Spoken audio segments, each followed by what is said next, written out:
stay away from the hot team in the offseason. Whenever you see everyone piling on praise, it just feels like a sucker bet. Can you dig it, sucker? And Chelsea Messenger. I don't want to lose to somebody dumber than me.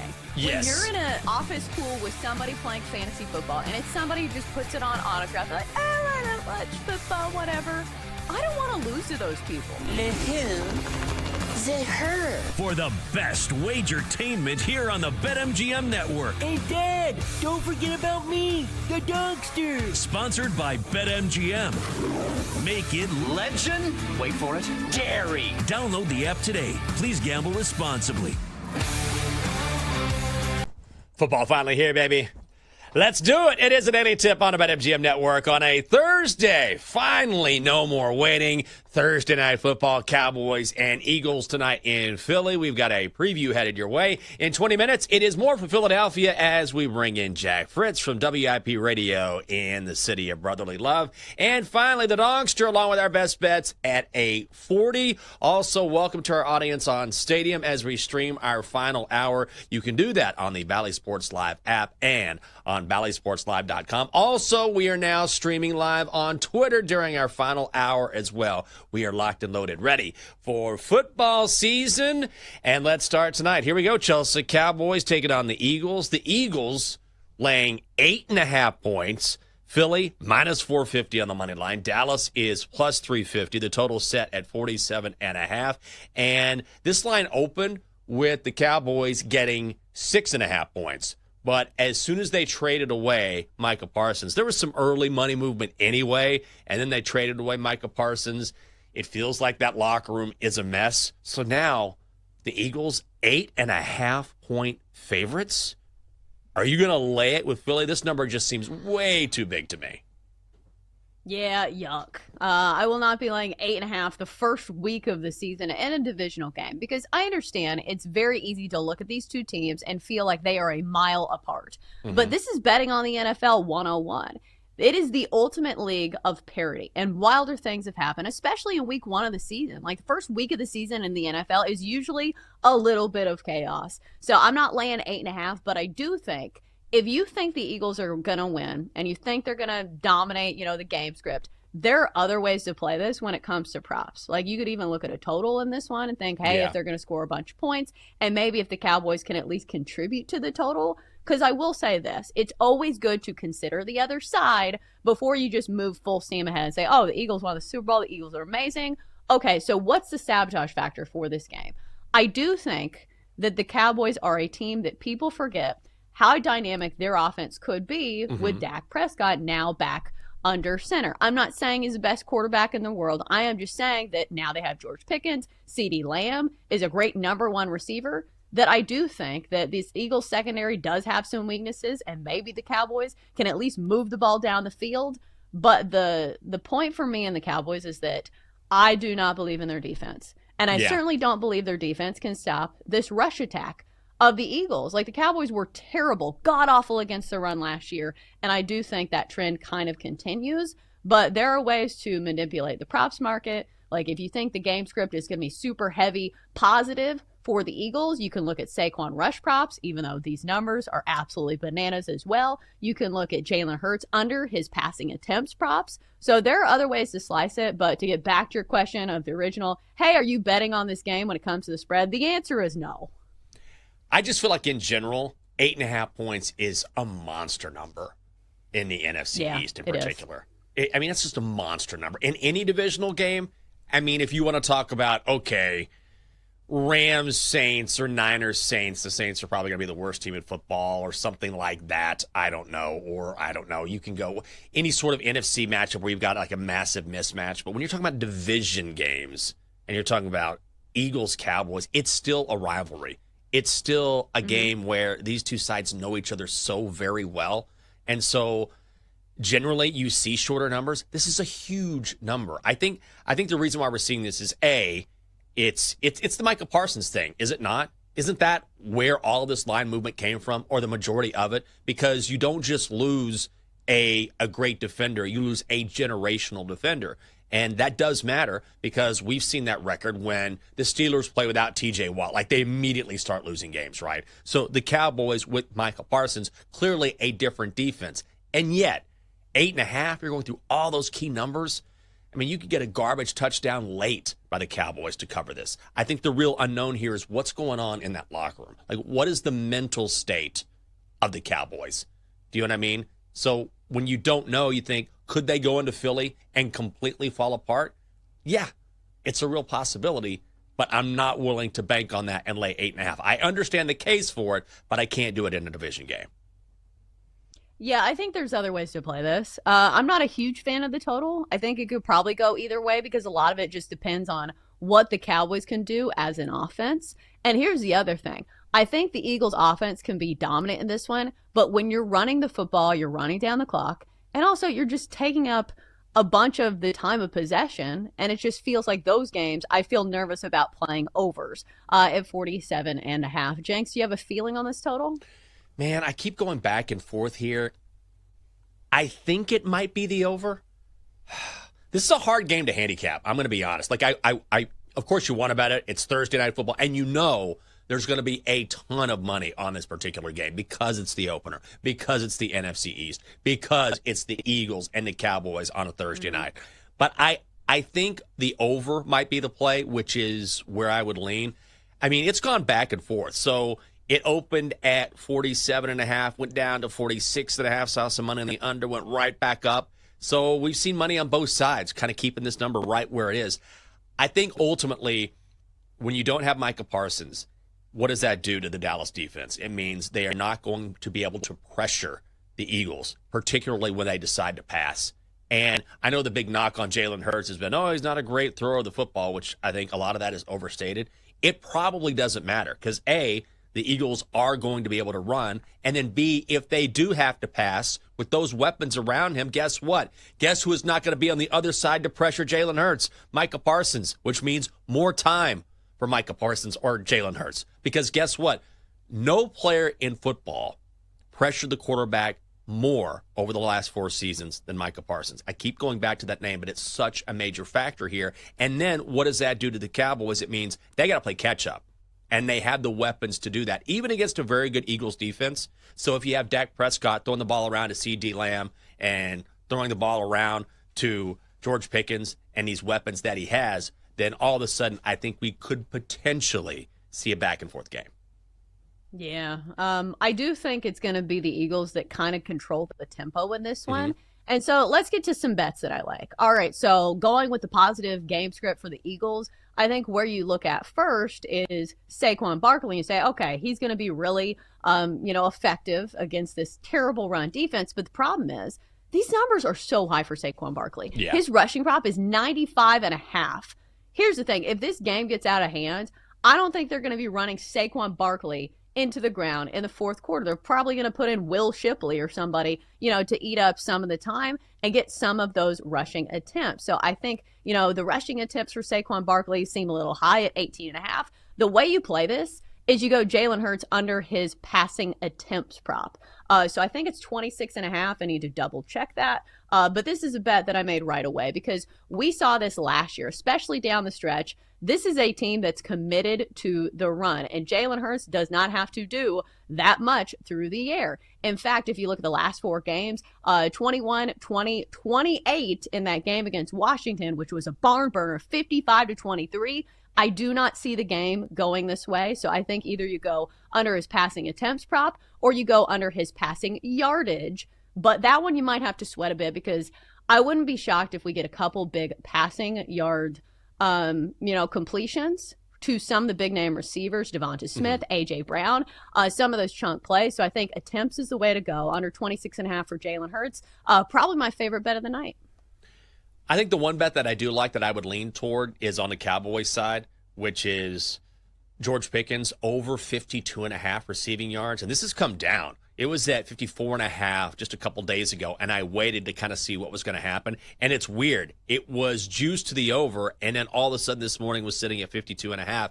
And whenever you bet on a big name like a Saquon, especially Saquon, or a CeeDee Lamb, then you have to really look at the number and really like the number because everyone is going to be on those big names. Like Saquon is probably, I don't have the numbers in front of me, but if you're talking about rushing props, is anyone getting more money than Saquon? No. So you have to make sure that you really, really like that number, particularly if you're going over. But I like the over for George Pickens because the focus is going to be on CeeDee Lamb. And if I think the Cowboys are going to be playing from behind here, and I think they are, and I think the over could hit, which I think is a strong possibility, then I think we're going to see Dak Prescott dropping back a lot. And there's more value on a name that is still a name in George Pickens, but a lesser name than CeeDee Lamb. And it's gone down. I'm not always someone who's going to follow the money blindly. So if it ticks down and I like the over, then I like it even more at 52.5. I think George Pickens is a great candidate for longest reception. Over 21.5. It's just the over at -140, but he feels to be like the down the field guy.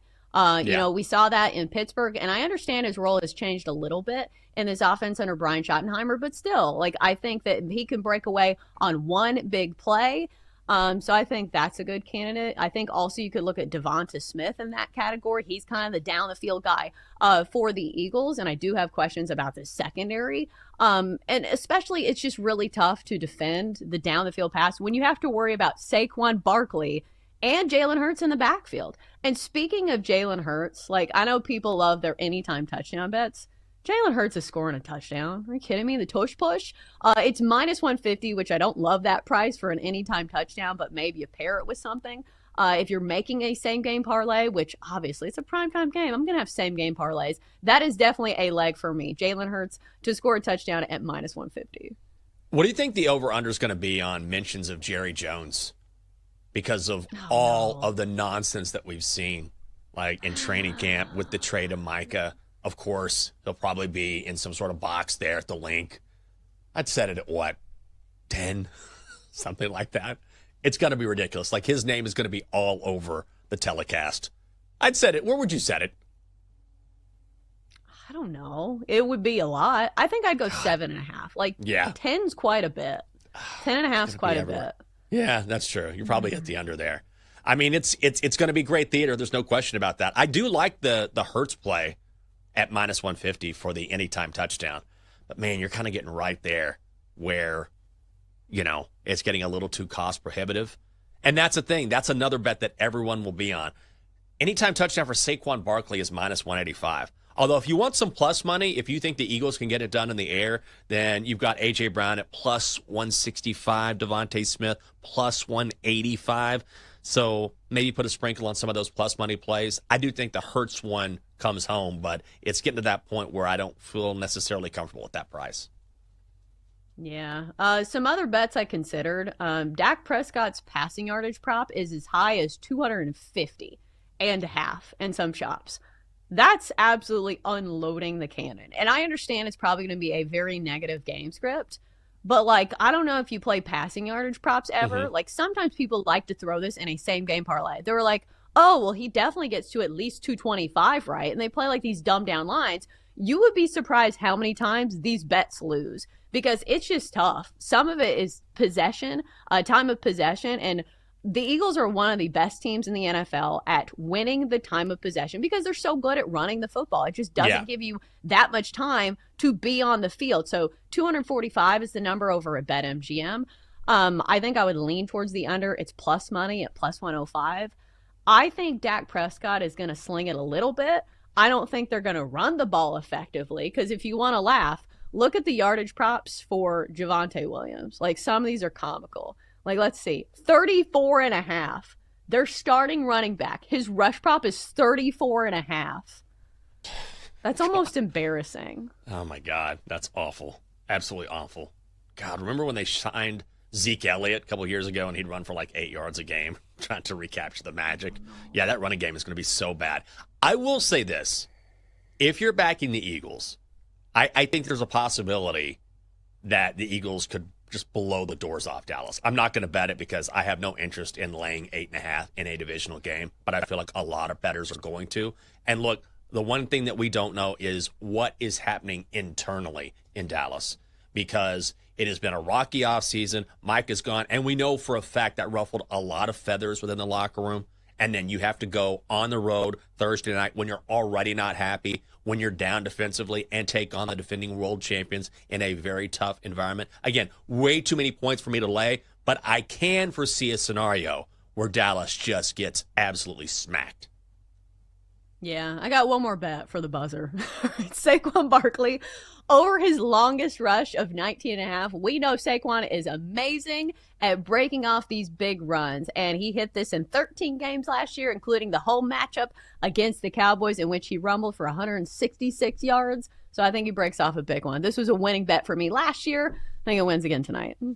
Coming up next on the show, we'll keep it going here as we preview Thursday Night Football, the Eagles and the Cowboys, and we bring in Jack Fritz from WIP Radio in Philly. We're live on Stadium, we're live on Twitter, and we're going to keep it going during our final hour. It is the Daily Tip on the BetMGM Network.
Welcome back to the Daily Tip with Michael Jenkins and Chelsea Messenger on the BetMGM Network. Make it legendary. Download the app today. Please gamble responsibly.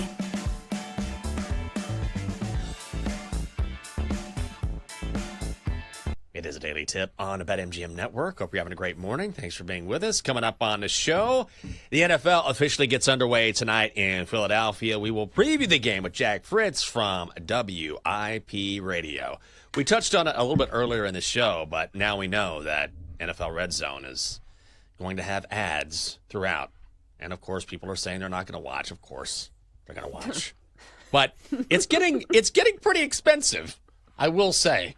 You know, before it was, I get nothing but football all day long, no ads, and then it's going to be, you know, Jags score against the Panthers, and then there's a Burger King commercial. It's just not going to be the same. R.I.P. Red Zone. It was a good run for you, commercial-free. Yeah, but if you love something, you'll find a way. Like, people love to complain about this, but, like, they will watch the worst game of the weekend and not complain about it. Like, we watch preseason games. That's absolute garbage. This is the same as me complaining about Starbucks raising their prices, where a PSL is $6.45.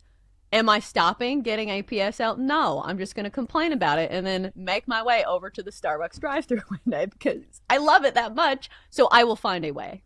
Also, would you like to add a 50% tip?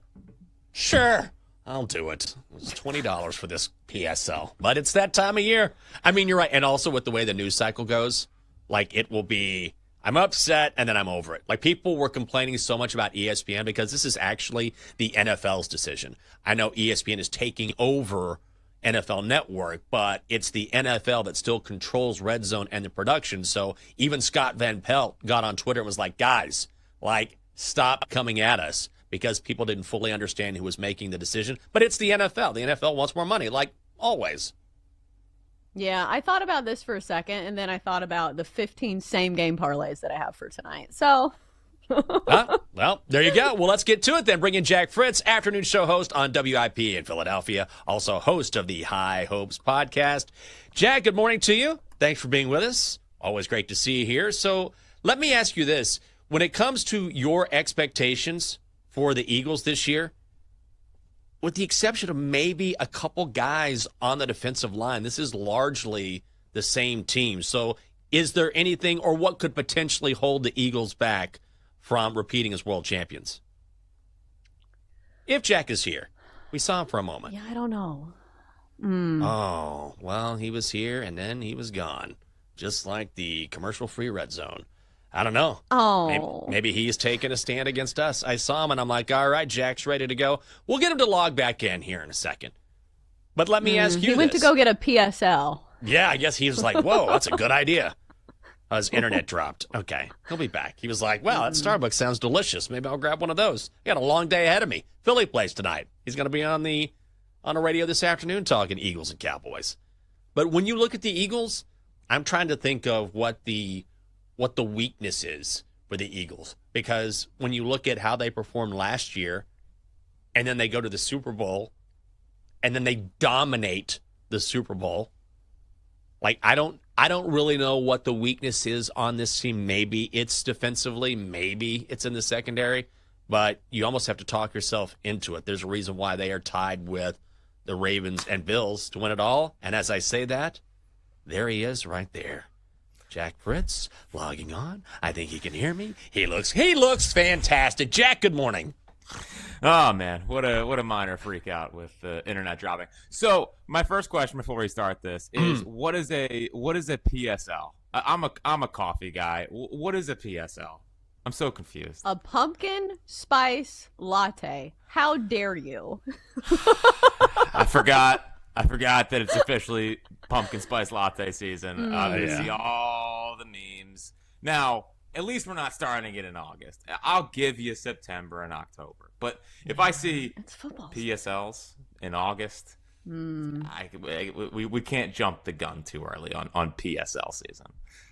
Yeah, I hear you. First, let me be the first to say Merry Christmas, Jack. Just go ahead and get that out of the way. I know.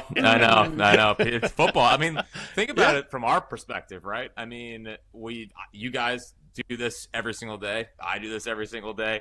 Like, it just becomes kind of easier now. We get to just talk about football, and people are way more interested. We made it, and yeah, I mean, best time of the year, stretch run in baseball, football season starting. We survived the summer.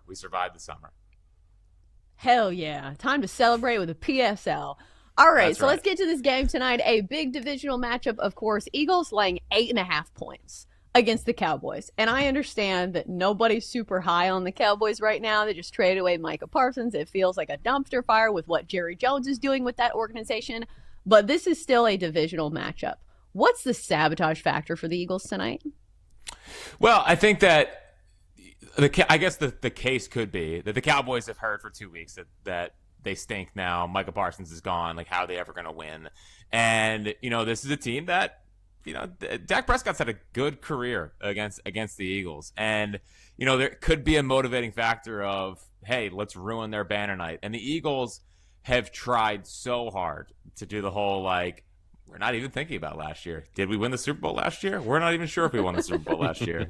I think so. They're trying super, super hard. I think it's human nature to maybe have a little bit of a letdown. Now, they're not going out for the banner dropping, I guess. So they're trying to make sure that they can stay as locked in as possible, not get caught up in the pageantry. So, but again, I think it's going to be really hard. I mean, the Eagles in 2018, they came out and I think it was mostly a sarcastic boo, but they did technically get booed heading into halftime against the Falcons back in 2018. So it's not like they came out super, super crisp. But, I think that, the Cowboys trade Parsons, and they've heard for a week and a half that they suck and why even show up on the field. That can be a big motivating factor for teams, and maybe they catch the Eagles a little sleepy heading into the season. Jack, I asked this question to Chelsea just before you dropped out, and of course we're glad you're back. But what is the outside of, hey, it's difficult to repeat, and it certainly is in the NFL, we know that. But if you look at a particular area of the team, what would be that area for the Eagles? Oh, well, I think it's 100%, the secondary and edge rushers. Okay. Because they lose Josh Sweat. Milton Williams was an interior defensive lineman, but still, he got the highest contract amongst defensive players last year, and he was a rotational piece for this team. So they lost a quality depth guy there, but they're heading into the season with Nolan Smith and Jalix Hunt. I love Nolan Smith. He came on last year. He was really good in the postseason. And then Jalix Hunt is really intriguing, but he's a third-round pick from last year that played at – have you ever heard of Houston Baptist? I've never heard of Houston Baptist. I have. College. You have? Okay. I have. Good. We found one. Yeah. There's one. There's always one. So, and I love him. Like, he's super high energy, but it's not even about him. Is he going to be able to hold up for 18 games as the primary edge rusher? Because behind him, they signed Josh Uche, they signed Azeez Ojulari, they signed this guy from the Browns. It's a bunch of random kind of cast-off types than super great rotational pieces. So, edge rush and then corner, they are starting Adoree Jackson tonight. Adoree Jackson stinks. He has stunk for 8 years. He's never been good. And they're starting him on the outside on a team that has Super Bowl aspirations now. I don't think he's going to end the season there. I'd be borderline shocked.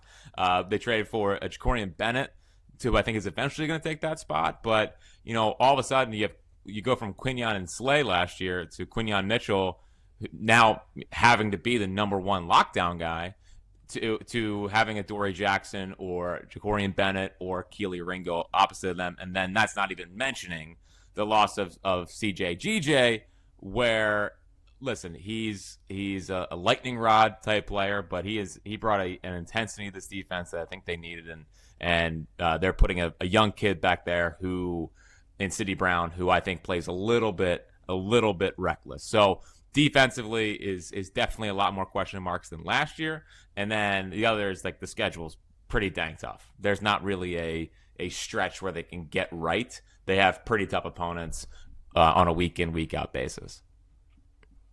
All right, so I'm not going to lie. I have like 15 prop bets that I'm considering for this game, and it's always good to have somebody who covers the team very closely, because I feel like you guys know, like, who's going to be the guy tonight. And it's very easy to be like, oh, Saquon Barkley's going to be the guy. But his rushing prop's 95.5, and his rushing attempts prop is 18.5. So I sit here and wonder how much are they going to keep riding Saquon if this game gets out of control? Like, how do you play this game from a prop standpoint? Well, first off, we talk about Christmas. I can't wait to place the first parlay of that first slip that you send in. It's no shot it's going to win, but it's just the hope. It's the hope.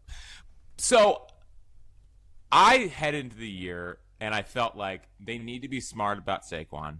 You know, he rushed more than anyone in the league last year. Like I said last night, like I want to treat Saquon this year like the passenger rather than the driver, you know, and be a complementary piece, not the piece, because I think that it's not about Saquon this year. It's also about Saquon's career. But in everything that happened in training camp and from the people down there, people we talked to, things that we've seen, it seems like they're just going to use Saquon the way that they used him last year. Like the guy that we have down there every day is like, he looks better than he did last year in training camp, which is crazy. Wow.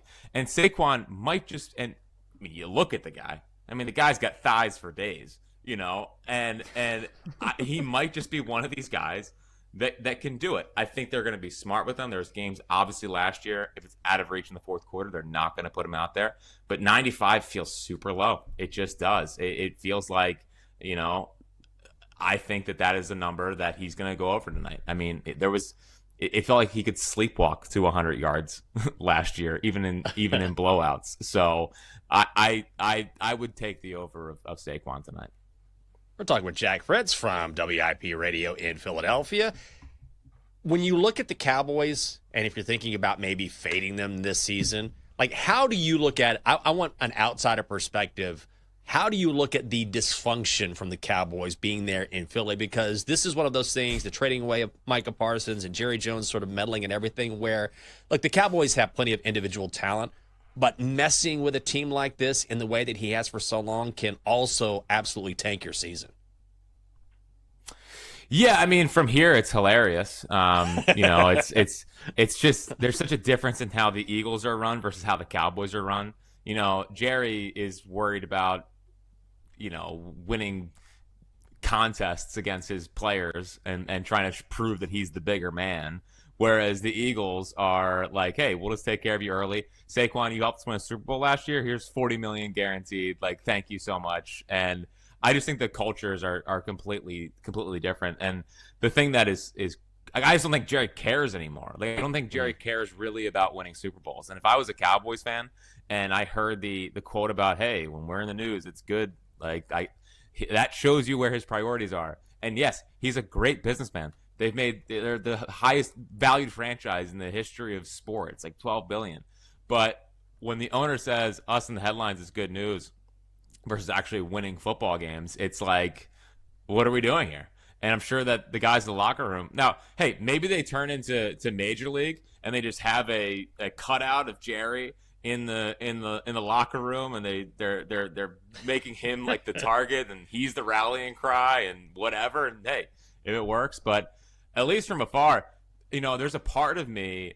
I didn't grow up in the 90s. I didn't grow up in the heyday of Cowboys hate. So for me personally, like, a lot of it has felt manufactured for a majority of my life of, the Cowboys, they suck. If the Eagles only win 2 games all year, as long as they beat the Cowboys, that's all that matters. So there's a part of me that's like, well, I wish they were a little better to make it more fun, because it's just, it feels a little bit of the Cowboys juice is gone with how just brutal they seem from afar.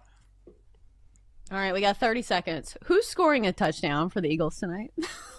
People want to know. Jahan Dotson. Ooh. Yeah, it's a bit of a... Really? It's a bit of a... Yeah. No, he's been going off in camp. So, obviously, I'm an oddsman. If it's not plus 400 or more, I'm not betting it. So I think Jahan Dotson, they had a good connection in training camp. A.J. Brown still might have a little bit of a hamstring injury, so maybe he's a decoy. I would take a Jahan Dotson anytime touchdown. Oh, my God. I got a cackle out of Denton. I was like, no. Wow, okay. Well, yeah. Maybe, no, I mean, you guys are Washington elitists, okay? We are. It's a new era. It's a new era. This is the Jahan Dotson era, just like the De'Ami Brown era is about to start down in Carolina. He's Jack Fritz from WIP Radio in Philly. Thank you, man. Of course, anytime. Oh, man, a little bit of everything. Also, Merry Christmas again to Jack. Here we are, September. You know, it's like first day of Christmas, or not first day of Christmas, like Christmas Day, because first day of football. Hell yeah. And it was nice I got to ask him about some of the legs of my same game parlays. I know it's supposed to be questions for the people, but those questions were for me. Well, coming up next, you're going to get even more bets on the board because Thursday Night Football is upon us. Will the Cowboys and the Eagles make the card? Will some prop bets make the card? Will some baseball bets make the card? We've got that and the donk. It's all coming up next on the Daily Tip on the BetMGM Network. Stay right there.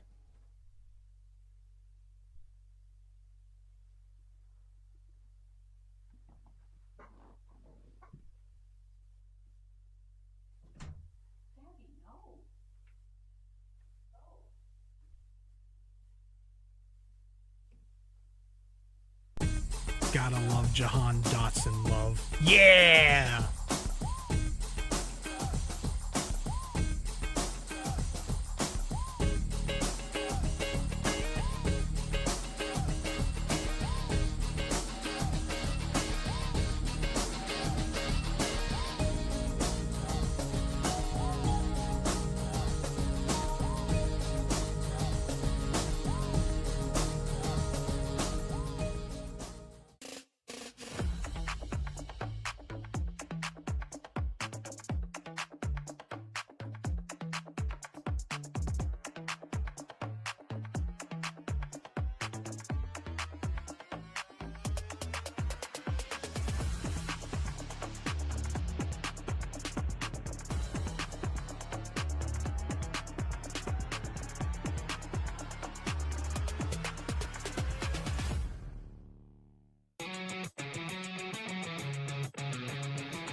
Let's get back to the Daily Tip with Chelsea Messenger and Michael Jenkins on the BetMGM Network.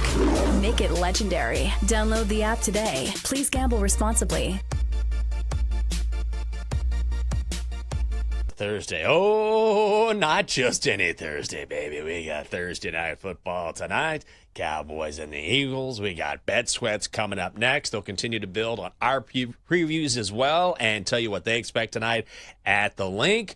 So what's going to be the setup tonight? I know normally in your house, Jake controls the remote and it's all golf all the time, but he's also a huge football fan. So is it going to be one big screen, computer screen, phone as well? I think Sammy P posted a picture from over the weekend where it was his setup, and I think I saw 4 or 5 screens, and I have to say, it was pretty glorious. Unfortunately, we have responsibilities in this house. Jake will be working. I will be at Blake's softball practice, so I'll be watching from my phone. So I know that's not the fun answer, but that's our life. So it's time for the weekly Blake softball update. How's the swing? Has she upped her OPS, her slugging? I know you've been working on her power numbers. Well, she hasn't had a game yet, so we're still in the practice stage. Her swing is getting better. It's just, I feel like hitting a softball or a baseball is one of the toughest skills to teach, even at a very high level. Like, because I ever watch, some of these major league games, and I say, hey, look, these are some of the best players in the entire world, and they swing and miss. Because I think she's kind of grappling with the concept of like, okay, I've swung and missed a lot. This is really hard. So I think that is a skill that we are trying to teach her, that failure is a big part of baseball and softball, but that is not an easy concept to teach. How are they not hitting off tees? Like, this is actual pitch softball, correct? It's coach pitch. So what they do is they have 3 pitches from the coach, and if you don't hit those, you get to hit off a tee. I do think they probably should just be playing t-ball at this point, but that is not my decision. And listen, like, her best friend signed up for this, so she wanted to play with Emmy. So we're doing this league. So I agree with you, but it wasn't my decision. Isn't Emmy more of a single sitter? Like, she just likes to get on base and show off her speed, right? No, Emmy's pretty tall. Is she? So she's a pretty big girl. So I don't know. No, I understand the joke that you're making, but if any of them get to first base, it will be a triumph, is all I'm saying. It has not been going well for any of the girls. Well, if it's 0-0 when they actually play, will they just call it a tie? You guys aren't going to go into extras where you end up like a 21-inning game because nobody can get on. I'm pretty sure there is a time limit, but again, like, this is new territory for me. Like, this is the first softball league that she's played in, so I have no idea. Well, I've got something for you that I have a big idea about. It's BetMGM game day. If you want to get ready for week 1 in the NFL, we got a winning football Sunday starting right here on the BetMGM network. You wake up with BetMGM game day. Joe O, Kate Constable, Jason Lock and Forrest setting the stage from 8 to 11 Eastern. Then it's the You Better You Bet countdown to kickoff featuring Nick Costas and Sammy P getting you ready for each and every single game. Line movement, props, fantasy, you name it, it is covered right here on the BetMGM network. And coming up next, right after us, of course, our good friends on Bet Sweats, Sammy P, Joe O, giving you their favorite plays for tonight's NFL opener between the Eagles and the Cowboys in Philly. Shea Irving will join at 10 o'clock. Then it's Ian Hartitz at 10:20. And John Murray from the Superbook is along at 11:20. All right, so here we are. It's a Thursday, week 1. It's finally here. Let's find out what is on the card tonight. All right, Chelsea, I know you have a ton of bets. Where are you going? Yeah, best bet of the day is going to be in Thursday night football. Going to go with Eagles quarterback Jalen Hurts under his passing attempts prop at 26.5 at -110. I feel like this is all according to game script. If you think the Eagles are going to run away with this game, do you think they're going to be airing it out through the air? No. They are taking advantage of the best rushing attack in all of football, especially against an Eagles or against a Cowboys defense that was one of the worst rush defenses in the entire NFL last season. So game script kind of matters here. Plus, you look at Jalen Hurts, especially if you looked at the last few games of the season, they really committed to the run. He went under this number of 26.5 in 12 games last season. I do not seeing this be a game where he has to go 28 of 32 to win a game. I think it's going to be one of those games where they are running the damn ball. So under 26.5 passing attempts for Jalen Hurts tonight in Thursday Night Football. All right. I'm going to stick with baseball until I have a little more sample size on the NFL. But honestly, the real answer is that I'm just waiting for the weekend. Those have more of the games on the schedule that I like. I'm not a big props guy. I do like George Pickens. I'll throw it out there. Over 52.5 receiving yards. I think he's going to get a lot of run tonight because I expect the Cowboys to be playing from behind. However, I'm going to go baseball here. Brewers, money line. Afternoon baseball. Hosting the Phillies, you got a great pitching matchup, Ranger Suarez and Freddie Peralta. And Suarez hit a rough spot about 3 games ago, but he has gotten right. Been exceptional over his last 3 outings. 3 earned, striking out 23 batters over 18 2/3. But Freddie Peralta is going for the Brew Crew, and he has been next level, white hot, 23 consecutive scoreless innings. He's done that against very good hitting teams like the Cubs, like the Blue Jays. That's why he's your National League Pitcher of the Month. The Phillies bats tend to go cold away from home as well. I shopped around. Really good price in Milwaukee. Let's go Brewers on the money line. Afternoon baseball, -125. Yeah, I'm going to be on that game as well, but I'm going to be the first 5 under 4 runs. Believe in both these pitchers. You mentioned the run that Freddie Peralta's on. And also Ranger Suarez, one of the best pitchers in the Phillies staff and one of the best pitchers in all of baseball. And plus, this Phillies offense kind of falls off a cliff. When they go on the road, they are a top 5 offense at home, but on the road, they're in the 15 to 17 territory when it comes to overall ranking. So first 5 under 4, Phillies Brewers. And then next, back to Thursday Night Football. Let's go with Saquon Barkley to break off a big run tonight. Going to go over his longest rush, 19.5 yards for -115. This number is on the move, so if you like it, you need to bet it now. But we knew that explosive runs were one of the things that Saquon did best last season. He hit this in 13 games last year, including the home matchup against the Cowboys. And again, the Cowboys' rush defense was one of the worst in the NFL. And I feel like it's really hard to stop Saquon Barkley in general. So I'm banking on that one big run from Saquon Barkley over his longest rush of 19.5. All right, I got one more baseball bet on the card. I went back and forth as to whether I wanted to add this one, but I'm going to go for it. Dodgers at the Pirates. First 5 under 3.5. It's low. It's -125. But look at the pitching matchup that we have here. Blake Snell going up against Paul Skeens. Also, you can get the Pirates at even money, which I know sounds absolutely crazy. Pirates are going for the sweep in this series, which is wild. But can they get it with Paul Skeens? Absolutely. But I'm going to go first 5 under instead. When I saw this matchup yesterday, I thought, oh, God, this might be a 3 in the first half or first 5. So I think 3.5 is something I'm absolutely going to take. I looked at 4. It's -170 to the under. That's cost prohibitive. But Paul Skeens probably going to win the Cy Young Award. Back to 9-9 on the season. So the Pirates have actually been delivering runs when he's on the mound. I don't think that happens today. Skeens has the lowest ERA in the National League, 2.05. He's allowed a total of 3 runs in his last 18 innings pitched. The Pirates, again, have won 3 straight of his appearances, but now they have to face Blake Snell, who has gotten healthy at just the right time for the Dodgers. Had a bad outing against Arizona last time. And by bad, I mean, 3 runs over 5 1/3 innings. He's sitting there with an ERA of 2.41, and the Pirates just don't hit anyway. So I think they regress to the mean today. I'm going to go first 5 under 3.5. It's -125 at BetMGM. There we go. Full card. No football bets, Jenks. But I am excited to hear about your weekend football bets because it does sound like you do have some locked and loaded and ready to go for tomorrow's show. Oh, man, I've been working on them during the show. I'm so excited. I just don't want to bet on tonight's game. I just want to kind of kick back and enjoy it, not sweat about it. Look, I know a lot of people are going to have action. And if you do, here's to you. Tip of the cap. Go for it. I understand it. But I'm going to wait a little bit. There's just some games I like better this weekend, so those will definitely be on the card. All right, before we bring in, I think it's Joe O today. Joe O, maybe? Over-under on Joe O? I mean, it's -110 both sides. We just don't know what's going to happen. Well, let's chat with the doctor first, and then we'll find. Oh, it's Sammy P today. Thank you, Double D. And we'll find out what's going on with the doctor first. All right, doctor, get on in here. Oh, he's ready to go today.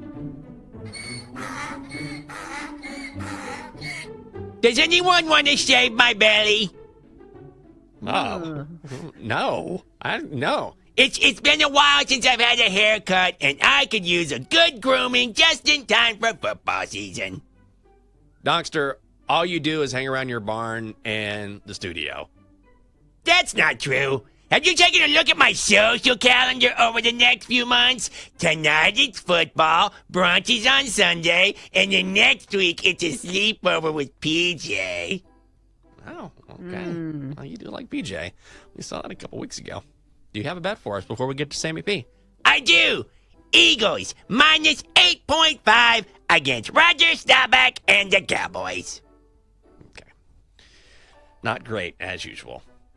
But I'll tell you what is great when I see this handsome gent on my screen ready to pop up and talk to us. Of course, I'm talking about Sammy P. In fact, Sammy P., I was talking about your setup just a few minutes ago. Like, you look like you're in, you know what I mean? Like you're in the crib. Like, I don't know, you're in the basement, the dungeon. What do you got here? Like, you're in the lab right now.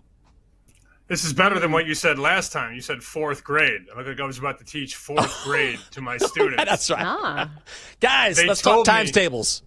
Again, they told me this was a conference room. They lied. I would have paid way more attention in middle school math if it was like tables of 7. And if it was like gambling related, though. All right, so I have to here comes somebody in there. I have to ask you about Thursday Night Football. 8.5 is a lot of points. Are you laying it with the Eagles? No, I'd take it. I think anything north of 7.5 is good. There's this huge appetite because people believe that the Cowboys are going to just lay down and die. I think that's a big number, Chelsea. I think we get the Dak Prescott fireworks show tonight. Ooh. I like that. Well, you know, I was going to maybe take a nap, but now I got you and about to teach a class here. I got you on maybe the Cowboys. I'm into bed sweat, Sammy P. I'm in. You ready for football? I know you are. Oh, I've been ready, buddy. Been ready. I know you are. Oh, man, this guy. He teaches class. He's at a community college. He's placing bets. That's why we tune into Bet Sweat. Sammy P., good to see you, buddy. See ya. That's going to do it for this edition of the Daily Tip on the BetMGM Network. For Chelsea, I'm Jinx. Have a great day. Good luck on your bets and enjoy Thursday Night Football. We'll see you tomorrow.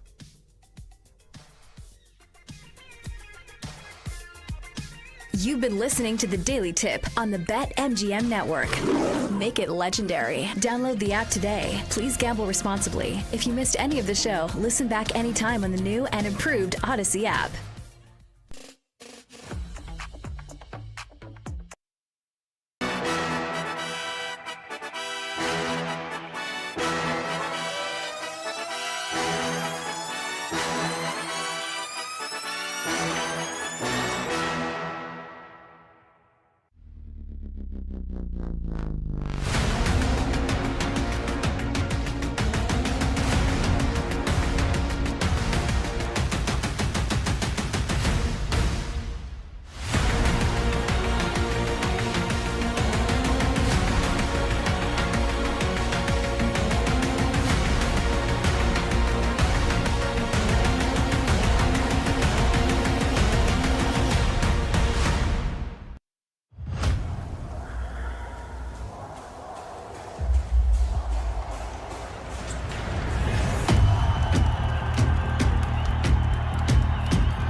Get ready to experience the ultimate fusion of wagering and entertainment. This is the BetMGM Network. Kicking off your morning with the Daily Tip with Michael Jenkins and Chelsea Messenger. Over. It's a very simple way to look at it. It's the best way to look at it. Followed by the newly branded Bet Sweats with Joe O and Sammy P. When I stop talking, that's when you jump in usually. He said, ring that bell! He said, ring that bell! Then it's You Better You Bet, hosted by Nick Costos and Femi Abebefe. Great teams and great players get a whistle. It's happened forever. It will continue to happen. Capped off every night with the electric Brad Evans and Ryan Horvat on BetMGM tonight. Oh, that's a sexy phrase. Quote Dr. Dre, creep with me and walk with me on this one. Welcome to a new era of Wagertainment. This is the BetMGM Network. Please gamble responsibly.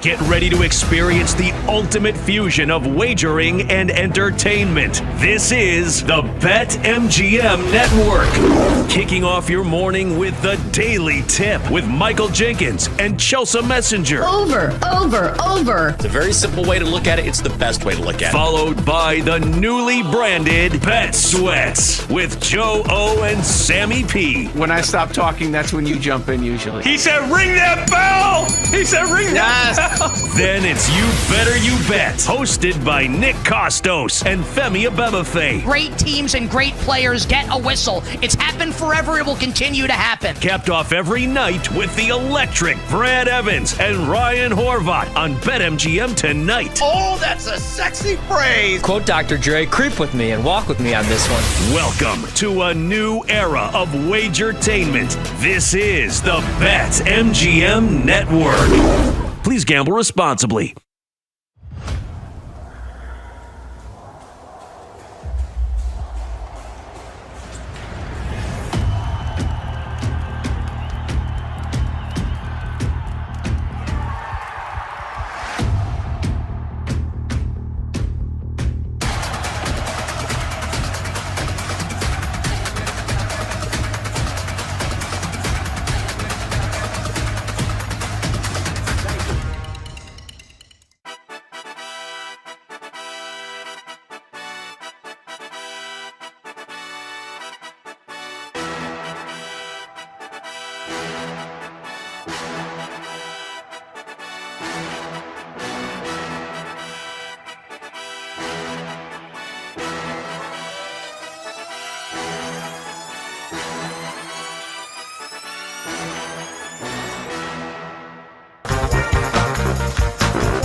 Happy Thursday. Welcome to Send It In, presented by BetMGM here on the BetMGM Network. And happy NFL to you and yours. The week one of the NFL season opening night gets going tonight. Dallas and Philadelphia. We'll give out some best bets in that one. We'll also continue to look at the rest of the NFL slate for week one. We'll also talk a lot of college football on the show today. Cole Thompson going to join us here in a moment to talk week two. We'll also get into some of our favorite player props in week two of college football. Did very good with our player props last week. And then we'll dive into some of the fantasy players I like in NFL in week one as we'll fill out our fantasy lineup and then wrap everything up with our favorite plays of the day. As always, any questions, any comments, best bets that you guys have for us, anything you have in the NFL, college football, any Major League Baseball bets that you have for us tonight, let us know. We'll get to your questions throughout the show. And if you guys miss any part of the show today, make sure you go check out the Send It In podcast wherever you get your podcasts. Let's check in with our guy, Cole Thompson, as we go to the Glass or Guest line. Glass is in session. Give Cole a follow on X at Mr. Cole Thompson, host of SEC unfiltered. Cole, want to talk plenty of college football with you, obviously, but real quick, NFL opening season, quick thought on the game tonight, Eagles, Cowboys. Eagles favored by 8.5. Would you play anything in the game tonight? Listen, if you want to go ahead and set the tone of your Jerry Jones, make sure that you get a win over the Super Bowl defending champions. Let's go ahead and let people from the outside talk about how Micah Parsons is going to be a negative impact on your team, that you're not going to be able to trust your defense, and that Brian Schottenheimer is a one-and-done coach, and you're really waiting for 2026 to hit the reset button. If you want to prove that you are turning the tides, you are in the right direction, go on into the link. Make sure you get a signature win, and do so with your offense being as potent as possible. You bring in a guy like George Pickens this offseason to pair alongside with CeeDee Lamb. Jake Ferguson gets a brand new deal. The offensive line still is going to be one of the best in the NFL. If you're able to run the football efficiently and have a secondary punch, this may be an interesting game. But I don't think that you have that secondary punch. I don't like this defense. I am taking the -8.5. I think Philadelphia is well on its way to returning back to the big game out in Santa Clara this year. All right, very good. I'll give my thoughts on that game coming up a little bit later on in the show. Cole, before we get into week 2, let's revisit week 1 in college football. I'll leave it open-ended wherever you want to go. Your biggest storyline after the first week in college football is what? Hey, guys, it's week 1. Let's not hit the panic button on like any single team, because it's week 1. Anything and everything is possible, including more regression for the University of Alabama, including more regression for Arch Manning, including Clemson not losing another game, having a top 5 scoring offense, and maybe LSU just is that much better defensively than we give credit to. So many people want to come to conclusions after a 60-minute period because it's the only sets of evidence that you have. But remember, there's a difference between how you start the season and how you finish the season, and not every game is going to be battled the exact same way. Credit where credit's due to teams like Alabama, LSU, Clemson, Ohio State, Texas. You can even throw in Miami and Notre Dame. These are rosters that decide to actually play competitive matchups that shouldn't be penalized when it comes to the college football playoff selection. Meanwhile, you got Georgia playing against Marshall. You got teams like Florida playing LIU. We don't know anything about these rosters, so give it time before you decide to give up on a coach, give up on a program, and start hitting the reset button on 2026. Everything is going to be fine. Let me hold your hand and remind you that week 1 does not define week 13. Injuries occur, changes happen, and better yet, attitudes change in the process after suffering a harrowing loss. Well said, Cole. Let's dive into some of the games that we have in week 2. And you mentioned 2 teams that didn't play really anybody in week 1, a couple of FCS opponents, Illinois and Duke. Cole, it's an interesting one. I think on paper, you look at these 2 matchups, you see Illinois is a top 15 team, only a 3-point favorite. Feels like the Illini are the play, but going on the road early in the season against Manny Diaz and an improved Duke roster, who do you like in that game on Saturday? If you would have told me 5 years ago we'd be breaking down an Illinois-Duke game, I would have said, great, what's the line on the hoop range? Because if that would be the only way this makes sense. But Manny Diaz and Brett Bielema, they're 2 defensive-minded coaches that have physical trenches up front on both sides of the line, and they have quarterbacks that are very experienced in living up to the moment, Luke Altmaier and Darian Mensah. The difference was Western Illinois gave no troubles to Illinois' offensive personnel. They were able to just pile drive over them, make it look like an easy breeze. And the pedigree of what's going to work for a Brett Bielema squad is they're going to ground and pound you into the dirt. And then when you start to corral the box, they'll take their shots downfield. That feels like what's going to be the motion when it comes to Luke Altmaier, when it comes to Adrian Lodi. I think that they want to run the football. Elon actually had some success moving the football on the ground against Duke. And they actually made it a very close game going into halftime. Then we get to the third quarter. Darian Mensah decides to wake on up, and they proceed to win 45-17. It's all going to come down to Darian Mensah for me. He was one of the best quarterbacks at the G5 level last year at Tulane. He takes the $4 million to head on over to Durham, North Carolina. I think he's a really good fit and a sleeper that makes Duke a very sneaky team in the ACC. And I like him a little bit better than I like Luke Altmaier. I think at home, Wallace Wade Stadium early on in the season, I'm calling the upset. I'm taking not only the +3, I'm taking Duke to win outright. I think that this is a sentimental moment for Manny Diaz as he gets the Blue Devils in the conversation as dark horse for the college football playoff. All right, very good. Cole, I want to ask you about a bunch of other games. Let's try and keep it to about a minute on each of these, including the Cy-Hawk matchup between Iowa and Iowa State. Kirk Ferentz and company have won 6 straight games in Ames. Do you think they make it 7, or do you like the Cyclones? They can. I think what's going to be the big difference maker in this matchup is who wins on third down and who wins time of possession. You got the big 6'6" tight ends for Iowa State. They are going to have to get involved in the passing attack for Rocco Becht. They both had great performances going into the fourth quarter out in Dublin, Ireland. What's going to be interesting as well is special teams. These are two coaches that know how big the importance of field positioning is, punt returnability, and kickoff returnability. So whoever wins in that specific category, I think is going to come out on top. I like Rocco Becht a little bit more than I like Mark Gronowski, but I do think that this defense for Iowa is going to charge a lot of fits for Iowa State. I know it's an aim, so I'm taking the +3.5. I'm going to take Iowa State to win. I think it's a very close one-score game, 1-point game, something like 21-20. Okay, there you go. We're talking college football week 2 with our guy Cole Thompson. Give him a follow on X at Mr. Cole Thompson. Check him out. Does a great job hosting for SEC Unfiltered. Cole, one more noon Eastern game that the noon Eastern slate this week is good. You got Illinois, Duke, Iowa, Iowa State, and then SMU Baylor matchup. Do you think the Bears bounce back after a tough home loss to Auburn on Friday? They're going to have to, but you're going to have to see second chance adjustments when it comes to this defense. They allowed over 300 rushing yards on the ground, and credit where credit's due. Sawyer Robertson at least made it a game by throwing for over 400, but you got to be multidimensional as a defense. Kevin Jennings, can you let him stay in the pocket and build that rapport in the passing attack downfield? Maybe you got to go ahead and send the safety down in the box to take away that rushing element. And then on the opposing side, you got to be able to run the football. One of the key elements that worked for Auburn was making Baylor a one-dimensional passing attack. It ended up being very proficient because of what you had with the guy in Sawyer Robertson over 400 yards, but still, you got to have that secondary punch. I think they get that secondary punch in this game. Again, I'm taking the +2.5, and I'm taking the team to go on the road to actually head into Gerald Ford, walk back to Waco, sitting at 1-1, a big non-conference win and a big win for the Big 12 for Baylor. Cole, let's get into some games with some SEC teams, including an SEC matchup. Ole Miss and Kentucky. Lane Kiffin and the Rebels going on the road, laying 10 in Lexington. Who do you like in that matchup?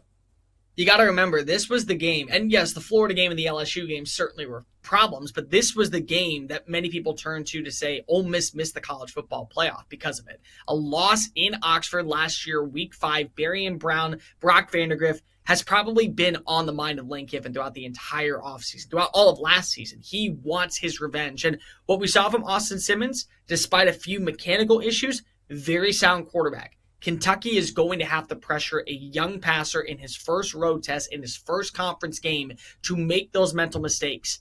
And I just don't see that happening. I don't see where Lane Kiffin is going to allow himself to lose. And the bottom line is that remember the feeling of how Ole Miss missed the college football playoff last year. I feel like this is going to be a game that gets out of hand. I feel like this is going to be a game that leads to a lot of scoring. And I think that Lane Kiffin's not going to take out his backups. He's going to look like Kyra Wren screaming, more, because if he knows that he has got to send a message to Kentucky. I like Ole Miss to win big. I like Ole Miss with the points at -10. Arizona State goes to Starkville this weekend. Maybe people have seen the video of Arizona State trying to simulate the cowbell in practice. Cole, I think they're in for a rude awakening. You can't simulate those cowbells. They're laying 6.5. What do you think about this game? I think it's funny that also Kenny Dillingham's talking about in the state of Mississippi, there's like a casino on every street corner. Can I go there and place a few bets while we're at it, Kenny D? Because I may end up picking against you. This is going to be a game that's very high scoring. I like what we saw last week from Mississippi State's offensive personnel. The beauty of the run and shoot that they like to run with Jeff Levy is they have two dynamic running backs that can work in Fluff Bothwell and Davin Booth. On the opposing side, Sam Levitt is going to have to be the X factor for this team. Last week against Northern Arizona, led the Sun Devils in rushing yards. Who was going to be that secondary punch to go alongside him? Who was going to be that weapon opposite of Jordan Tyson to make a lot of plays? The tight end position is going to have to be really big in this matchup, I think, on both sides. Death taxes always take the points and the over whenever it's a Mississippi State defense. I think this is a high-scoring game. I am going to take Mississippi State with the points at +6.5, but I think Arizona State's able to pull this one out in Starkville, even though they barely have any cowbells ringing out in Tempe right now. Yeah, that should be a good one. And the game of the week, Cole, top 25 matchup, Oklahoma and Michigan. 30 seconds for this one. Sooners laying 5.5. Who do you like there in Norman this week? Bryce Underwood, I think, is going to be one of the best rising quarterbacks in the game. I think that he will eventually become a fixture of Big Ten football and lead Michigan back to the college football playoff. But it's his first road start against a Power 4 team, and it's a Brent Venables defense. This is not a recipe you want unless you are already one of the elites of the elites. I think that by the time we get to Sunday morning, we're talking about John Mateer. We're talking about this Oklahoma offense being much more dynamic and the defense getting the job done at home. I'm taking the -5.5. I'm taking Oklahoma to win this game. I think that we are going to be talking a lot more about the Sooners as a prominent team in the college football playoff come this time next week. There you go. Cole Thompson, always great analysis in college football, giving us some NFL analysis as well. Cowboys-Eagles tonight. Give him a follow on X at Mr. Cole Thompson. Check out SEC Unfiltered. Cole, always appreciate the time, man. Enjoy the weekend. Talk again next week. PJ, remember, there is no such thing as a bad week in college football. Take care, guys. All right, man. Ain't that the truth.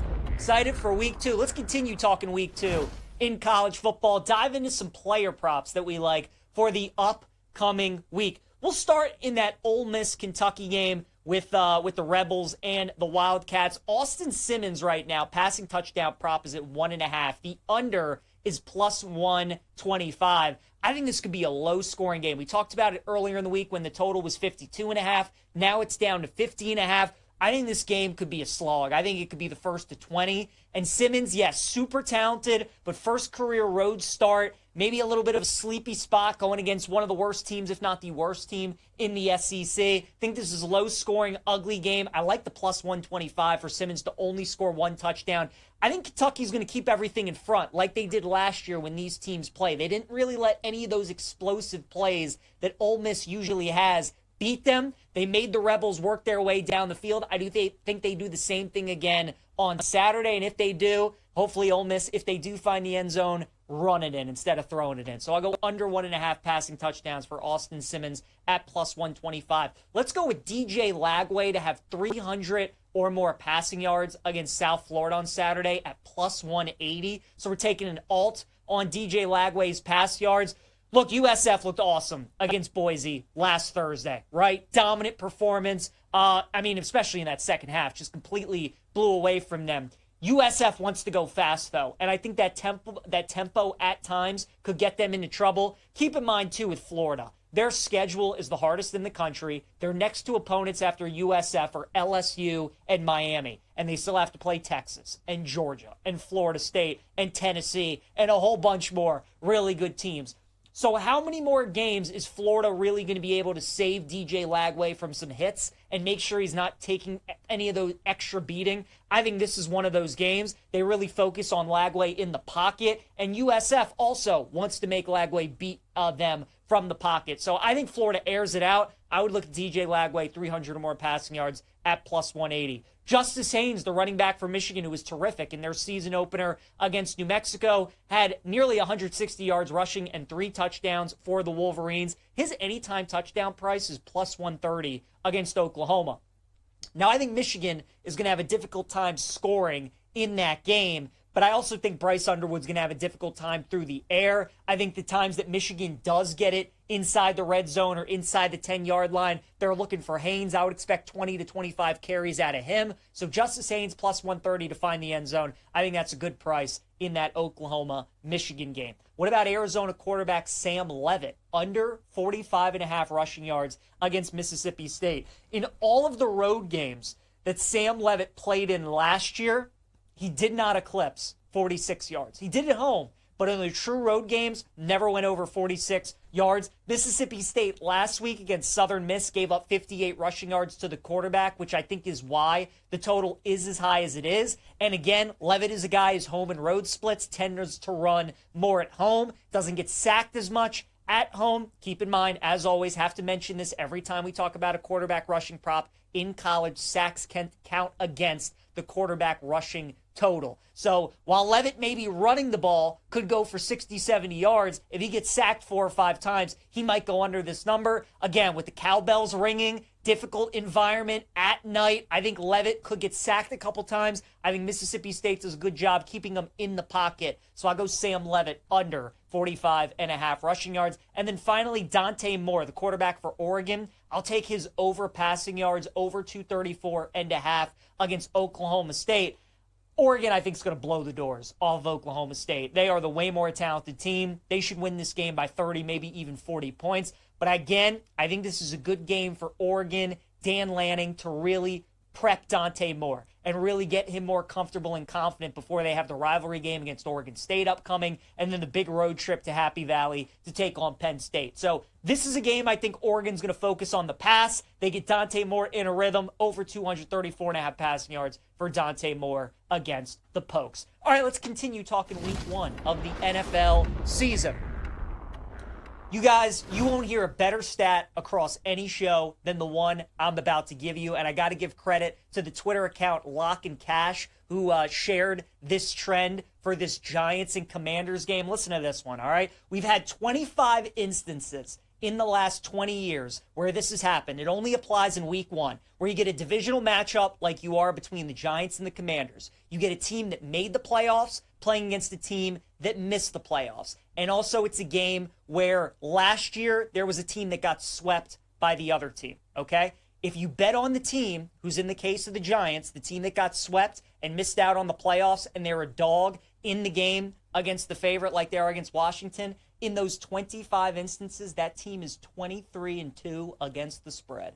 23-2. So once again, I'll repeat that, right? You have a team that made the playoffs in Washington versus a team in the Giants who didn't. They're divisional opponents. Washington swept the Giants last year. You're looking to bet on the Giants, and it has to be in week 1. This only applies in week 1. 23-2 against the spread. That alone, I'm taking the Giants +6 against Washington. I already kind of liked them in the game to begin with because the Giants always play the Commanders well in D.C. I think the Giants, certainly Russell Wilson going up against that Washington offense, Washington defense is going to be able to make some plays. And I think that Giants defensive line could give Washington and Jaden Daniels a little bit of issues. So Giants always play well in Washington. They're always a good bet against the spread against the Commanders. And then I heard that stat, and I'm like, Giants +6. Let's ride. Next up, Panthers, Jags. Jacksonville, 3.5-point favorite. Total in the game is 47. So the Jags have gone from a 3-point favorite to a 3.5-point favorite. I'm going with Carolina in the game at +3.5. I don't know if the Panthers are going to be an official play for me in this matchup, but look, Trevor Lawrence is a favorite, is not good, and I just think these teams are pretty similar. I think the upside, or all the perception right now around Jacksonville, is really helping up drive this line. I got to see it before I can believe it. I'll take Carolina +3.5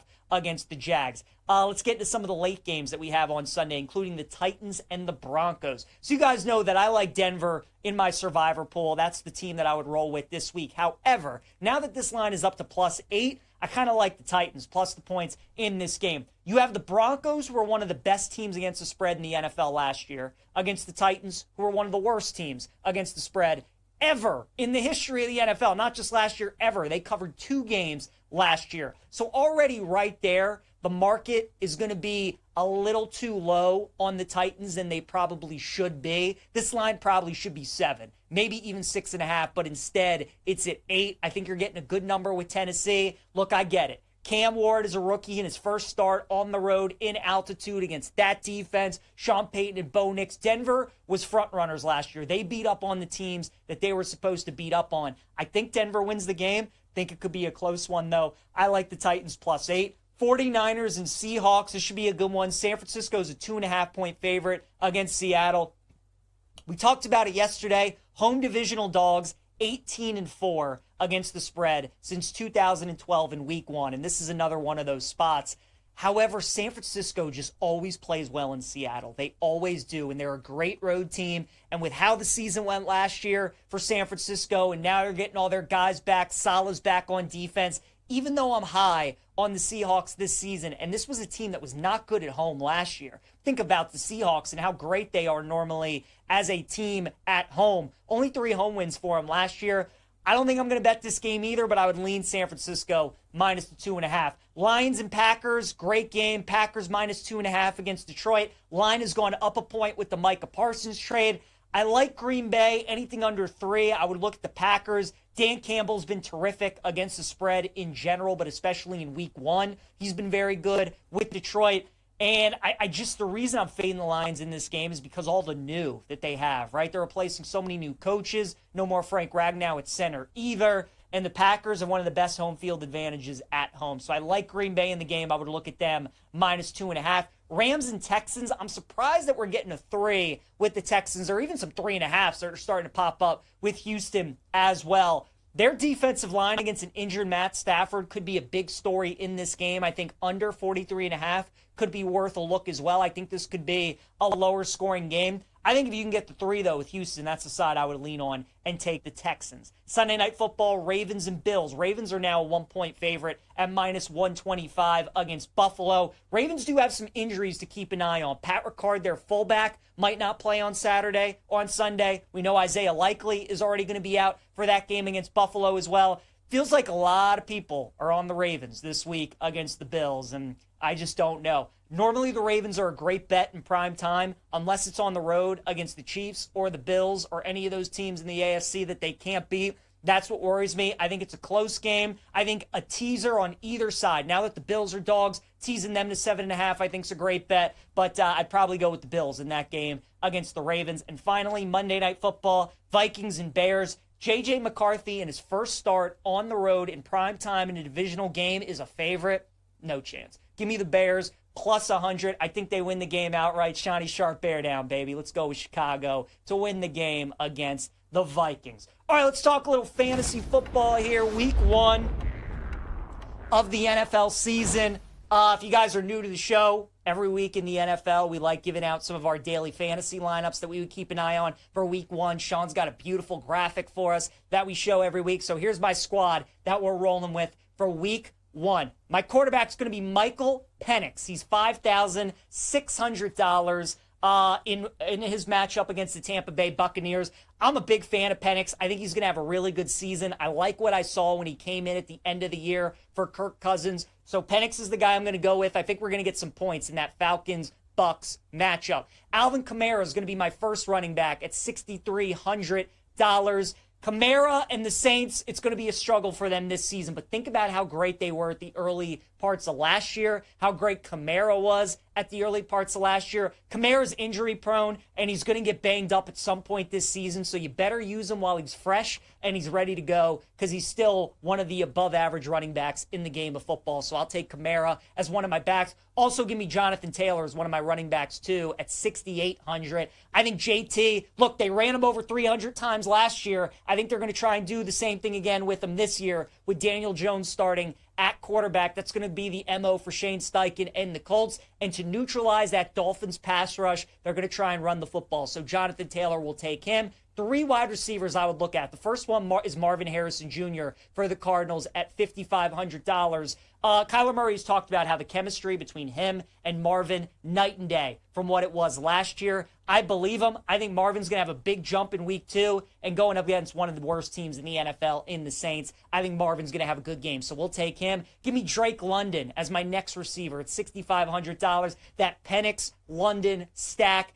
Man, when Penix came in, Drake London's numbers, his targets took off at the end of last year. With Kirk Cousins in there, he just could not push the ball down the field. And that's part of what makes Drake London such a great receiver. So good at the 50-50 ball. He can really outstretch the defense. Now with Penix in there, I think all systems go. Big upside for Drake London this season. And I think it starts in week 1. So I'll take him. And then finally, Malik Neighbors. We'll take him at $7,000 against the Commanders. Malik Neighbors was a beast last season, but especially against Washington. The first game against Washington in D.C., he had 19 targets in that first game. 10 receptions for 129 yards and a touchdown. Also had 9 receptions in the return game at MetLife later on in the season. Washington can't cover him. They have no answers. He's going to probably have double-digit receptions in this game. Malik Neighbors, my 3rd wide receiver. We'll go with tight end for the Colts. Tyler Warren, the rookie. Obviously a rookie. No idea what to expect. But the Dolphins, if there is a good part of their defense, it is their pass rush. Daniel Jones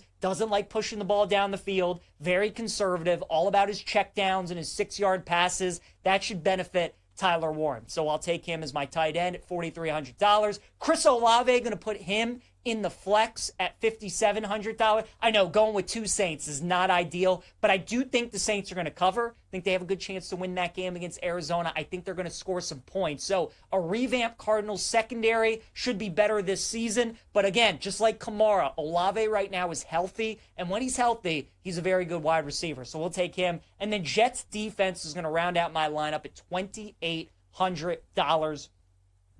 That Steelers-Jets game, I think, is going to be super low scoring. I think it's going to be the first probably to like 17 or maybe 20 in that game. I think the Jets defense is going to be able to force some turnovers. And again, with Aaron Rodgers back there, not the most mobile of guys at this point in his career. So I'll take Jets D as my fantasy defense. This is our lineup that we have for week 1 in DFS. Penix is our quarterback. Alvin Kamara, Jonathan Taylor as our 2 running backs. Drake London, Malik Neighbors, Marvin Harrison as our wide receivers. Tyler Warren is our tight end. Chris Olave in the flex, and Jets defense to round out the lineup. Again, no Thursday, no Friday night football, no Sunday night, no Monday night. Just those 1 o'clock, 4 o'clock Eastern time games. That's our lineup that we have for this week. All right, a promo from our friends at BetMGM. It's a Pro Football No Sweat token. Go for the end zone without breaking a sweat. With a Pro Football No Sweat token, you'll get your stake back and bonus bets if you don't win. Make it legendary with BetMGM. Download the app today. Please gamble responsibly. Let's get into some bets and talk a little Cowboys and Eagles for tonight's game. Before we do that, our plane going streaking. Make sure your loved ones are okay. We're taking Nick Castellanos to get a base hit tonight. 7 for 19 in his career against Freddie Peralta. Eagles football's back. Phillies, I think they get the win tonight against the Brewers, and I like Castellanos to get a base hit as well. My prop lock, we're going Saquon Barkley, first touchdown at plus 375. Last year was the year of Saquon, right? Over 2,000 yards. Nearly breaks the rushing record, was voted the number 1 player just a couple days ago in the NFL. I remember when Alex Ovechkin broke the goal record this past year in the NHL. Who was the first guy to score a goal for the Caps in the postseason? It was Ovi. So now flash forward to the start of the NFL season. Can't you just see Barkley getting in the end zone? And we're right back to where we started. Saquon first touchdown, plus 375. Dog of the day, I'm going to roll with the Dallas Cowboys, plus 8.5 against the Eagles. Don't love it. Not going to lie to you. I would like it a lot better if Micah Parsons was in there and we get it. It was plus 7.5, plus 7 with Dallas.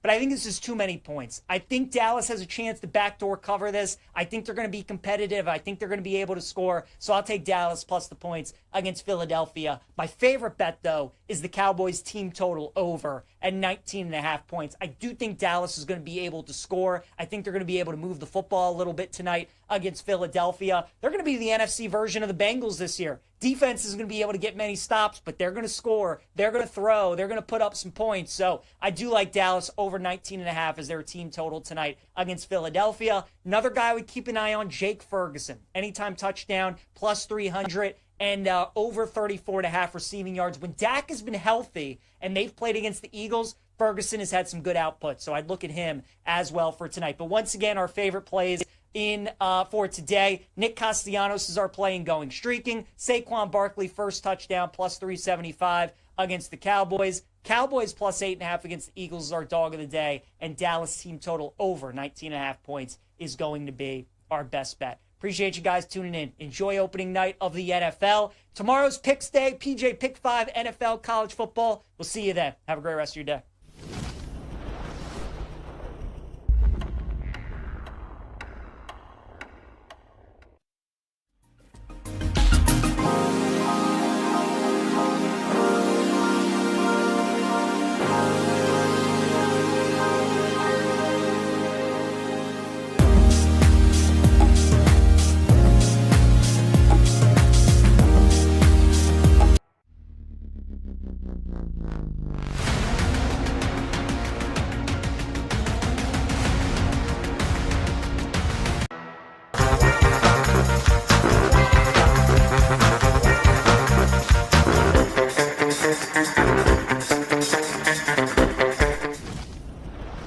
Happy Thursday. Welcome to Send It In, presented by BetMGM here on the BetMGM network. And happy NFL to you and yours. The week 1 of the NFL season opening night gets going tonight, Dallas and Philadelphia. We'll give out some best bets in that one. We'll also continue to look at the rest of the NFL slate for week 1. We'll also talk a lot of college football on the show today. Cole Thompson going to join us here in a moment to talk week 2. We'll also get into some of our favorite player props in week 2 of college football. Did very good with our player props last week. And then we'll dive into some of the fantasy players I like in NFL in week 1 as we'll fill out our fantasy lineup and then wrap everything up with our favorite plays of the day. As always, any questions, any comments, best bets that you guys have for us, anything you have in the NFL, college football, any Major League Baseball bets that you have for us tonight, let us know. We'll get to your questions throughout the show. And if you guys miss any part of the show today, make sure you go check out the Send It In podcast wherever you get your podcast. Let's check in with our guy, Cole Thompson, as we go to the Glasser guest line. Glass is in session.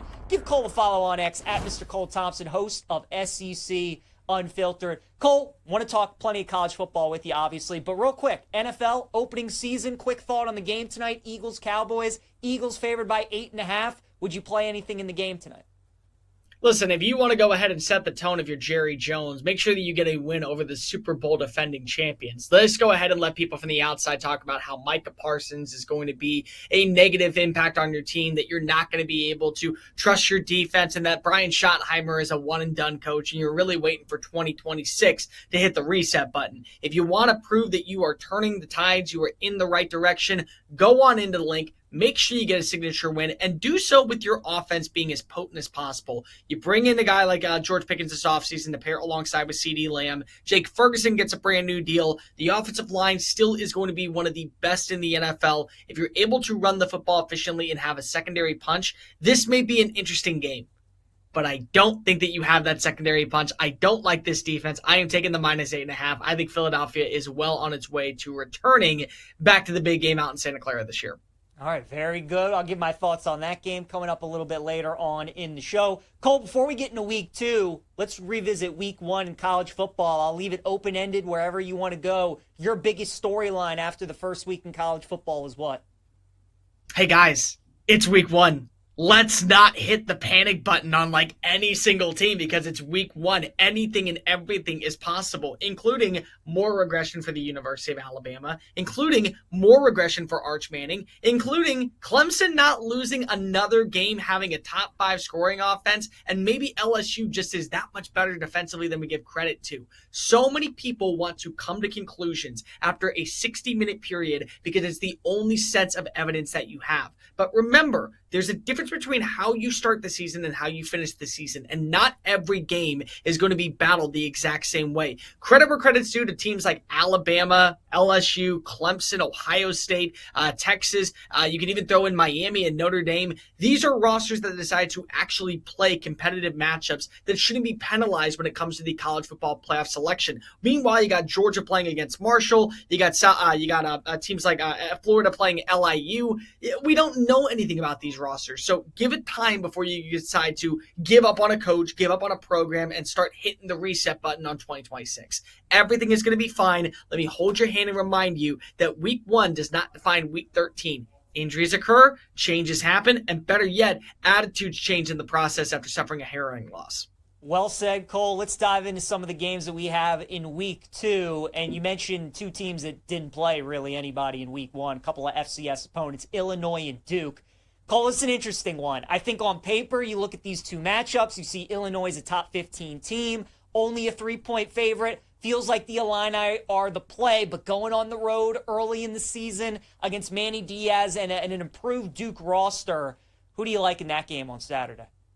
If you would have told me 5 years ago we'd be breaking down an Illinois-Duke game, I would have said, great, what's the line on the hoop range? Because if that would be the only way this makes sense. But Manny Diaz and Brett Bielema, they're 2 defensive-minded coaches that have physical trenches up front on both sides of the line, and they have quarterbacks that are very experienced in living up to the moment, Luke Altmaier and Darian Mensah.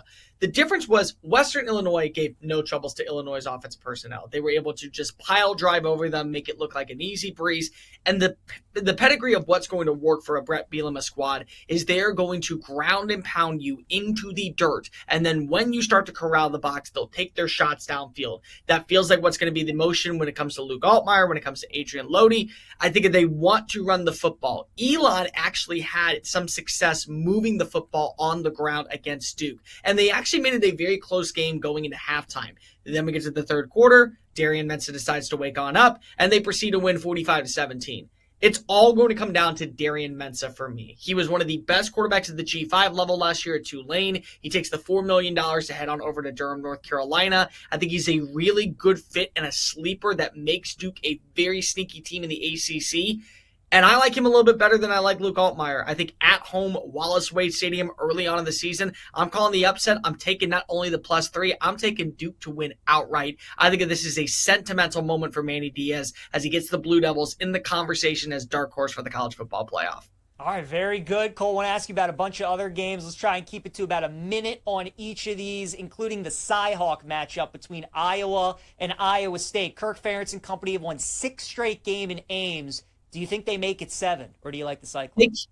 They can. I think what's going to be the big difference maker in this matchup is who wins on third down and who wins time of possession. You got the big 6'6" tight ends for Iowa State. They are going to have to get involved in the passing attack for Rocco Becht. They both had great performances going into the fourth quarter out in Dublin, Ireland. What's going to be interesting as well is special teams. These are two coaches that know how big the importance of field positioning is, punt returnability, and kickoff returnability. So whoever wins in that specific category, I think is going to come out on top. I like Rocco Becht a little bit more than I like Mark Gronowski, but I do think that this defense for Iowa is going to charge a lot of fits for Iowa State. I know it's an Ames, so I'm taking the +3.5. I'm going to take Iowa State to win. I think it's a very close one-score game, 1-point game, something like 21-20. Okay, there you go. We're talking college football week 2 with our guy Cole Thompson. Give him a follow on X at Mr. Cole Thompson. Check him out. Does a great job hosting for SEC Unfiltered. Cole, one more noon Eastern game that the noon Eastern slate this week is good. You got Illinois, Duke, Iowa, Iowa State, and then SMU Baylor matchup. Do you think the Bears bounce back after a tough home loss to Auburn on Friday? They're going to have to, but you're going to have to see second chance adjustments when it comes to this defense. They allowed over 300 rushing yards on the ground. And credit where credit's due, Sawyer Robertson at least made it a game by throwing for over 400. But you got to be multidimensional as a defense. Kevin Jennings, can you let him stay in the pocket and build that rapport in the passing attack downfield? Maybe you got to go ahead and send the safety down in the box to take away that rushing element. And then on the opposing side, you got to be able to run the football. One of the key elements that worked for Auburn was making Baylor a one-dimensional passing attack. It ended up being very proficient because of what you had with the guy in Sawyer Robertson over 400 yards, but still, you got to have that secondary punch. I think they get that secondary punch in this game. Again, I'm taking the +2.5, and I'm taking the team to go on the road to actually head into Gerald Ford, walk back to Waco, sitting at 1-1, a big non-conference win and a big win for the Big 12 for Baylor. Cole, let's get into some games with some SEC teams, including an SEC matchup. Ole Miss and Kentucky. Lane Kiffin and the Rebels going on the road, laying 10 in Lexington. Who do you like in that matchup? You got to remember, this was the game. And yes, the Florida game and the LSU game certainly were problems, but this was the game that many people turned to say Ole Miss missed the college football playoff because of it. A loss in Oxford last year, week 5, Berrien Brown, Brock Vandagriff, has probably been on the mind of Lane Kiffin throughout the entire offseason, throughout all of last season. He wants his revenge. And what we saw from Austin Simmons, despite a few mechanical issues, very sound quarterback. Kentucky is going to have to pressure a young passer in his first road test, in his first conference game, to make those mental mistakes. And I just don't see that happening. I don't see where Lane Kiffin is going to allow himself to lose. And the bottom line is that remember the feeling of how Ole Miss missed the college football playoff last year. I feel like this is going to be a game that gets out of hand. I feel like this is going to be a game that leads to a lot of scoring. And I think that Lane Kiffin's not going to take out his backups. He's going to look like Kyra Wren screaming, more, because he knows that he has got to send a message to Kentucky. I like Ole Miss to win big. I like Ole Miss with the points at -10. Arizona State goes to Starkville this weekend. Maybe people have seen the video of Arizona State trying to simulate the cowbell in practice. Cole, I think they're in for a rude awakening. You can't simulate those cowbells. They're laying 6.5. What do you think about this game? I think it's funny that also Kenny Dillingham's talking about in the state of Mississippi, there's like a casino on every street corner. Can I go there and place a few bets while we're at it, Kenny D? Because I may end up picking against you.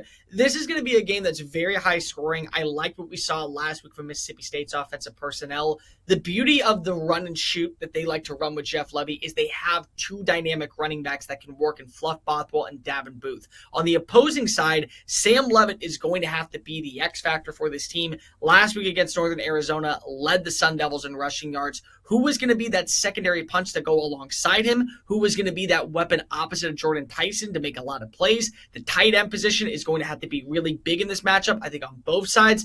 Death taxes always take the points and the over whenever it's a Mississippi State defense. I think this is a high-scoring game. I am going to take Mississippi State with the points at plus 6.5, but I think Arizona State's able to pull this one out in Starkville, even though they barely have any cowbells ringing out in Tempe right now. Yeah, that should be a good one. And the game of the week, Cole, top 25 matchup, Oklahoma and Michigan. 30 seconds for this one. Sooners laying 5.5. Who do you like there in Norman this week? Bryce Underwood, I think, is going to be one of the best rising quarterbacks in the game. I think that he will eventually become a fixture of Big Ten football and lead Michigan back to the college football playoff. But it's his first road start against a Power 4 team, and it's a Brent Venables defense. This is not a recipe you want unless you are already one of the elites of the elites. I think that by the time we get to Sunday morning, we're talking about John Mateer. We're talking about this Oklahoma offense being much more dynamic and the defense getting the job done at home. I'm taking the minus 5.5. I'm taking Oklahoma to win this game. I think that we are going to be talking a lot more about the Sooners as a prominent team in the college football playoff come this time next week.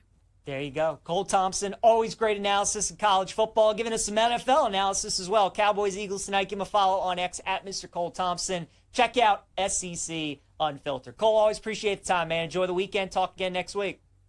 PJ, remember, there is no such thing as a bad week in college football. Take care, guys. All right, man. Ain't that true. Excited for week 2. Let's continue talking week 2 in college football. Dive into some player props that we like for the upcoming week. We'll start in that Ole Miss Kentucky game with the Rebels and the Wildcats. Austin Simmons right now, passing touchdown prop is at 1.5. The under is plus 125. I think this could be a low-scoring game. We talked about it earlier in the week when the total was 52.5. Now it's down to 50.5. I think this game could be a slog. I think it could be the first to 20. And Simmons, yes, super talented, but first career road start, maybe a little bit of a sleepy spot going against one of the worst teams, if not the worst team in the SEC. I think this is a low-scoring, ugly game. I like the plus 125 for Simmons to only score one touchdown.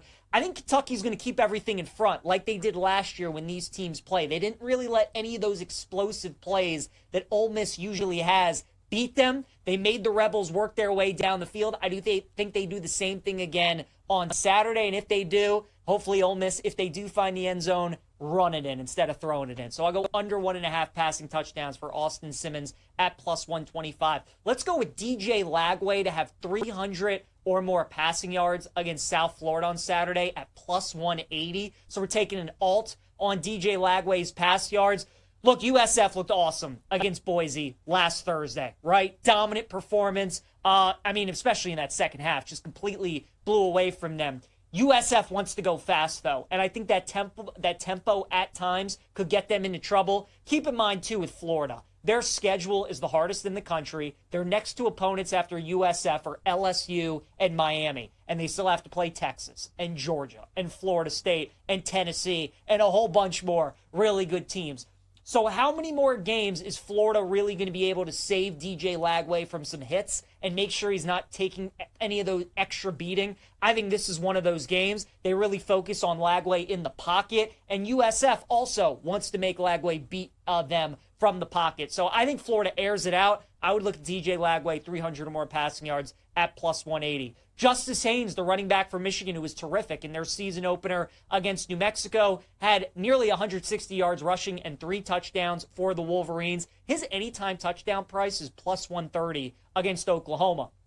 Now, I think Michigan is going to have a difficult time scoring in that game, but I also think Bryce Underwood's going to have a difficult time through the air. I think the times that Michigan does get it inside the red zone or inside the 10-yard line, they're looking for Haynes. I would expect 20 to 25 carries out of him. So Justice Haynes plus 130 to find the end zone. I think that's a good price in that Oklahoma-Michigan game. What about Arizona quarterback Sam Leavitt? Under 45.5 rushing yards against Mississippi State. In all of the road games that Sam Leavitt played in last year, he did not eclipse 46 yards. He did at home, but in the true road games, never went over 46 yards. Mississippi State last week against Southern Miss gave up 58 rushing yards to the quarterback, which I think is why the total is as high as it is. And again, Leavitt is a guy who's home and road splits, tends to run more at home, doesn't get sacked as much at home. Keep in mind, as always, have to mention this every time we talk about a quarterback rushing prop in college, sacks can count against the quarterback rushing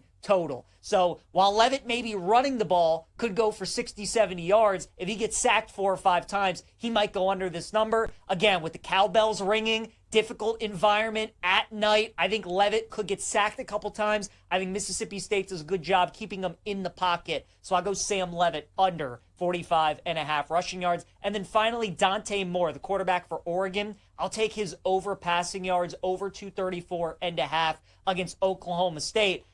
Oregon, I think, is going to blow the doors off of Oklahoma State. They are the way more talented team. They should win this game by 30, maybe even 40 points. But again, I think this is a good game for Oregon, Dan Lanning, to really prep Dante Moore and really get him more comfortable and confident before they have the rivalry game against Oregon State upcoming, and then the big road trip to Happy Valley to take on Penn State. So this is a game I think Oregon's going to focus on the pass. They get Dante Moore in a rhythm, over 234.5 passing yards for Dante Moore against the Pokes. All right, let's continue talking week 1 of the NFL season. You guys, you won't hear a better stat across any show than the one I'm about to give you. And I got to give credit to the Twitter account Lock and Cash, who shared this trend for this Giants and Commanders game. Listen to this one, all right? We've had 25 instances in the last 20 years where this has happened. It only applies in week 1, where you get a divisional matchup like you are between the Giants and the Commanders. You get a team that made the playoffs playing against a team that missed the playoffs. And also it's a game where last year there was a team that got swept by the other team, okay? If you bet on the team, who's in the case of the Giants, the team that got swept and missed out on the playoffs, and they're a dog in the game against the favorite like they are against Washington, in those 25 instances, that team is 23-2 against the spread. 23-2. So once again, I'll repeat that, right? You have a team that made the playoffs in Washington versus a team in the Giants who didn't. They're divisional opponents. Washington swept the Giants last year. You're looking to bet on the Giants, and it has to be in week 1. This only applies in week 1. 23-2 against the spread. That alone, I'm taking the Giants +6 against Washington. I already kind of liked them in the game to begin with because the Giants always play the Commanders well in D.C. I think the Giants, certainly Russell Wilson going up against that Washington offense, Washington defense is going to be able to make some plays. And I think that Giants defensive line could give Washington and Jaden Daniels a little bit of issues. So Giants always play well in Washington. They're always a good bet against the spread against the Commanders. And then I heard that stat, and I'm like, Giants +6. Let's ride. Next up, Panthers, Jags. Jacksonville, a 3.5-point favorite. Total in the game is 47. So the Jags have gone from a 3-point favorite to a 3.5-point favorite. I'm going with Carolina in the game at +3.5. I don't know if the Panthers are going to be an official play for me in this matchup, but look, Trevor Lawrence is a favorite, is not good, and I just think these teams are pretty similar. I think the upside, or all the perception right now around Jacksonville, is really helping up drive this line.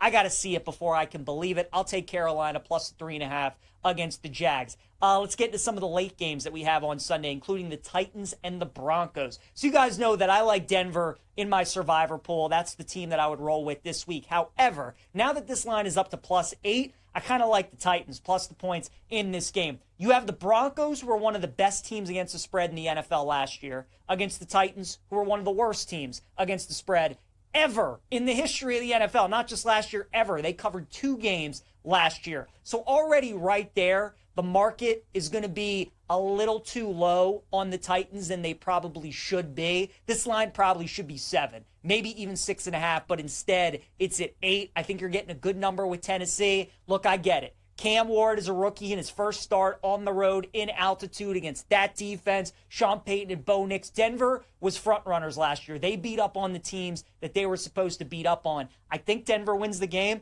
Think it could be a close one, though. I like the Titans +8. 49ers and Seahawks. This should be a good one. San Francisco's a 2.5-point favorite against Seattle.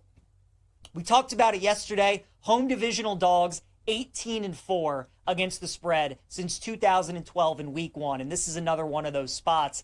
However, San Francisco just always plays well in Seattle. They always do, and they're a great road team. And with how the season went last year for San Francisco, and now you're getting all their guys back, Salah's back on defense, even though I'm high on the Seahawks this season, and this was a team that was not good at home last year. Think about the Seahawks and how great they are normally as a team at home. Only 3 home wins for them last year.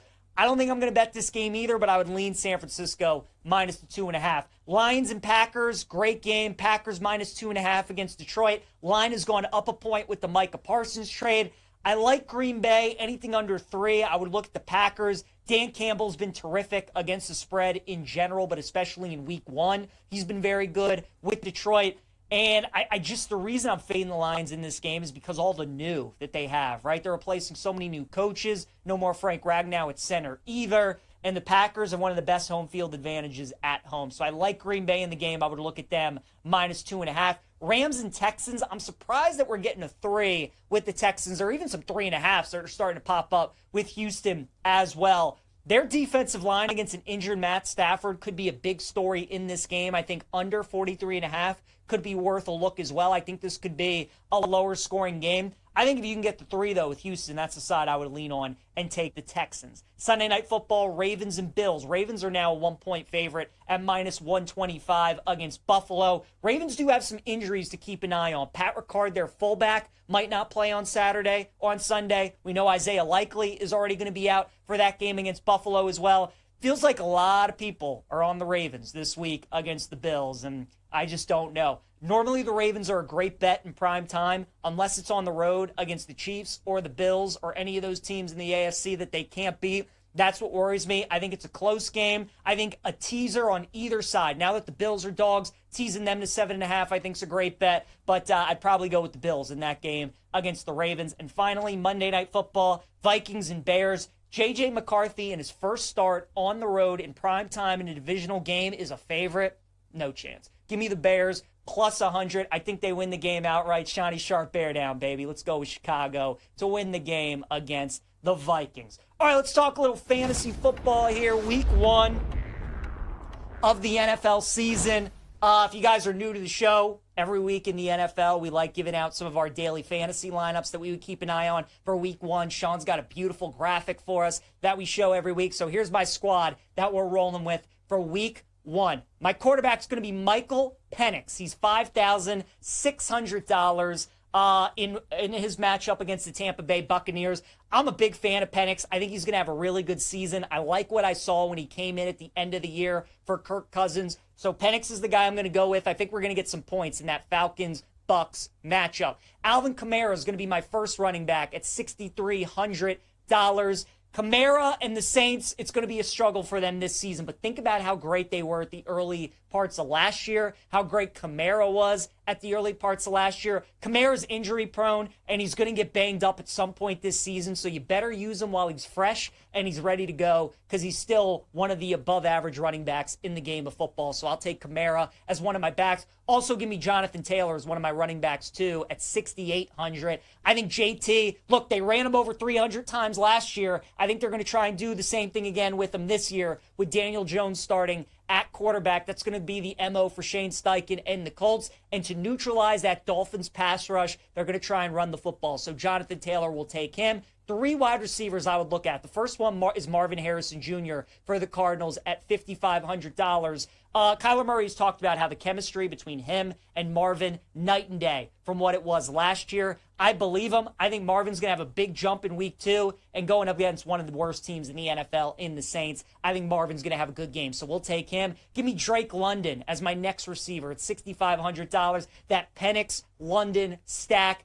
Man, when Penix came in, Drake London's numbers, his targets took off at the end of last year. With Kirk Cousins in there, he just could not push the ball down the field. And that's part of what makes Drake London such a great receiver. So good at the 50-50 ball. He can really outstretch the defense. Now with Penix in there, I think all systems go. Big upside for Drake London this season. And I think it starts in week 1. So I'll take him. And then finally, Malik Neighbors. We'll take him at $7,000 against the Commanders. Malik Neighbors was a beast last season, but especially against Washington. The first game against Washington in D.C., he had 19 targets in that first game. 10 receptions for 129 yards and a touchdown. Also had 9 receptions in the return game at MetLife later on in the season. Washington can't cover him. They have no answers. He's going to probably have double-digit receptions in this game. Malik Neighbors, my 3rd wide receiver. We'll go with tight end for the Colts, Tyler Warren, the rookie. Obviously a rookie. No idea what to expect. But the Dolphins, if there is a good part of their defense, it is their pass rush. Daniel Jones doesn't like pushing the ball down the field, very conservative, all about his checkdowns and his 6-yard passes. That should benefit Tyler Warren. So I'll take him as my tight end at $4,300. Chris Olave, going to put him in the flex at $5,700. I know going with 2 Saints is not ideal, but I do think the Saints are going to cover. I think they have a good chance to win that game against Arizona. I think they're going to score some points. So a revamped Cardinals secondary should be better this season. But again, just like Kamara, Olave right now is healthy. And when he's healthy, he's a very good wide receiver. So we'll take him. And then Jets defense is going to round out my lineup at $2,800. That Steelers-Jets game, I think, is going to be super low scoring. I think it's going to be the first probably to like 17 or maybe 20 in that game. I think the Jets defense is going to be able to force some turnovers. And again, with Aaron Rodgers back there, not the most mobile of guys at this point in his career. So I'll take Jets D as my fantasy defense. This is our lineup that we have for week 1 in DFS. Penix is our quarterback. Alvin Kamara, Jonathan Taylor as our 2 running backs. Drake London, Malik Neighbors, Marvin Harrison as our wide receivers. Tyler Warren is our tight end. Chris Olave in the flex, and Jets defense to round out the lineup. Again, no Thursday, no Friday night football, no Sunday night, no Monday night. Just those 1 o'clock, 4 o'clock Eastern time games. That's our lineup that we have for this week. All right, a promo from our friends at BetMGM. It's a Pro Football No Sweat token. Go for the end zone without breaking a sweat. With a Pro Football No Sweat token, you'll get your stake back and bonus bets if you don't win. Make it legendary with BetMGM. Download the app today. Please gamble responsibly. Let's get into some bets and talk a little Cowboys and Eagles for tonight's game. Before we do that, our plane going streaking. Make sure your loved ones are okay. We're taking Nick Castellanos to get a base hit tonight. 7 for 19 in his career against Freddie Peralta. Eagles football's back. Phillies, I think they get the win tonight against the Brewers, and I like Castellanos to get a base hit as well. My prop lock, we're going Saquon Barkley, first touchdown at plus 375. Last year was the year of Saquon, right? Over 2,000 yards, nearly breaks the rookie. Nearly breaks the rushing record, was voted the number 1 player just a couple days ago in the NFL. I remember when Alex Ovechkin broke the goal record this past year in the NHL. Who was the first guy to score a goal for the Caps in the postseason? It was Ovi. So now flash forward to the start of the NFL season. Can't you just see Barkley getting in the end zone? And we're right back to where we started. Saquon first touchdown, plus 375. Dog of the day, I'm going to roll with the Dallas Cowboys, plus 8.5 against the Eagles. Don't love it. Not going to lie to you. I would like it a lot better if Micah Parsons was in there and we get it. It was plus 7.5, plus 7 with Dallas. But I think this is too many points. I think Dallas has a chance to backdoor cover this. I think they're going to be competitive. I think they're going to be able to score. So I'll take Dallas plus the points against Philadelphia. My favorite bet, though, is the Cowboys team total over at 19.5 points. I do think Dallas is going to be able to score. I think they're going to be able to move the football a little bit tonight against Philadelphia. They're going to be the NFC version of the Bengals this year. defense isn't going to be able to get many stops, but they're going to score. They're going to throw. They're going to put up some points. So I do like Dallas over 19.5 as their team total tonight against Philadelphia. Another guy I would keep an eye on, Jake Ferguson. Anytime touchdown, plus 300. And over 34.5 receiving yards. When Dak has been healthy and they've played against the Eagles, Ferguson has had some good output. So I'd look at him as well for tonight. But once again, our favorite plays for today. Nick Castellanos is our play in going streaking. Saquon Barkley, first touchdown, plus 375 against the Cowboys. Cowboys plus 8.5 against the Eagles is our dog of the day. And Dallas team total over 19.5 points is going to be our best bet. Appreciate you guys tuning in. Enjoy opening night of the NFL. Tomorrow's Picks Day, PJ Pick 5, NFL, college football. We'll see you then. Have a great rest of your day.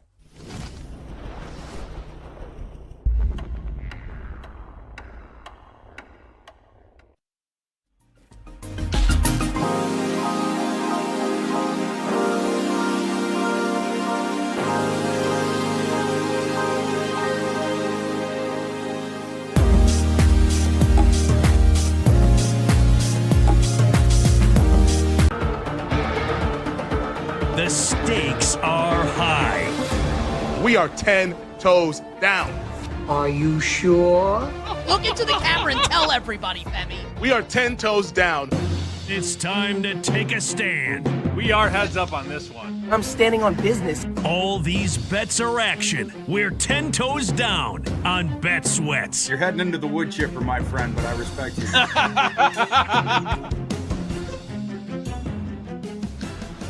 They had to show feet.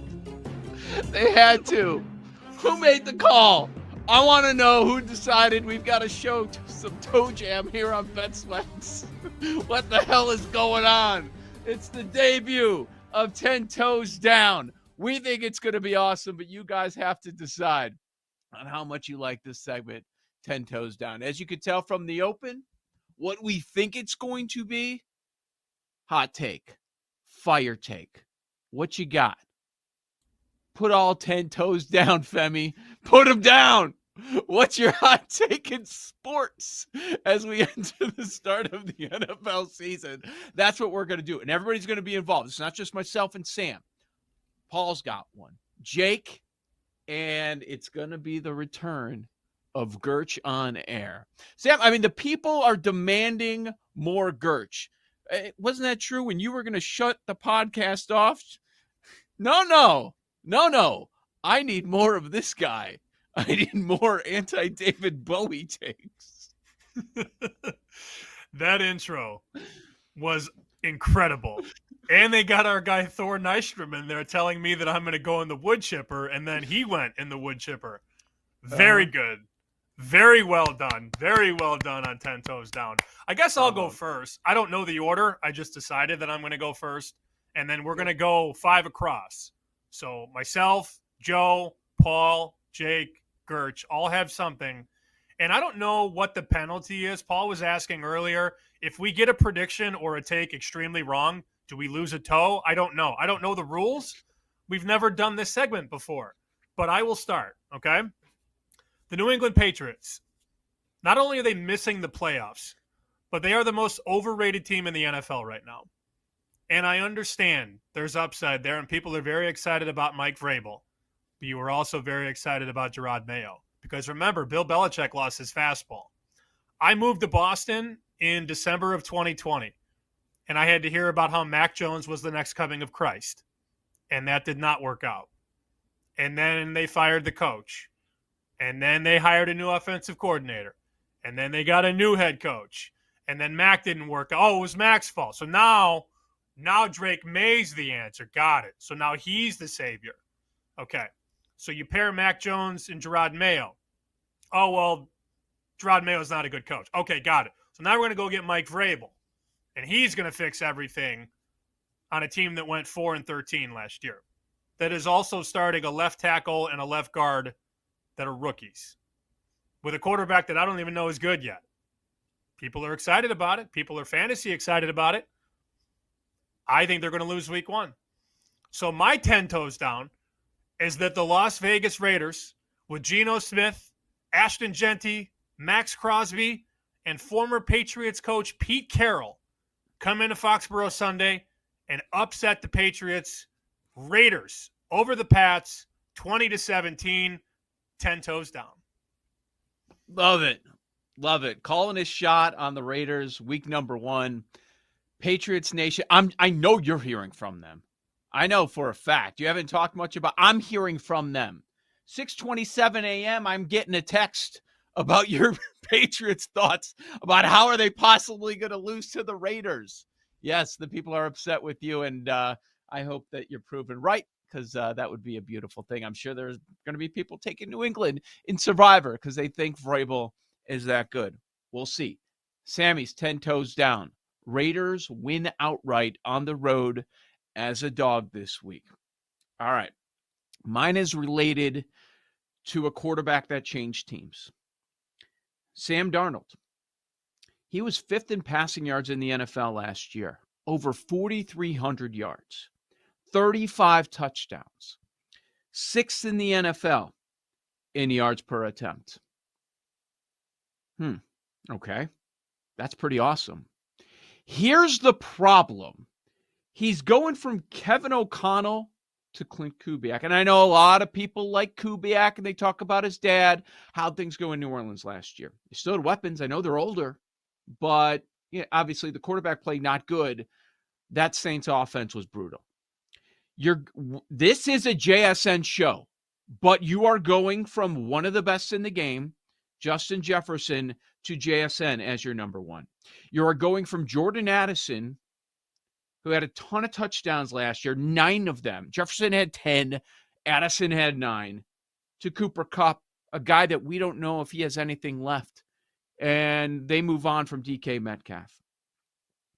The situation is not the same. I'm not buying that Sam Darnold learned a lot. He's going to go from breakout player to a quarterback breaking down. He's going to go from the Pro Bowl to the toilet bowl. My 10 toes down, Sam Darnold will not be a top 20 quarterback this year.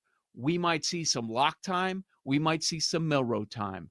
I'm not buying Seattle at all, and I'm not buying that Sam Darnold backs up what he did in Minnesota.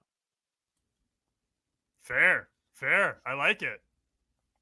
All right. Let's bring the fellas in. It's time for Paul. The Kelly Green hat is on. He's ready for the season opener tonight, Eagles and Cowboys. Paul, what is your 10 toes down? If you know, you know there's a Philly angle to this, but not directly. Marvin Harrison Jr. will have the best season. We'll put a number on. We'll have the most yards of any year 2 wide receiver. You look at the totals. Brian Thomas Jr., 1150.5. Neighbors, 1150.5. Marvin, 975.5. Worthy, 900. Odunze, 875.5. You want to add him, Pearsall and Leggett. Those are the round 1 guys.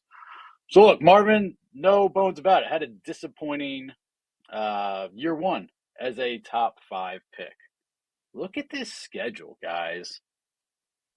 7 of the first 8 games in a dome. At New Orleans, dome. Name a corner on New Orleans. Panthers at home in a dome. Okay, they're at San Francisco. Seattle at home in their dome. Tennessee at home in their dome. At Indy, dome. Green Bay at home, dome. At Dallas, dome. 7 of 9 of their first 9 in a dome. 8 of their first 10 in a dome. 13 of their 17 games are in a dome. So I think Kyler's going to put up a bunch of yards. Marvin is going to have the season we expected from Marvin Harrison Jr. as a top 5 pick. So he will have more yards than Brian Thomas, Neighbors, Worthy, Odunze this season. He's been forgotten about a little bit, right? Yeah. Like one year that wasn't great.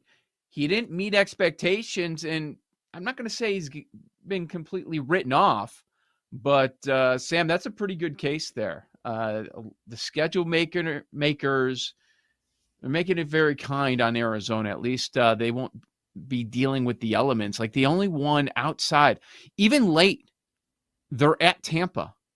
They're at Houston, at Cincinnati. Maybe that's bad weather, week 17, and then at the LA Rams.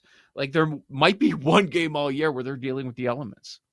Any bets to be made there aside from over the total? Is there a longer shot on offensive player of the year, Paul? I bet the 100-1. I don't think it can win because of the 100, the year 2 wide receiver, even at Justin Jefferson. There's not a precedent for that. But especially looking at this early slate, like maybe that's something where he becomes at the top of the board after the first 6 weeks, and you can flip it. Or, we don't like to do cash outs on this show, but maybe there's a way to monetize that at 100-1. And there's a stray 100-1. A lot of places are 50.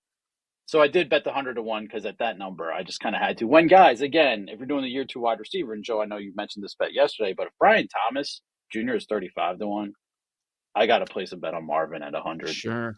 Sure. I think else? You could bet over 6.5 touchdowns. I think honestly, over 6.5 touchdowns is probably the best bet to make. You could play 10 plus touchdowns this season at plus 250. Where else is the ball going? Zay Jones, Trey McBride over the middle. Yep. Yeah. But there's a ceiling there, you would think. But yeah, he got a ton of targets last year, for sure. Okay, that's a pretty good look. All right, let's go to Jake. Is it Illini related? I don't know. Jake, what is your 10 toes down? I would love to say it's the Illini, but I am not 10 toes down on them this week. We'll talk about that in lightning bets, but it makes my stomach hurt thinking about that game. No, my 10 toes down is the same market, and Paul mentioned it. I think Brian Thomas Jr. just wins Offensive Player of the Year. And if we think Liam Cohen fixes this offense and Liam Cohen fixes Trevor Lawrence, you have Travis Hunter there as the number 2 to take pressure off Brian Thomas Jr. He's one of those guys that's down the board, 35-1. And I was looking at Jacksonville's schedule too, like, they get Seattle at home, so they don't have to face that defense on the road. They start with the Panthers and the Bengals. You get the Raiders, dome. Texans, dome. Titans, terrible. Colts, dome. I kind of think that if Liam Cohen is everything that he's cracked up to be, Brian Thomas Jr., year 2 jump, Offensive Player of the Year, 35-1. Huge dome show. Love dome. Let's go. Always said that about you. It's Brian Thomas, OPOY. All right, we're in on the year 2 wide receivers. The moment that everybody's been waiting for, I'll show. It's Gertch time. Gertch, 10 toes down. What you got besides Good morning, gentlemen. chicken breast? Chicken breast.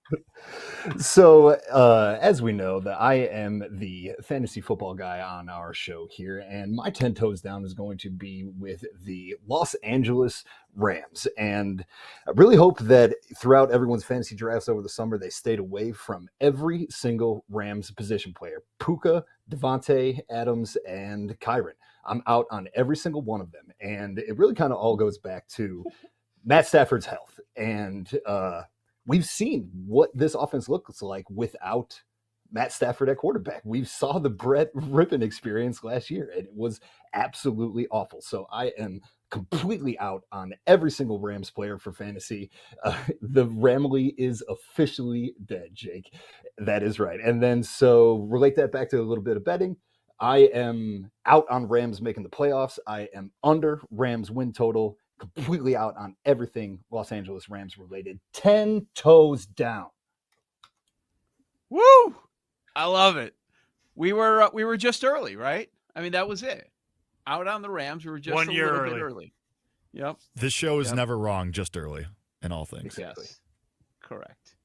So if we go, here's what I'm thinking. As Gertch is going through that, I'm looking up the odds now. Rams last place in the West. Is that a thing? Yes. I mean, I hate Seattle, but I'm wondering if it's not Stafford, that could happen. Rams last place, it's plus 375. I thought he would get a better number than that. And we know Devontae Rams Adams to miss Jimmy Garoppolo, so yeah. Rams to miss playoffs plus 125 BetMGM. Yeah. With that, we like San Francisco. We lean Arizona a little bit more, but definitely out on Seattle for me. And it sounds like we're out on the Rams. Man, there was so much love out there in the offseason on Devontae. Like he's dialing back the clock a little bit. I don't know. I got to see it first before I'm willing to believe it. the quarterback, he's not even taking contact. The season starts on Sunday. So good luck. Why aren't we talking about what we'll break down all the games tomorrow? But maybe I'm taking the Texans. I feel like that game's not talked about a ton. The market's at 3. There's one very public book that's 3.5 right now. Man, I like the Texans a lot in that game until like Stafford and the rest of them prove us all wrong. Just in honor of 10 toes down, I may have to be clicking a little bit here on a little Raiders and Texans moneyline parlay. I think that's a decent look, and you get 2 small dogs that explode the odds. Because when you parlay a dog and a dog, a plus sign and a plus sign, to the moon. I will, all right. To further back up my bet, I'll be betting some Marvin most receiving yards this weekend. I'll tell you that right now. Oh, I like that. I've seen one market posted, but it includes tonight, and it's at 40. So I'm not gonna do that, but they'll be everywhere tomorrow. They should be everywhere tomorrow.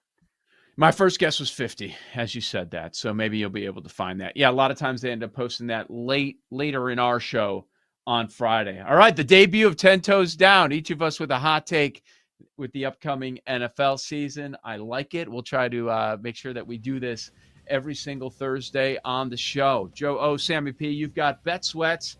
All right, coming up next, we've got late bets later this hour, but we'll go out to Vegas. We'll check in with our friend John Murray, find out where the sharp money is going, NFL and college on the other side. You've got the BetMGM Network.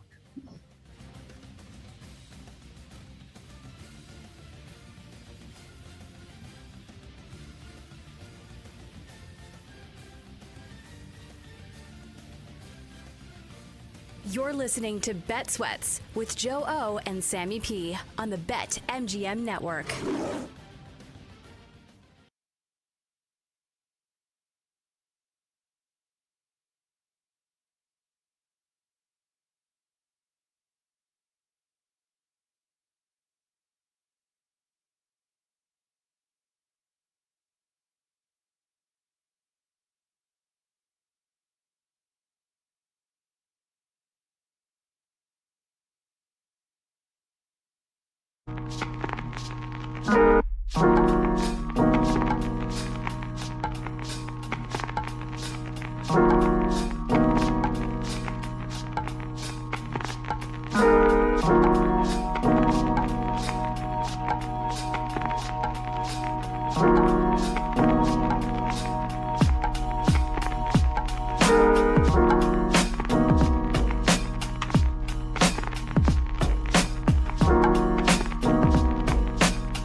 with Joe Ostrowski and Sam Paniotovich on the BetMGM Network.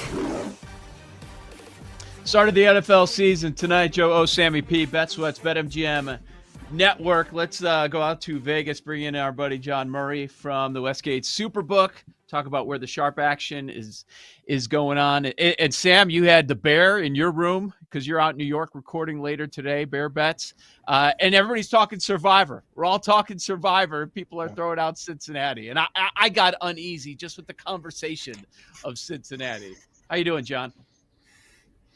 I'm good. I can't do Cincinnati, Joe. I told you guys off the air, I've been knocked out of that contest 2 times in week 1. A couple years ago, the Bengals lost to the Steelers. If you remember that, they missed an extra point. Not that I hold a grudge. And then last year, I think like half the pool got knocked out when they lost to the Patriots. So I can't do it again. I'm going somewhere else, buddy. So you don't believe in the do theory. Joe gave the stat the other day. The last 6 years, the Bengals are 1-11 straight up in the first 2 weeks. Okay. Zach Taylor. Do you remember Sam, do you remember what the Simpsons, when Krusty the Clown made all that money on the Clown College and bet it all on the Washington Generals? Because he thought the Generals were due. Yeah.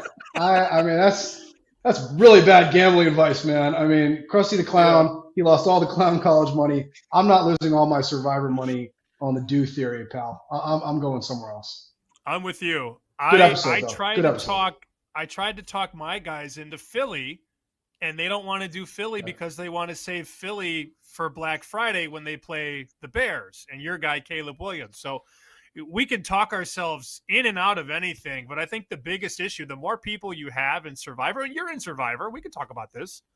When you have 3-4 people in a pool, there's so much analysis paralysis, and then everybody starts getting pissed at each other. You know, the only time I've really done well in these pools, and I've been playing in these contests since I've been in Vegas since 2007, here's some serious advice. The only time I've done well, the only time I've cashed was when I did it by myself. And maybe that sounds arrogant, but I don't really mean for it to sound arrogant. I mean it seriously. I didn't have all these different voices saying what to do, what not to do, second guessing everybody. It was just me going in. And now this is 2 cashes out of like 1,000 entries. This is not bragging. I don't think it's a coincidence that the only times I did well is because I was by myself. When you have too many chefs in the kitchen, Sam, I don't know if it works. It also depends on how loud some of those chefs are. You know, I've been paired with some friends of yours over the years that had very strong opinions, and I think it didn't help. Let's say that. There are a number of contests going by the name Kelly and Murray that you can sign up for right now, which I'm guessing. I don't know what you're talking about, Joe. Yeah. What about the noise as far as tonight? Because you're referencing that. I think that's very smart advice if you're in these contests. But there's a lot of noise relating to no more Micah Parsons in a Cowboys uniform. When you look at how much this point spread has moved and what his true value is, what's happening over at the book there? I think Parsons is one of the best defensive players in the league. I'm not going out on a limb there, but we never expected a 100% Micah Parsons to be playing in tonight's game. Maybe if he had worked out a deal with Dallas in the last 7 days, he might have taken the field. I'm sure he's been working out all summer, obviously, but I don't think anybody thought he was going to be the full defensive player of the year caliber Micah Parsons tonight. I don't think he'll be that player on Sunday for Green Bay either. I really don't think that the line move here has that much to do with the Micah Parsons trade. It's more to do with a lot of people betting on Philadelphia. And what are we going to get tonight, guys? You already know this. Money line parlays and teasers starting with the Eagles. How many teasers are the books going to write? Going from Philadelphia tonight to Denver. Talk about another popular Survivor play. Denver. Sunday afternoon, they play Tennessee. I think Arizona is going to be in a lot of teasers. And I think the Washington, they call them the Commanders, Sam. The Washington Commanders at home against the New York Football Giants. That's another one. But the big one's going to be Philadelphia, Denver. And the books are already seeing that. And I think that's why you're seeing that number move up a little bit. Yeah, that was the protection that we were talking about earlier, Joe. And I wrote about this for Fox today with NFL czar Ed Salmons from the Westgate, and he said, "Look, they're going to just tease it. They're going to tease it at 8. Yeah. Let's just get ahead of it. Let's move to 8.5, see what happens." And then there was finally some support for the Cowboys. I personally call the team the football team, formerly known as the football team. I think it's very funny. I also think Washington should just change the name every year. Think about the merch you could rack in every single year if you just change the team name every year. They did such a good job with the Commanders branding. I would be really excited to see what they would do next, Sam. That was such a popular name. It's a good idea. I think that's probably very good name. All right, so I like the Raiders. You had said during the break you saw some sharp accounts on the Raiders. What else are the Sharps like so far week 1? Yeah, we did. Raiders plus 3.5 and plus 3. They're at New England. And then another side note there, New England was such a popular team in the offseason, guys. They had everybody liked their draft. Everybody liked the addition of Mike Vrabel, the hiring of Mike Vrabel. They spent a ton of money in free agency. They were such a popular futures team. But what we saw towards the end of the summer was sharp groups coming in under their win total. So betting under the New England win total and betting on the Raiders plus the points week 1, some savvy groups there. I would say Tampa Bay is another sharp side we've seen this week at the book. And then on Monday night, Minnesota, that they've flipped, the favorite flipped in that game. They play at Sam's Bears and Caleb Williams, my guy, on Monday night. So those are 3. And then, and also this week, early in the week, Carolina got some sharp money. Carolina's an interesting team. Because, I think everybody wrote off the quarterback last season. Everybody wrote that team off. But they were starting to play better at the end of the year. And that division, I do like Tampa. But, look, that division is not the AFC North, Joe. It's not the NFC West. It's not one of the better divisions in the league. There's a possibility there that a team could come out of nowhere and win the NFC South. I don't think it's that crazy to think Carolina could be in the mix. Going against the public is not the wisest betting strategy blind, right? But we were talking earlier in the week how it seems like early on in seasons that they're just horrendous. And you guys saw it at the book last week in college football. Last NBA season, I remember with Sam, we were talking about it the first couple weeks, how bad the public was. Do you recall them doing that with the NFL? Do they tend to struggle early on? Or is it just, year by year, sometimes they do well? I think it varies. I mean, the one difference with the NFL and college is there's only going to be a couple of big decisions for us this week. There's going to be maybe 3 to 5 games that'll really tilt the weekend for us. And if we don't get enough of those games, we're not going to do well. College football, it's a lot more spread out. We had so many big decisions last week. Everybody talked about the Texas game. We did well in that game. We did well on Miami beating Notre Dame. We cleaned up when Florida State beat Alabama. The decisions were just spread out all over the weekend. This week, you're probably going to get, I'm sure we'll have a big decision on Sunday Night Football. We always do. And then we'll really need one of the afternoon games. It'll probably be Tennessee against Denver. That'd be my guess. But there's only going to be a couple really big swings. And if we don't get them, we're not going to do well. So I don't know. I can't say that I've seen anything about the public doing poorly necessarily in week 1 versus any other week. I'm sure you haven't seen a lot of this because you're so busy and you have a lot of things going on in Nevada. But these books across the country now, John, Joe and I brought it up yesterday, and then we got a bunch of reaction offline, tweets, DMs, all that. There's a book in Illinois that is dealing 2-team 6-point teasers at minus 148. And we discussed that yesterday. Ridiculous. Only to be outdone by other books in other states dealing minus 154, minus 160, and minus 170 on teasers now. Yeah, I mean, I got to think. I don't want to speak for another operator, but my guess would be that they did very poorly on teasers last year. Remember, last season in the NFL was the public did so well, the chalk did so well. That could be a reaction of somebody looking at the teaser results from last season and saying, we got to change the pricing. That would be my guess, but I don't want to speak for those operators. But, the good thing that there is if you're a player, if you're a customer of one of those books, you don't have to bet teasers. And if what was that last price you gave, Sam? Minus 164? Minus 160? Minus 170. Excuse me. I think I blacked out. Minus 170. Look, if they're doing two teams 6-pointers at minus 170, they're basically telling you, don't bet your 2-team teasers here, right? You got to go somewhere else for those.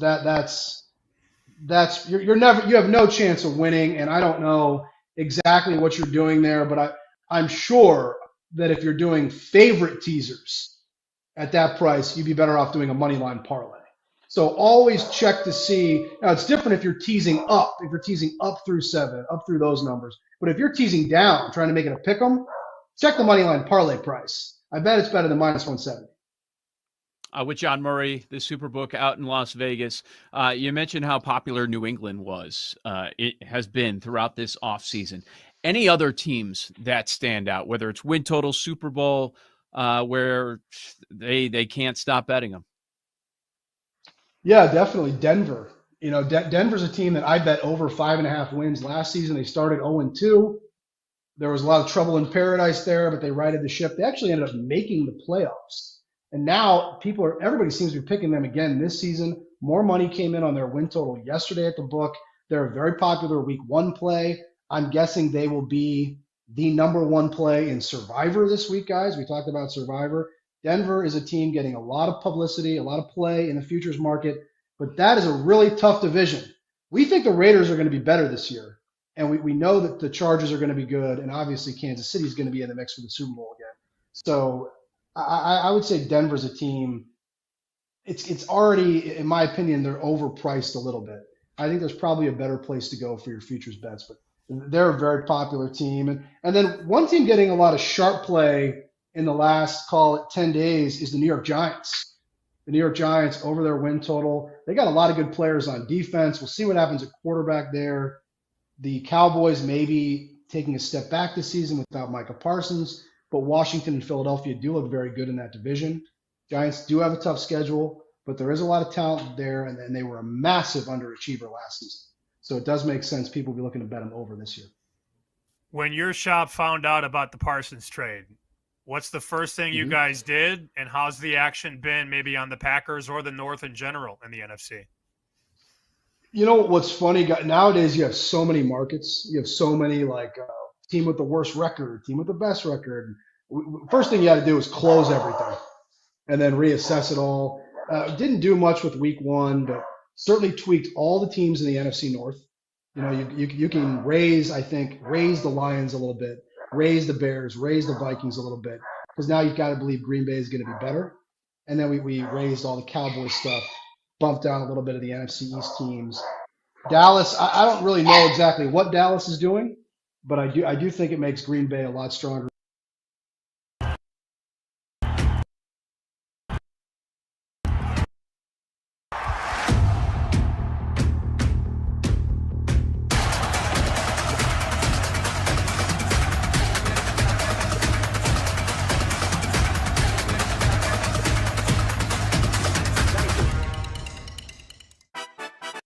They're a team, they just brought in one of the best defensive players in the whole league. They got a lot of talent on both sides of the ball. They're in a really tough division. And you look at Dallas, their defense was terrible last year, and now they traded away their best player. I think Dallas is going to score a lot of points, but it's hard to picture them winning many football games with that defense. What about sharp action in college football for week number 2? Yeah, I feel like week 2 games aren't that good, fellas. I looked at the schedule. I like complaining about the schedule every week, Joe. And I looked at the schedule. I didn't think it was that good, but a couple sharp sides we got. We got Oregon State against Fresno, Maryland against Northern Illinois, Toledo against Western Kentucky. Toledo had an easy cover for me last week, guys. Very easily covered against Kentucky. I was very pleased with that easy win last week. But no, college football, I feel like they're doing the right thing.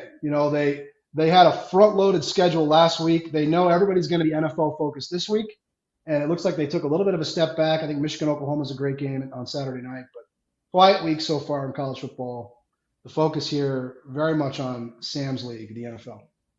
I was waiting for you guys to hang a market. What will happen more? Touchdowns in Iowa State, or punts in Iowa State? I was waiting for that market, John. I can talk to the guys. I like that. I mean, wasn't punts like a huge favorite though? I mean, I have to take a look at that one. Yeah, that's actually a decent game, though. There's a couple of pretty good games. I really think Michigan-Oklahoma is interesting because the winner of that game is really going to be in a position to make the college football playoff. But they both have really, really tough schedules in their conferences this season, both with new quarterbacks that are both getting a lot of buzz. We took a lot of money on John Mateer to win Heisman. Yeah, that's a big liability for us in the Heisman pool. I didn't get to see the Michigan game last week. I know they beat New Mexico. I didn't see any of that game. I'd like to get eyes on Underwood, see what he looks like. And I do think I make my jokes about this week, but I do think that game's very interesting. Yep, for sure. John Murray, Superbook out in Las Vegas. Thank you, John. Enjoy all the football this weekend. Thanks for having me, fellas. All right, good stuff there. Sharp action, college and the NFL. So take note there. Also take note of lightning bets on the other side. Joe O, Sammy P, Bet Sweats, the BetMGM Network.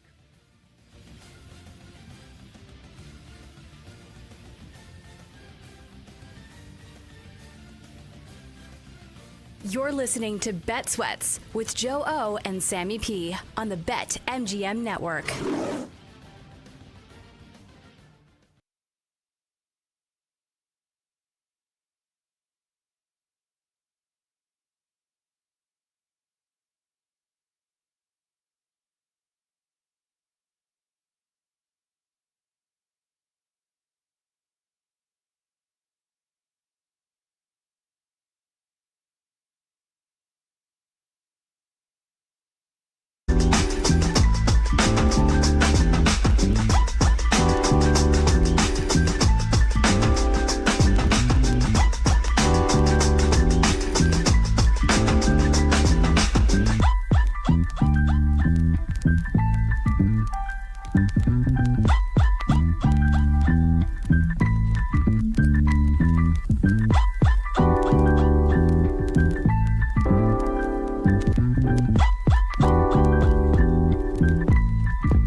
Welcome back to Bet Sweats with Joe Ostrowski and Sam Paniotovich on the BetMGM Network. Getting to lightning bets coming up. Terrific show today. If you missed any of it, make sure you check it out via podcast or the Rewind feature on the Odyssey app. Shay and Irving, Ian Hartitz, and right there, John Murray joining us, the debut of 10 Toes Down. I'm already catching flack from my 10 toes. Oh, yeah, Joe, great call. Sam Darnold, he's going to suck. He got a $100 million contract. Like, he was 5th in the league in passing yards. I said not top 20. That's pretty bad if you pay a guy $100 million and he's riding the pond, and I can see that coming up this year. New feature that we're going to try and implement into the show this season. You got to go on the Odyssey app, follow the BetMGM network. I tweet it. We all tweet out the link on a constant basis. BetMGMnetwork.com. That's how you listen to it. It'll take you right to that page. Okay. Follow the BetMGM network, and on the BetMGM network page on the Odyssey app, you will see send a voice message. So we're going to try to work that into the show. Maybe you have a 10 toes down. Maybe you want to yell at us for getting a pick wrong coming up this weekend. You can leave us a voice message, and maybe we'll play it on the show. I love this. Interaction is king.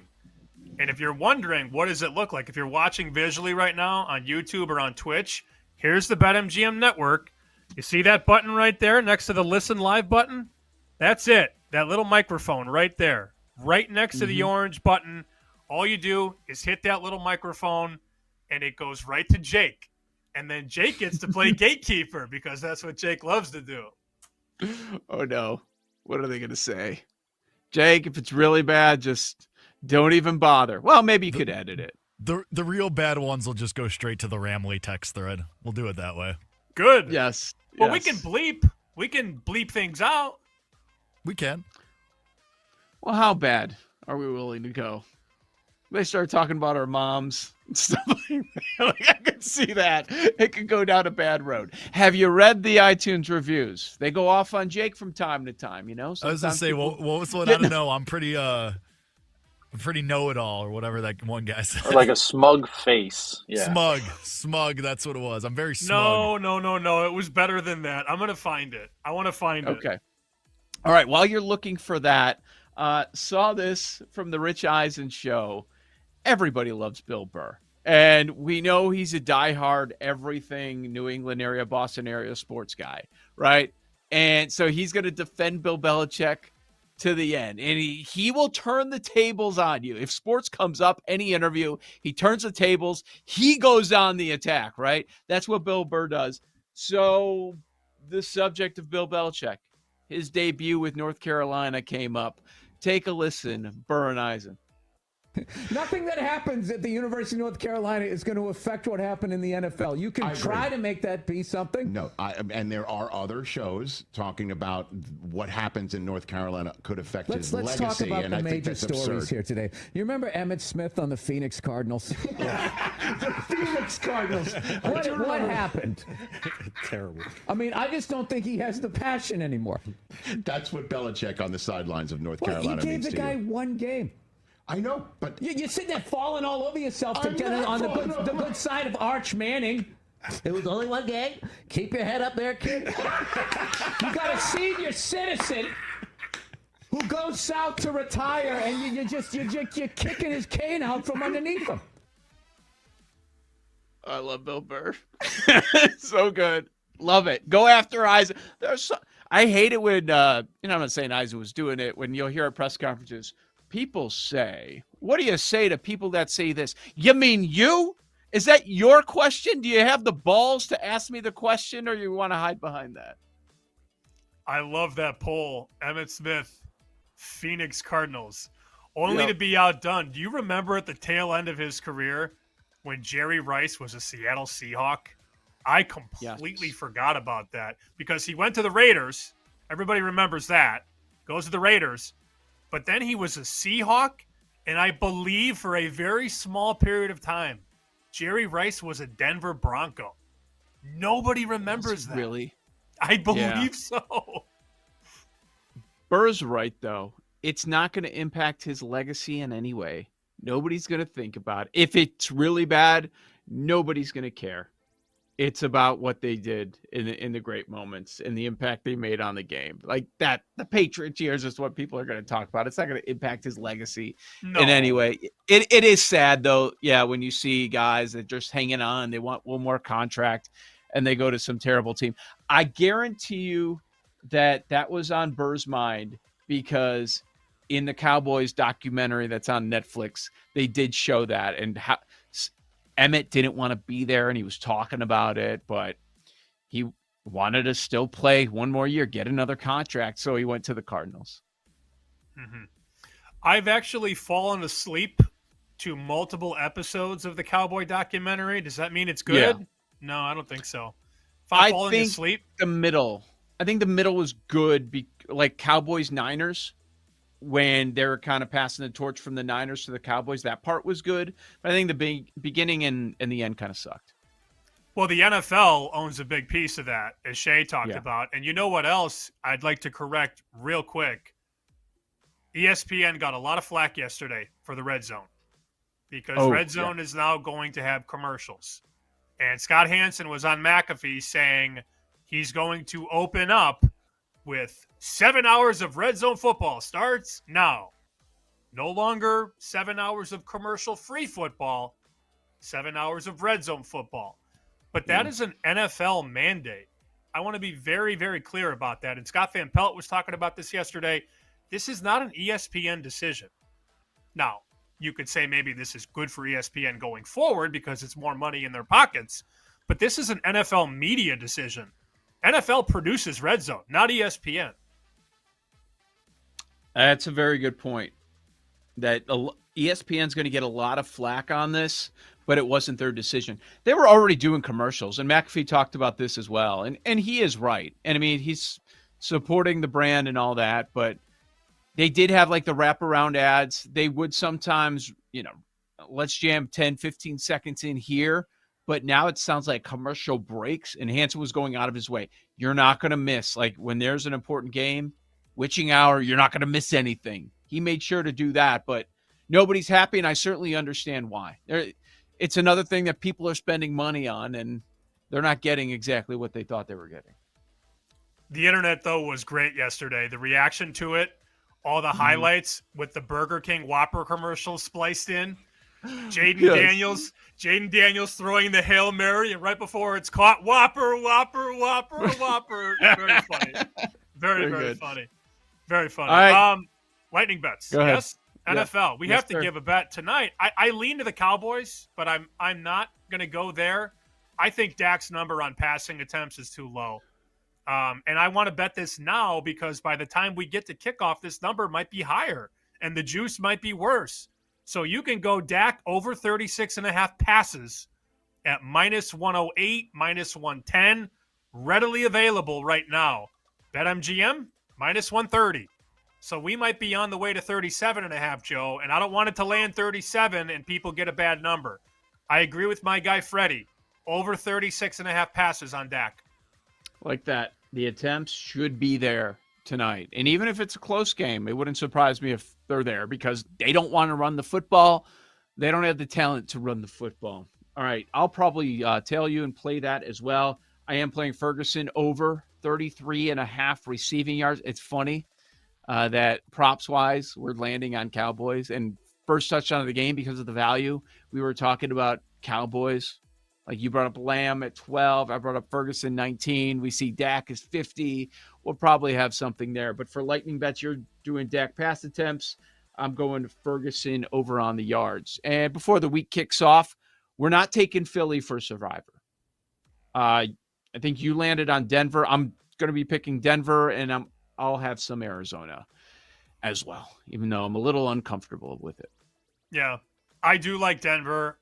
I understand it'll be a popular pick in the big contests, and that's fine. But I'll probably do Denver. I like San Francisco, but I got pushback there. Maybe I go Denver, Jacksonville. But definitely have to have at least one of my entries on Denver. I agree with you. People think Seattle's going to win that game? People don't like road favorites inside the division. Yeah, divisional matchups. I understand. That was on my commandment list. Also, pick a winner. All right, let's go to to Jake and Paul. Paul, start us off. What are you doing for lightning bets? All right, I know I'm wearing this Eagles hat, but I am also looking at Cowboys. So Joe, same theory or same church, different pew. I'm gonna go Schoonmaker. First touchdown at 66.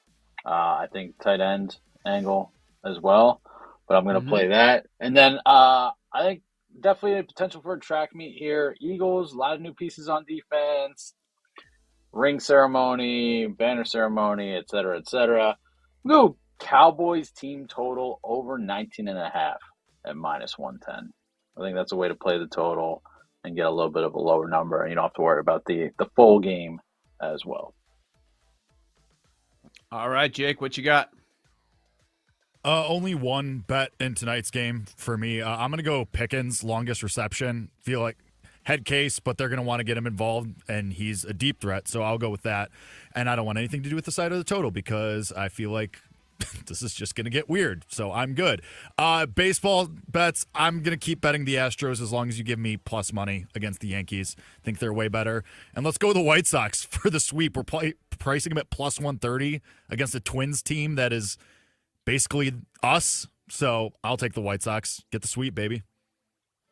All right, thank you, Jake. Go for the end zone without breaking a sweat with a Pro Football No Sweat token. You'll get your stake back in bonus bets if you don't win over at BetMGM. And don't forget, just like last football season, that winning football Sundays start with the BetMGM network. Sunday mornings, you wake up with BetMGM Game Day. Myself, Kate Constable, and Jason Lockenfora, we set the stage 8 to 11 a.m. Eastern every Sunday morning. Then it's You Better You Bet Countdown to Kickoff. Nick Costos, Sammy P. 11 a.m. to 1 p.m. takes you right to kickoff of all the games. Line movement, props, fantasy. We've got you covered with it all right here on the BetMGM network. Tomorrow's Friday. We go over the entire Week 1 NFL slate, react to what we saw last night, look ahead to the weekend in college football. You'll want to be here 9 a.m. Eastern. For Sam, I'm Joe. This has been Bet Sweats on the BetMGM network. Thanks for listening to Bet Sweats. If you missed anything on today's show, make sure to listen back on the Odyssey app or wherever you get your podcasts on the BetMGM network. Make it legendary.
what's going on, but I am excited. Every pick, every play, every game-changing moment.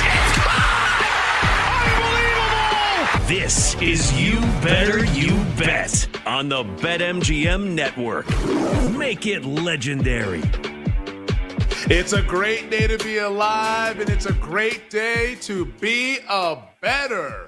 Welcome to another edition of You Better You Bet, presented by BetMGM, right here on the BetMGM Network. I'm Femi Abebefe, hanging out with you guys over the next 4 hours, where you can find us across a multitude of platforms. Make sure to watch us live 24/7 on the BetMGM Network and directly on the free Odyssey app. You can also check us out on Twitch at BetMGM Network and on YouTube at the BetMGM Network. You can watch us on YouTube TV, Roku, Fubo TV, Samsung TV Plus, and more. And if you want to listen to us, you can go ahead and do so at Sirius Channel 160 and Sirius XM 205. And throughout these 4 hours, make sure you're hitting us up on social media. You can find me on Twitter at Femi Abebefe. You can check me out on Instagram, Femi_Abebefe. Check out the show on Twitter at You Better You Bet, and the entire network at BetMGM Network over on Twitter. You know, if you like our show,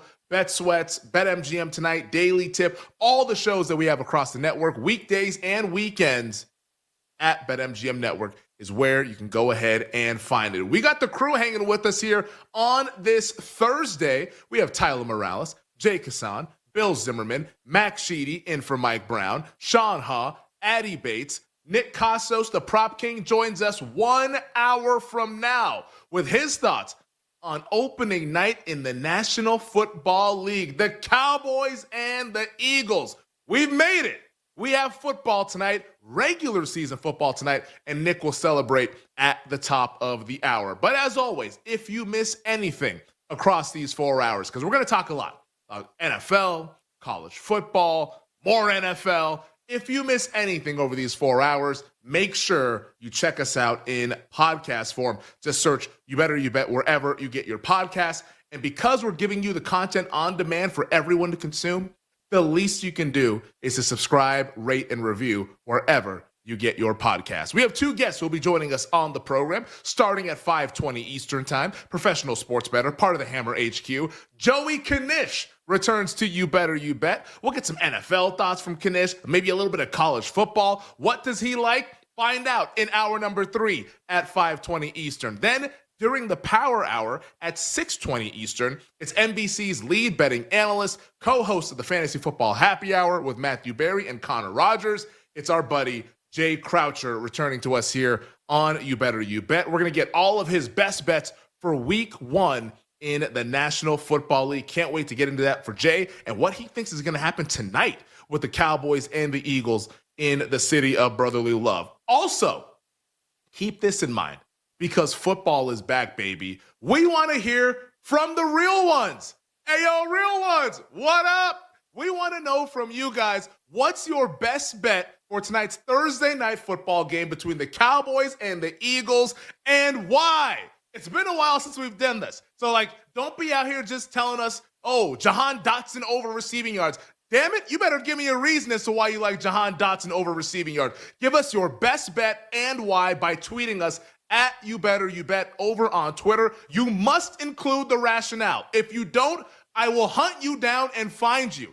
Kidding, I'm not going to do that. I'm too lazy. But you must include the rationale, and if you don't, we will not give you a shout out later on in the program. The real ones were crushing it during the Island games all of last year, especially Thursday Night Football. I don't know what it is. A short week, the real ones, they just absolutely cook when it comes to TNF. But let us know by tweeting us at You Better You Bet. Include the rationale. Best bet. Could be side, total, prop, anytime, whatever the hell it is. Let us know by tweeting us at You Better You Bet. Cannot wait to see what the real ones have cooked up. And hell, based off of last year, I might tail some of y'all.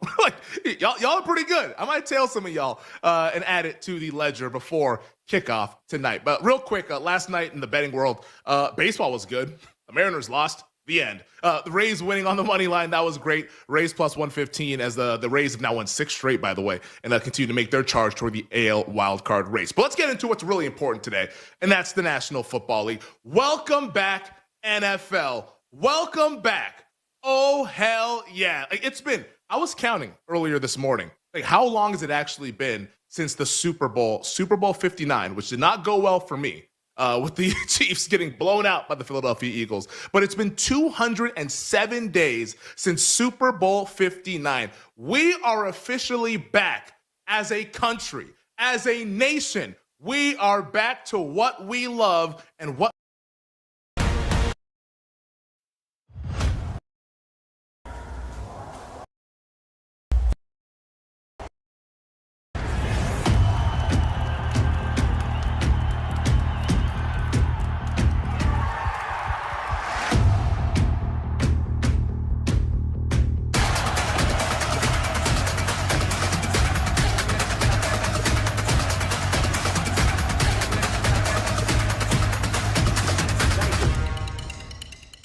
Get ready to experience the ultimate fusion of wagering and entertainment. This is the BetMGM Network. Kicking off your morning with the Daily Tip with Michael Jenkins and Chelsea Messenger. Over. It's a very simple way to look at it. It's the best way to look at it. Followed by the newly branded Bet Sweats with Joe O and Sammy P. When I stop talking, that's when you jump in usually. Eagles will be unveiling their second banner in franchise history. So that is a part of the storyline for tonight's game. But the bigger part of that, though, and it's been something that's been brewing all throughout the offseason, is that this version of the Eagles, the 2025 Philadelphia Eagles, are so eager to close the book on last season.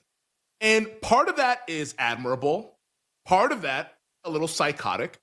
But I understand in the hunger and drive for wanting to win this year's Super Bowl as opposed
Get ready to experience the ultimate fusion of wagering and entertainment. This is the BetMGM Network. Kicking off your morning with the Daily Tip with Jalen Carter on that front four. It's a rock star unit. Linebacker, you got Zach Bond, an all-pro.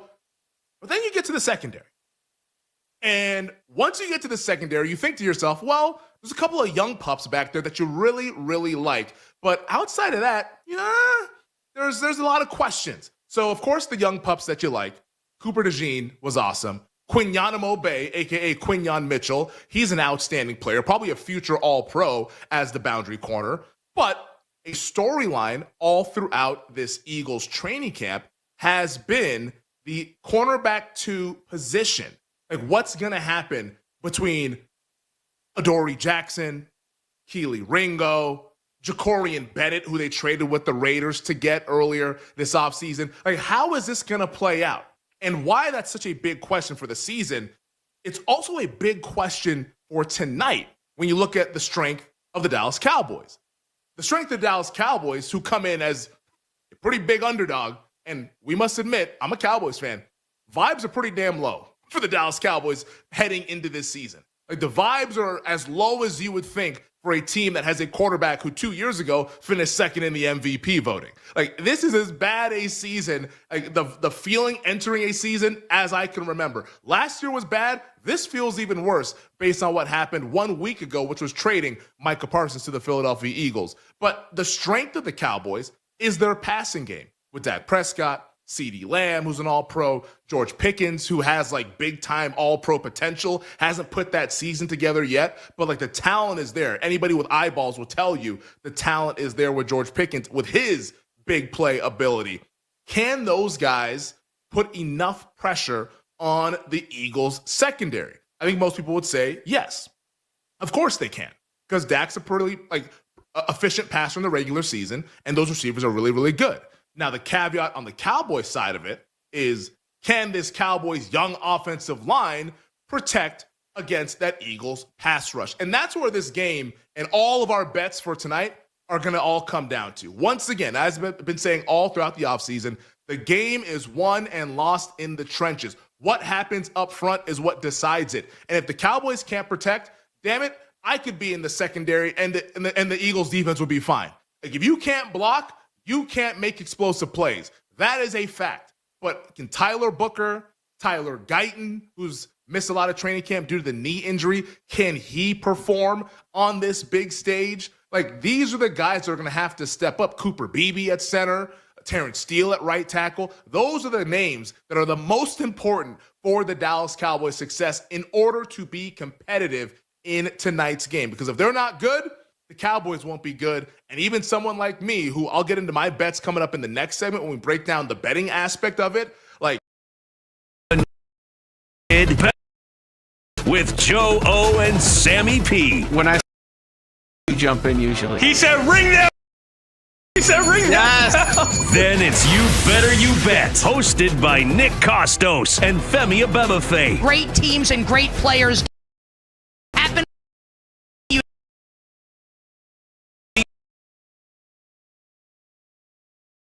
We're all going to find out in real time what Schottenheimer is like when it comes to having to manage the head coaching duties while also being the primary play caller for this Cowboys offense. Schottenheimer has been a long-time assistant in the NFL. For decades, he's been an OC in the NFL, position coach earlier prior to being an OC. Has obviously the famous name Schottenheimer, being the son of the late, great Marty Schottenheimer.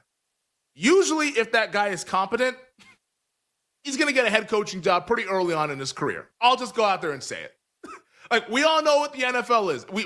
It stands for National, should stand for Nepotism Football League. Like those guys get jobs early on in their careers. I mean, look at Kyle Shanahan. Not to say that he's bad. He's really, really good. But, like, he got a head coaching job pretty early in his career because his dad, head coach Mike Shanahan, was an awesome head coach. Like, Marty Schottenheimer was a great head coach.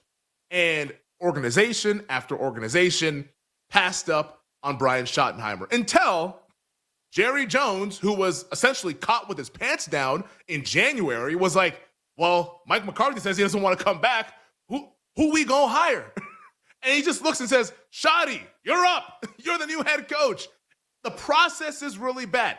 Doesn't mean that the result can't be good, but the process in which the Cowboys got here was very, very bad. And tonight, as well as the other 16 games that are on the regular season schedule, will let us know what this will actually be. But from a coaching standpoint, even though I'm not a big Nick Sirianni fan, it doesn't sound like there are too many people who are big Nick Sirianni fans. Hell, Eagles fans might not be big Nick Sirianni fans. You have to admit the coaching battle and the coaching matchup, big time edge to the Philadelphia Eagles with the inexperience of Brian Schottenheimer in his first game as a head coach. And that's before we even get into the coordinator matchups. You know, like here's Shotty as the play caller dealing with head coaching duties against Vic Fangio, probably the best defensive coordinator in the league. Like, how's that going to go? That could get a little bit problematic. On the other side, like, here's the Philadelphia Eagles with their new offensive coordinator going up against Matt Eberflus. Maybe that's a wash. Who knows? But Eberflus, he just lost his best weapon. Matt Eberflus, probably the most angry person of anyone over the last.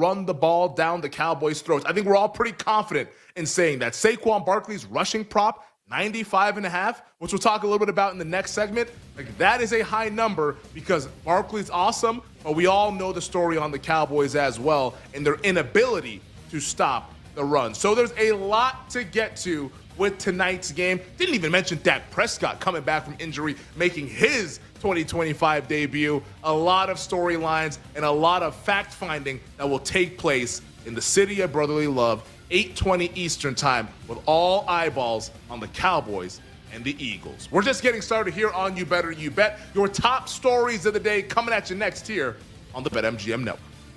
We'll be right back with You Better You Bet on the BetMGM Network. Make it legendary.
Let's get back to You Better You Bet on the BetMGM Network.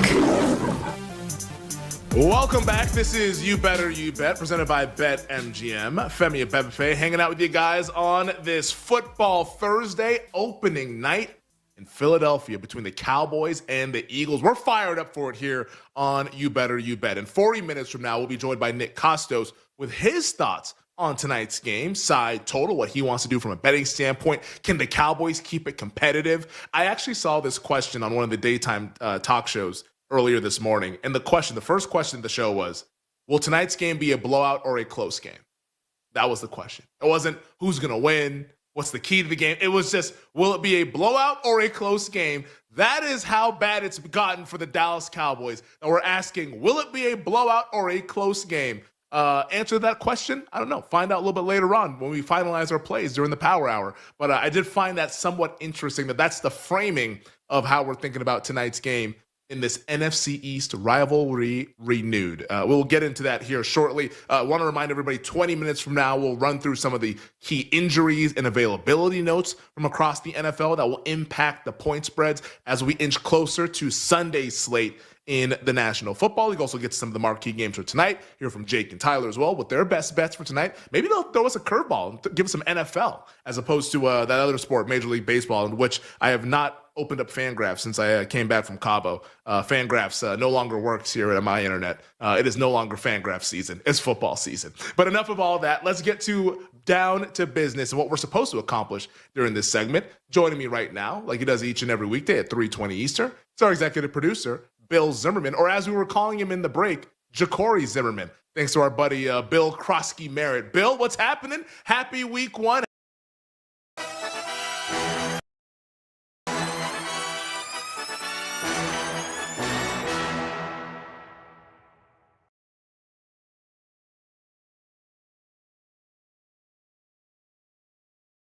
This coded language for, will the Eagles cover the 8? We know what they were asking. Which is a phenomenal first question. It's like they were trying to do like a version of You Better You Bet. Like, hey, welcome into the show. Who's covering tonight? It's like, all right. I guess we're all blended together now, you know? Like the daytime talk shows doing the betting shows are doing a little bit of the sports talk. You know, it's all blending together. It's all merging together. But that was the question that was asked. And you are right. It pretty much was, can the Cowboys cover the spread tonight? Which is a question on all of our minds. It's on all of our minds. And I got the BetMGM insights to go ahead and let folks know. But Bill, let's get down to it. What is the number one story as we celebrate the National Football League back in our lives? Well, we know, Femi, all of us know what the top story is. And of course, it is opening night in the NFL. It is the Philadelphia Eagles welcoming in the Micah Parsons-less Dallas Cowboys. That's right. NFL kicking off tonight. And over at our show sponsor, BetMGM, the Philadelphia Eagles are currently an 8-point favorite. That total is sitting at 48.5. So, Femi, that's a big number. So, who's covering the point spread tonight? Bill throwing a little bit of salt in the wound there. It's with the Micah Parsons-less.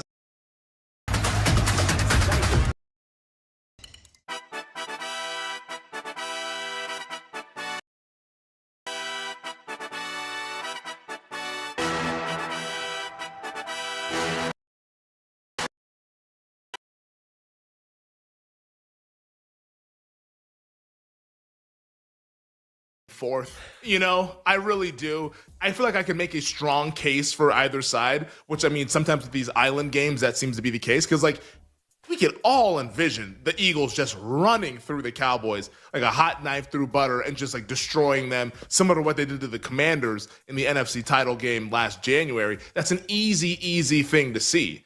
And you also don't have to squint too hard either to see the Cowboys being somewhat competitive in the game. Maybe not winning the game, but at least being competitive in the game. And let's say, you know, Eagles win by like a touchdown.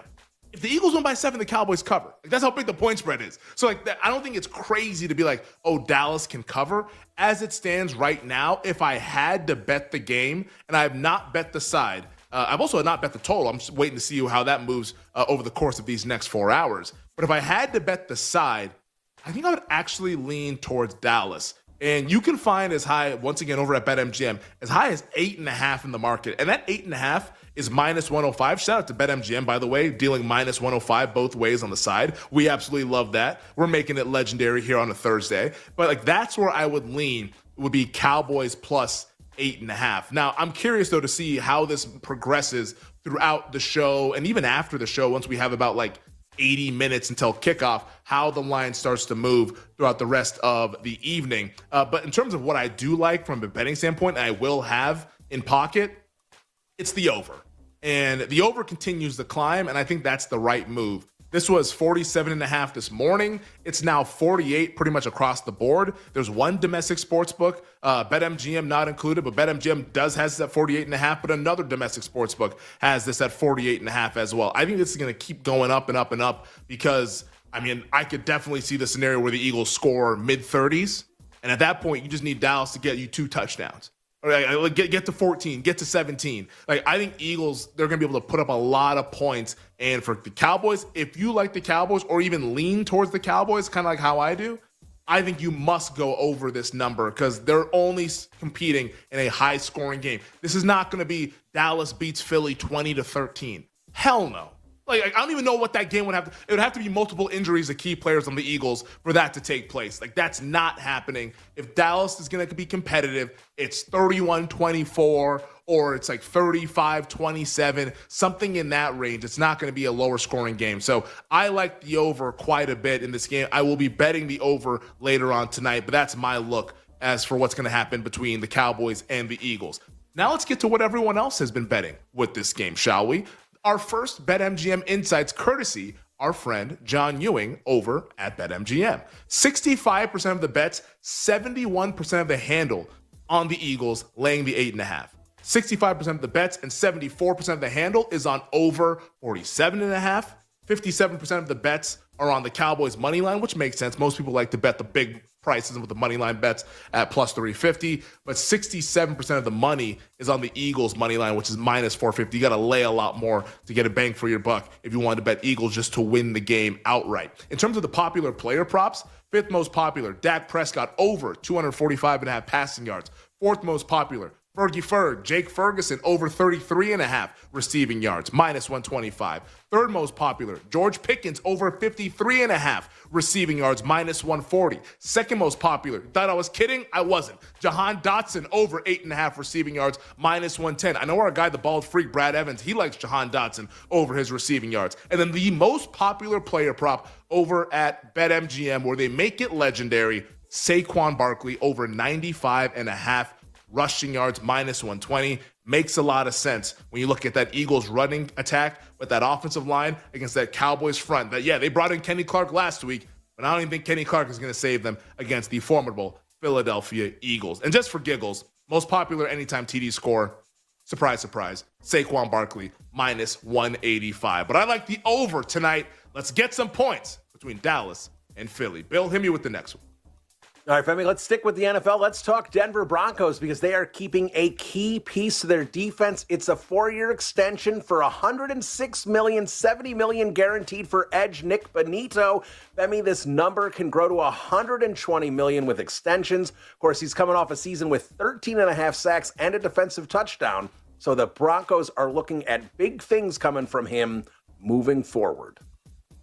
It's so funny that you mentioned that defensive touchdown because somebody shared that play on Twitter and I just got angry again because it was like that dumbass trick play that Shane Steichen tried to pull in that Colts Broncos game. For those who don't remember, when Indianapolis just like tricked off the game, it first started with Jonathan Taylor dropping the ball before he crossed the goal line. And then in the second half, trailing 17-13, here's Anthony Richardson, who I forgot who he even threw the ball to. It might have been A.D. Mitchell. And like he's like patting the ball, burping the baby, throws it back to Anthony Richardson, and Nick Bonito, whoop, just steps right in front and takes it the rest of the way. Just like a ridiculous play that set off an insane collapse by the Indianapolis Colts. But yeah, I just like seeing the Bonito extension and then seeing that clip, I was instantly, it was like PTSD watching that again. But let's get back down to Nick Bonito. Bonito is awesome. He's a really, really good player. Is he an elite player?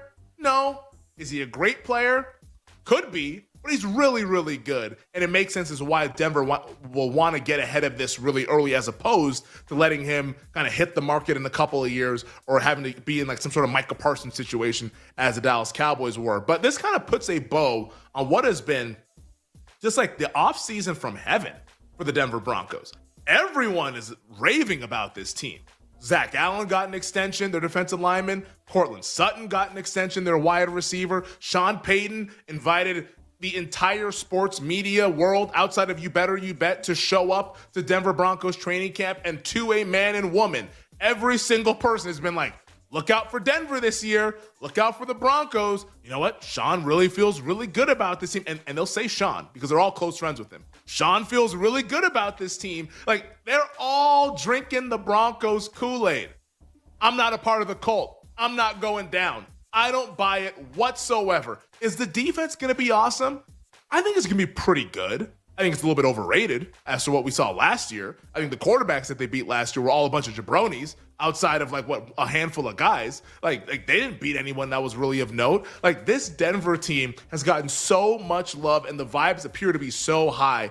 I just think that the balloon is going to pop. And is it going to pop this Sunday when they take on Tennessee? No. I think they're going to win that game. Hell, I like them in that game. I'm going to be betting Denver alt. But let's get into the regular season. Let's get a little bit deeper into the schedule. I do believe folks are going to find out that the Broncos were getting gassed up a lot throughout the offseason, and ultimately, it just turned out to be a bunch of hot air. Bill, hit me with the next one. All right, Femi, the San Francisco 49ers, they've been working on trying to lock down an extension for one of their wide receivers, Juwan Jennings. Now, they were unable to do so, but they did agree to some incentives to get added to his contract that's now going to allow Jennings to earn up to $10.5 million this season. Plus, those extensions are tied to playing time, not statistics. But Femi, important to note here, Jennings still an unrestricted free agent after the season. Yeah, that's kind of shaky. It's tied to playing time. Hey, Juwan, come sit down a little bit here. It's kind of incentivized to do that, right? Obviously, they want to win games, so they're not going to do that. But hey, if the season gets away, it might shut them down. You never know what happens here. We've seen it happen with quarterbacks. We'll just say that. But no, in all sincerity, this needed to get done. You didn't want to have an upset Juwan Jennings heading into the season because guess what? Juwan Jennings is one of the most important players on the 49ers offense. Even when the offense is healthy, it seems like Brock Purdy and Juwan Jennings have just an awesome rapport. And whenever it's in third down or whenever Purdy's in trouble, he always seems to find Juwan Jennings. Those two, it's like PB and J, the way that they're on the same page. So the fact that the Niners got this done, I think makes a lot of sense. Now, for this upcoming Sunday, let's see how effective Jennings can be because he was dealing with this calf injury for much of the training camp portion. Finally came back to practice on Monday, practiced a little bit yesterday as well. He should be good to go. Kyle Shanahan expects him to be out there, but I just don't really like the spot for the Niners. This is kind of going away from my kind of preconceived notions about this season. I think Seattle might get him. I really do. And I'm low on Seattle. I'm the guy that likes kind of Seattle Seahawks win total under. I think Seattle's going to finish in last place. But it just screams to me that the Niners, in their current form, I would never, ever lay 2.5 on the road, especially in a raucous environment. So Jennings back great, but Niners as a whole, not so good this upcoming Sunday. Bill, hit me with the next one. Well, speaking of those Seahawks, Femi, they extended their offensive tackle Abraham Lucas to a 3-year, $46 million extension. Now, Femi, $15 million a year, that's a bargain price for tackles these days. But bear in mind, Lucas has only played 13 games in each of his last 2 seasons. Seahawks are betting on the idea that Lucas's surgically repaired knee is going to hold up moving forward. Yeah, this appears to be a pretty good sign for the Seattle Seahawks and a really, really good sign for their offensive line because the last couple seasons, Abe Lucas, when he's been out there, the rare times he's been out there, has not looked like himself. We all saw him his rookie year. It's whoa, Seahawks found their right tackle for the future. And then since then, it's been injuries and absences, and it hasn't been good. But now, if they feel like he's back to what it was a couple of years ago, and all the reporting from the people out there in Seattle, I know a bunch of them, I see them, we all follow each other, it appears Abe Lucas is back. And if he's back and the Seahawks can run the football, maybe that's the pathway to the Seahawks being a better team than what I expect, because Charles Cross is pretty good at left tackle. Abe Lucas at right tackle, if he's also good, and Gray Zabel's what they've been saying he is, maybe the Seahawks can make sure to kind of limit how much Sam Darnold has to participate in the game, which will be their path to success. Bill, hit me with the last one before we head to break.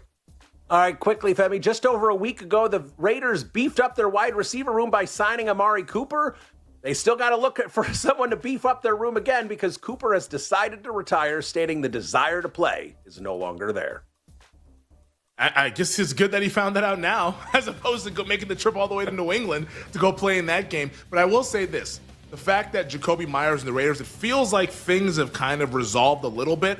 And Jacoby Myers was even asked about his trade request. He said, I went and asked them for a trade. They said no, and that's where it ended. So Jacoby Myers, even though he asked for the trade, sounds like he's going to be a good soldier and play because, boy, do they need him because they are thin at wide receiver. But despite that, we're not wavering one bit on our optimism for the silver and black. On the other side, we'll get into the marquee games and the big injury news you need to know ahead of week 1.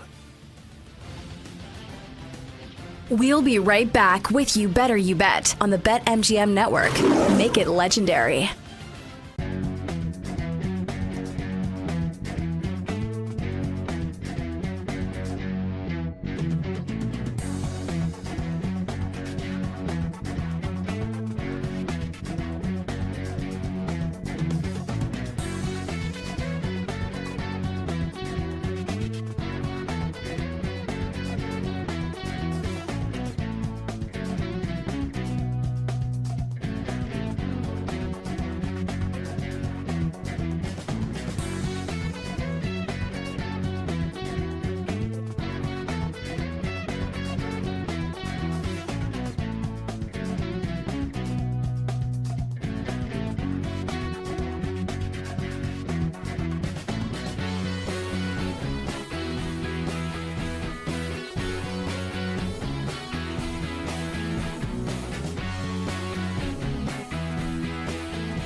Let's get back to You Better You Bet on the BetMGM Network.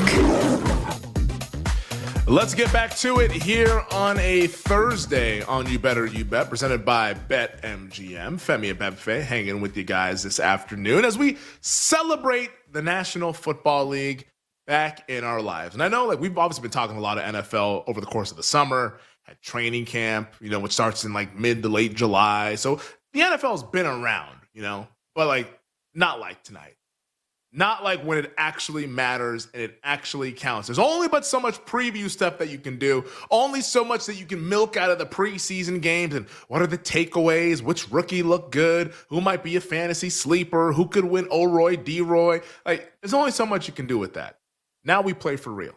Now we play for keeps. And it all starts tonight, 8:20 Eastern. Cowboys at the Eagles in the city of brotherly love. And 20 minutes from now, to start the 4 o'clock hour, we'll be joined by Nick Costos with his thoughts on the opening night game, how he's looking to bet it, and what he thinks is going to just take place between these two NFC East rivals. But before we get into all of that, we'll get into some marquee games with Jake and Tyler. Let's go ahead and break down some of the key injuries that we have in the National Football League, because it's week 1, but hey, man, guys get hurt during training camp. Guys get hurt in practice. And we have a big injury item, which just came down moments ago as we were heading to break out of Cleveland. This is a massive one.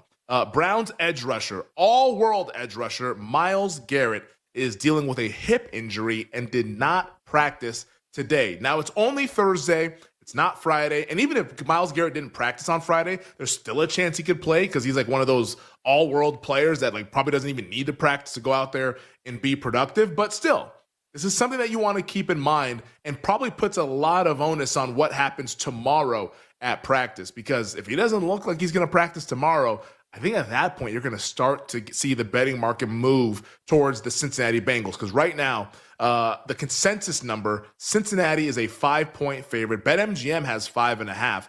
Total sitting at 48.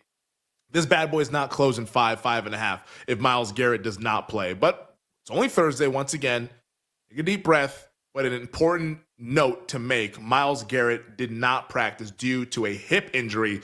That's one way the Cincinnati Bengals can get off the schneid of these early season woes, because Myles Garrett, as we've seen in other games between these two teams, he absolutely wrecks the Bengals offense. And if you want to bet Cleveland, like how I want to bet Cleveland, you need that guy out there. Otherwise, it's a no bet. You run away from that game as far as you can. So Myles Garrett, DNP today due to a hip injury. Over in the Meadowlands with the New York Giants, left tackle Andrew Thomas practiced yesterday, coming back from that Liz Frank surgery from earlier this offseason, did not practice today. The reporting, though, sounds like Thomas looked good yesterday on Wednesday, but has not practiced today. Head coach Brian Dable said this is part of the plan, part of the rehab process. This is what it's going to be like, and they'll see where he's at tomorrow. So it might just be they want to give him a day off, give him some rest, and then he practices Friday, and then, hey, Andrew Thomas is out there on the field come Sunday. But just important to note, the left tackle for the New York Giants did not practice today, and if he doesn't play, boy, that offensive line would be in trouble. Like I know the Washington Commanders don't have the fearsome foursome up front or anything like that. It's not the New York Sack Exchange or anything like that, but Andrew Thomas is what makes this offensive line somewhat credible.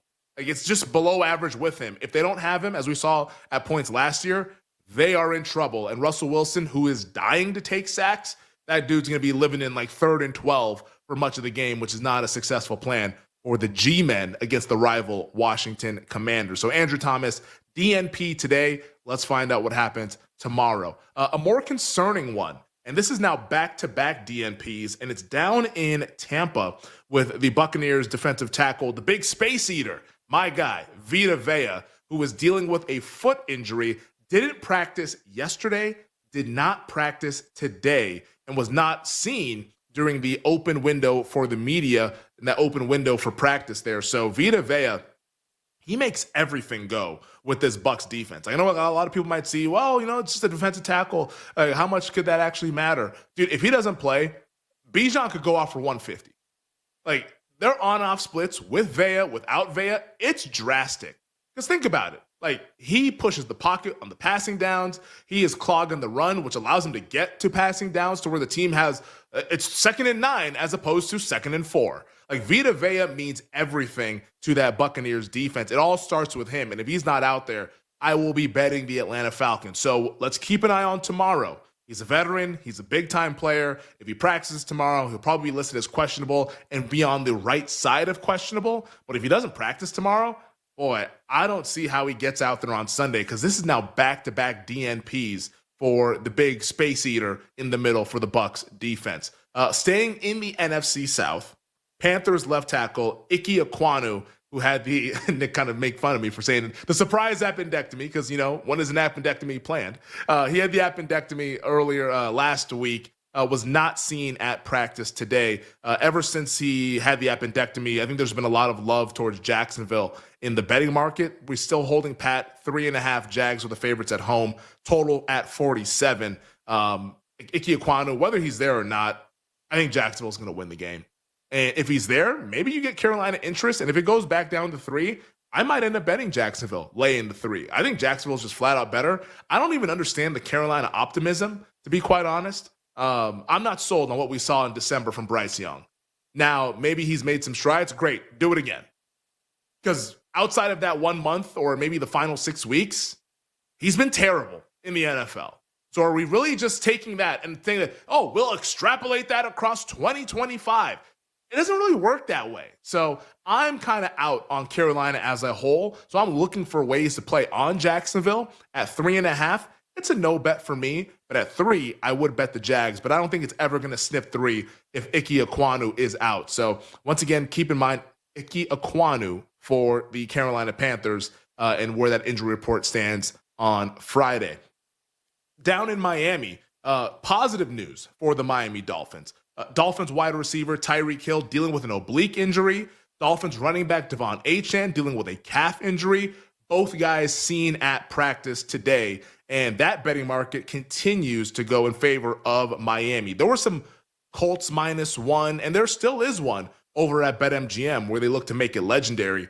Like, if you like Miami, make sure you do that at BetMGM, because I'm looking at the rest of the market here. This is pick across the board. Like, the Dolphins have been getting bet since Anthony Richardson was benched and they decided to go to Daniel Jones. I think you're going to see more Miami money as we get into the weekend. Here's my bold prediction, as bold as it could possibly be. I think Miami's going to go off as like a 2.5-point favorite. I think a lot of people, once we get to Saturday, and once we especially get to Sunday morning, they're going to look up and say, Daniel Jones is starting at quarterback for the Indianapolis Colts. I want to bet against him. I think Miami's going to go off just under a field goal on the road. This is going to continue to be Miami. So if you like the Dolphins, my best advice, bet it now. Or maybe if you want to lay 2.5 or whatever, lay some alts, you can go ahead and do so. But if you want to get the best of the number, at least bet the pick and price, as opposed to waiting 12:30 Sunday afternoon right before kickoff and having to lay 2.5. But I think Dolphins are clearly going to go off as the favorite. I could be wrong, but that's just my hunch as we sit here a few days out from kickoff. And then finally, a couple of cornerback injury notes from the AFC East. One with the New York Jets, one with the New England Patriots. On the Jets side, cornerback Sauce Gardner limited at practice today. He says he's fine. He's been battling a calf injury. I would expect Sauce Gardner to go out there and play as the New York Jets host the Pittsburgh Steelers and Aaron Rodgers return to MetLife Stadium. And then on the Patriots side, I haven't seen reporting yet today on Christian Gonzalez's availability. He didn't practice yesterday, hasn't practiced since July 28th. Yeah, I think that dude, even if he practices in limited fashion today, I don't think he's playing. And I think the betting market seems to think that as well, as the total continues to get bet to the over and the Raiders keep getting bet. Would not be holding my breath for Christian Gonzalez to be out there for the New England Patriots. And then finally, the Green Bay Packers, Jaden Reed, their wide receiver, has been battling a foot injury. Jones fracture, I believe, is what it is. He returned to practice today. Did some light jogging. Let's see what happens. Let's see how they have him listed. Maybe he's limited. Maybe he was full. But Jaden Reed did practice today and was seen on the practice field by the Green Bay media. So that's your injury news from throughout the National Football League, how it will impact the point spreads. Once again, the most important injury report coming on Friday, which we will get this time tomorrow. As for the marquee games tonight, there's a big one, obviously. Cowboys-Eagles. Eagles 8.5-point favorites, total sitting at 48.5. Once again, I said in the last segment, I like the over in the game. I went over 48. I haven't bet it yet, but I will bet over 48. Let's see if this maybe goes down a little bit. I would not anticipate that to happen. I think we're going to hang out here. So we'll chalk it up as over 48 between Philly and Dallas. Over in baseball, how about we got Blake Snell versus Paul Skeens? Dodgers Pirates, that's a goodie. Carlos Rodon versus Christian Javier in the Yankees Astros games. WNBA links aces to 2 MVP frontrunners. Nafisa Collier versus Asia Wilson in the red hot Las Vegas Aces. A lot to get to from around the world of sports. And to give us some bets from around the world of sports, we bring in our guys, Jake Hassan, our baseball aficionado, and Mr. 340, a.k.a. Tyler Morales, joining me right now. Fellas, let's go with the best bets. Jake, we'll start with you. Could be football, baseball, WNBA. What do you like tonight and why? I'm going to touch the stove again. Give me the Astros on the money line. You're going to keep giving me plus money with them at home against the Yankees. I'm going to keep betting it. And give me the White Sox to sweep the Twins, too. Why are we pricing the White Sox at plus 130 when the Twins are just as bad, if not worse? Dude, the White Sox have been cooking lately. Plucky. I didn't realize that this Plucky. was a thing. Yeah, but maybe 2026? Do we have them circled, perhaps? Probably not. But White Sox, I actually like that angle. Maybe. Who knows? We'll find out. They don't have Crochet anymore. I haven't had him for a year. But anyways, Tyler, what do you like tonight in the world of sports and why? Yeah, the Eagles have a cornerback 2 problem. Apparently it's going to be Adoree Jackson or Sidney Brown. Give me George Pickens over receiving yards. I think he smashes today. And I also parlayed Bryce Harper to hit a home run with Patrick Mahomes doing the MVP. The Phillies game starts like in 15 minutes. So there we go. It's a little fun home run parlay. Oh, man. We're back. We're back. Former MVP parlayed with former MVP. We absolutely love it. So Bryce Harper with Patrick Mahomes, who, like everyone who talks about awards, nobody's mentioning Mahomes to win the MVP. Do I think he's going to win it? Not really. I don't think Kansas City's going to have the gaudy record. But, man, within one game tomorrow night, Friday in Brazil, if Mahomes goes out there and drops 350 for 3 tutties, we might be looking up and being like, ruh-roh, we just overlooked the best player in the sport? Perhaps we did. On the other side, Nick Costos joins us as we celebrate opening night in the National Football League.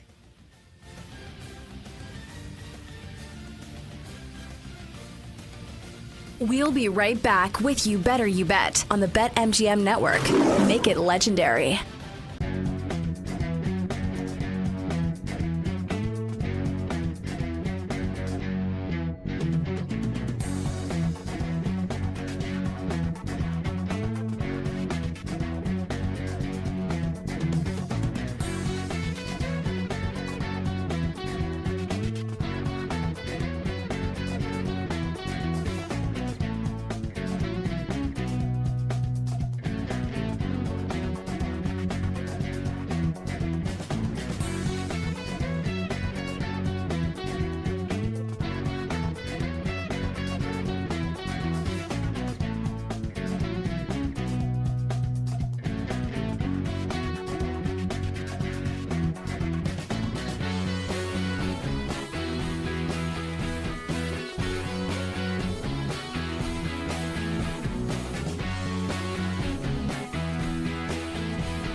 The BetMGM Network presents to you the most unique show in sports. I'm an NFL junkie. I think I like the NFL more than my wife. Don't tell her. Don't tell anybody. I love the National Football League. A show so unapologetically original, it needs its own word to describe it. Wagertainment. Money won is twice as sweet as money earned. Featuring the prop king himself, Nick Costos. Do something constructive with your money instead of betting it on Kalen DeBoer. Here's the bottom line. In the National Football League, you play to win the game. And the Green Bay Packers now, 2 days before the season starts, have Micah Parsons instead of Kenny Clark. And the Cowboys have Kenny Clark instead of Micah Parsons. Period. This is You Better You Bet on the BetMGM Network. Make it legendary. What's up, everybody? Happy and merry, tremendous football Thursday to you and yours. Happy and merry opening NFL Thursday to you and yours. This is You Better You Bet on the BetMGM Network. Nick Costos, Femi Abebefe, our crew, and you here on the Odyssey app, on SiriusXM, on YouTube, on Twitch, on radio stations nationwide, in your hearts and in your minds, as we bring you the fastest show in all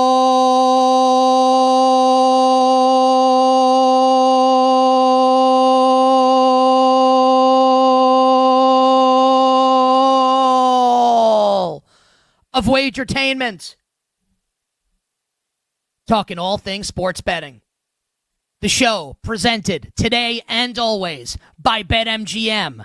Make it legendary by downloading the BetMGM app and visiting BetMGM.com. Coming up today on the show, I am going to share with you, dear listener, you, dear viewer, my 3 favorite college football bets for week number 2 in the great sport. I can't wait to give you my betting opinions on Cyhawk, Iowa State, Baylor and SMU, and the big one this weekend, Bryce Underwood in Michigan against John Mateer, his betting, and Oklahoma. My 3 favorite college football bets coming up next hour on the show. My co-host, Femi Abebefe. He's always got things to discuss in the world of sports and sports betting.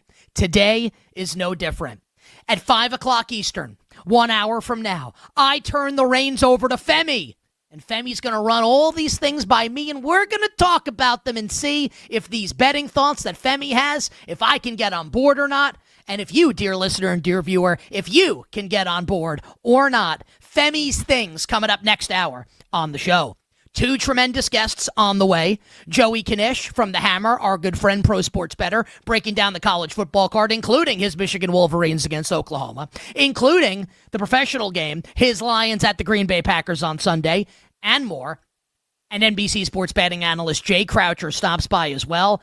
And I'm going to ask Jay, one of the most respected awards bettors out there, period, what's the wackiest NFL award bet that you have placed prior to the start of the season? Jay Croucher joins us in the Power Hour. And in the Power Hour, the final hour of the show, we're going to give you all our bets for tonight. Major League Baseball, the WNBA, and a little game you might have heard of, the Eagles and the Cowboys. As the NFL season kicks off, we're going to give you takes and bets on the side.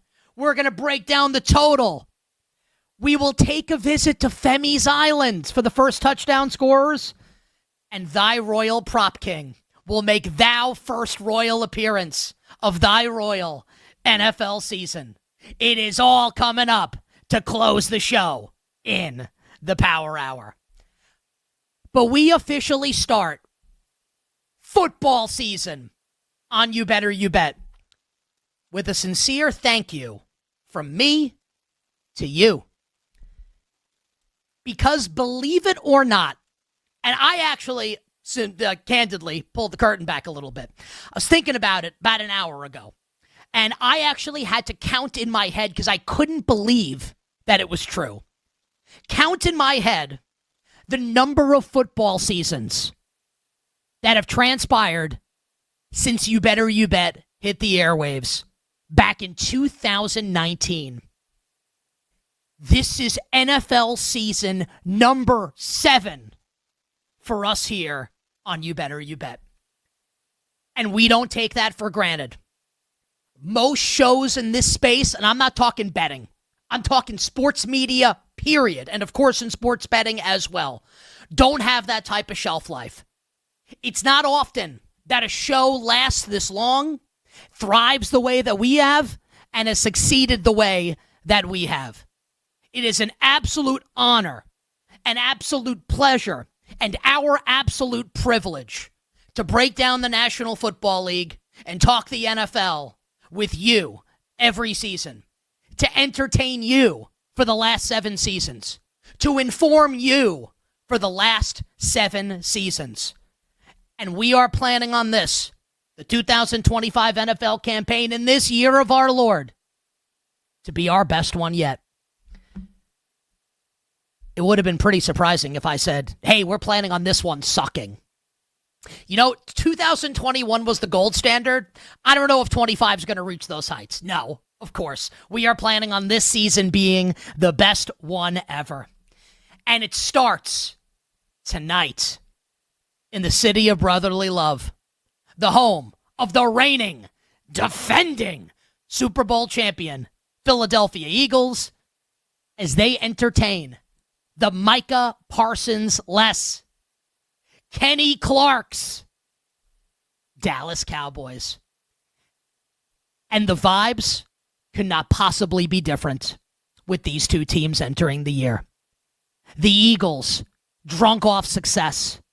So successful that they're saying they don't even want to be out there when the banner gets raised. I mean, true psychotic, psychopathic behavior.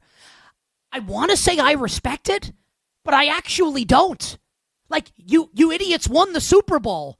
Go out there and enjoy it on banner night. I think that whole thing's kind of weird, but hey, to the victors go the spoils, and the winners get to make those sorts of decisions. So the vibe's obviously high in Philadelphia.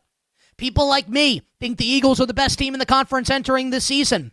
People like me believe that the Philadelphia Eagles could absolutely win another Super Bowl and go back to back. The vibe's strong and high in Philadelphia. And in Dallas, the diametric opposite. The Dallas Cowboys, entering the year, at least things can change, and they can change in a hurry. But entering the year, I believe the kids would say, maybe it's not kids, maybe it's like people just a little younger than me now would say, they are down bad. Micah Parsons is in Green Bay. Jerry Jones, I don't know. Has he lost the fastball or is he just throwing changeups now? I'm not sure, but it's one of the two. It's not great. An unproven head coach in Brian Schottenheimer, who has never blown anyone's socks off as far as being an offensive coordinator. No one has any idea how this is going to work out. So you have the former kings of the NFC East, America's team, really in name only at this point, having failed to reach a conference championship game in 30 years, against a team in its own division that has won 2 Super Bowls in the last decade. A fascinating juxtaposition. A magnificently entertaining and interesting game on deck for us tonight with Dallas at Philadelphia. And the betting market believes that the Eagles way better than Dallas. I'm going to do a quick refresh. I'm making it legendary right now by clicking the refresh button to make sure that I bring all of you the correct side and total information. I have made it legendary. I now have the accurate information.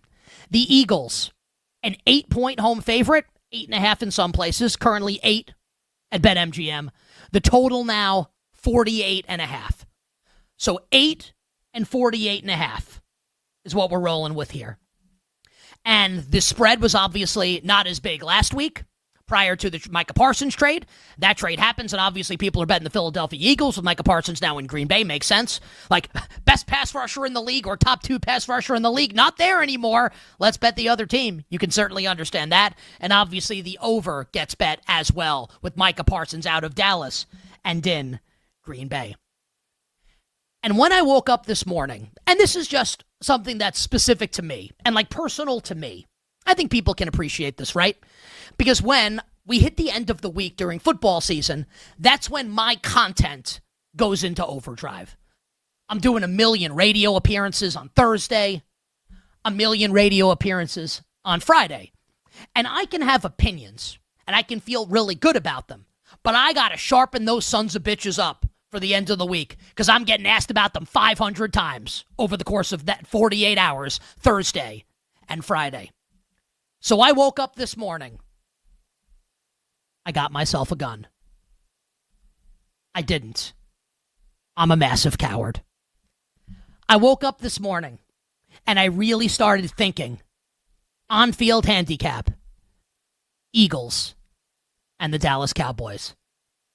And the conclusion that I came to, and I will warn everyone in advance, and I have a strong thought on the total, but as far as the side is concerned, I have a lukewarm opinion for now that maybe has the opinion to catch fire a little bit as the show goes on, as my excitement builds, and as we near kickoff. My opinion has become that I would not bet the Dallas Cowboys. I would not take the points with Dallas. Not at 8, not at 8.5, not at 9, not at 9.5. Now, if you gave me 10, I would take the 10 with Dallas, but that's literally never going to happen, so we don't have to have that conversation. Like Dallas plus 10, I think, would probably be a pretty decent bet, but I'm not interested at current prices. And the reason why I have that opinion, I think about the Eagles' defense versus the Dallas offense. And I've been saying all offseason, and I think it's something that will manifest itself at certain points this season, right? Which is, I think the Eagles' secondary enters the year on shakier ground than it closed last year with, obviously, then when they won the Super Bowl championship. But the Eagles still have 2 absolute monsters in that secondary. And it just speaks to the unbelievable, overwhelming greatness of general manager Howie Roseman that they are both second-year players and already have Super Bowl rings in the Rolodex. Quinyon Mitchell playing outside as the boundary cornerback, and Cooper DeJean, who can obviously play safety, but is just a ridiculously good slot cornerback. So if we want to say, and I think this is kind of an interesting handicap, we kind of don't know how this is going to go, right? I think the assumption is that we're going to see CeeDee Lamb a bunch in the slot in this game potentially. CeeDee absolutely dominates from the slot. Now is an awesome outside receiver too. So if CeeDee's going to be in the slot, and I'm not insinuating that Cooper DeJean can shut down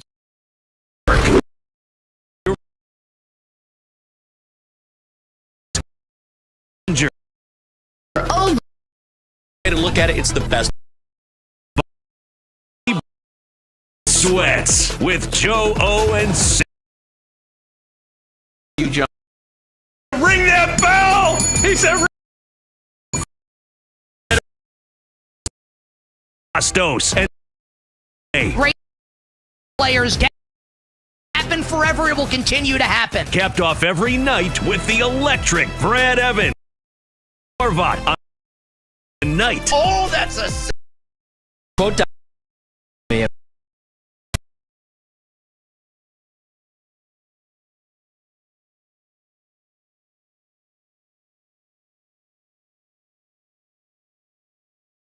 There's also like a 5th round undersized like speed back. And I'm not saying like he can't be awesome in this game potentially, just like I don't think he's carrying 20 times for 100 yards. I don't think that's happening. It could. I wouldn't bet on it happening though. Like I think this Cowboys run game eventually has to be Blue and Maffa, the 2 rookies, when Maffa gets off IR after week 4 for this run game to actually find some success, a little thunder and lightning. I think Dallas is going to have some trouble, at least early in this game, moving the ball on the Eagles defense. And on the flip side, Jerry Jones can say whatever he wants about the run defense being better now with Kenny Clark. Like, the spin zone in the history of spin zones. Like you get dumped by this really hot girl, and you tell your friends, actually, let me tell you why this is a good thing. Let me tell you why it's good that I'm not sleeping with this hot woman anymore. Let me tell you why that's a good thing. It's not. Losing Micah Parsons is not a good thing. And this idea that Micah Parsons can't defend the run is asinine and is said by people that don't know ball. Micah Parsons, really good run defender. The Cowboys defense is worse off as a result. And Landon Dickerson's going to play tonight. The Eagles are going to run the ball down Dallas's throat. On the other side, I'll give you more on the Eagles.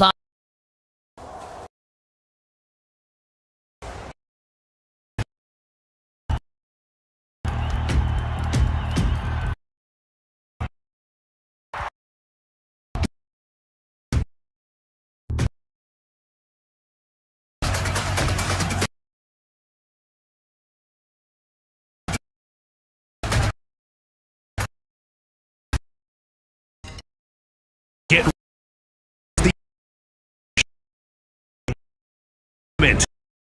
the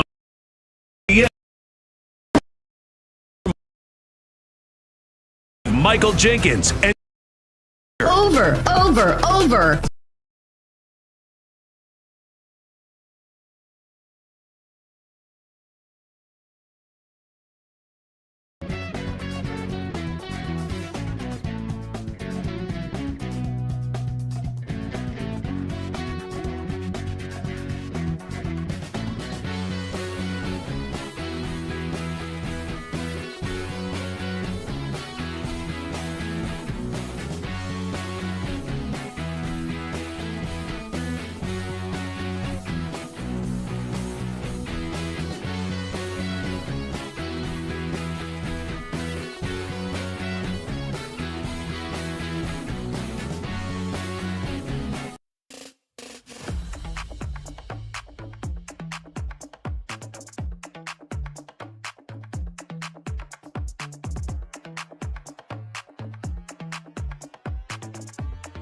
It's a very simple way to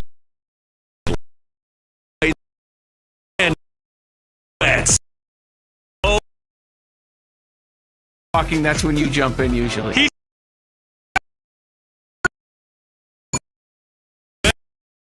Hosted by Nick Costos and Great night with the electric on night. With me and walk with me on this one.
Here's Barkley, a little shovel, looking for an edge, gets it, Saquon Barkley, first down, Barkley, oh!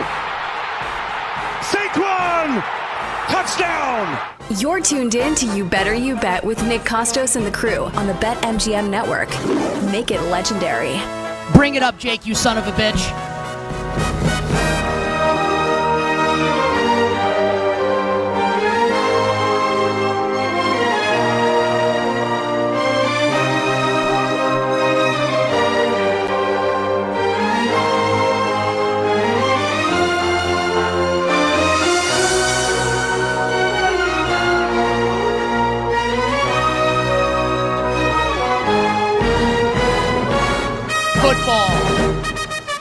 Football.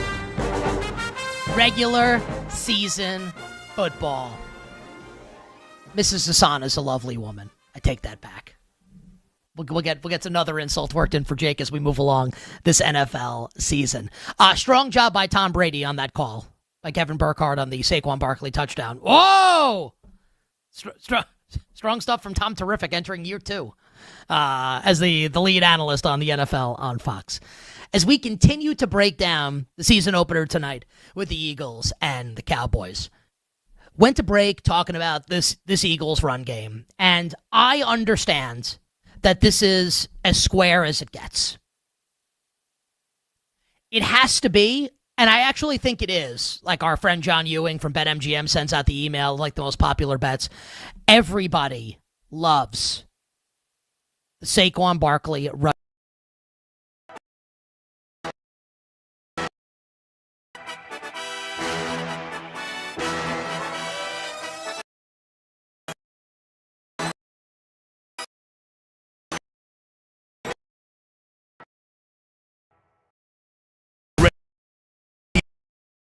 Of wagering and the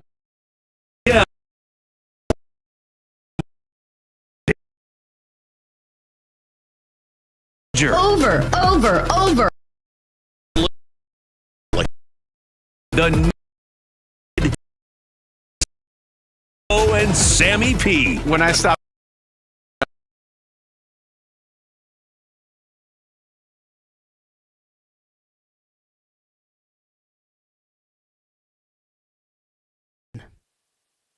Juergens. Lane. My doctor said Mailata. The Eagles' offensive line is going to bully the Micah Parsons Les Dallas defensive front. Huge game coming up tonight for Saquon Barkley. We told you yesterday on the show that Trevon Diggs, and like so much credit to Trevon Diggs, who's way ahead of schedule. He's going to play in tonight's game, Dallas's #1 corner. Apparently, he's going to be on a pitch count because he's not 100% healthy. Like, this could be a disaster for the Cowboys tonight if Diggs gets hurt again. I don't know if this is a great idea for him to be playing in this game. Like, Kyer Elam is one of Dallas' starting corners. Like, good luck. I like Deron Bland, and he's a young man who's made really good and just got a huge extension. He's a boom-bust player.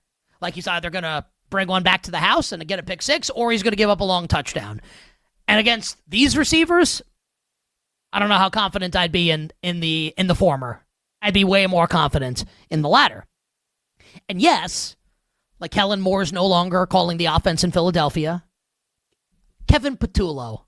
I like how the Eagles have become a team of paisans, like Team Italy. Here's Nick Sirianni, Vic Fangio, Kevin Patullo, and Big Dom. I'm pretty sure that Big Dom grew up next door to me in Queens. Or someone that looked exactly like him. A fat Italian. You can't throw a pen on the street where I'm from without hitting a fat Italian. Shout out to Big Dom and Kevin Patullo and all the paisans. I know that Kellen Moore's not there anymore. This is not going to be terribly difficult. This is not like Brian Johnson a couple of years ago, destroying the Eagles' offense in that ridiculous late-season collapse and swoon that ended in the wild card loss against Tampa Bay. This is like a Tecmo Bowl offense for people that played the. It's not a Madden offense. No, this is a Tecmo Bowl offense. Here's the offense: run Saquon up the middle, run Saquon right, run Saquon left. Tush push with Jalen Hurts. Throw to A.J. Brown. Throw to Devontae Smith. Throw to Dallas Goedert. Pick your frickin' poison. How are the Cowboys stopping it? How's Dallas going to stop the Eagles' offense in this game? How's it going to happen? Now, I said in the open to the show that my side conviction was a lukewarm one. I would not bet the Dallas Cowboys, so I'm not taking the points with Dallas. But the reason why I don't want to lay it with the Eagles, if we get into a second half, and Drew Dinsick talked about this on the show yesterday, our friend the Whale Capper from NBC Sports, where if the Eagles get out to a lead, and I anticipate that being like the game script, I think Philly will have a lead in this game. You could absolutely envision a scenario, and we've seen the Eagles take the foot off the gas before, many times in the Sirianni era when they have a lead, right? And now here's Dak Prescott and CeeDee Lamb and George Pickens in catch-up mode. And that's not really a place that I want to be. Here's Philly up 14 with 7 minutes to go in the game, and it's Dak and those receivers on the other side, trying to backdoor the game. I don't know how much I like that. I definitely think the Cowboys can score enough to at least keep the final respectable. I don't think the Cowboys are going to win. But could they lose by 7? Yeah, they could. I think it's more likely the Eagles win by 10, but I don't feel strong enough about it to place a bet. But if I had to, I'll go on record as saying my hashtag official lean on the game is the Eagles. The bet that I do like in this game is the over.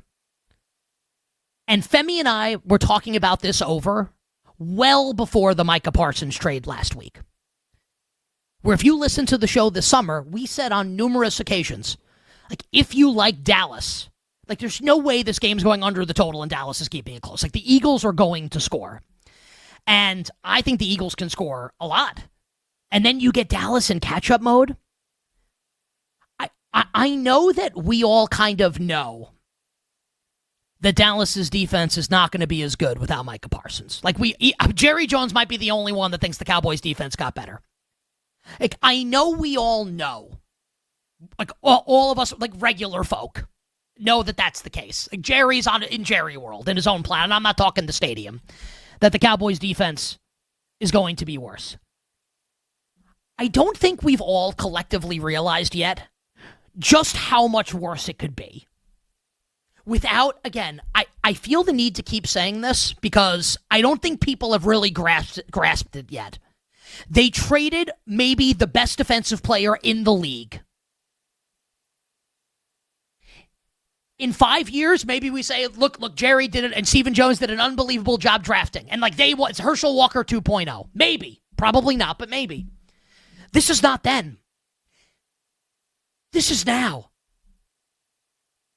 The regular season starts tonight, and Kenny Clark's on the defense instead of Micah Parsons. I think the first number in the total needs to be a 5. And it's not. It's a 4.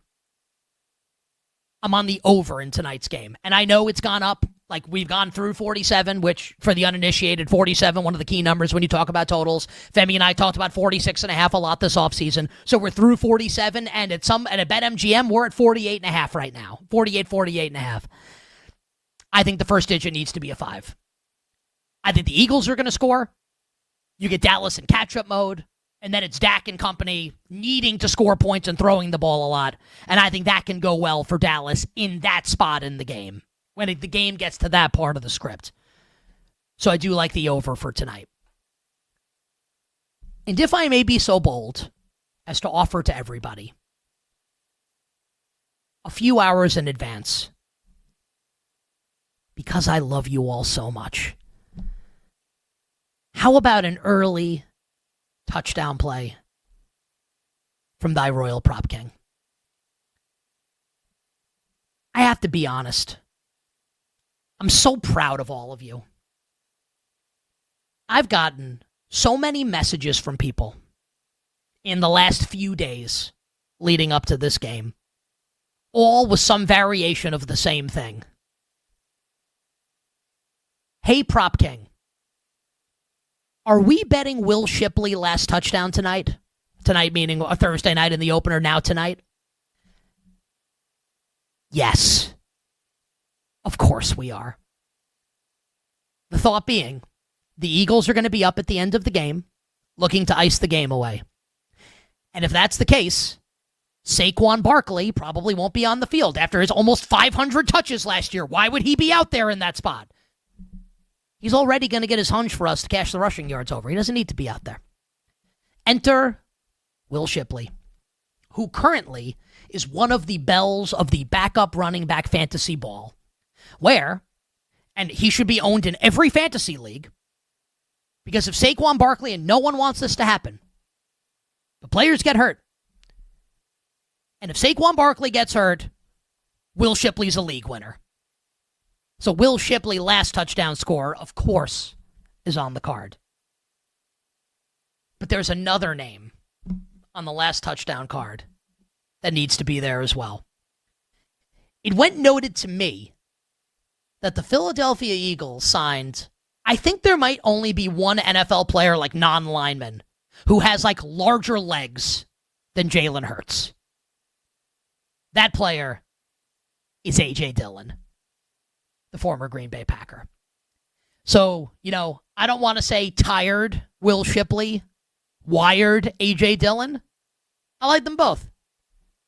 So get that piece of pizza, cut that sumbitch in half, get 2 Frosty mugs, half of one beer in one glass, half of a beer in another. Let's split the beer and pizza money. Last touchdowns on Philly's 2 backup running backs, Will Shipley and A.J. Dillon. The rest of thy royal props. And man, I'm excited for some of these anytime touchdown plays are coming up at the end of the show. You better you bet on this opening Thursday in the National Football League.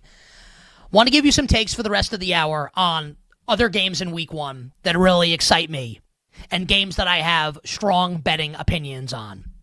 And let's go to Sunday Night Football, because we've been waiting all off season for Sunday night. Absolutely can't wait for it. And candidly, we were waiting more for it when we were still on Peacock. Maybe not as much now. But we still can't wait for it. With the Bills and the Ravens on Sunday night in Western New York, Buffalo hosting the game. Rematch of the divisional round game where we bet and lost a lot of money on the Baltimore Ravens. Thanks, Lamar. Thanks, Mark Andrews. Ravens at Bills. With the last 2 MVP winners at quarterback, finished 1-2 last year. Obviously, Allen 1, Lamar 2, even though Lamar was the first-team All-Pro quarterback. Just saying. Betting market for this one is a pick. Total of the game, 50.5. The Bills did get a good piece of injury news today. Christian Benford and Keon Coleman. Coleman had a groin injury yesterday. He's back at practice today. So it looks like both Benford and Keon Coleman are going to play for Buffalo. Khalil Shakir also practiced in full today for Buffalo. And that's a big deal because he's probably Buffalo's best wide receiver. Bad news for the Bills, though. No Tre'Davious White at practice today, and no Elijah Moore at practice today for Buffalo. And Baltimore's injury report just came out for today, and Jair Alexander practiced in full, which is obviously huge for the Baltimore Ravens defense. A couple thoughts on the Bills' injury stuff. Number 1, I know Khalil Shakir practiced in full, and he's going to play in this game, it looks like. Strong likelihood that he plays. I have him in some fantasy leagues, and I am sitting him wherever possible. Like, if I have someone that I feel comfortable playing above Khalil Shakir, I am. Because Shakir's got a high ankle sprain, and he suffered it not too long ago. And high ankle sprains can be absolutely debilitating for skill position players. So I'm not saying Shakir can't have a great game, just that I want to see it before I believe it with Khalil Shakir. Benford looks like he's going to play. If he's not 100%, that matters a lot. Because Tre'Davious White might not play, and even if he does, I think he's toast. And Maxwell Hairston, the first-round corner, is on injured reserve. And these Bills safeties are hot garbage. Cole Bishop, Taylor Rapp, Damar Hamlin, Jordan Poyer, back for another tour of duty in Buffalo. I'm telling you. I'm not saying the Bills are going to miss the playoffs. I think they're going to win the AFC East. I think they're going to be really good. I don't think this defense is championship worthy. I would not be shocked if the Bills bowed out early in January. And I do think there's a difference between these two teams. I think you're going to see both of Baltimore's early defensive rookies make an impact in this game. Safety Malachi Starks, pass rusher Mike Green. I love the Baltimore Ravens on Sunday night. This is the Mike Green show. It's not the Green Mike show. Give me the Ravens. Big. Maybe not big on Sunday night, but I love Baltimore to win the game. On the other side, we'll talk the Lions and the Packers at Lambeau Field. We'll be right back with You Better You Bet on the BetMGM Network. Make it legendary.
love Lambeau. I mean, it's awesome. You know, it's just that's one of those places on the 8th day the good Lord made Lambeau, you know, and so we could go out there and play in it. You know, first Super Bowl, you know, it's the grass, man, it's the elements, it's just the mystique. It's awesome, man. If you love football, you love going to play there. You're tuned in to You Better You Bet with Nick Costos and the crew on the BetMGM network. Make it legendary. How amazing is that quote from Detroit Lions head coach, the great Dan Campbell? And just look this up because I love football and I love the history of football. The Green Bay Packers and the Detroit Lions, the regular season series all time. Obviously, if you're a football fan of any age, I guess if you were like just started watching football a couple of years ago, you would think that like this was like the Globetrotters against the Generals with the Lions and the Packers, with Detroit on the winning end. But Green Bay historically, obviously, has dominated this rivalry. The all-time series, Green Bay leads 106-78, and somehow they've tied 7 times. God bless them. 106-78 and 7 in the storied rivalry between the Packers and the Lions. And for the vast majority of the Aaron Rodgers era, Green Bay dominated the Detroit Lions. But the worm has recently turned because in the past 2, 3, 4, 5, 6, 7, the Lions are 6-1 in their last 7 games against the Packers. A streak that started Sunday Night Football a couple years ago. Packers win and in the postseason. In that stupid Rams-Seahawks game earlier in the day that cost me a bunch of money. I'm still pissed at that game. Dan Campbell saying, if we can't get in, they're not either. If we're not going, neither are they.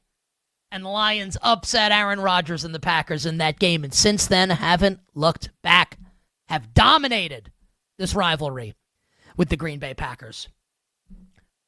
So we approach Sunday at the Cathedral.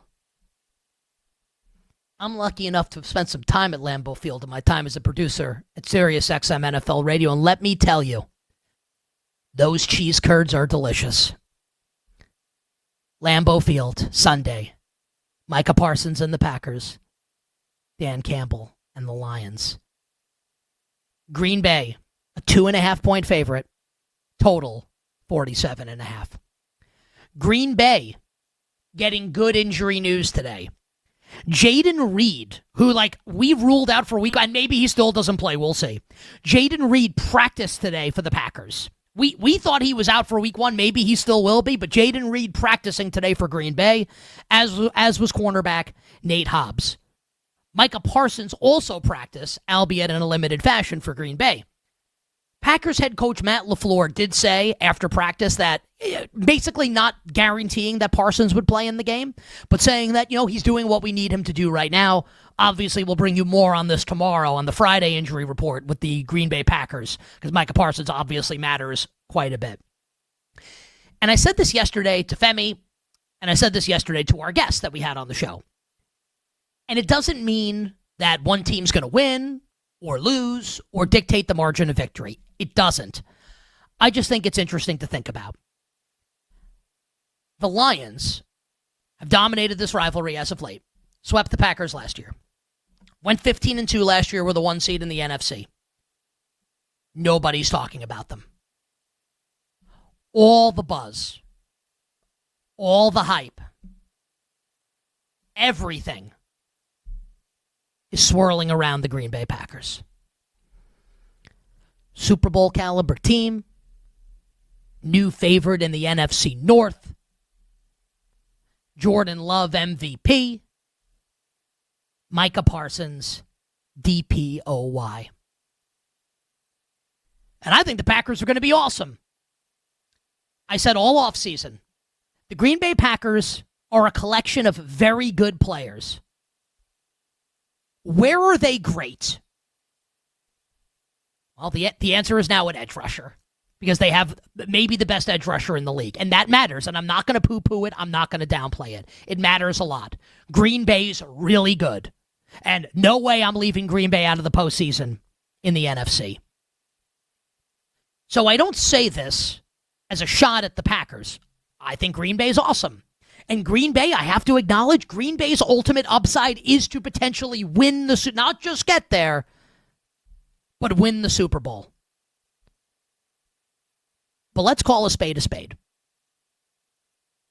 And I'll throw this question out there to everybody. And you can answer it in your head or out loud if you're a crazy person. Whatever you want. People will look at you. Whatever. Which team has more blue chip players? Detroit or Green Bay? Even with Micah Parsons now with the Packers. I think it's Detroit, and I think it's Detroit with a bullet. Detroit's one of the most talented teams in the league. Now, again, that doesn't mean Detroit's going to win the game. That's not what I'm trying to say, even though I'm going to get to it in a second. I am betting Detroit in the game. But everyone's sleeping on the Lions. Everyone's fallen in love with Green Bay, and people have forgotten just how good this Lions team could be. And I get it. The brain drain in the coaching staff with Aaron Glenn gone and Ben Johnson gone. We've talked about it ad nauseum. Frank Ragnow's retirement. I got to be honest with everybody. I'm cautiously optimistic on the interior of this Lions offensive line. With Glasgow and the two young guards, Tate Ratledge and Christian Mahogany. Because if there were a team that you could say has the tackles to potentially hold up against Micah Parsons, you would look at Penei Sewell and Taylor Decker. Like, Detroit's got really good tackles. Now, maybe you want to say, okay, well, they could use stunts and they could rush Parsons up the middle. I think Detroit's interior might be able to hold up here. And if that's the case, man, are we sure that the Packers are the right side here? The way that people are saying it, like Drew Dinsick's on the show, and I respect Drew. I respect other people that have come on the show and think everyone loves Green Bay. Are we sure? I like the Lions. Now I'm going to wait. I don't think we'll ever get a 3. But what's the harm in waiting? I'm going to wait to see if we ever get a 3 with Detroit. And if not, I'll take those 2.5 points on Sunday. Give me the Lions at minimum to cover against Green Bay. And no one should be shocked if the Lions leave Lambeau winners again. You bet on this Thursday, opening night in the National Football League. So, I had a health scare earlier today. I was actually a little concerned for myself. I'm minding my business. I'm futzing around on my phone, and I get a notification for Twitter. I should start calling it X, right? No one calls it Twitter anymore. I get a notification on X. And it says, and it's one of those where you read the first line and it's like, oh no. And it read, after a holding out for a new contract this offseason, Steelers. And in my head, I'm like, well, okay, this is about Cam Hayward and it can't be good. Cam Hayward not at practice today for the Pittsburgh Steelers. Because I love the Steelers this season. And I love the Steelers on Sunday against the Elijah Vera Tucker-less New York Jets. The Cam Hayward's not a practice. And the way it's posed by these insiders is Cam Hayward's holding out. He wanted his new contract, he didn't get it, and now he's not showing up and he's going to try and force their hand. A little while later, it looks like this was just a veteran rest day for Cam Hayward, and Cam Hayward's going to be good to go. If this goes a different way, though, let's say Cam Hayward really wants to Chris Jones this, right? Like Chris Jones did a couple years ago in the opener against the Lions for the Chiefs, and really hold Pittsburgh's feet to the fire. It's going to matter because Derek Harmon's not playing in this game, the first-round defensive tackle.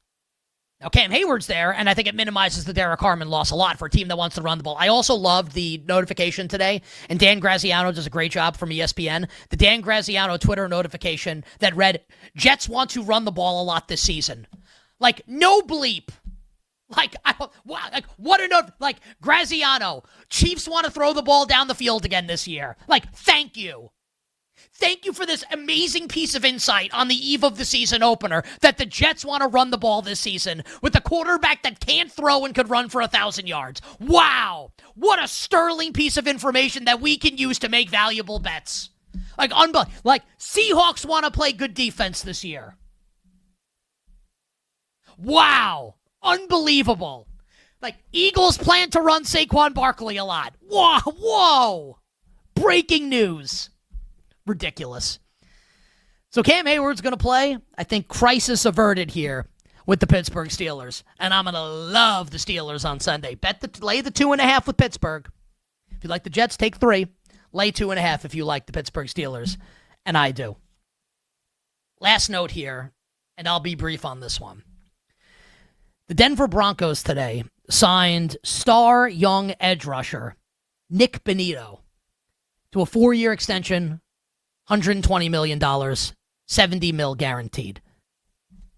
13.5 sacks last season. An absolute stud in Vance Joseph's defense.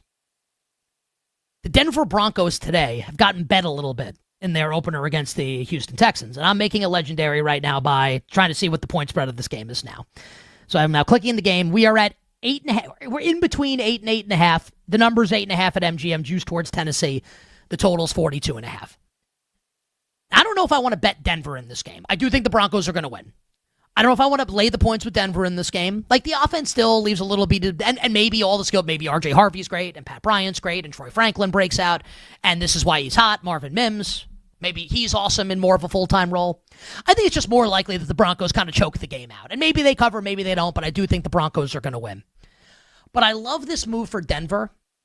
I think the Broncos are doing so many smart things. They extended Zach Allen, extended Courtland Sutton, now extending Nick Benito. This is a team in Denver. Not the best team in its own division because the Chiefs are there. Not a Super Bowl contender this year. But I think a team that's sitting on a double-digit win season with a win total of 9.5. Your boy loves the Denver Broncos this year. Hour 1 done, hour 2 for you. Coming up on the other side, Femi Abebefe's got some things to discuss, and we'll do that next. We'll be right back with You Better You Bet on the BetMGM Network. Make it legendary.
Femi are such close friends.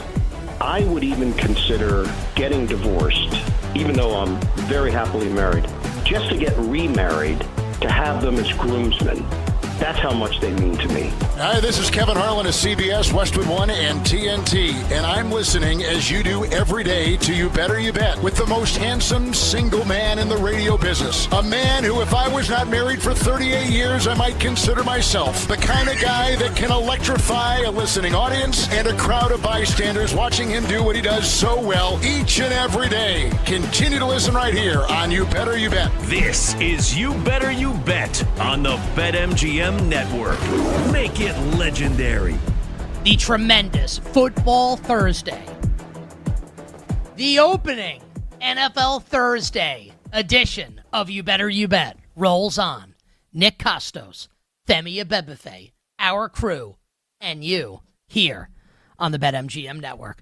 Pro sports bettor Joey Knish coming up in 20 minutes. All of his bets for college football this weekend and week 1 in the NFL. I will give you my favorite college football bets for the weekend, 3 of them at the end of this hour, 40 minutes from now. All our bets for the Eagles and the Cowboys will close the show. Side, total, Femi's Island, and Thy Royal Prop King. Oh, yeah. Femi Abebefe with me now. Femi, man, we made it. Yeah. I have my sunglasses already ready to roll for Femi's Island later today, man. Like, I cannot wait to put these bad boys on and let folks know what I like shirt today. Oh, it's over there in the corner. I got the Hawaiian shirt ready to rock. And, I mean, we also debuted the hat during 8 Buckets this summer, so that'll be added to Femi's Island as we are truly living a glorious lifestyle. I'll just say this about Femi's Island. So Femi, like, moved into his new house, and Femi has, like, I haven't seen, like, the full, but it looks pretty sick. So every Saturday, like, I really, like, I wish I didn't, because it, like, fuels me in like a weird, like, honestly, like, really unhealthy way. But it makes me, like, better when, like, I hate people and I dislike the people I work with. Like, makes me better. Like, I actually, like, really like everyone on our crew. Like, and they're all really good at their jobs. You got a good crew. Yeah, honestly, like, seriously, like, we actually do. Like, not just good, except for Mike Brown. That guy sucks. Where is he? Yeah, I don't know where he is. I'll tell you where he's not. Here. Max is doing a great job. So we'll usually get, like, a text from, like, here's, Tyler on the golf course, or, like Bill Zimmerman, like, on the lake, or Jake at some crappy dive bar. And then we get Femi in the pool, wearing his hat, looking like the most relaxed guy on the planet. Like, I actually, who has it better than you, man? I'll tell you what, it's a great life, man. It's a great life. And, there was a lot of hard work put into it. Some by me, some by Aaron Judge, some by Shohei Ohtani. But it's a great life. It's been a great life, and we love our new home. And, I mean, college football Saturdays, I'm going to get the iPad out there rolling. NFL, I got to be locked in here in the Matrix. Like, we cannot be out there dilly-dallying, splashing around, all that nonsense. But college football, watch a couple games floating around in my pool. I can't wait for it, starting this Saturday. But it's pretty damn good. All right. Femi, you've got a bunch of things to discuss, and we will give you all our bets for the Eagles and the Cowboys a little later in the show, in the Power Hour. But so how are we doing this here? Are we playing the imaging? And then I'm going to turn this over to Femi, and Femi's going to run the segment. Is that right? Yeah, let's do it that way. Well, let's go in here. We've scanned the globe. Thank you, We've Jake. Yes, Jake. No, stop it, Jake. Jake, why would you? Yes, full start. Why would you? Why would you think we were ready? Just like, what did we? Who said play the image? Who said that? Who said that? 5-yard penalty. No, that was he was Brad Lidge just now. Served it up to Pujols. That ball's still traveling. And he's on his hands and knees on the mound. Can't believe the meatball he just served up. Femi, please take over here. Jake, let's go ahead and play that imaging as we have a lot of things to discuss on this Thursday. We've scanned the globe. We've searched near and far. We've found the best of the best. And now, You Better You Bet brings you things.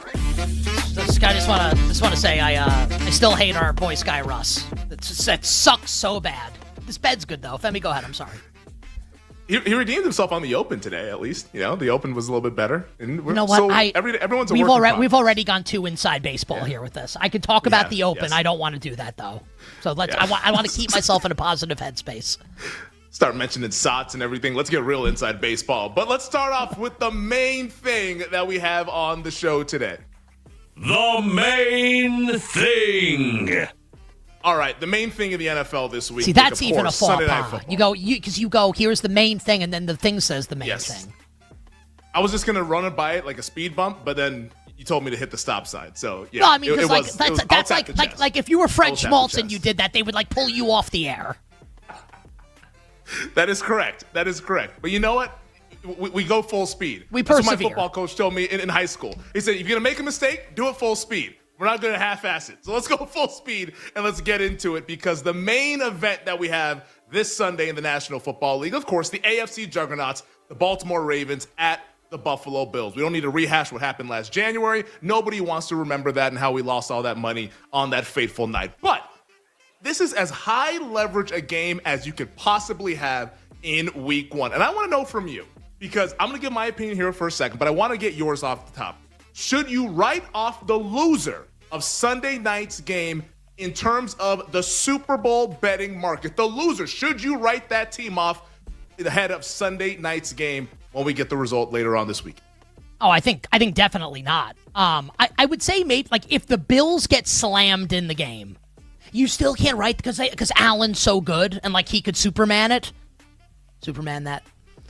He could do that, right? But I guess, dude, if the Ravens lay it on them and the Bills secondary looks bad, I mean, Hairston will be back, and like I don't think Tre'Davious White's good, but he may not be 100%. Benford may not be 100%. And look, if the Bills beat the Ravens, like the Ravens started 0-2 last year. Like they didn't just lose to the Chiefs; they lost to the Raiders in Week 2 and Antonio Pierce. So I would say that's probably an overreaction. But if the Bills' defense looks as bad as I think it might, while still adding that I think Buffalo's a playoff team, even if they lose on Sunday night, I would say no is the answer to that question. See, I see it differently. And I'm someone who thinks the Buffalo Bills are going to go to the Super Bowl, but whoever loses this game, I am writing them off because of how high leverage this game. So here's how. It's week one. Because I'm not saying that they're still going to have a bad season. I think the regular season could still be good. But if we're talking about to actually win the Super Bowl, I don't think they can do it because this game is a necessity to have home field advantage. You need to win this game because if you don't get that 1 seed, I think there's a really good chance the loser of this game is going to have to beat whoever wins on Sunday and Kansas City to go ahead and win the Super Bowl. I don't see that happening, whether it's Baltimore or Buffalo. This is, in my opinion, I think that this is the biggest week one game that we've had in recent memory. It means that much to the Super Bowl. It means that much to all the other secondary and tertiary markets like MVP, et cetera, that we've discussed all throughout the summer. But literally, I think the loser of this game, in my opinion, you can be different.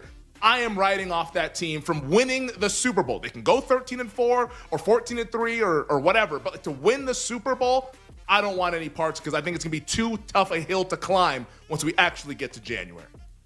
Bigger week one game. Chiefs-Ravens last year or Bills-Ravens this year?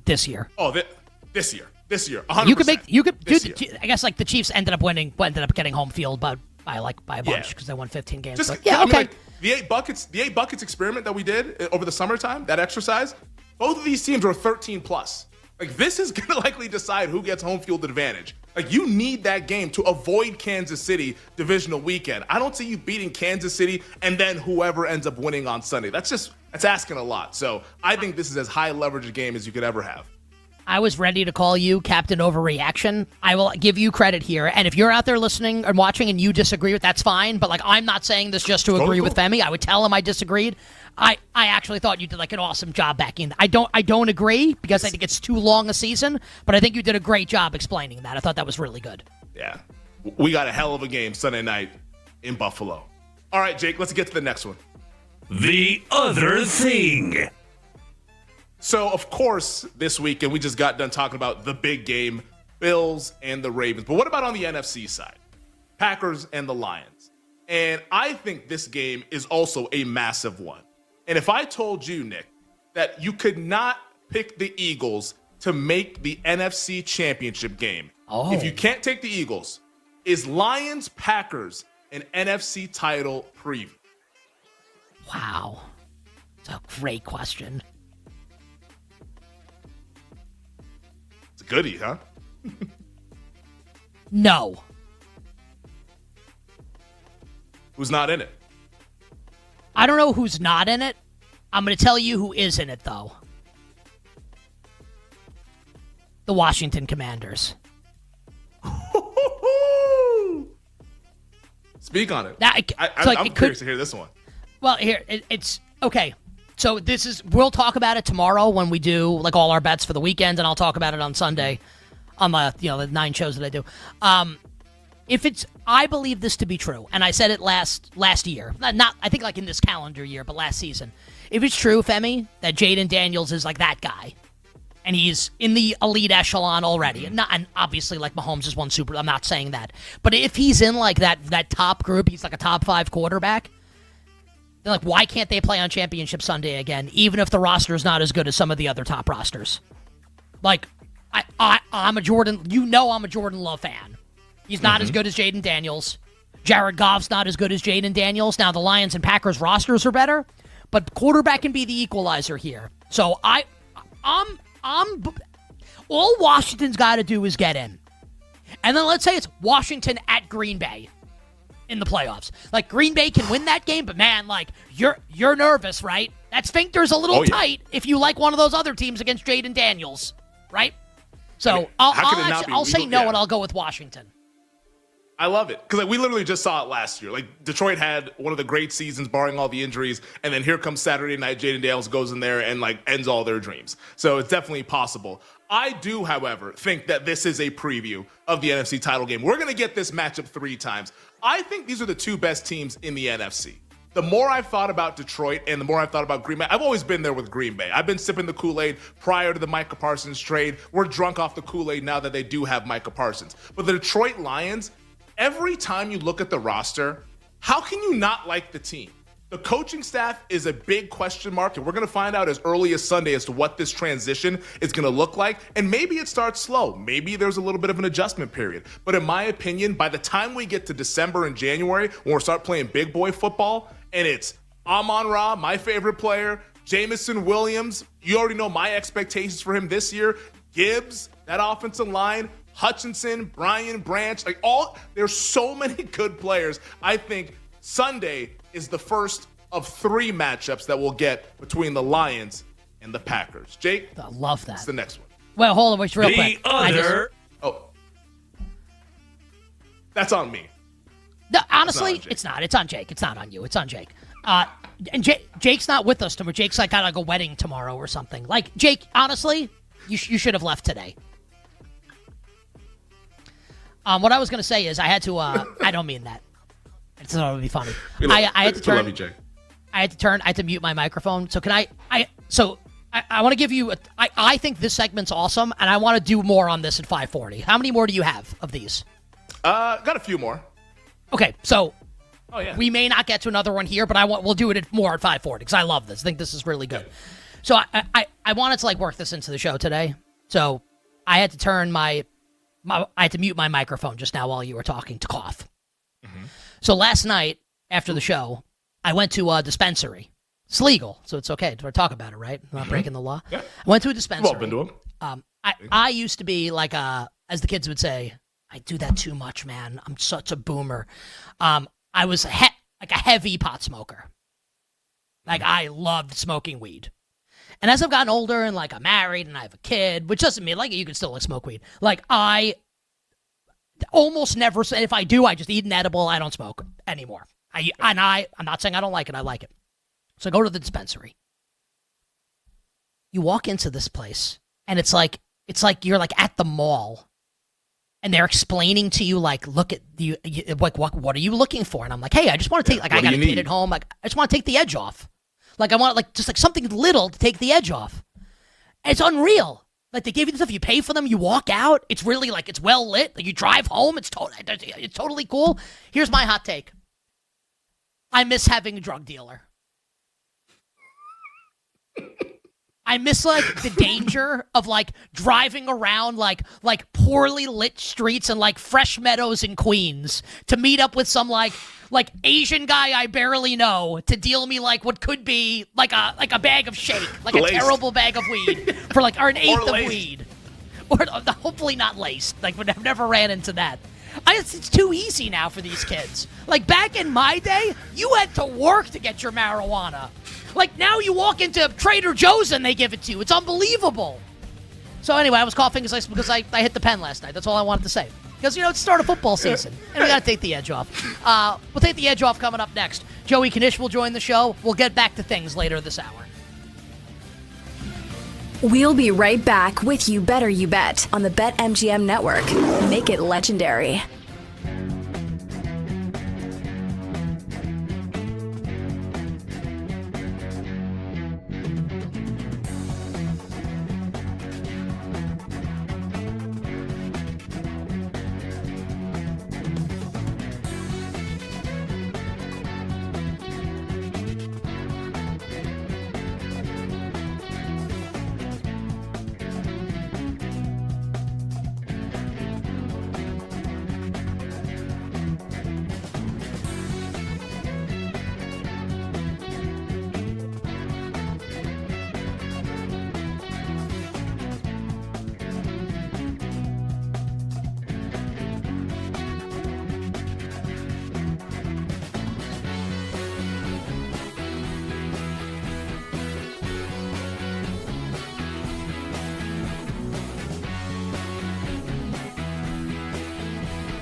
Haynes is the back.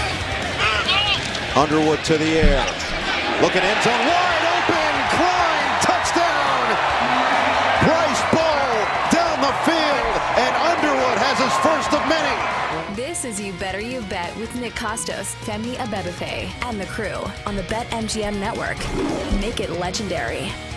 Friend of the show, Noah Eagle on the call. Anyone watch Bryce Underwood last weekend for Michigan? True freshman. Ridiculously awesome. Michigan, Oklahoma, the highlight coming up of week 2 of college football. Can't wait for it. We'll talk about that a little later in the show. Joining us right now to discuss Michigan, Oklahoma, to discuss week 2 of college football, and to discuss week 1 in the National Football League.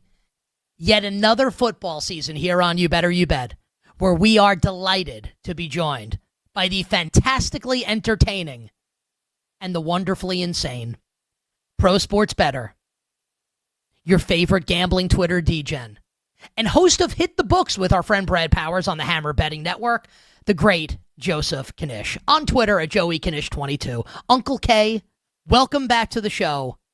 Happy football season. Gentlemen, no place I'd rather be on a terrific, tasteful, tumultuous football Thursday than on another football season. Christmas Day on YBYB. Great to be back with you boys. We love having Joey Knish on the show. And Knish, I actually want to start with college, and then we'll get to your thoughts on the game tonight with the Cowboys and the Eagles, and then we'll hit Lions and Packers and the rest of NFL week 1. But, man, I mean this sincerely. I can't wait for Michigan and Oklahoma on Saturday. And I think I'm going to bet Michigan to win outright. That's how I see this game. Either Michigan wins or Oklahoma wins by 30. I think this is an extreme outcomes game, and I love me some Bryce Underwood. How do you see this, the biggest college football game of week 2, Michigan at Oklahoma, playing out? Let me tell you something, baby. They're having to shut off the tap of the maize and blue Kool-Aid at the water cooler to stop Joey K from drinking the Underwood sauce. I could not, and this is people are going to say, oh, Detroit guy, he's biased, all that. I know it's one game. I know it's one start. I know it's all that. He's the most physically talented quarterback I've ever seen in my life as a true freshman. Not just at Michigan. I'm talking like in my life for that performance. Week 1, you're just like jaws on the floor. Like, how is this? The kid turned 18 like 3 days before the game. He looks like freaking like John Elway out there. And I know it's New Mexico, all the qualifiers, yada yada. First road game in that. Give me Big Blue this week. I honestly think Oklahoma's got a bunch of offensive line Points issues or money going line? on. Points or money line, Knish? Yeah, listen.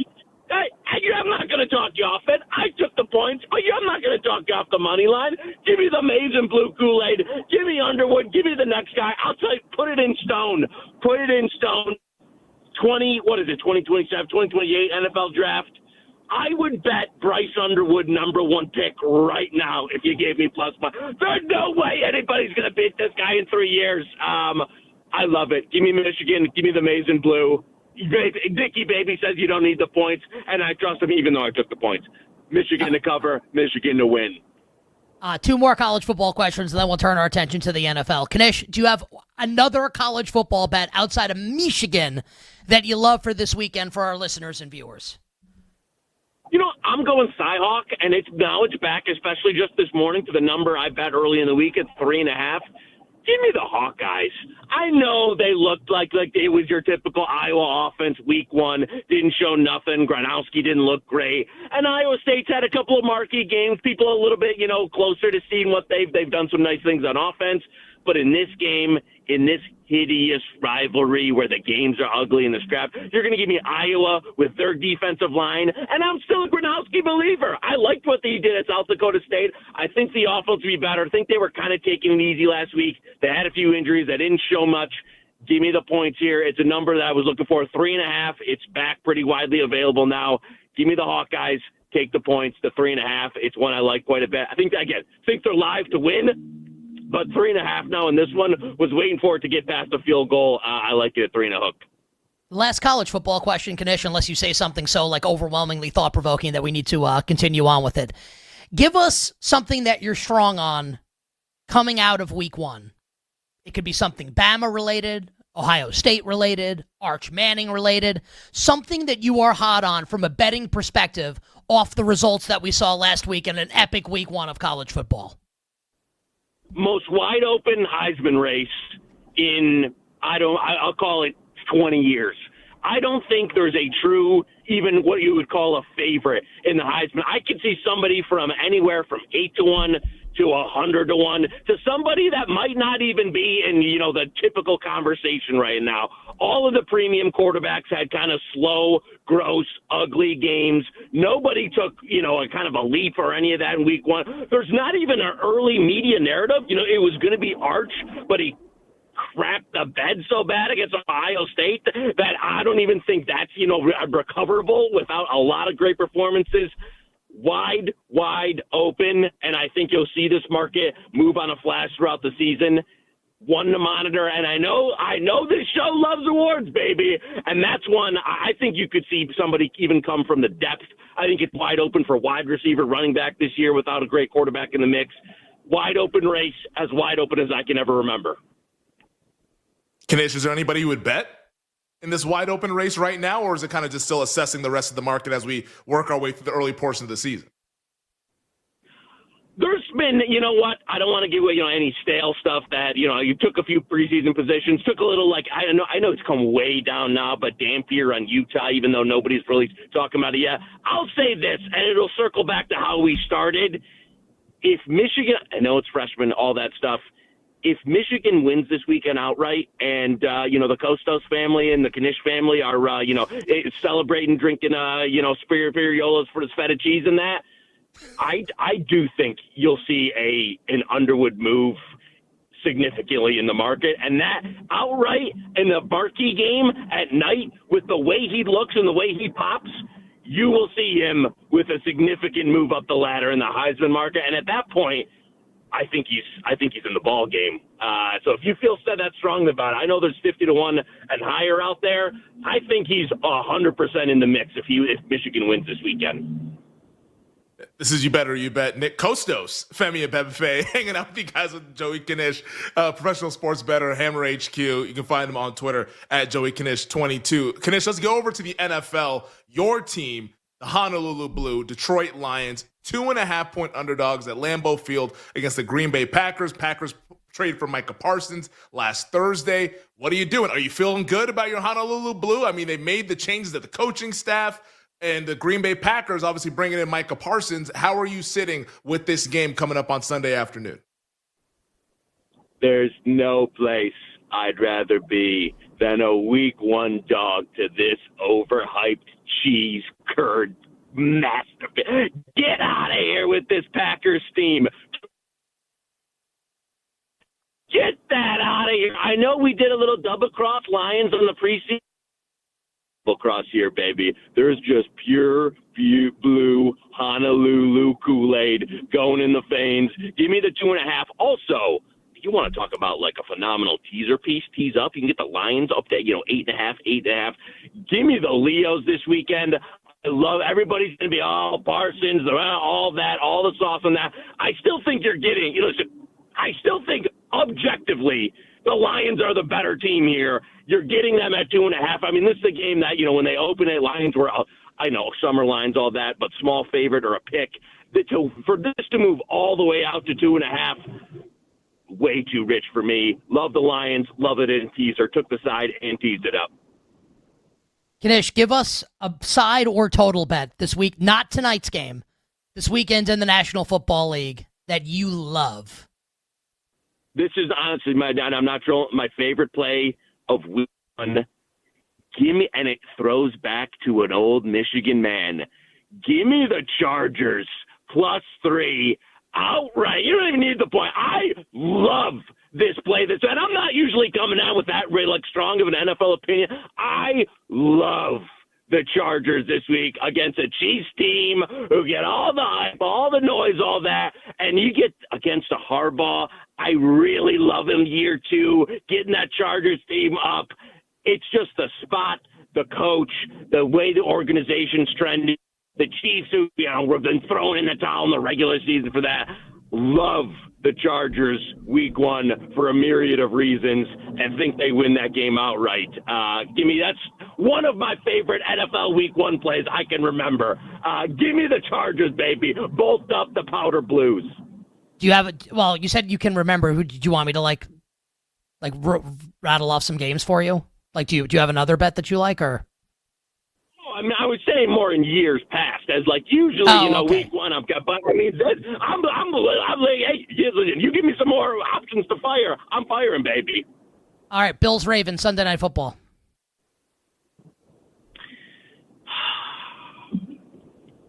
It's a Ravens lean. I'm not going to come as strong as, with the Chargers and that. I do lean the Ravens. I don't totally love, even the mix of what the Bills did in the offseason. The Ravens organization overall a little stronger too. It's a Ravens lean, but it's not on the same level as I can get you with. I can sell you on the Chargers all day long, all week. Ravens a lean for me. It'd be a slight play. What are you doing right now? Joey K is in the car, in commute, actually on the way to the casino. I'm not going to say which one because they don't sponsor the show, but. Okay. So are you're driving, or you in an Uber or something? Oh, no, I'm driving. And you were not on speakerphone, right? So the phone is to your ear? Yes. It's highly, you are, I mean, I would not want to be on the road with you right now. Here's this lunatic driving, with the phone to his ear to the casino, midday on a Thursday. We love it, though. NFL season opener tonight. Yeah, I mean, dude, what, do you have a car that doesn't have Bluetooth? Why would, I don't understand. What are you doing with the season opener tonight? Eagles 8.5 against the boys, total 48.5. I mean, this is the ultimate, if you really want to, fade the steam, fade the public, you've got the Cowboys trading their best player away, and then the Eagles coming off a Super Bowl appearance. I know a bunch of people, in Survivor that like the Eagles, know some people that bet the Eagles. I'm not going to say it'd be the biggest bet of my life here, but you know what? To switch the curve, give me the boys. Give me the boys and the points. A little bit of fade the public action for the first one that started off. I'll take Dallas and the points. Again, not one I'd be, putting the kids' college fund on. But hey, give me the Dallas. I think it's a little rich. Do you have a random bet, good sir, in the accounts for us and our listeners? Oh, yes, I do. I don't come to the show without one. Overnight for a little WNBA tomorrow. We're going Seattle, -1.5 around. Regular season coming to a close. Seattle and bonus, Seattle and the under. Seattle under, we'll call it Seattle, good to 2.5, under, good to 159. Double up in that game tomorrow for the random bet for the dub. Kanish, you're the absolute best. Follow him on Twitter at JoeyKanish22. And if you like college football, Hit the Books is his show with Brad Powers, an awesome college football betting show. My friend, say best of luck on the road. Drive safely, and we look forward to doing this again. Gentlemen, say the prayers for the people driving next to me. See you next week. Joey Kanish joining us here on the show. I didn't know we were going to have Kanish on next week. I love that, though. Joey Kanish as a weekly would be great. Yeah, Femi, that is... When I see two things really make me mad. More than that. I get pissed on. I don't have road rage. I never get getting into it. My dad always used to tell me, you can get mad driving, but don't get into it with people because you're not crazy, and they might be, and you don't want to mess with crazy people if you're not crazy. Two things trigger me. Two things trigger me. Number one. People that talk on their cell phones with the phone to their ear in 2025 when you could just put them on a CarPlay or whatever. And number two, people that wear masks when they're driving their car like it's March 2020. What the F Even is then wrong it was with dumb. you? What? You're in your own car. But you didn't know any better at that point. I was wiping down boxes that a cardboard box. You didn't know. That is true. You had no That is- idea. yeah. You're alone in your car. Take the mask off, you freak. You circus freak. I think my number one is the speakerphone in public. Like, it's a true epidemic. Can what's I been tell going you on. something? Can I tell you something, dude? Please do. I don't exclusively voice text now, but I do it a lot, and I do it in public, and it's really it's atrocious behavior. It's really bad. You look like an old. You I look like old an a-hole doing is that. what I look like. More things on the other side and college football bets for the weekend. We'll be right back with You Better You Bet on the BetMGM network. Make it legendary.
This is You Better You Bet with Nick Costos, Femi Abebefe, and the crew on the BetMGM network.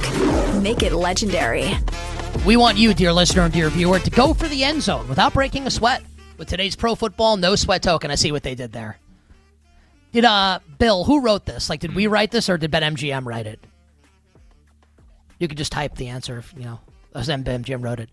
So just to be, in case people didn't get it, without breaking a sweat, because it's a no sweat token. Oh, Tyler edited it a little. Well, now that Bill Shakespeare put his hands on it, I'm sure now it's great. Don't worry, everyone. Tyler edited it. Now we're good. Go for the end zone without breaking a sweat with today's Pro Football No Sweat Token. You'll get your stake back in bonus bets if your wager doesn't win. Make it legendary with BetMGM. Download the BetMGM app and please gamble responsibly. Tyler, just for bleeps and giggles, put the unedited version in the chat. I just want to read it. Femi, the baton goes to you, my friend.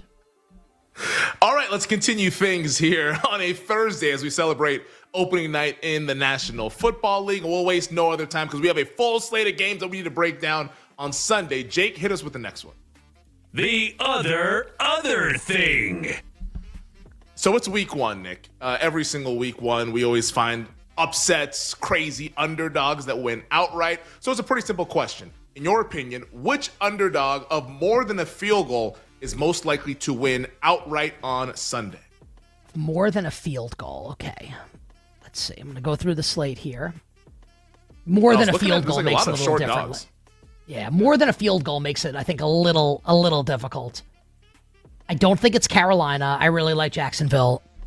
I don't know if I wouldn't lay the Cardinals, but I don't think they're going to lose. There aren't that many options here, like dogs of more than 3.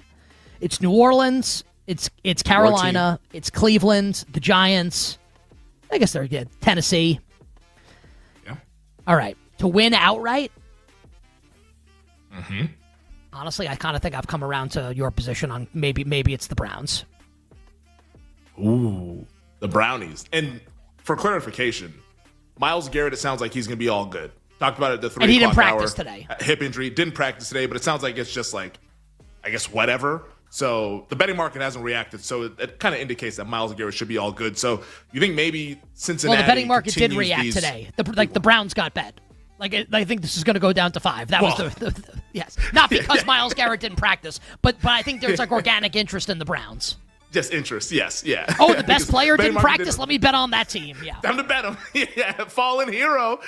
It's like, as those have been going well for us here. You know how I felt about the Cleveland Browns all throughout the offseason. Ever since this game was scheduled for week 1, I like the Cleveland Browns. But I'm actually going to go with a different game. I might be the crazy person here, and we discussed this back in May. I actually think the New Orleans Saints are the live dog on Sunday. Okay. I do think New Orleans is live. Like, this Saints roster, the offense is not as bad if Spencer Rattler can just function. Now, what we saw last year with Spencer Rattler, different coaching staff, that was the Clint Kubiak offensive coordinator and Dennis Allen as the head coach. It didn't go well. But with Kellen Moore, who I'm not that big of a fan of, but let's say Chris Olave is healthy, at least for now. Rashid Shaheed is healthy. The offensive line, they seem to like what they've been getting from Calvin Banks. This O-line is not terrible. If they can run the football with Alvin Kamara, I think this team could actually hang within the number and potentially, with that home field advantage down in New Orleans, pull off the shocking upset of beating the upstart Arizona Cardinals. So I think New Orleans at +6.5, it's a bet that I will have, and I'll have a smaller bet on the money line. I like the Saints to be live on Sunday. I got to tell you, dude, I love the chutzpah of that. I can't get there with Spencer Rattler, a quarterback. I think Jonathan Gannon's too good a defensive coach. I'm not going to lay Arizona in the game. Like, the number's out of control now at 6.5. I give you credit, man, and we'll crown you, man, if you're right about that, if the Saints do end up winning the game. What else we got? Yeah, and if the Saints just lose by 40, we'll just forget that I ever said this in this 540 segment on a Thursday. Let's go ahead and get to the next one here, Jake. The last thing. So this one's really, really fun. Every year, The Athletic does what they call the Hopo-meter, polling all NFL fans across the league. How optimistic are you about your team? And the team and the fan base that's most optimistic heading into 2025 is the Denver Broncos fan base. 99% of Broncos fans optimistic about this team. So I ask you, Nick, because with the fan base, the media, everyone seems to be in on Denver. Is the Broncos hype over the top in 2025? Well, like, can you define? So, like, when we say hype, are you talking like Super Bowl or? People think they could win the AFC West. Yeah, that is I a don't. very popular prediction that I've seen. I can't get there. I think this is the Chiefs' division until proven otherwise. I think Denver's going to win at least 10 games. I think Denver's going back to the playoffs, but year 2 unless Knicks makes like a massive leap, and I think they can win 10 games even if he doesn't take a massive leap.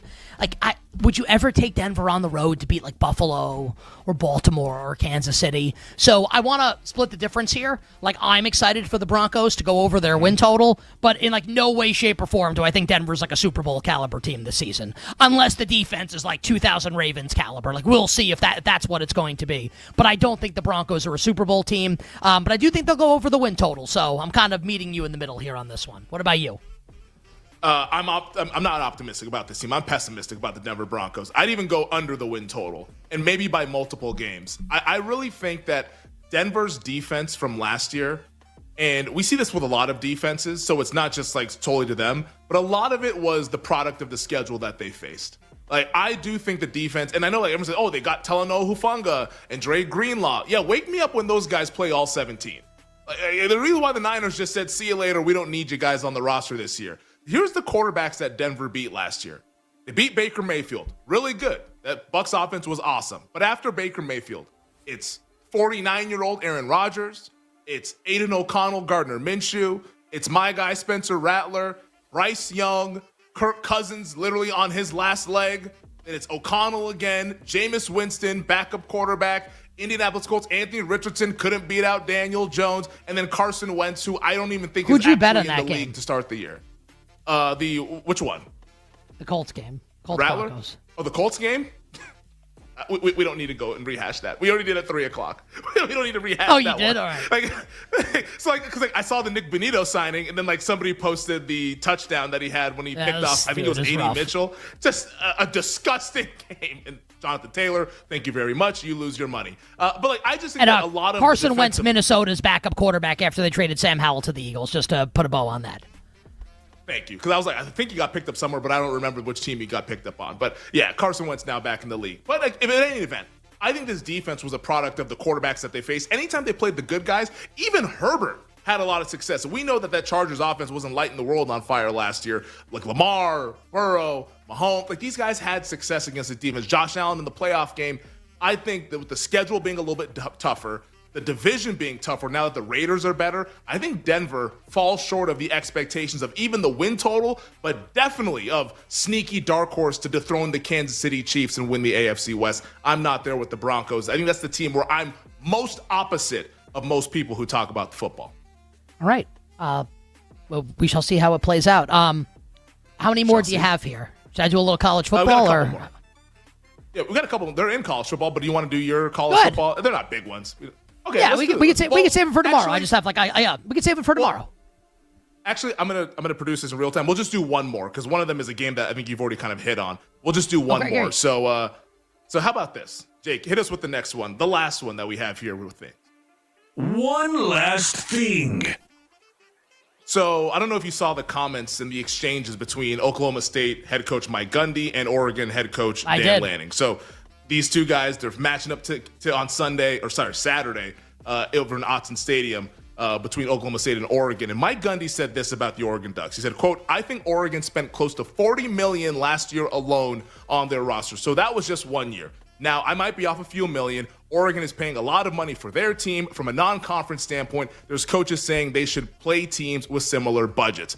He went on to say that Oklahoma State probably spent like $7 million over the last 3 years. Well, Dan Lanning responded and said, if you want to be a top 10 team in college football, you better invest in winning. We spend to win. Some people save to have an excuse for why they don't. I can't speak on their situation. I have no idea what they got in their pockets over there. The betting market, Oklahoma State at Oregon, the Ducks 28.5 point favorites, total 55.5. After the war of words, Nick, between Mike Gundy and Dan Lanning, do you think Oregon will run up the score on Saturday? I think he'll try to for sure. And he strikes me as that kind of coach that would want to make that statement. And I don't know why, if you're Mike Gundy, you want to poke the bear here. I did not like that from Oklahoma State's head coach. And Lanning, to his credit, did speak respectfully of Gundy also, saying he's done a great job for years keeping Oklahoma State competitive. Gundy's been there. How old is Mike Gundy now? He's got to be more than 50. He's like 55. Gundy's 58. So think about that. 58, Almost 2 decades ago, we got the "I'm a man, I'm 40" rant. He's been there in Stillwater for a long ass time. So I think Lanning will try to run up the score here. I guess my thing is, I know Oregon's going to win the game. Can Oklahoma State just cover the spread here? Now, I'm not betting this game. I have 3 bets that I like in college football. This is not one of them. I don't know that I would lay it with Oregon in this game. My inclination would be to take the points with Oklahoma State. Do you have a strong opinion on this game? Yeah, I think on Saturday it's "I'm a man, I just lost by 40." I think that's what it is. I think Oregon blows them out. Dan Lanning strikes me as the type of coach that's not going to forget these types of things and is going to say, hey, let's stick it to that guy. We all remember 2 years ago when Colorado came in as the hip team and, Shedeur and Travis Hunter, oh my gosh, they're 3-0. They went to Oregon and got drilled. And that was when Dan Lanning was like, hey, they're fighting for clicks, we're fighting for wins. And he gave that speech and did that line. I think he takes these kinds of things personally. This woke him up. If he was ever kind of overlooking Oklahoma State, I don't think they are anymore. I think Oregon puts it on Oklahoma State, and we're going to see the big difference between these two programs. I want to hit you, and we can. My Cyhawk stuff is a little. I liked Iowa State at not this number, not laying 3.5. I talked about Michigan already. The other college football bet, Femi, that I really like, and I talked about this earlier in the week before you were back from vacation. Do you have an opinion on Baylor SMU? I do not. No. What's your opinion? Are we gonna get 3 here with Baylor? I'm betting Baylor no matter what. I look at the Auburn-Baylor game, Auburn winning 38-24, way more about Auburn being really good than Baylor being bad. Aranda's still a good defensive coach, and I think Sawyer Robertson's nasty. I think Baylor's going to win against SMU on Saturday, and I think we can wait for a better number. Final hour, power hour coming up next. All our bets for the Eagles and the Cowboys, less than an hour away. We'll be right back with You Better You Bet on the BetMGM Network. Make it legendary.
This is You Better You Bet with Nick Costos, Femi Abebefe, and the crew on the BetMGM network.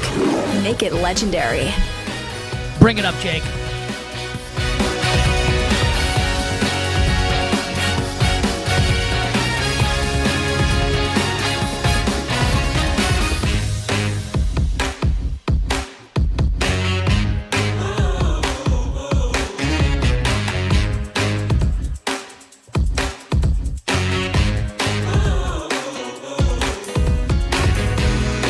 Final hour.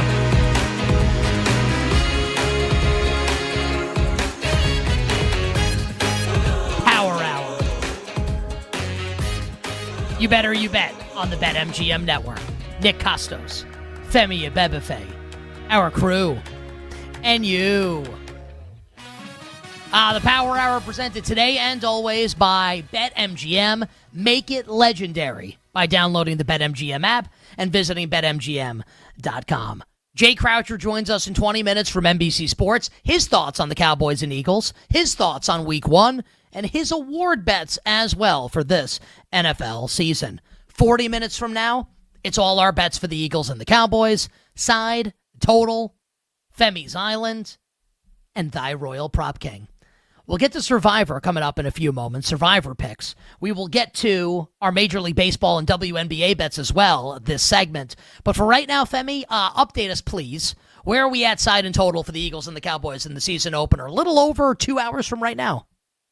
Yeah, absolutely fired up. And it looks like we're going to have a little bit of weather in the game as well. It sounds like it's going to be raining starting in about 20 minutes in the Philadelphia area, and then probably about 30% chance of rain throughout the game, kicking off at 8:20 Eastern time. But right now, the Eagles are still an 8-point favorite at most sports books. BetMGM has an 8.5. So if you like the Dallas Cowboys, you know how to go do it. Make it legendary. Do it at BetMGM. The total, however, that has gone up now everywhere across the market. This was 48 as a consensus number. BetMGM has been kind of hanging out on the high side throughout the day at 48.5. Well, now everyone else has caught up to BetMGM. 48.5 is the consensus number across the board as people continue to bet the over. I agree with that. We've talked about that going back 2 months now when we discussed this game, and also all throughout the course of this week. The over has been getting bet, and the side we're still hanging out at 8, and it looks like a lot of the 8.5s are starting to get bet a little bit as well. So if there's an 8.5 out there, I would try to grab that. But if you like the Dallas Cowboys at least, but right now it's just been the total, and that's getting bet to the over. Okay, we will finalize our bets coming up at the end of the show for the Eagles and the Cowboys. Last year, we did Survivor. We did not survive. We were like we were like the person in the horror movie that gets killed like 15 minutes in. We didn't make it that long. We got bounced in week 2 because Tyler and Femi wanted to take the Lions against the Buccaneers. I also want to take the Giants against the Commanders. They lost too, so we would have been out either way. So we didn't even make it 2 weeks last year in Survivor. Let's try and make it 1 week in Survivor here. So Femi, Tyler, and I are splitting an entry at a big. I actually thought we won't mention the sports book. You can figure it out. A big sports book in Las Vegas. BetMGM doesn't offer Survivor, or we'd be playing it there. So we are in one of the big Survivor pools. And Femi, I think the Eagles are going to win tonight, but we will not be taking the Eagles for what reason? Just in case people out there are wondering. Yeah, the Survivor pool that we're in, there's going to be a lot of entries. Right now, I believe they're up to like 16,000 entries. They're expecting to get to 20,000 by the deadline on Saturday. And what's cool about it is that it's a big pool, but then also because it's a big pool, there's little hurdles along the way, particularly around the holidays. So Thanksgiving and Black Friday is its own week. And then Christmas, it's its own week as well. So instead of the 18 weeks that you have to survive, you have to survive 20 weeks. And of course, if you don't know Survivor, it's pretty simple. You pick an outright winner each and every week, but the caveat is you cannot use them later on in the season. So that's how you have to kind of think about this, and that's how we're going to be thinking about it. So I think in most people's Survivor pools, yeah, Philadelphia is a great option. But in our Survivor pool, Philadelphia plays Black Friday when they host the Chicago Bears. You might want to have that bullet in the chamber if you're so fortunate to make it to Black Friday. So that's how we'll be thinking about this. Of course, Kansas City plays on both the Thanksgiving and Christmas, as do the Dallas Cowboys. So there's some teams that we kind of want to maybe save and keep in the holster. While there's some other teams we want to go ahead and get rid of. So that's the difference between our Survivor pool and most other Survivor pools. So Tyler, Femi, and myself will be splitting an entry. Tyler, put your video on and get ready for this conversation here. I mean, we could bring other people in it. Honestly, like three's kind of company here. I think we want to cut this off at 3. Yeah, or at least an odd number, so you can always have like a vote. You want to have a split, hung jury. What would be, Femi, your number 1 pick in Survivor this weekend? So we're going to avoid the Eagles tonight. I think the Chiefs are going to win, but I'd rather save Kansas City, obviously, than a game in Brazil against Jim Harbaugh and Justin Herbert. So and I don't think we want to take a team on Monday night with the Bears and the Vikings on a 1.5-point spread. No. So we're going to go to Sunday. What was your number 1 draft pick as far as the Survivor goes this weekend? I've gone back and forth with this one, but I think I've settled on one that's pretty good. I like the Jacksonville Jaguars. That's the number 1 pick for me with Survivor. They're a 3.5-point favorite. It makes your heart beat a little bit, but hey, like we did this last year. We went with Tampa against Jaden Daniels. They were a 3.5-point favorite. They got home for us relatively easily. I think Jacksonville's offense is going to work the Carolina defense. Now, the Jacksonville defense is an issue as well, but just thinking about the game theory of it all with thousands and thousands of entries, I think we're going to want to save some of these bigger favorites. And yes, we might lose week 1 and it's not going to be anything, but like if you take Denver, hey, if Denver were to ever lose, we're all out together. I think you kind of want to be a little bit divergent when the pool is as big as it is. So for me, it's Jacksonville as the number 1 pick. I do like Jacksonville. I think Denver's going to win, man. It's Cam Ward making his first start at altitude with a terrible receiving group. I don't know if Denver's like 100% to win, but man, Tyler, your first pick would be what this weekend? Because it'll be the 3 of us entering. Yeah, so I like Cam Ward. I think he's going to play great this season. I agree with you. I like Denver as the first pick. Some Survivor pools that I'm in, 2 of them, I went a little wild. Took the Falcons at home against the Tampa Bay Buccaneers. Want to get like real crazy. Want to get real crazy. But Denver was, to my opinion, was easily the first pick. Easily. Yes. Ooh. I think it's Denver also. I mean, are we going to play like cowards or are we going to play to win? That's my thing.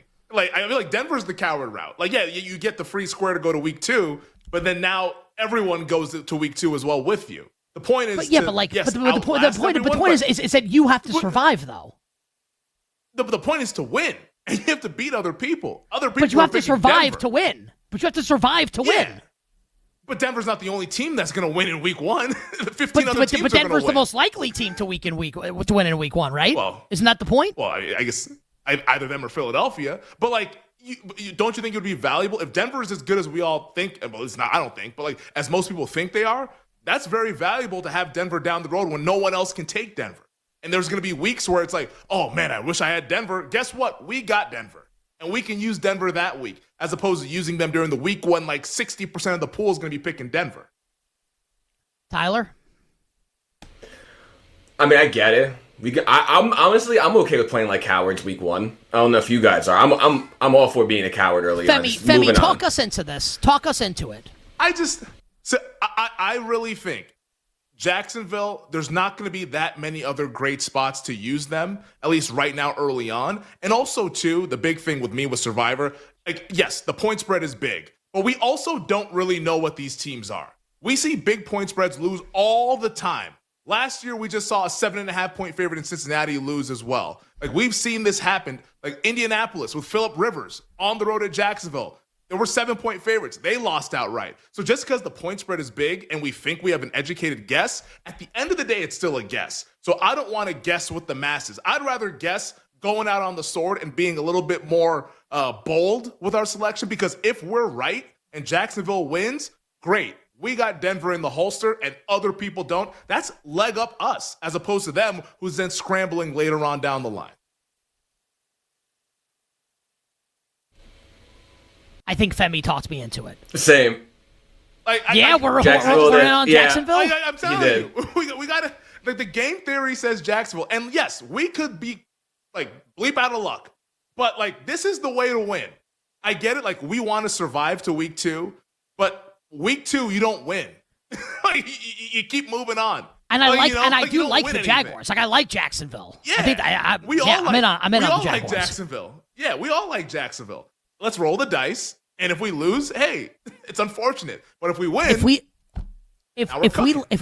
we lose, I don't know. Like, can we? That's real, dude. That's play really this bad. on loop. No, but it's your fault. Yeah, I'll put my hand up. I will take the blame if we lose. Tyler, do you want to the chest? Tyler, speak now or forever hold your peace. No, I like Jacksonville. I mean, I think they're going to shred Carolina. And my other ones, I'll take the Falcons. I'm cool with it. I don't need to take Denver. I like Cam Ward. I could see wild things happening in that game. But to me, that was the easiest survivor pick to make. So, but if Femi wants to take Jacksonville, I'm with it. And if you like him too, I'll take it. I'm in. And also, too, if we're fortunate enough to ever get to Christmas, and if we were, it's the only thing we'd ever talk about on the show, by the way. But if we're fortunate enough to make it to Christmas, Denver does play on Christmas. Like, let's just say all of a sudden Mahomes is hurt, and you might want Denver. Like, these things can pop up. So just as like a last cherry on top, Denver has some holiday considerations as well. Who do the Broncos play on Christmas? Kansas City Chiefs. What are you talking about, dude? That's good. Yeah, well, I'm saying, like, okay, like, we see injuries happen all the time, don't we? But like, that's the scenario you've constructed. Is like if Mahomes could get hurt. I mean, if he does, we have a big leg up, don't we? Okay, but what if he? What if he doesn't? Okay. What if Trevor Lawrence gets hurt in the first play of the game on Sunday? What if that happens? No, because I'm actually right. Because if we use Denver now, guess what? 0% chance of using them then. It's not 0% that Mahomes could get hurt. So, yeah, I'm actually right. If that happens, while unlikely, we would at least be able to take advantage of it, as opposed to being like, oh, we used them in week 1. Got to cross that game off. Great. So we're at the 0.001% chance versus the 0% chance. I love it. Like, what? It is. Is it not? All right. Welcome to math. Let's just a great math lesson there. I'm in on Jacksonville, so we're Jacksonville could be our survivor pick. Okay. Let's do it. Let's clear the baseball bets and the WNBA bets. Jake, do you have the dope ass beat, please, to drop here? And please do so when you have it. All right. Max, please toss up the boards here. Yankees Astros tonight, Femi, in Houston, headlining the Major League Baseball slate. What do you got for tonight in Major League Baseball? A truncated Thursday card.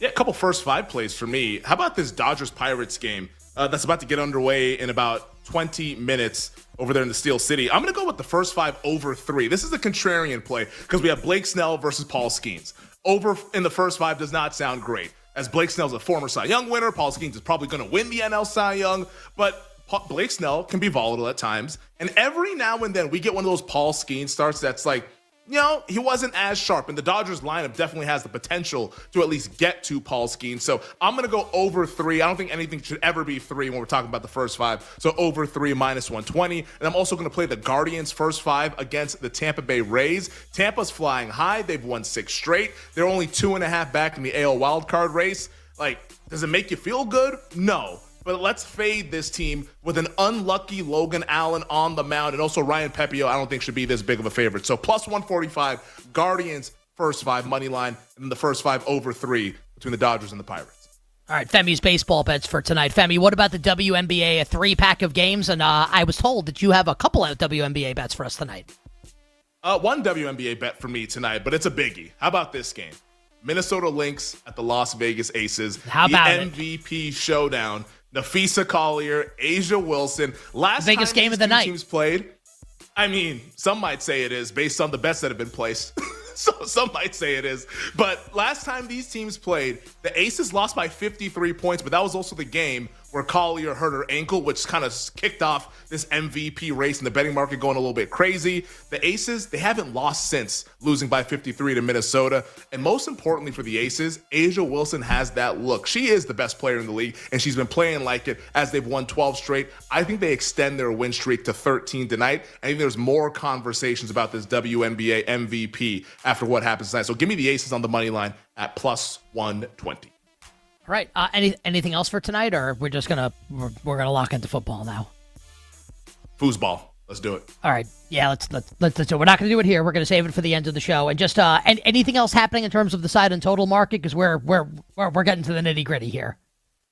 I just see 8.5 at a couple of sports books. So a domestic one went to 8.5, joining BetMGM, and there's also one here locally in Las Vegas. But 8 is still our consensus number, and then the total, that's 48.5 everywhere.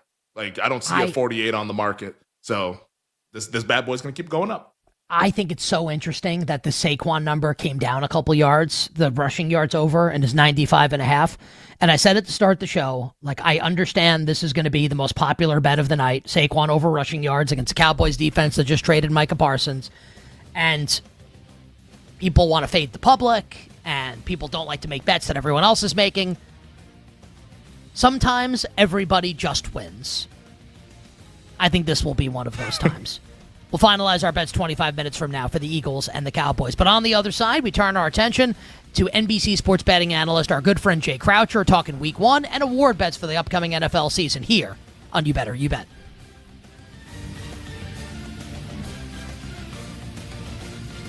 We'll be right back with You Better You Bet on the BetMGM network.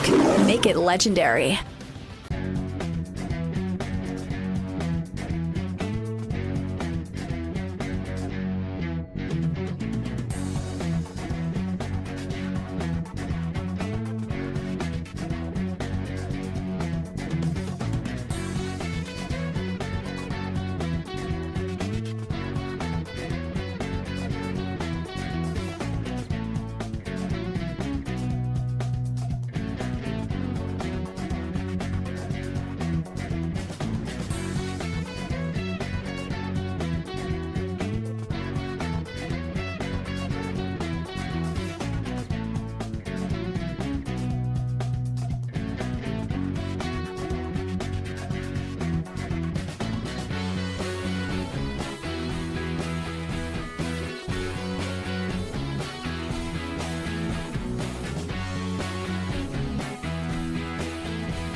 This is You Better You Bet with Nick Costos, Femi Abebefe, and the crew on the BetMGM Network. Make it legendary. All our bets for tonight for the Eagles and the Cowboys coming up 20 minutes from now. Side, total, Femi's Island, thy royal prop king. But joining us right now on the show, I gotta be honest, great betting analyst, fantastic betting analyst. I think I like him more as a person.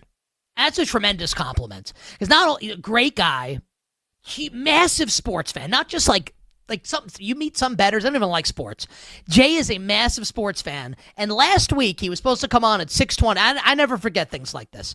He's supposed to come on at 6:20. Micah Parsons gets traded at 5 o'clock. At 5:20, Jay Croucher joins us on You Better You Bet, because he is a true professional. On Twitter at CroucherJD, NBC Sports betting analyst, fantasy football happy hour with Matthew Berry, Connor Rogers and company. And his hair's looking good today, man. Welcome back to the show, buddy. Happy football season. Happy football season, guys. Thank you, Nick. That was a lovely intro. Usually it's the other way. Usually people are like, really good better, could improve as a person. But I'm glad that you feel that the roles are reversed. And yeah, I did get a haircut. Told them to leave a little bit more on top this time. And I'm happy with the outcome. I think the hair looks good. We absolutely love that. Before we get to awards bets, let's clear tonight. How are you betting the season opener, Jay, tonight with the Eagles and the Cowboys? Yeah, so I'd say my strongest opinion about this game, and really a macro thing for the Eagles this season, is I just don't think they're going to run the ball as much as they did last year, because they basically can't run any more than they did last year. They were effectively bottom of the league in terms of pass rate over expectations. Saquon Barkley, regular season and postseason combined, had north of 480 touches. He's going to turn 29 this season. I just don't think that can be replicated. And also, I just don't think when you have Jalen Hurts at quarterback, A.J. Brown, Devontae Smith at receiver, I just don't think you need to run the ball that much. So I think that the Eagles are going to throw the ball more. I think that's going to be a balance in between, say, 2024 and 2023, when A.J. Brown was sniffing 1,500 receiving yards and Jalen Hurts at midseason was the MVP favorite. So I think they're going to throw the ball more. I think that A.J. Brown, who's set in the low 70, 71.5 receiving yards, I think he will go over. I think that Dallas are going to use your favorite term, Nick, I think they're going to over-index on stopping the run, much like the Chiefs did in the Super Bowl, which is going to create a lot of explosive opportunities for the Philly receivers against a couple of corners who don't mind giving up big plays. So I think there's going to be explosive gains for Hurts in the pass game. I think A.J. Brown is going to be the big beneficiary. Jay, what other week one games do you like? I mean, now we've been talking about these games for so long. Schedule came out in May. We've been analyzing this stuff all throughout training camp. Now we're finally here. What do you like on Sunday slate, or even tomorrow? We have the game in Brazil between KC and LA. Yeah, I think that the KC Chargers line is fair now that it's Chiefs -3, pushing even towards 3.5. I think that it getting to 3 and then pushing the other side, that makes sense, as opposed to the 2.5 it was sitting at for most of the preseason. I think what is going to happen in that game is that the Chiefs are going to go out of their way to try and create explosive plays, because that is what the knock on them was really for the past 2 seasons. It's been the big focus in the preseason, what they've constantly talked about, and they were trying to generate explosives to some success in the preseason when Mahomes was out there. The Chargers as well are not afraid of giving up some deep passes. I don't think they have the strongest secondary or cornerback room. I think that Hollywood Brown in year 2 of Xavier Worthy, that even without Rashee Rice, I think that this receiver room looks better than it did last year. So I think that Mahomes is going to look more like the 2022 version of himself than the past 2 years. In terms of the broader slate, my favorite bet on the board in terms of sides is Seattle at home as an underdog at +2.5. I think that Seattle could realistically be a top 3-4 defense in the league. They were close to that in the second half of the season. Brock Purdy has had his struggles against Mike McDonald's defenses in the past. I also think that this Seattle offense is going to be better than people expect. I think most people look at the Seattle team like, yeah, good defense, but offense, Sam Darnold with the worst supporting cast is going to be a bottom 10 offense. I think that they can be competent to even good in Clint Kubiak's scheme. Some really encouraging numbers, even though it's preseason, some encouraging numbers in terms of the yards that they're creating before contact. Gray Zabel looks like a monster at guard, their first round pick. A couple of talented running backs in Kenneth Walker, and Zach Charbonnet. And I think that Cooper Kupp still has a little something to give. People, I think, have written off Cooper Kupp entirely. He had some great games last year. He was awesome against the Bills towards the end of the season, and he seems to be healthy at the moment. So I think that Seattle win in week 1 at home against the Niners.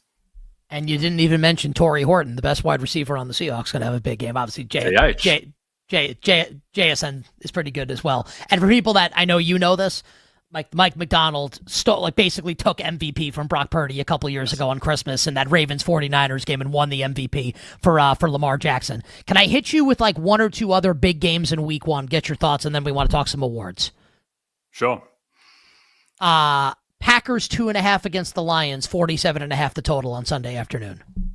Yeah, little surprised that the market is so bullish on the Packers in this specific matchup. I think that once we get to week 8, week 9, I do think the Packers will be the best team in the NFC North, but it's not a great time for them at the moment between Jordan Love still coming off the left thumb surgery and that impacting his ability to hand off. Just the receiver room is so banged up. Jaden Reed looks like he's maybe available to play, but he's going to be banged up for that one. Still no Christian Watson, naturally. Matthew Golden's first game in the NFL.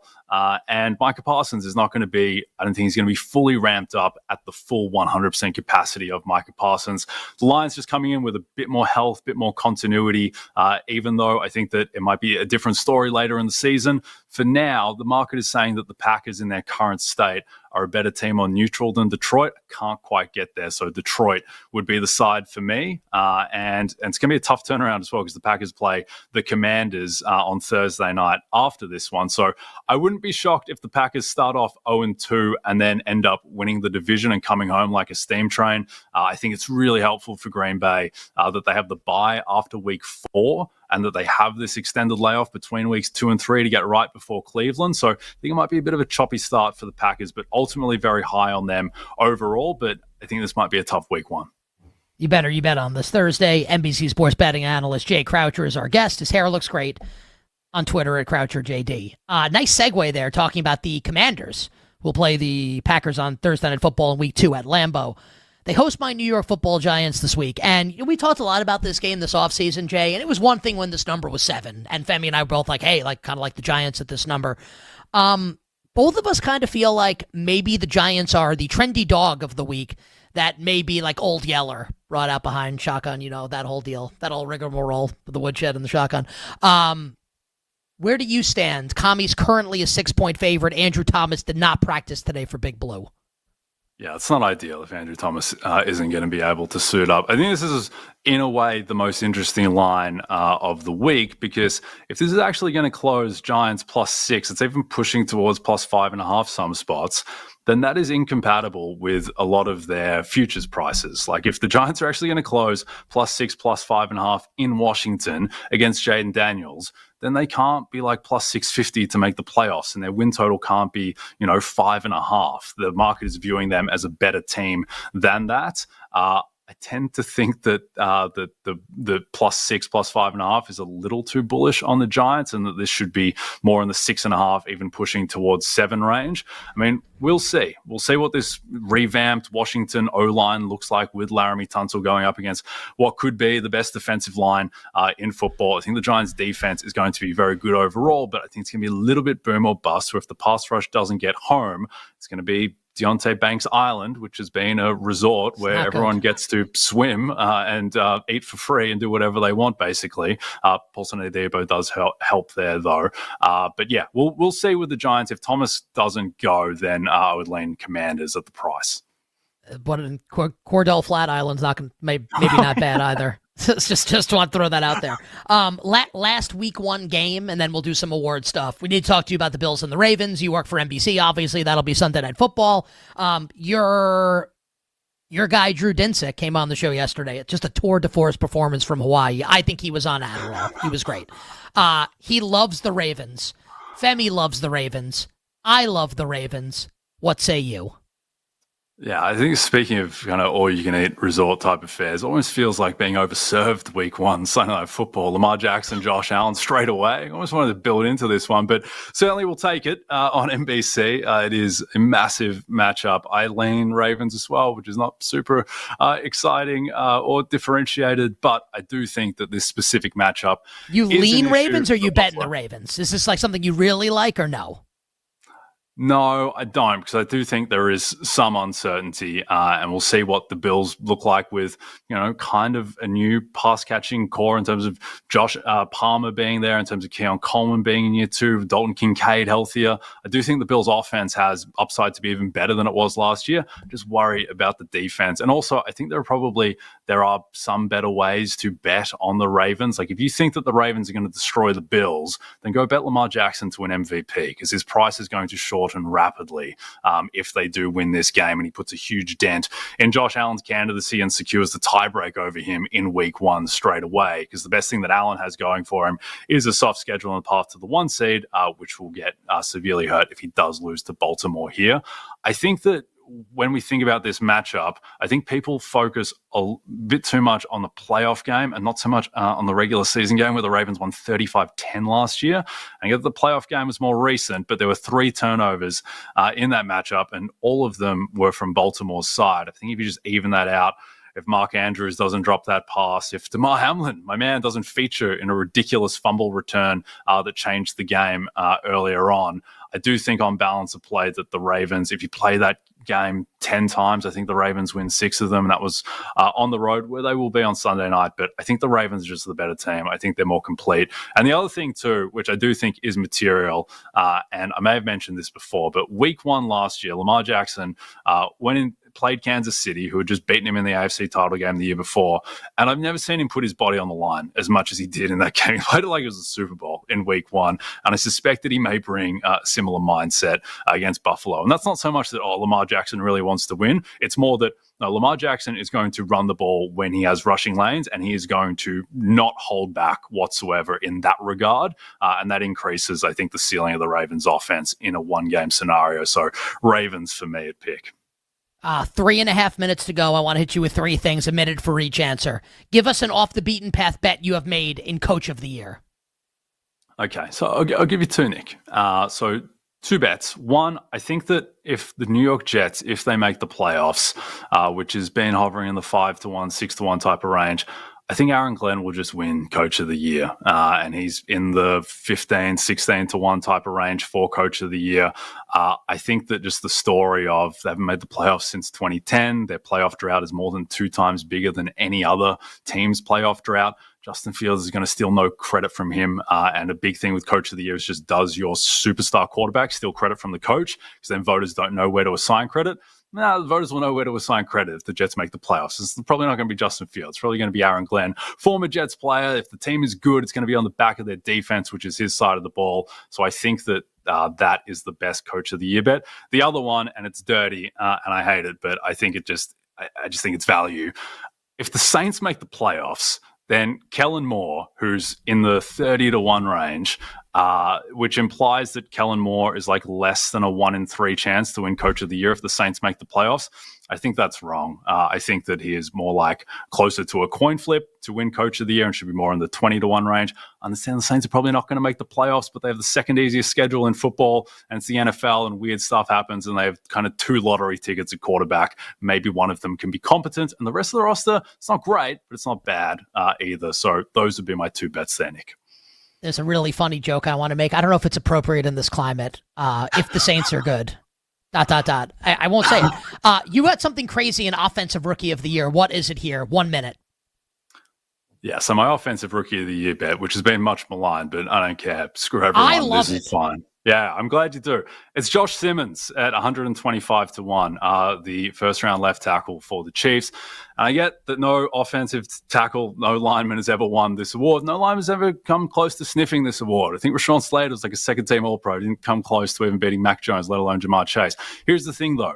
No lineman has ever been responsible for fixing the greatest quarterback in the history of the league. And it was such a seminal moment, Patrick Mahomes getting absolutely eviscerated and beaten up in that Super Bowl by the Eagles, no one able to block Josh Sweat, where if Mahomes gets back to MVP level, which is like only a 6-1, 7-1 type scenario, and he could be back at that level and not win the award too. If they get back to being an explosive offense, and it's on the back of better protection, and Josh Simmons is playing at a Pro Bowl level, then I think that case could absolutely be made that Josh Simmons has been the most impactful, the most important offensive rookie of the year. And I think it's just something that could really gather steam. And if it creates the presumption of, oh, Josh Simmons is the guy, Josh Simmons has been the most impactful. Yeah, we all think that Josh Simmons has been the most impactful. He is the guy who has most increased any team's chances of winning the Super Bowl. We're really going to vote for like, oh yeah, Mecca Egbuka had like 1,050 receiving yards? I don't know. So I think that 120 to 5-1, I think there's a lot of upside in Simmons. I said about a month ago, I think he might be the most important player of the entire NFL season. Great about the last pick in the first round of the NFL draft. Jay, you're the best on Twitter at CroucherJD. Good luck with the bets. We'll talk to you next week. Appreciate it, fellas. Good luck. And his hair looks great. On the other side, all our bets for tonight for the NFL season opener. We'll be right back with You Better You Bet on the BetMGM network. Make it legendary.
This is You Better You Bet with Nick Costos, Femi Abebefe, and the crew on the BetMGM Network. Make it legendary. Oh, it's almost time for all our bets for tonight with the Eagles and the Cowboys. But first, we got some thank yous to dole out for this tremendous Football Thursday edition of the show. Two tremendous guests, pro sports bettor Joey Knish and our good friend, NBC sports betting analyst, the one, the only Jay Croucher, who bet Josh Simmons to win Offensive Rookie of the Year. And if you think that's crazy, maybe you're right. Jay is one of the best awards bettors on the planet. So you can think he's crazy. You should not discount what he says, even if you think he's nuts, because he is one of the best in the business when it comes to betting awards. So thanks to our two guests. And if you missed any of the Wagertainment on today's show, just search You Bet where you find your podcast. Odyssey, Spotify, Apple, iHeart, whatever. Just search You Bet where you find your podcast. Subscribe, leave a 5-star review. It's that time of year. Subscribe to You Better You Bet. Our executive producer, Bill Zimmerman, technical director, Tyler Morales, our engineer, Jake the Snake Hassan, our associate producer, Addie Bates, and our video producer, Max Sheedy. Coming up after us is a 4-hour live betting extravaganza known to you and yours as BetMGM Tonight, featuring our friend Ryan Horvath and our guest at this time, the one, the only, the meteorologist himself, Brad Evans. Brad, happy Thursday. Hola, amigo. Happy Tequila Thursday. Before we get to the bets, you actually have a meteorology degree. So that is not a rib. We do this on the show all the time when there's weather. There is rain right now in Philadelphia. Are we expecting the rain and the weather to impact tonight's game for prop betting, side, total, etc.? Hola, amigos! And yes, let me put my Jim Cantori hat on for a minute. Philadelphia is absolutely getting rocked right now. If you're in the city of brotherly shove, your weather rock is certainly getting wet. Some rather prolific rains impacting that area at the current moment in time, but it should move out of the greater Philadelphia metropolitan area here by kickoff. And, according to the latest hourly forecast that I have checked and reading through some of the meteorological slang that's out there on NOAA or the National Weather Service website, there could be some spotty shower activity that could impact in-game, but nothing that's going to be too detrimental, to say the least. These guys aren't witches, folks. They aren't gonna melt. Play all your dudes with supreme confidence in fantasy and continue to support all your dudes in various betting markets. All right, absolutely love it. Brad, speaking of the dudes in various betting markets, 30 seconds here, hard 30 seconds. Your favorite prop bet for tonight is what and why?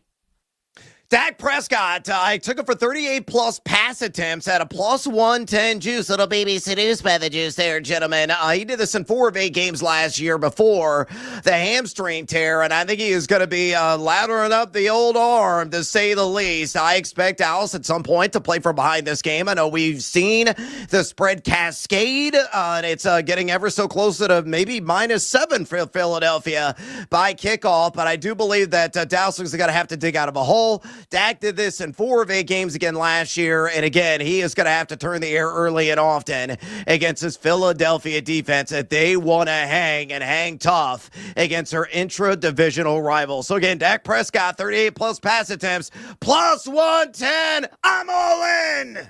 Brad, have a great show tonight. BetMGM Tonight. We'll catch up with you tomorrow on a phenomenal Football Friday.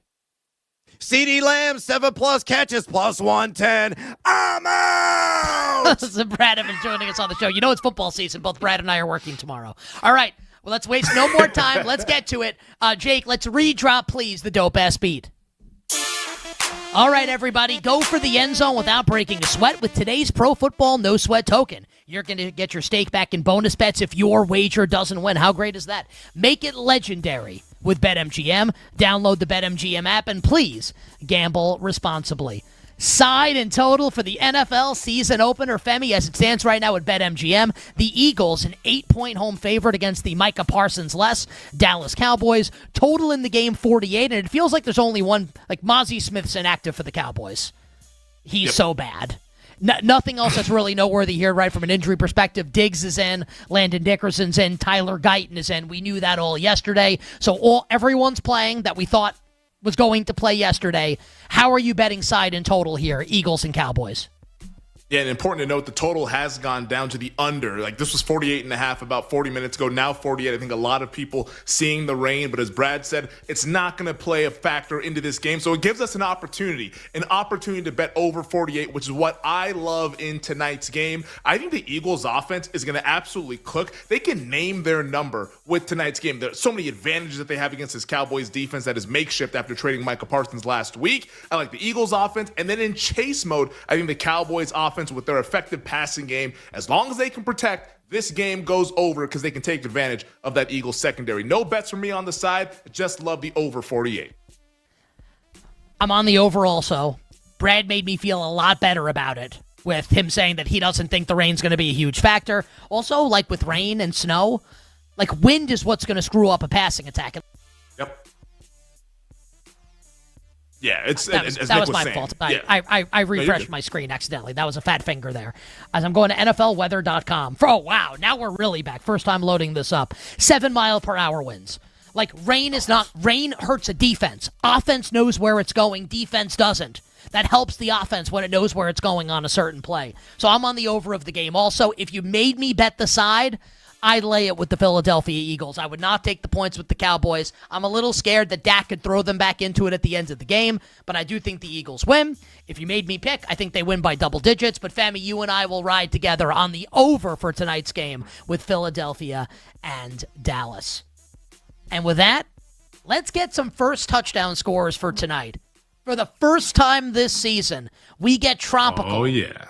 And we take a visit to Femi's Island.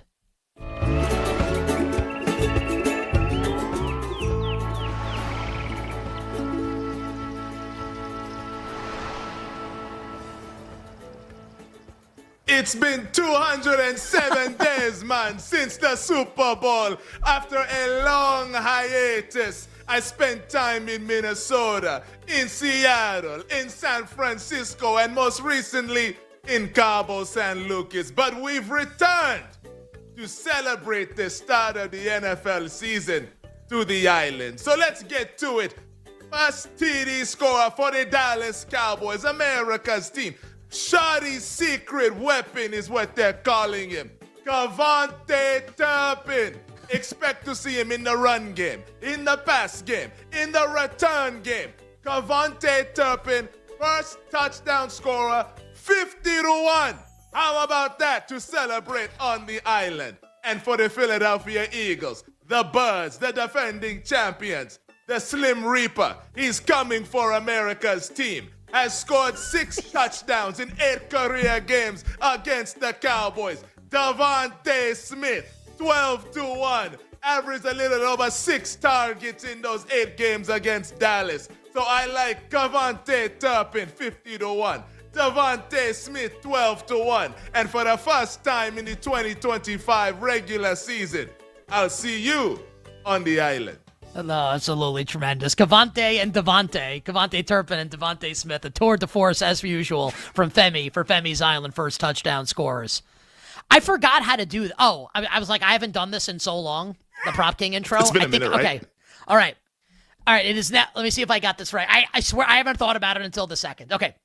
It is now time for the Prop King to descend down from his royal throne, to traipse across thy royal purple velvety carpet, over to thy royal balcony, to gaze down upon you, the morons, to fill thy royal coffers with coin.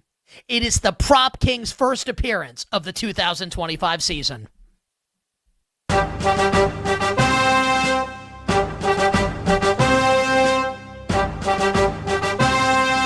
Now approaching the betting window, it is your Prop King, Nick Costos. All hail King Costos. All hail King Costos. All right, this is really important. So we have a piece of news here that is going to impact bets we're going to make. Jaden Blue, Dallas's 5th-round rookie running back, is inactive for this game. So the Cowboys are going to have 2 traditional running backs in Miles Sanders and Javonte Williams. I like Miles Sanders anytime touch. So here's my thought. So get these bets in now, right? Miles Sanders anytime touchdown and Hunter Lepke anytime touchdown. I gave these out earlier today on 670 The Score in Chicago. The thought process is that we think we've got this running back situation figured out in Dallas. They all stink or they're all unknown. And we've never seen Brian Schottenheimer coach a game before. We have no idea what the running back usage is going to be. No idea. Like, it could be Javonte Williams. Why can't it be Miles Sanders? Why can't it be Hunter Lepke to score a touchdown tonight? They just extended him, the fullback. He catches passes out of the backfield. He can run the ball as well. He's like a better version of Kyle Juszczyk. And Jaden Blue's inactive tonight, and Phil Maffa's on IR to start the year. So Dallas has 3 potential running backs, 2 traditional, and then a fullback. Miles Sanders, Javonte Williams, and Hunter Lepke. Before the books figure it out, get these bets in. Miles Sanders anytime touchdown, Hunter Lepke anytime touchdown tonight for the Dallas Cowboys. And again, like I don't even know if this is still available right now. Let's see, is this still up? Does the People Sportsbook still have this? That would be BetMGM, of course. Is Jaden Blue is still listed to score a touchdown tonight. Miles Sanders is plus 950, and Hunter Lepke's 25-1. Like, the bets don't have to win. These are not guaranteed winners. Just like those prices are not bad if Jaden Blue's not going to play, right? If he's inactive for tonight's game. Okay, other bets. It's the most square bet of all time. I don't give a bleep. You don't have to bet it if you don't want to. You want to fade the public, go for it. I got news for you, buddy. Sometimes everybody just wins. This ain't a Disney movie, right? With a Hollywood ending. Like, sometimes the bad guys win in life. Sometimes the public wins. Saquon Barkley, 95.5 rushing yards. That total needs to start with a 1. Saquon Barkley over rushing yards tonight, 95.5 at BetMGM. And then 2 last touchdown scorers. I like the Eagles in the game. You got to like the Eagles in the game to make these bets. At the end of the game, if Philly's up. Yeah, Jay Croucher just saying that he thinks Philly is going to have more of a balanced offensive attack this year. Saquon Barkley maybe not in the game. Save him after 500 touches nearly last year. If they're up late, Will Shipley, A.J. Dillon, last touchdown scorers. Dillon and Shipley. Because everyone thinks it's going to be Will Shipley, and maybe they're right. Could it be A.J. Dillon? Split it up. Last touchdown bets. Dillon and Shipley. Sanders anytime touchdown. Lepke anytime touchdown. Saquon Barkley over rushing yards. And a partridge and a mother effing pear tree? Mm-hmm. That is it, right? Femi, great job on the show today. We'll be back tomorrow on a Phenomenal Football Friday. Wishing everyone until then, minimal sweats, winning bets, the absolute very best of luck. Let's get it tonight. NFL season opener. Thanks for listening to You Better You Bet. Up next, it's BetMGM Tonight on the BetMGM Network.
Get ready to experience the ultimate fusion of wagering and entertainment. This is the BetMGM Network. Kicking off your morning with the Daily Tip with Michael Jenkins and Chelsea Messenger. Over. It's a very simple way to look at it. It's the best way to look at it. Followed by the newly branded Bet Sweats with Joe O and Sammy P. When I stop talking, that's when you jump in usually. He said, ring that bell! He said, ring that bell! Then it's You Better You Bet, hosted by Nick Costos and Femi Abebefe. Great teams and great players get a whistle. It's happened forever. It will continue to happen. Capped off every night with the electric Brad Evans and Ryan Horvat on BetMGM tonight. Oh, that's a sexy phrase. Quote Dr. Dre, creep with me and walk with me on this one.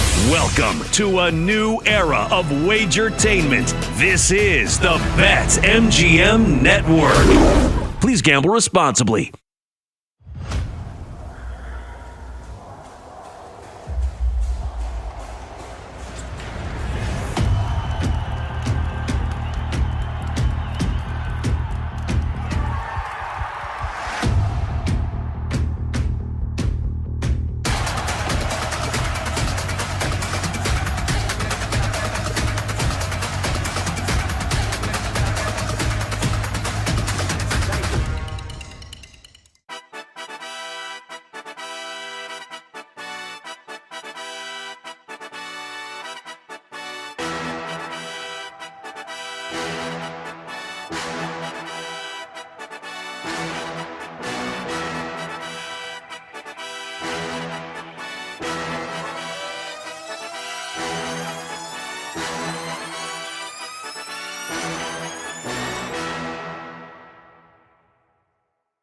Get ready to experience the ultimate fusion of wagering and entertainment. This is the BetMGM Network. Kicking off your morning with the Daily Tip with Michael Jenkins and Chelsea Messenger. Over.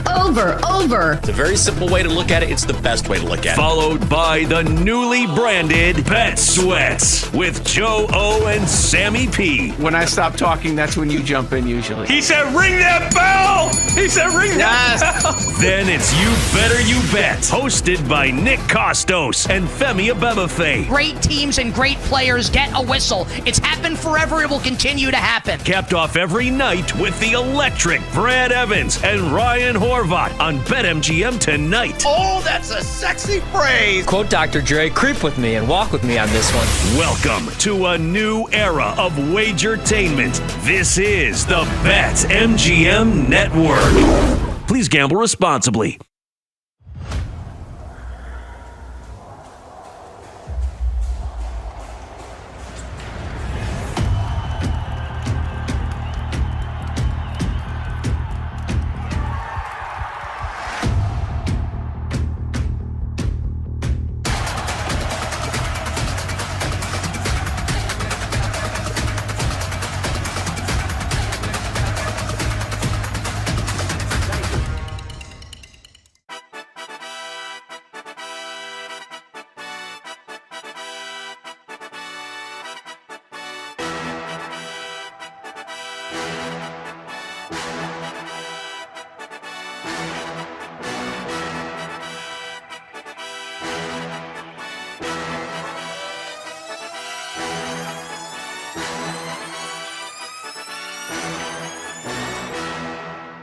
No way. No shot in the HE-double-L hockey sticks. And the mad better Ryan Horvat. You don't got to bet every game. That's how you see those guys that live under the bridge? They lay 25.5 with UNLV week 0. It's BetMGM tonight on the BetMGM Network. Make it legendary. Hola, amigos! It's time to bring the noise of their ballin' edition of BetMGM tonight, and a happy opening night to you and yours in the National Football League. Brad the Big Noise Evans with you. Ryan Horvat in the house on this Hashtag Tequila Thursday, which demands what? Bartender, pour us about a dozen shots right now. It's time to party. The long off season is officially over, and of course, we got a locked and loaded program for you tonight. Bets, and more bets, and of course, going to be working in some fantasy spins as well. Of course, we're going to be breaking down our cards all Thursday night football all the time here momentarily between the Dallas Cowboys and Philadelphia Eagles. Chris Franklin, who I think is going to be at the game in the city of Brotherly Shove, is going to be joining us, breaking everything down. Fly, Eagles, fly. What wide receiver might have a maximized matchup tonight? How does he feel about Saquon Barkley? Will we get a little Will Shipley this evening? And there are props available out on him on BetMGM right now. We're going to break it all down with Chris Franklin coming up here in Seg 2. Then Parlay Pete is going to strut on over, get his parlay of the day on the board. We're going to say hello to our little friend. Roll the shoulders and get seduced by the juice, and working some bonus time wagers as well. Then we're going to go to college football, another batch of week 2 games, and we're going to ask a question as we've been doing all week long to Ryan Horvath. You got to fade or you got to follow, and we got some marquee matchups to dive into, so you don't want to miss that if you want some action on the junior circuit, followed by Fantasy Flames at running back, followed by Fantasy Flames at wide receiver and tight end. Then we're getting down with our dude Rob Brown, talking all things college football and also the NFL, followed by tequila shots, all plus money all the time. Coming up in Seagate, could be college football related, could be in the NFL, and I got some delectable, delicious, oh so tasty player props available, plus money I'm going to share in that segment. And two, we want to talk to you, the 2.02 average listeners and viewers of this fine broadcast. If you have any fantasy football questions for us, if you want to share your favorite Thursday night football bet, don't be shy. Just pick up the phone and dial us fools at 833-732-3875. 833-732-3875. You can also hit us up on the X or the Twitter at BetMGM tonight, where we have our pole dancing poll question of the day, and it's asking you this. Pick a pass catcher who logs 100-plus receiving yards in the Thursday night football season opener between Dallas and Philadelphia. These odds, of course, pulled from BetMGM. Your choices are CeeDee Lamb at plus 210, A.J. Brown at plus 230, George Pickens at plus 425, or Devontae Smith at plus 475. So far, exactly 200 votes cast. Make your voice be heard. Exercise your democratic right. Keep the votes a-coming and drop us a comment, a.k.a. bring the noise. We'll read them a little bit later on the show. On X at BetMGM tonight. Again, on X at BetMGM tonight. Of course, we've had a ton of news that unloaded earlier today in the NFL, so it's time for Choose Your Own Adventure. We're bringing my esteemed colleague right now, Ryan Horvath. And Horvy, here are your options tonight. Option number 1, Jim Harbaugh on the Rich Eisen Show reveals Omarion Hampton is going to be his week 1 starter down in Brazil. The over-under right now at BetMGM rush yards is 47.5, just to keep that in mind. Option number 2, Juwan Jennings signed a contract extension with $3 million in playing time incentives included. He is on track to play despite the tender calf. Week 1 in Seattle. His over-under right now at BetMGM is at 49.5 receiving yards. And last, and maybe certainly least, Christian Kirk is not going to be in uniform this week. He's nursing a tender hamstring.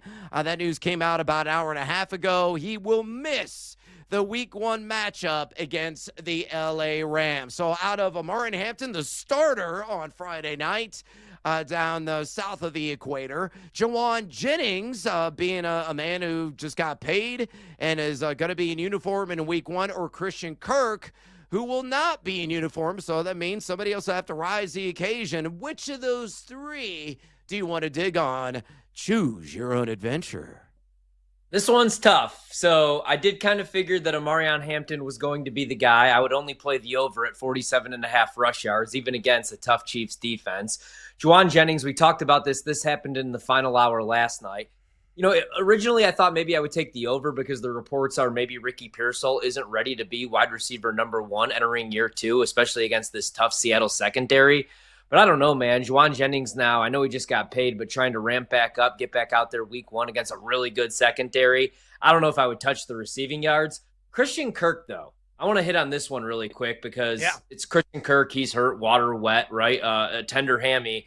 I actually played Jaden Higgins today. The over on his receiving yards, 28.5, minus 114. Ooh. Not the best matchup, but Nico Collins is probably going to get bracket coverage, see a lot of double teams, you would figure. So I kind of like that number, man. I thought that would be, in the mid-30s now with this Kirk news, and you could still get it, 28.5. I think that's where you could still get it at right now. So even though he's a rookie, I like that one quite a bit.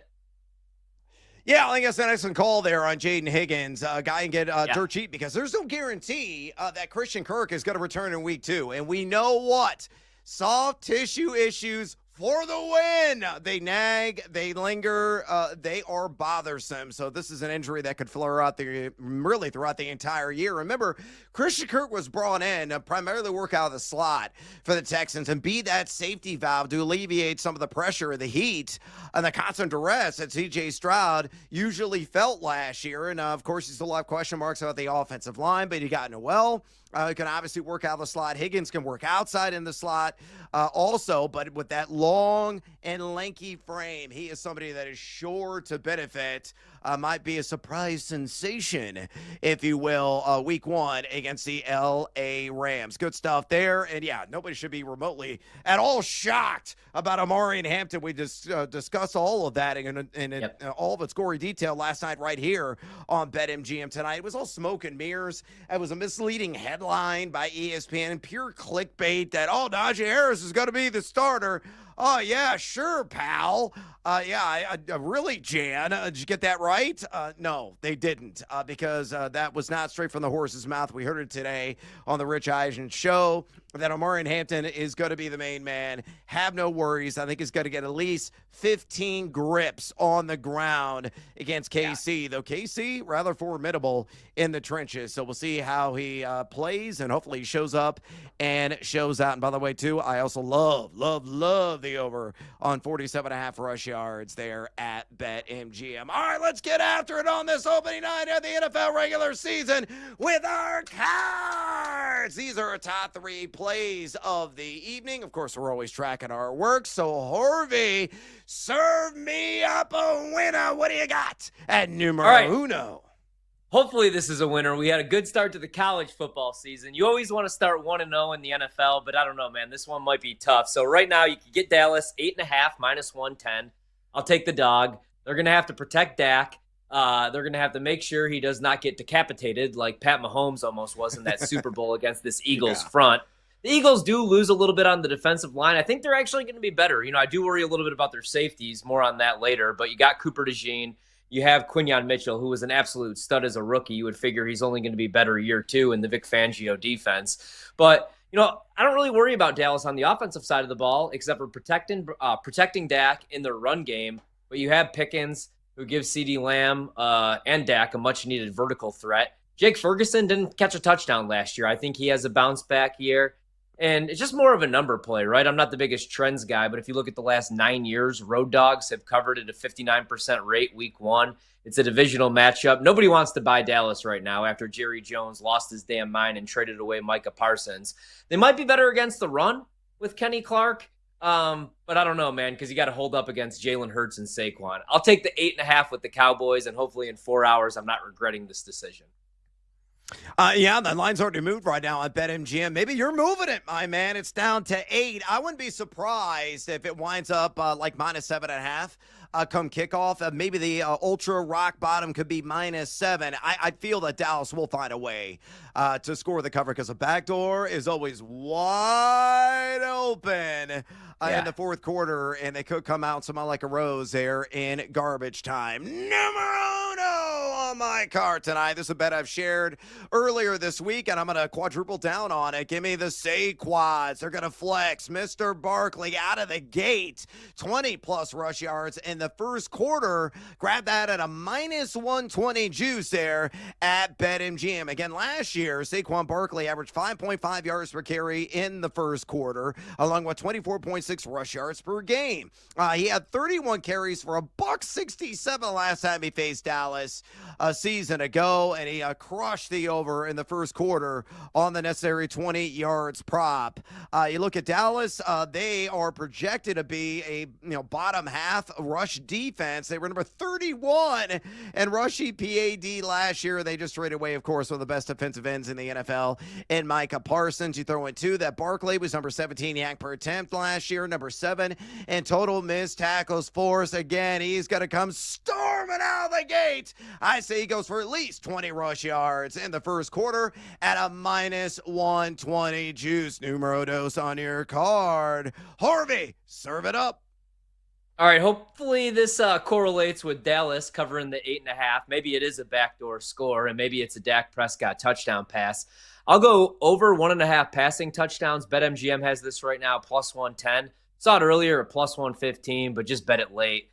Obviously the Eagles are, like you said, Dallas has a little bit of money, so they're down to 8, but Dallas is going to be trailing most likely in this game without Micah Parsons. And as good as Philadelphia's defense is going to be, they do have a couple new starters. Defensive back, they got Ringo coming in, and then Sidney Brown is going to start at safety. Neither had a coverage grade last year over 70. Again, I really like the Eagles this year, but I think Dak could throw 2 touchdown passes. 2 years ago when he was actually healthy, led the league in touchdown passes, took a stab with that bet at 16-1. So let's get 2 tonight, plus 110 against this Philly secondary. Excellent call, and I think it's going to come probably late in the game, so you're going to be pulling up in all the wrong places, but eventually you're going to be wiping that brow because you're going to be celebrating a victory. And shout out to the ILL there in Sidney Brown. Numero dos on my card, or the bet I shared earlier in the week. I'm going to grab it again. Jahan Dotson. I took on the over 5.5 receiving yards. Right now, that line's at 7.5 receiving yards at a minus 110 juice at BetMGM, and I would still play the over. Dotson averaged 23.4 routes per game over his last 8 games a season ago, including the playoffs. So a guy that saw a lot of action in 3 wide receiver sets. Yeah, he's getting scraps off the table from A.J. Brown, Devontae Smith, to a certain extent, Dallas Goedert as well, but probably going to get a lot of Trayvon Diggs when he is on the field in coverage, who only ranked number 82 in coverage grade last season, according to Pro Football Focus, and also has been battling through a tender knee issue this week. So Dotson, all I need is just one stinking catch, and I feel we're going to cash on the over 5.5 or 7.5 receiving yards. Hopefully that one will hit without a sweat early on. Otherwise, I'll be crying tears, not my beer, naturally, of course, my tequila. It is a hashtag Tequila Thursday after all. Numero tres on your card, Mr. Horvat. Bring it home. I like that bet quite a bit. He made me some money in the Super Bowl. Let's go with one. I feel like everybody has this prop, but I don't care. I'm going to go with George Pickens over 55.5 receiving yards. Last night, I gave out the anytime touchdown, which is plus 220. Also like that bet. We know Dak is going to look to push the ball down the field as long as they're able to protect him. Played 8 games last year. Almost 12% of his attempts went for 20-plus yards down the field. 4 touchdown passes, 4 drops. He just really hasn't had the vertical threat. That's not really CeeDee Lamb's game. 11.6 of his targets only went 20-plus yards downfield last year, only 15% the year before. Pickens was at 29% last year, 21% the year before. That's why you make a deal and you bring him in. You need a vertical threat to take the top off the defense, take some attention away from CeeDee Lamb on the opposite side. Let's go Pickens. Anything under 60, man, I like the over on his receiving yards tonight. And I like the longest reception that you gave out the other night as well. Oh, and I'm giving it out again right now. Number trace on my card is the echo chamber. That is George Pickens. I'm on the over 22.5 yards on the longest catch at a minus 110 juice. He did this in a lucky number 13 times last year, averaging 15.3 yards per catch. That was top 15 in the league, top 15 in total air yards. And he was number 4 in deep ball targets, of course, with inferior quarterback and Russell Wilson and company in Pittsburgh. Dak is an upgrade. Going to see some of Dory Jackson, who's number 52 in pass coverage grade, according to PFF last here. George Pickens catches at least a bomb tonight. Love the over 22.5 yards on the longest catch. All right, we got to take a little siesta. We come back. Chris Franklin's talking Fly, Eagles, fly with us. Don't go anywhere, fools. This is BetMGM tonight on the BetMGM Network. On the move? Take the BetMGM network with you. Catch live Wagertainment anytime on Odyssey, iHeartRadio, or TuneIn.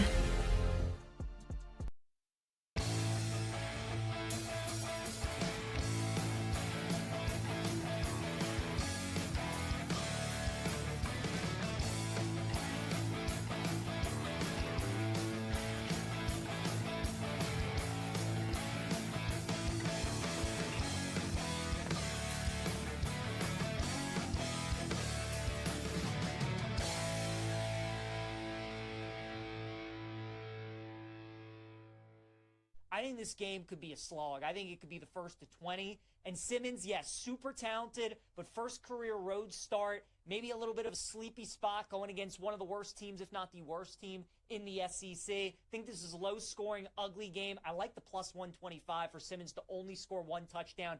I think Kentucky's going to keep everything in front like they did last year when these teams play. They didn't really let any of those explosive plays that Ole Miss usually has beat them. They made the Rebels work their way down the field. I do think they do the same thing again on Saturday. And if they do, hopefully Ole Miss, if they do find the end zone, run it in instead of throwing it in. So I'll go under 1.5 passing touchdowns for Austin Simmons at plus 125. Let's go with DJ Lagway to have 300 or more passing yards against South Florida on Saturday at plus 180. So we're taking an alt on DJ Lagway's pass yards.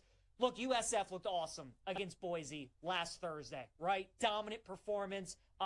Especially in that second half, just completely blew away from them.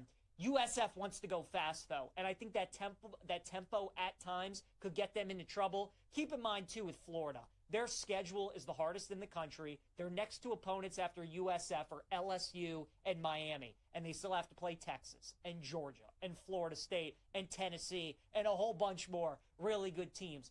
So how many more games is Florida really going to be able to save DJ Lagway from some hits and make sure he's not taking any of those extra beating? I think this is one of those games. They really focus on Lagway in the pocket, and USF also wants to make Lagway beat them from the pocket. So I think Florida airs it out. I would look at DJ Lagway, 300 or more passing yards at plus 180. Justice Haynes, the running back for Michigan, who was terrific in their season opener against New Mexico, had nearly 160 yards rushing and 3 touchdowns for the Wolverines. His anytime touchdown price is plus 130 against Oklahoma.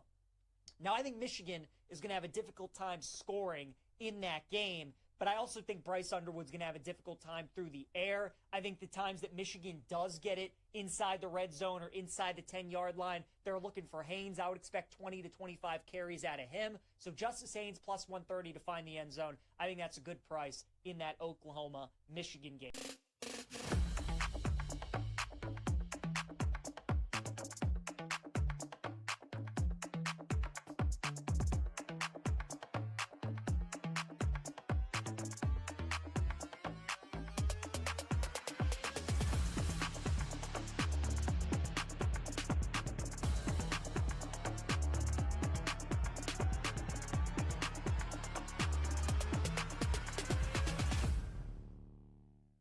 Any other teams that stand out, whether it's win total, Super Bowl, where they can't stop betting them? Yeah, definitely Denver. You know, Denver's a team that I bet over 5.5 wins last season. They started 0-2. There was a lot of trouble in paradise there, but they righted the ship. They actually ended up making the playoffs. And now everybody seems to be picking them again this season. More money came in on their win total yesterday at the book. They're a very popular week 1 play. I'm guessing they will be the number 1 play in Survivor this week, guys. We talked about Survivor. Denver is a team getting a lot of publicity, a lot of play in the futures market, but that is a really tough division.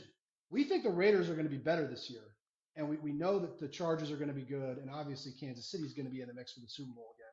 So I would say Denver's a team. It's already, in my opinion, they're overpriced a little bit. I think there's probably a better place to go for your futures bets, but they're a very popular team. And then one team getting a lot of sharp play in the last, call it 10 days, is the New York Giants. the New York Giants over their win total. They got a lot of good players on defense. We'll see what happens at quarterback there. The Cowboys maybe taking a step back this season without Micah Parsons, but Washington and Philadelphia do look very good in that division. Giants do have a tough schedule, but there is a lot of talent there, and they were a massive underachiever last season. So it does make sense people be looking to bet them over this year.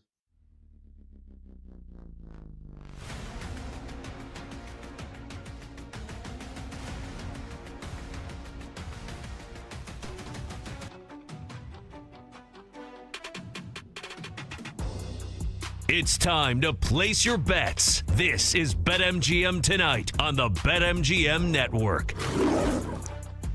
Welcome back to BetMGM Tonight on this opening night of the 2025 NFL regular season. Brad the Big Noise Evans with you. Ryan Horvat in the house on this Hashtag Tequila Thursday. Bartender, keep the beverages flowing, baby. We're celebrating NFL officially being back, and it is glorious. We're certainly catching a buzz right now, and I'm not just talking about the tequila. I'm talking about the buzz of all the bets, the fantasy implications already at stake. We're going to be talking to Chris Franklin, getting some inside info on everything Fly Eagles Fly ahead of their opening season matchup against the interdivisional rival Dallas Cowboys. Before we bring Chris on, a friendly reminder, if you want to talk fantasy football with us, if you want to share your favorite bets in Thursday Night Football as well, you absolutely can. All you got to do to contact the show is pick up the phone and dial us fools at 833-732-3875. 833-732-3875. You can also bring your questions and comments via the X or the Twitter at BetMGM Tonight. Again, on X at BetMGM Tonight. Let's go out to the phone lines right now and bring on our guy, Chris Franklin. He's an NFL writer covering the Eagles, Giants, and Jets for NJ.com. A busy individual, to say the least. Make sure you give him a follow on X, where he's always giving it to you there. At C. Franklin News, all one word. At C. Franklin News on X. Chris, welcome to BetMGM Tonight. Straight out of the gate from me, the pomp and circumstance the first NFL game is ever present this time each year. Philadelphia returns most of last year's Super Bowl team with almost the entire starting offense intact. Do you feel the offensive approach is going to be more of the same? The Eagles were the most run-heavy team in the league last year. Do you think Sirianni is going to experiment with anything different? If so, what is it? Well, first off, thanks for having me on. The first thing I think they may do is you might see an uptick in passing just a bit, even with new offensive coordinator Kevin Pachulo, the former passing game coordinator. I think, especially with teams, I think the one thing they're going to go into, we saw it a lot late last year, was teams starting to load the box even more, trying to stop Saquon Barkley. You saw the Chiefs do that, and look what happened. The Eagles started to bring things up and took shots for A.J. Brown, Devontae Smith down the field. I wouldn't be surprised if they try a little bit. Now, it rained a little bit, but it looks like it's clearing up now. I think you still see some aspects of passing game a little bit more than maybe they do, and who knows, maybe we see Saquon Barkley utilize a little bit more in that aspect, try to free him up and get the ball in his hand. Yeah, I was going to ask you about the weather because I got it on the screen right now, and it says thunderstorm. So as you said, it looks like it's going to clear up. Is there a matchup for Philadelphia? What's the most exploitable matchup in this game, either for Philadelphia on the offensive side of the ball or even Dallas? You know, if it's the two new players in the secondary, what do you think is the most exploitable matchup in this game, though? I definitely think the one to watch tonight is going to be whether CeeDee Lamb or George Pickens against Adoree Jackson on the outside. You know, I say that with a thing saying you play a lot of zone. You see it like a cover 3, well, cover 6 look, but Adoree Jackson's going to be on that field a lot, and he's going to have to be tested. He's going to be tested. We don't have Darius Slay anymore. He's in with the Pittsburgh Steelers, and with him now on the outside.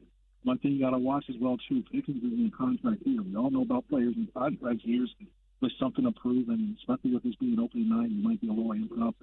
Adoree Jackson, when he was playing, especially that first preseason game, was trying to get that taste out of the mouth where he gave up a lot of stuff underneath, and it was a lot of vanilla looks, but it wasn't that great for the fact that he went out and got Corey Bennett right after that. So that's the one matchup I'm really looking forward to picking one of Adoree Jackson. The Eagles, I wouldn't be surprised you see the safety over that. Keep a close eye on when it's just these things start to get the Cowboys break things over. Yeah, the reason I bet Philadelphia to win the Super Bowl last year, Chris, was the defense, man, especially that defensive line. I know they lost a couple players, and they have some new pieces, like I said, in that secondary. Do you think that defense is good enough, again, to finish top 10, top 5, and shut down Dak Prescott tonight? Yeah, I don't foresee it being like number one as of right now, but I think look, last year they had issues going on. I mean, we all remember that Tampa Bay Buccaneers game where the Bucs had their way with that defense. So it's a lot of this, they continue to build as a state of progression. It's going to take some time because it takes a lot of chemistry, especially when you mentioned the secondary. It's going to take some chemistry getting out of communication to what each of these guys like as well too. So it's the one thing I think you can say to the top 5 for sure. You also have questions in regards to the edge rushers. You know, Josh Sweating there. Even though you don't have Milton Williams, you do have Mauro Jones to take over that defensive tackle spot. And even look at this. I mean, even after the Vito Delari, one of the primary guys that were coming to, they wanted to get some pressure off the edge. He was active tonight. So you're going guys like Josh Uche. You hope he finds a spark like he did beforehand. You're hoping Alex Hunt and Nolan Smith duplicate their strong second half of the season. So right now, I say they can, but I think you're looking more to it. Hot bench, maybe defense, but right now. We're talking to Chris Franklin, NFL writer, covering the Eagles, Giants, and Jets for NJ.com. Covering, of course, Fly Eagles Fly tonight in the city of brotherly love. Follow him on X, would you kindly, at C. Franklin News. Again, on X, at C. Franklin News. Chris, some fantasy managers have expressed doubts about Saquon Barkley coming off a laborious 388 total touches last year. Do you believe the coaching staff will curtail some of those touches this season, possibly getting Will Shipley involved in the process? What are your thoughts on Barkley's 96.5 rush yards prop tonight? Are you leaning over or are you taking the under? I'm still taking the over, especially against this Cowboys interior defensive line. I know they got Kenny Clark and the Micah Parsons trade, but the way that this Eagles offensive line has performed in the past against the Cowboys defensive line, I still take the over. I still think you'll see Will Shipley get a decent amount of touches too. I think when you look at the running back, I talked to some people, organizations, he thinks they have something a little bit more Will Shipley than he did with Gainwell. And we've seen the explosiveness those explosive plays that Will Shipley's had in the very limited time that he's been there. So I really would not be shocked to see if you see Shipley get a little bit more touches than what they would have last year. But I still think behind this offensive line, behind explosive ability with Saquon Barkley as well, too, I wouldn't be shocked if he goes for like 100, 110. Ooh, outstanding stuff there. Will Shipley could be getting a little bit more work than some people believe. Chris, we'll get you out of here on this one, my man. Outside the obvious names, and I'm talking about Jalen Hurts, A.J. Brown, Devontae Smith, and Saquon Barkley, which Eagle on the offensive end could be a sneaky, productive player in the opener? Jahan Dotson. I think that's a guy I'm keeping my eye on a lot because when you look at you got somebody you got to worry about the outside. Then all of a sudden you got rid of Bill Scott on the inside. It just kind of lost him there. And one thing I think that benefited him this year, contract year, but he's another guy who has a full year now in the system. Remember last year he was rushed in there after the trade right before the first game of the season. So he's got a full year to work with Jalen Hurts. And I asked Devontae Smith this summer who's one guy he's seen that is really improving, really coming to a big year. First game, without hesitation, said Jahan Dotson. So I wouldn't be surprised. You saw in the playoffs what happens when you start looking around and you get him matched up against a safety. I wouldn't be surprised if Jalen Hurts take a shot, at least one shot. Perhaps maybe Steve accept out and check out those safeties well too, but I think he's a guy not only just for this game, but for the rest of the season. I wouldn't be surprised if he has a lot better numbers than he did this year. Oh, music to my ears, my man. I was hoping you were going to say Jahan Dotson. I'm on the over on his receiving yards prop. I grabbed it at 5.5 earlier this week. It's at 7.5 right now. And a guy that could be, again, sneaky productive tonight against the Dallas Cowboys. Chris Franklin, thanks for joining us. NFL writer, cover the Eagles, Giants, and Jets. Read his awesome stuff on NJ.com. And give him a follow on X, would you kindly, at C. Franklin News. Again, on X, at C. Franklin News. Chris, stay dry and enjoy the opener tonight. Should be a good one, unless you're a Cowboys fan. I'm neutral. I will say this. I'm from a family. I grew up in Philadelphia. was not allowed. So yeah, don't have for none. And also have a drink for me. I heard that pour, man. Have one for me, please. Oh, yeah. Yeah, we'll have at least a half a bottle for you. Don't worry about that, man. It's a hashtag Tequila Thursday. Awesome stuff from Chris Franklin. And some very interesting and pertinent news as well. Let me recap. I think the two biggest nuggets that Chris just shared with us, he drilled right on down to it. I asked about Will Shipley. And I'm going to get your opinion on his rush attempts prop because it's moved. It was a 2.5, and it was just way on the over. It was like minus 180. It is now shifted in the last about hour at BetMGM. It's now 3.5 on the over-under, but plus 125 on the over. So based on the information you just gathered from our buddy Chris Franklin, who said that Will Shipley may be more involved than some people anticipated, try to alleviate some of that volume and workload on the shoulders of Saquon Barkley, would you be willing to bet the over on the 3.5 rush attempts tonight at plus 125? Candidly and transparently, I just grabbed it. Yeah, and especially if you like Philadelphia in the game, if you think they're going to cover, I would grab it because there's going to be garbage time. There's no reason to get Saquon hurt. Last year, he averaged over 21 touches per game.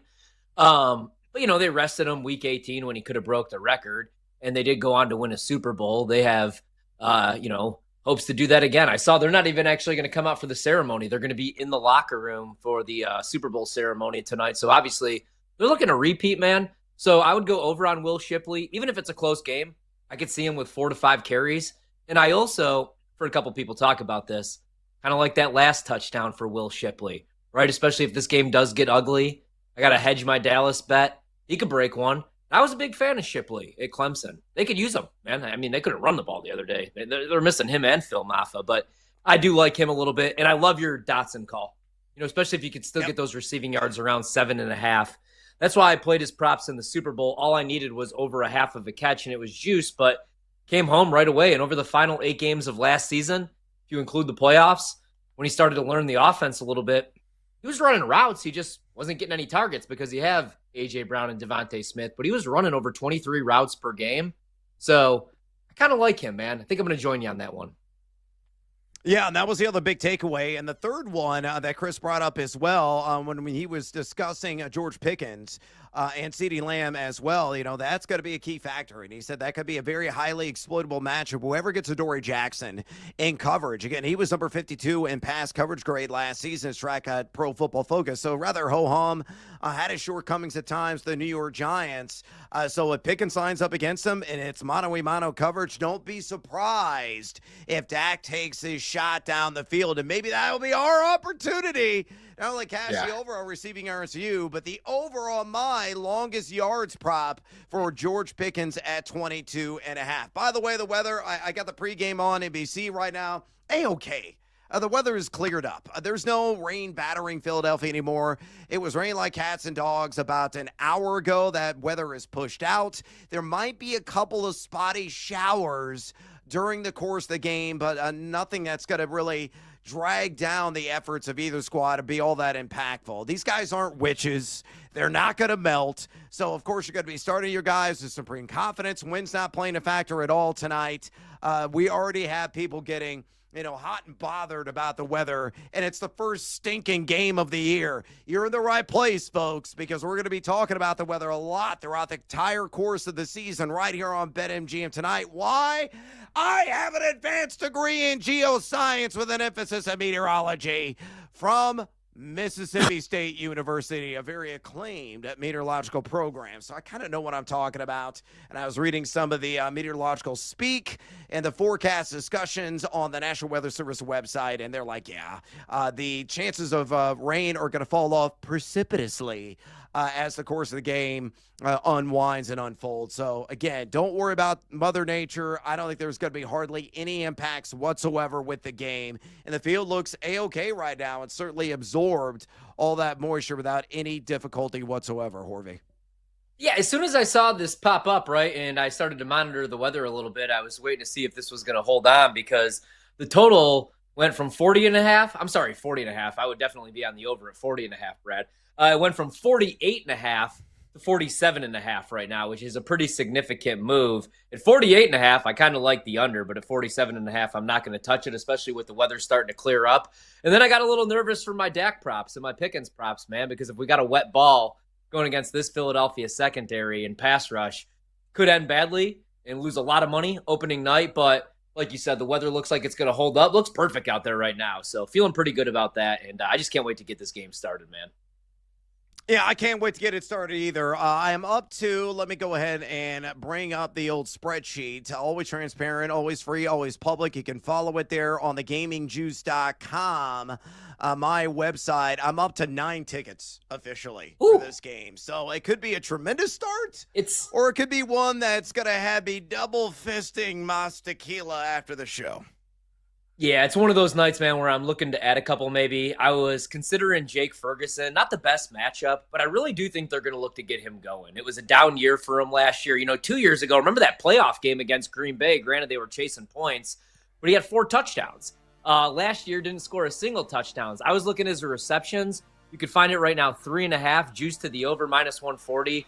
So that's a stay away, but that was a guy that I was considering. And then I did add a anytime touchdown. I can't wait to get your thoughts on this. It's greater than 8-1. So pizza money bet, but I like it. Sexy. You want to stick around for that play and more bets, and more bets right here. BetMGM tonight on the BetMGM Network. We're bringing the Wagertainment wherever you are. Stream the BetMGM Network live on Odyssey, iHeartRadio, or TuneIn. Open the app and listen now.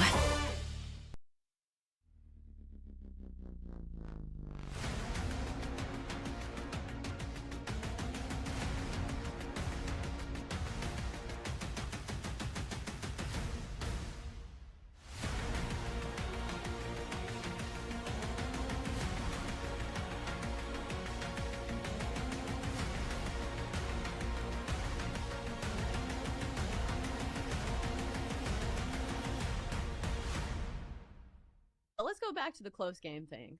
Do you think that is a reason for concern going into this year? Or do you say, hey, Jaden Daniels is really clutch, and there is a reason they won all those games, and they were close games? Because the thing that stands out to me as well is that, some of these games are not against good teams. They barely got past, the Saints, and, the Bears at the time were not a great team either. So when you're talking about winning a division, it's not just going head-to-head with, the Eagles. You still have to win other games. And that's, I think, my question for the Commanders is that can they live a little bit more to the point where they're beating teams soundly as opposed to just scraping by in the last 2 minutes of a game?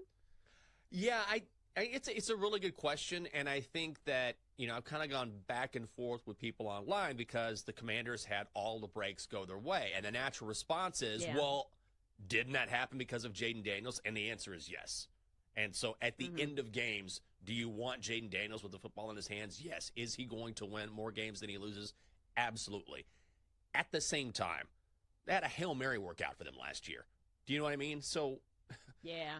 When I say everything went right, I mean everything went right. That is a play in franchise history that will be replayed again and again and again and again because it's just so incredibly rare. So it's not that the Commanders can't continue to win games late. It's just that when I say everything went kind of right, everything did go right. So it wouldn't surprise me, honestly, if the Commanders didn't win as many games during the regular season, but still were forced in the playoffs. I kind of think that's how it's going to go.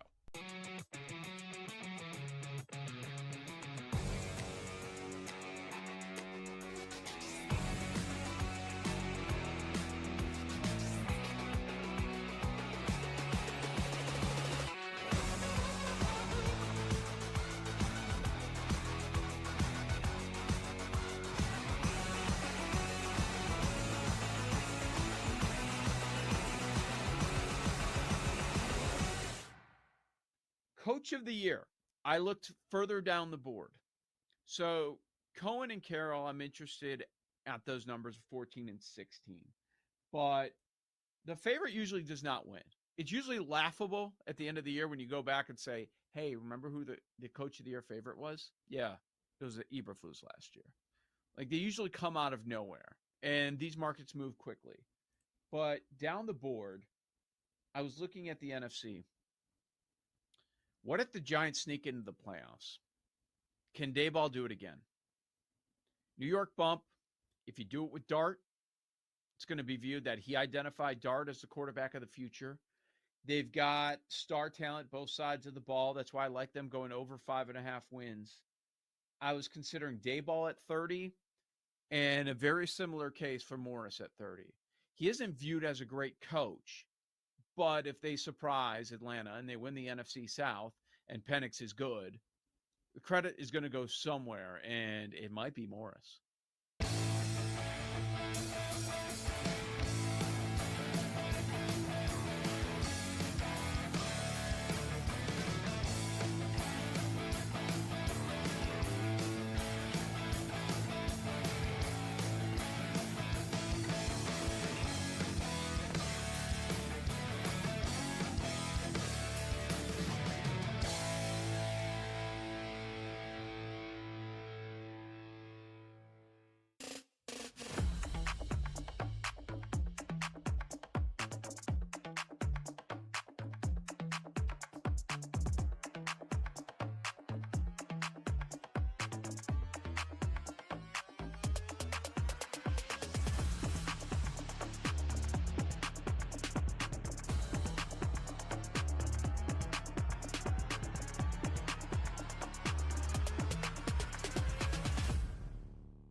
Now, Brad Evans and Ryan Horvath bring out their sledgehammers on BetMGM tonight. Presented by BetMGM, the sportsbook born in Vegas.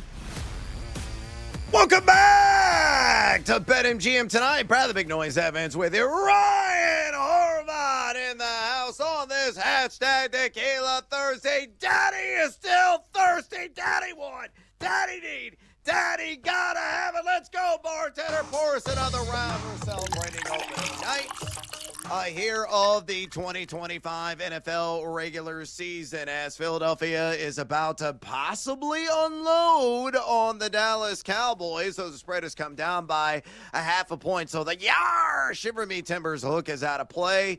Right now, Philadelphia laying 8 in the contest. And we had Chris Franklin on in the last segment. He had some really interesting information saying Jahan Dotson could be sneaky good in this game. He felt that Will Shipley might get a little bit more run than some people anticipate. I already bet the over on 3.5 rush attempts at plus 125. And he says he's fearful on the Philadelphia side of the matchup of Adoree Jackson against whoever he gets, whether it's going to be CeeDee Lamb when Lamb does line up outside or our guy who we're heavily invested in, and that being George Pickens, who is a colossus down the field and a guy that's really difficult to try to corral on some of those long bomb shots. So we're going to be sweating it out live here in a matter of minutes, which means we had to get more bets on the board. We're going to do that here in this segment. Parlay Pete's going to come over and give us his parlay of the day. We're going to say hello to little friend, the Sledgehammer Special. We're going to roll the shoulders and get seduced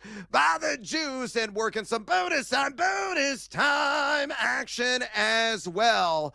Before we dive into that, a friendly reminder, a winning football Sunday starts with a BetMGM network. Wake up with BetMGM Game Day. Joe O, Kay Constable, and Jason La Canfora set the stage from 8 to 11 a.m. Eastern Time. Apparently, I'm going to be making an appearance on the show talking some fantasy football as well. Then it's You Better You Bet countdown to kick off with my guy, Nick Costos and Sammy P from 11 to 1 p.m. Eastern, getting you ready for every game. Line movement, props to fantasy. We have you covered right here every single Sunday morning during the NFL season on the BetMGM network. And folks, phone line still wide open, 833-732-3875.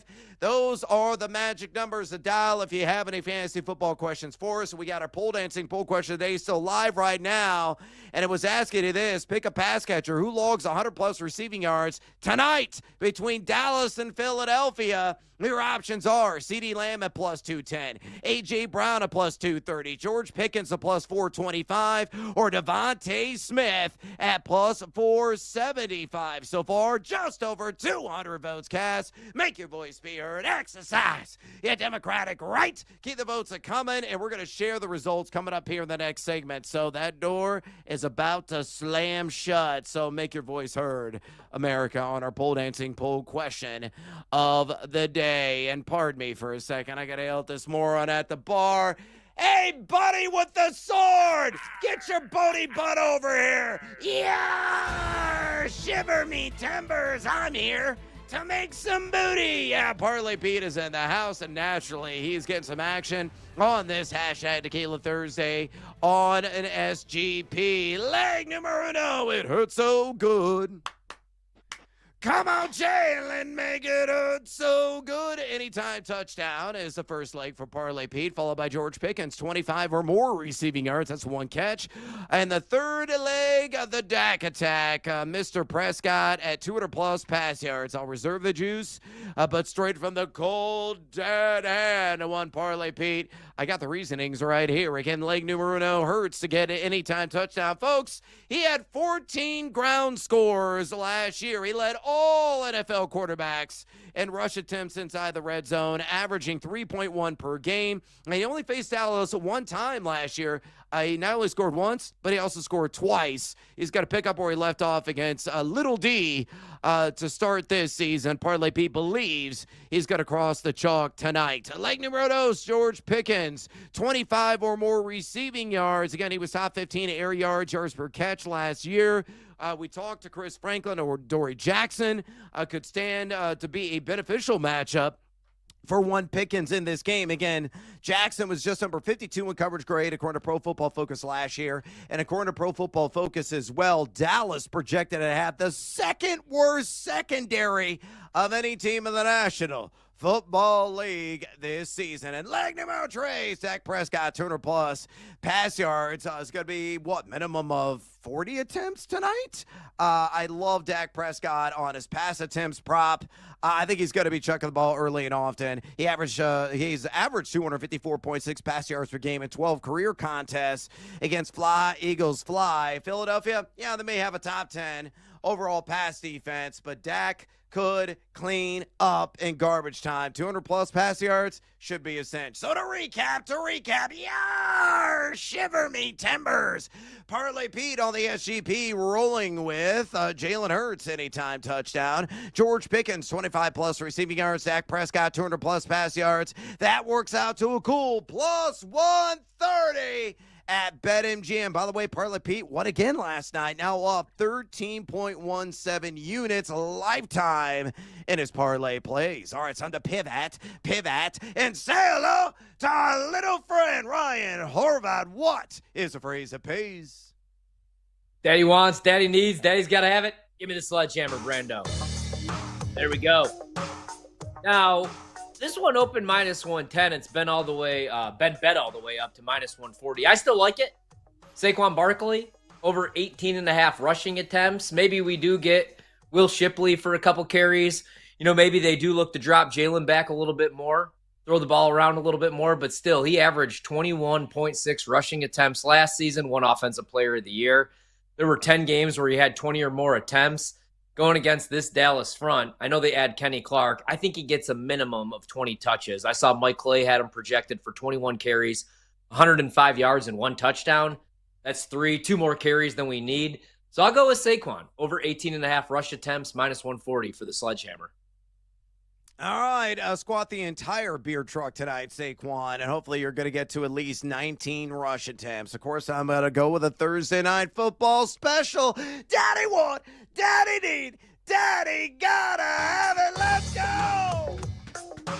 Oh, baby! Yeah, kicking things off. I'm going to do a little same-game parlay, sip a little two-legger. Again, I'm not trying to get rich. I'm just trying to win bank. Give me Dak Prescott, leg numero uno, over 1.5 rush attempts. Whew, that's going to be sweaty. And numero dos, Philadelphia minus 2.5 on the alt line. You put those hands together, plus 122. Yeah, a little seducing juice there on the same gamer. I look at Dak Prescott, over 1.5 rush attempts. He did this in 4 of 8 contests last year. A guy in his career in 12 games against the Philadelphia Eagles has averaged 3.8 rush attempts per game. Now, kneel downs do count. I don't think that's going to play a factor at all because I don't think Dallas is going to win this thing. But maybe there's a snowball's chance in hell that they somehow have the lead at halftime and maybe, takes a knee and bleeds out the clock and they go in and recalibrate. At a minimum, I think he's going to run opportunistically at least one time. I wouldn't be surprised if he does that twice. All I need is 2 rush attempts from Dak and we cash. And I think Philadelphia is going to cover the minus 2.5. Our buddy Rachel Dory, now Rachel Kryshak, congratulations on the nuptials, Rachel, from Betalytics. She's got this at minus 7.6. So on the full spread, her algorithm there at Betalytics, she likes the Dallas Cowboys plus a points, but all I need is for them to win by a field goal, and I cover. So again, my sledgehammer special, same game parlay styled. Dak Prescott over 1.5 rush attempts and Philadelphia minus 2.5 on the old spread plus 122 at BetMGM. Let's get more plus money on the board. It's time to roll the shoulders, my man, and get seduced by the juice. Oh, bartender, you hit me in all the right spots, and so does Ryan Horvath when he chucks out some plus money. So, Horvey, serve me up. Yeah, I got 2 anytime touchdowns that are both plus money. Let's start with one that I feel a little bit safer with. Dallas Goedert. You could actually get this 3-1 plus 300 right now. Only played 10 games last year, but averaged 4.2 receptions for over 49 yards per game. Dallas last season, kind of middle of the road against tight ends. They did give up 7 receiving touchdowns, though, which was bottom half of the league. And even in the limited opportunities and time missed for Goddard, second in yards per route, 2.20, his best season since 2021. If they're going to throw the ball around a little bit more, hopefully that's in the red zone. So let's go with Dallas Goedert, anytime touchdown, plus 300. All right, liking that one quite a bit. I'm going to go with C.D. Lamb. 7+ receptions at a plus 110 juice. Guys only averaged 5 receptions per game in 7 career contests against Philadelphia. He went over this number 8 times last year, averaged a hefty 10.1 targets per game, but only posted an 86.9 passer rating when targeted. That was number 73 in the NFL. Whether he gets Cooper DeJean, which would be a difficult matchup, or Mitchell, was also no slouch in coverage. I think C.D. Lamb's got to find a way to get at least 7 receptions in the game, maybe cleaning up there in garbage time, playing from behind. So like those chances, that one cash in at a baby seduced by the juice at plus 110. All right, bonus time. What else do you like in the opener night in the National Football League? All right, this is a pizza bet. Devontae Turpin, anytime touchdown, plus 830. So, obviously, this Philly secondary is going to look to shut down CeeDee Lamb, one of the better receivers in the league, and new addition, Candy Girl, George Pickens. And, with Turpin, man, so they're also trying to figure out their running back situation. Maybe it's a gadget play. Maybe, it's a 50-yard deep ball from Dak. Maybe it's a chunk play. I don't think there's going to be a whole lot of targets. Probably not a whole lot of opportunity. But he's also the kick and punt returner as well. So let's go with Turpin, anytime touchdown, plus 830. All right, like that one quite a bit. And kickers are people too, America. Give me Jake Elliott to the Philadelphia Eagles over 7.5 kicking points at a lighter juice there at minus 105. He did this 10 times the regular season last year, had 10 kicking points in his own matchup against the boys back in week 10 of last season. He hit 77.8% of his attempted field goals, and he has money in the bank in that 30 to 39-yard range where he knocked 10 of 11 through the uprights last season. So again, like Elliott, over 7.5 kicking points at minus 105. Oh, this just in. Christian McCaffrey popped up on the 49ers practice report, limited with a calf issue. Just breaking right now. We'll break all that down when we come back and more. Stick around. This is BetMGM tonight on the BetMGM Network. Don't go anywhere. Brad Evans and Ryan Horvat will be right back with more Wagertainment on BetMGM tonight on the BetMGM network.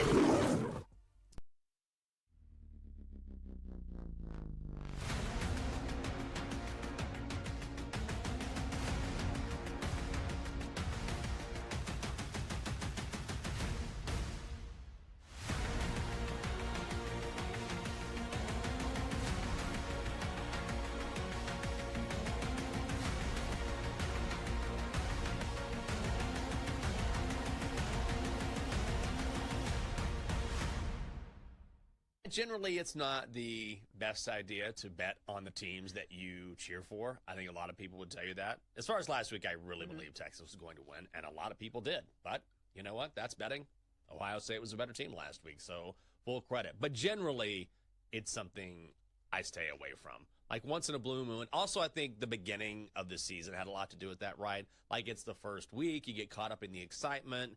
You know, you want to maybe have a little something on the game, whatever it is. But I normally would not do that. So I understand the temptation, but it's generally better if you kind of veer away, at least in my view. Yeah, but you also feel like a traitor if you pimp the other side and you say, oh, the Titans are going to be terrible. And then if the Titans win outright, you look like a terrible Titans fan, right?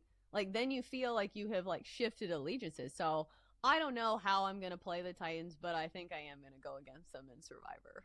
I mean, you can't win. That's the problem.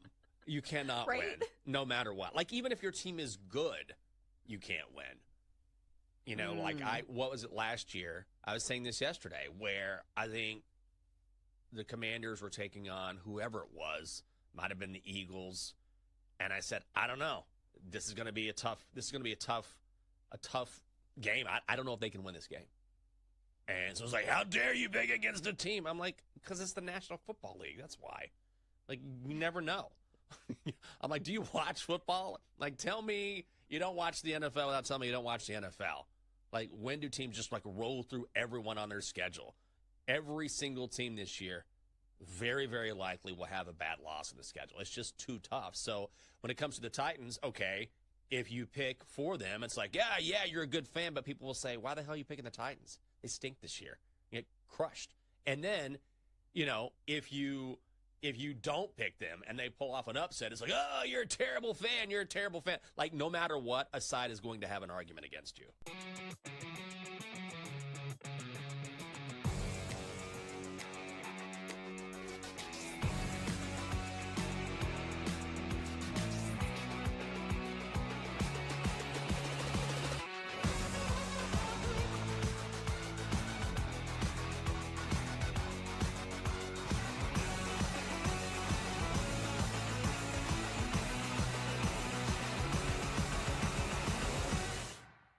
One quarterback that it surprised me a little bit when I started looking at the ADP and all the projections that are out there. And I was wondering if you're with it. And I'm talking about Justin Fields.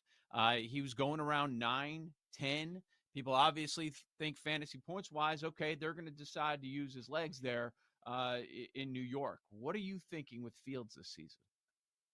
He was one of those guys where I'm with you. I wasn't exactly going out of my way for necessarily. I think on Yao, he was closer to, pick 80 or pick 90. But a lot of drafts I was in, he ended up falling into that QB 15, 16 range where, yeah, I think he is worth a dart at that price. And if you find yourself missing on the Josh Allens and the Lamar Jacksons of the world, getting one of Justin Fields and then any of, J.J. McCarthy, Justin Herbert, Jordan Love in that QB2 tier, that was more so my strategy versus reaching on someone like a Bo Nix or even, a Baker Mayfield, who were still going in areas of the draft where we had some pretty awesome running backs and wide receivers. So I know it could be very ugly with Justin Fields, but guys, we've been doing this for a while. I remember when Taysom Hill was getting 4-week spot starts at quarterback and putting up big time fantasy numbers. Tim Tebow, the freaking biggest joke of a professional passer we can come up with, was a great fantasy quarterback because, as you said, he ran the ball. We just don't have much experience seeing quarterbacks who run as much as Fields overly bust in fantasy land. Specifically, guys, last 10 years, 31 quarterbacks have at least 100 rush attempts in a season. 28 of them wound up posting top 12 numbers in fantasy points per game, not even doing the thing where you can say overall numbers for who stayed healthy. So again, not going to be pretty. I would not recommend people tuning into too many Jets games this year, but I think when everything's said and done and we look up, Fields will be a top 12 fantasy quarterback.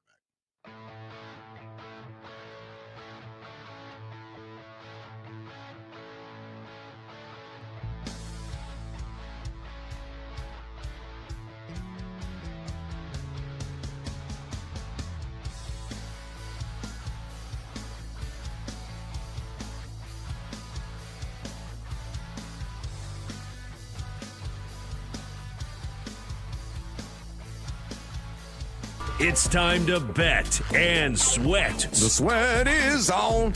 Yeah, the sweat is on. With your host, the big noise, Brad Evans. Not going to duplicate that. No way. No shot in the HE-double-L hockey sticks. And the mad better Ryan Horvat. You don't got to bet every game. That's how you see those guys that live under the bridge? They lay 25.5 with UNLV week 0. It's BetMGM tonight on the BetMGM network. Make it legendary. Welcome back to BetMGM tonight here on the BetMGM network. Brad the Big Noise Evans with you. Ryan Horvat in the house on this opening night of the NFL season. Also on this hashtag Tequila Thursday. Bartender, let's get slobber knocker tonight because we're partying. Game 1 of the NFL regular season. We already got some breaking news. We're going to get to that here in a minute about a colossal fantasy commodity that could frustrate a lot of people like he did this time last year. We're going to share that here in a second. Friendly reminder, a couple things. One, phone line still wide open. You got any fantasy football questions? You want to share your top bets tonight and Thursday night football? Don't be shy. Pick up the phone and dial us, fools, at 833-732-3875. 833-732-3875. You can also fire off your questions, comments via the X or the Twitter at BetMGM tonight. We're pole dancing. Poll question of the day. I'm going to go ahead and shut that down because we've got to get to the results at a kickoff. Pick a pass catcher who logs 100-plus receiving yards in the Thursday night football season opener between Dallas and Philly. Your options are CeeDee Lamb at plus 210, A.J. Brown at plus 230, George Pickens at plus 425, or Devontae Smith, the Slim Reaper, at plus 475. Officially 202 votes cast. Harvey, who led the way? I'll go with CeeDee Lamb. Ding, ding, ding, ding, ding. Correct. 42.1% of the voters said CeeDee Lamb, followed by George Pickens at 26.7%. Then Devontae Smith at 15.8%, and A.J. Brown bringing up the rear at 15.3%. Our old Brandon Combs, EP, and also working the board here on BetMGM tonight, chimed in as he always does, said Dak is going to have to get the ball to CD early and often if they want to stay in this game with Philly. I expect a big night from Mr. Lamb. So he's rolling with the majority as well. My pick would be Pickens. You and I are very high on him. I'm all in, pushing the entire stack of chips. We're going to chase the river and hopefully hit a flush. And I'm hoping he's going to catch a bomb to start things off. All right, the big breaking news, we gave it right before break. Cam Inman, who is a NFL reporter in the Bay Area, works at the Bay Area News Group, so he covers the 49ers, tweeted this out about 12 minutes ago. Christian McCaffrey just surfaced on the 49ers practice report as limited by a calf issue. Then he followed up with another tweet, and he showed some video of practice today of him warming up. I mean, McCaffrey looked normal.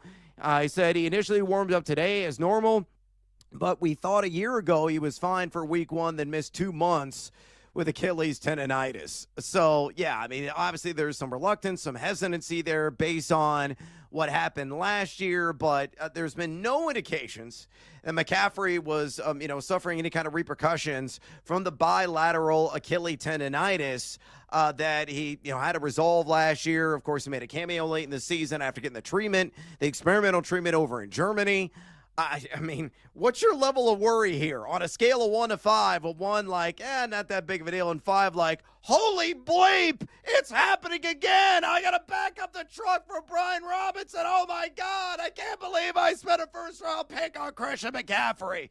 Where are you at on that scale? Yeah, I'm a 4 out of 5, man, just because this is the same situation. It reminds me too much of last year where we were doing the show at National Harbor, and all of a sudden, Christian McCaffrey pops up on the injury report, and he's out. And then we don't really see him all season long. He was never really Christian McCaffrey. So a little bit worried, just because a small injury could turn into a major injury, especially with a guy that's trying to get himself back right after an injury-filled season. I'm worried because I bet him pretty big to win Offensive Player of the Year, and I got a good number, 20-1. It's down to 16-1. I also bet him over 7.5 rushing touchdowns. I also bet him to score 10 touchdowns. I don't have him in any fantasy leagues, luckily, but if I did, yeah, maybe I'd look at some Brian Robinson right now if available. But yeah, I'm pretty worried, man. 4 out of 5 for me just because I am heavily invested in McCaffrey, and this reminds me a little bit too much of last season. Yeah, it does, but I'm not going to push the panic button right now. Tomorrow's practice report is going to be everything, right? If he's a limited participant, I think he's going to be A-okay, pal, to go in that Week 1 matchup up in Seattle. But if he is out, then obviously he's highly questionable, probably leaning more toward the doubtful side. So TBD, we'll find out tomorrow what the official status essentially is of one at Christian McCaffrey. So I wouldn't hold your breath. I will say that based on the recent history and the ordeal that transpired last year around the very popular number 1 overall pick in fantasy football drafts. All right, we got to talk some college football here in this segment. Before we get to that, though, we had one of our loyal listeners and viewers, Addison, chimed in. I want to get your thoughts. He offered up his favorite play tonight in the Thursday night football game. He said, "Hola, amigos." And please pass a tequila. Here you go, mi amigo. Give me Javonte Williams over 11.5 receiving yards at a -108. Also have Saquon Barkley to get at least one first quarter reception at +125. That is a muy interesante bet.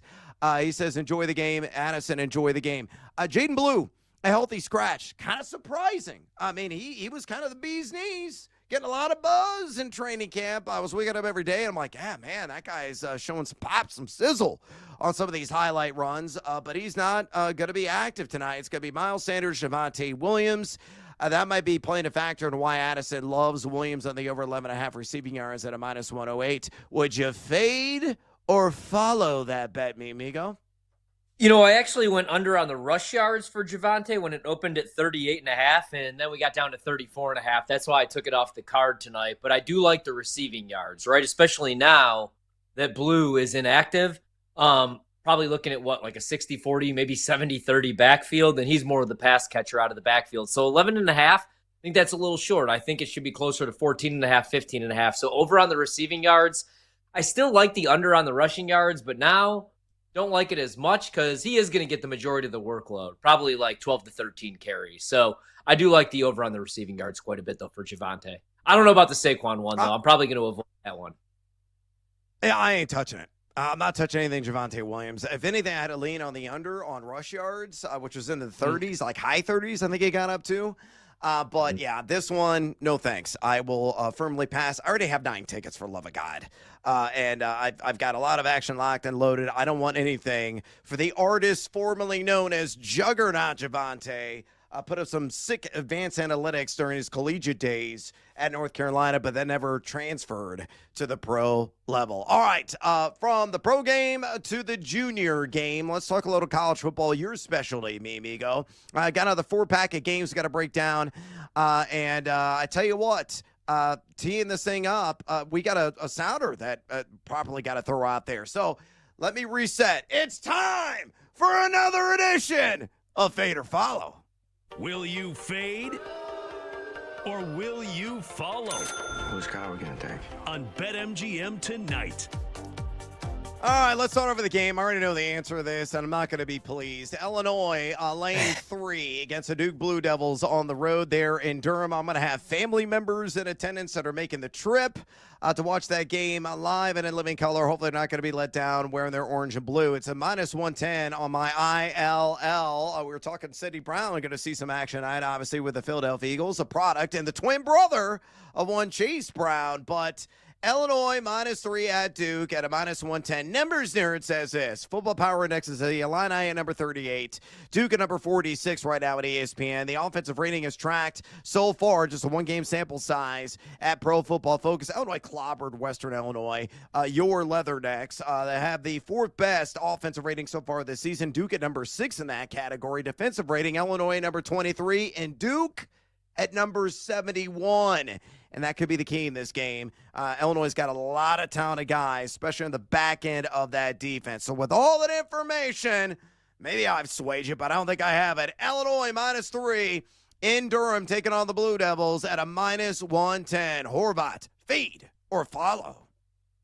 I really hate to do it, but I got to fade Illinois. I think, hey, they could win 23-21, and then we all win at the end of the day. But I'm a Darian Mensah truther. I like him, man. He can make all the throws. Everybody keeps bringing up Duke's run game against the Illinois run D, but what I like in this matchup is Mensah going against 3-3-5 looks, from the Illinois defense. And last week, granted, it was against Elon. They started slow, but he ends up throwing for 389 yards, 3 tutties, no picks.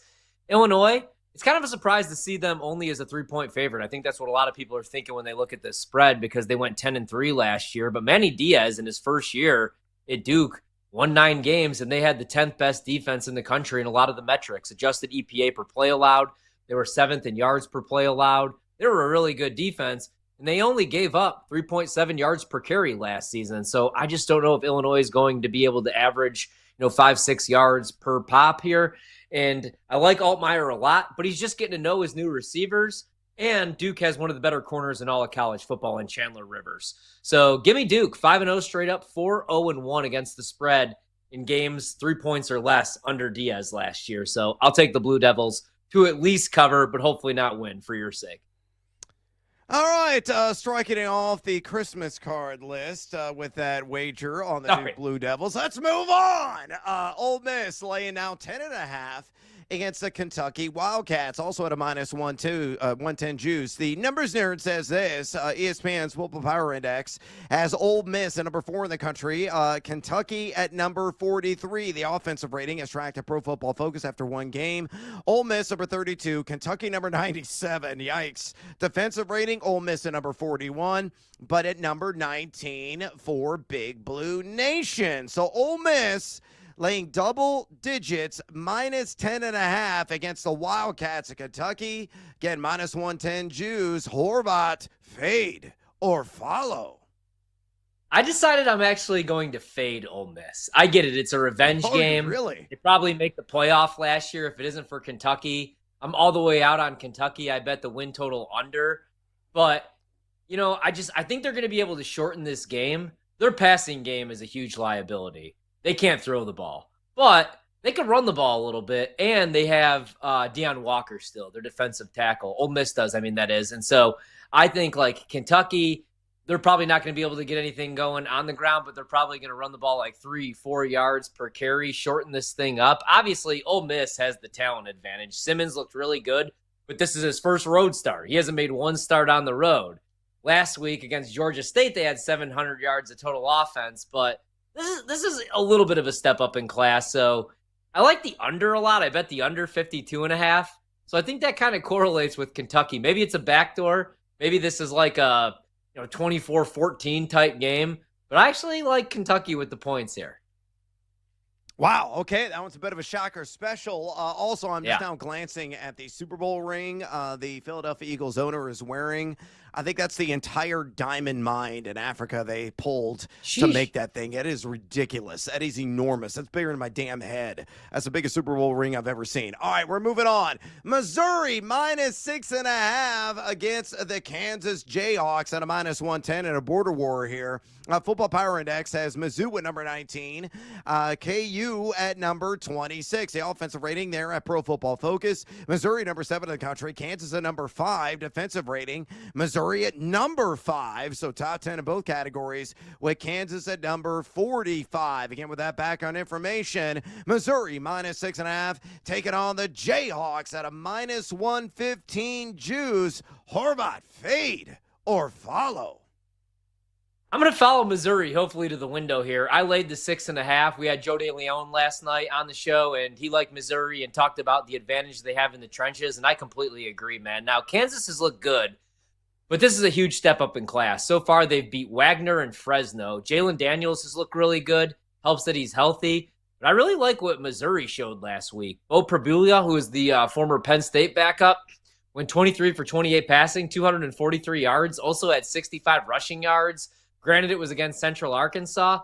Why I like Missouri is the advantage in the trenches, and Kansas's linebacker room right now is dealing with a ton of injuries. They're already all banged up. So I think Bo is going to be able to torch them with his legs on third downs in this game. I think that's going to be the difference.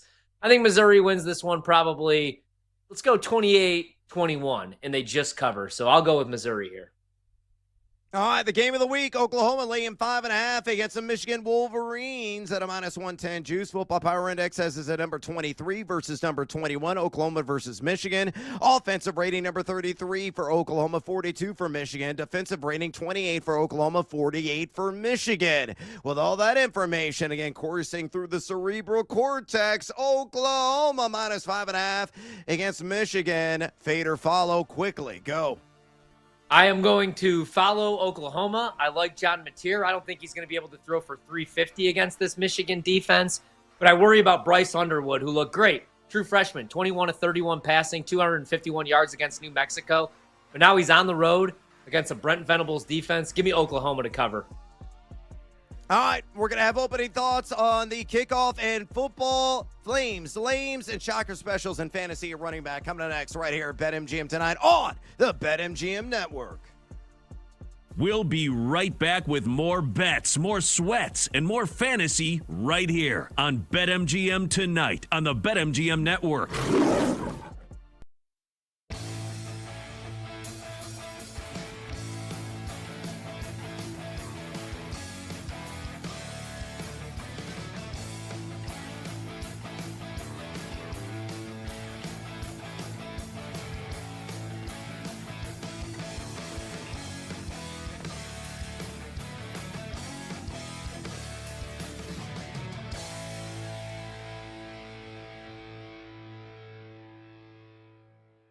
I think this game could be a slog. I think it could be the first to 20. And Simmons, yes, super talented, but first career road start, maybe a little bit of a sleepy spot going against one of the worst teams, if not the worst team in the SEC. I think this is a low-scoring, ugly game. I like the +125 for Simmons to only score one touchdown.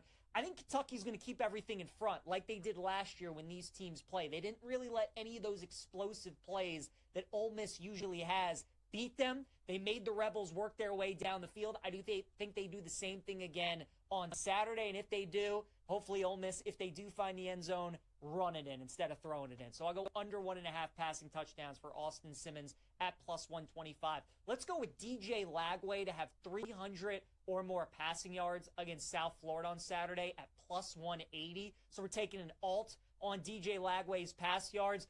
Look, USF looked awesome against Boise last Thursday, right? Dominant performance. Especially in that second half, just completely blew away from them. USF wants to go fast, though, and I think that tempo at times could get them into trouble. Keep in mind, too, with Florida, their schedule is the hardest in the country. Their next two opponents after USF are LSU and Miami, and they still have to play Texas and Georgia and Florida State and Tennessee and a whole bunch more really good teams. So how many more games is Florida really going to be able to save DJ Lagway from some hits and make sure he's not taking any of those extra beating? I think this is one of those games. They really focus on Lagway in the pocket, and USF also wants to make Lagway beat them from the pocket. So I think Florida airs it out. I would look at DJ Lagway, 300 or more passing yards at +180. Justice Haynes, the running back for Michigan, who was terrific in their season opener against New Mexico, had nearly 160 yards rushing and 3 touchdowns for the Wolverines. His anytime touchdown price is +130 against Oklahoma. Now, I think Michigan is going to have a difficult time scoring in that game, but I also think Bryce Underwood's going to have a difficult time through the air. I think the times that Michigan does get it inside the red zone or inside the 10-yard line, they're looking for Haynes. I would expect 20 to 25 carries out of him. So Justice Haynes +130 to find the end zone. I think that's a good price in that Oklahoma-Michigan game.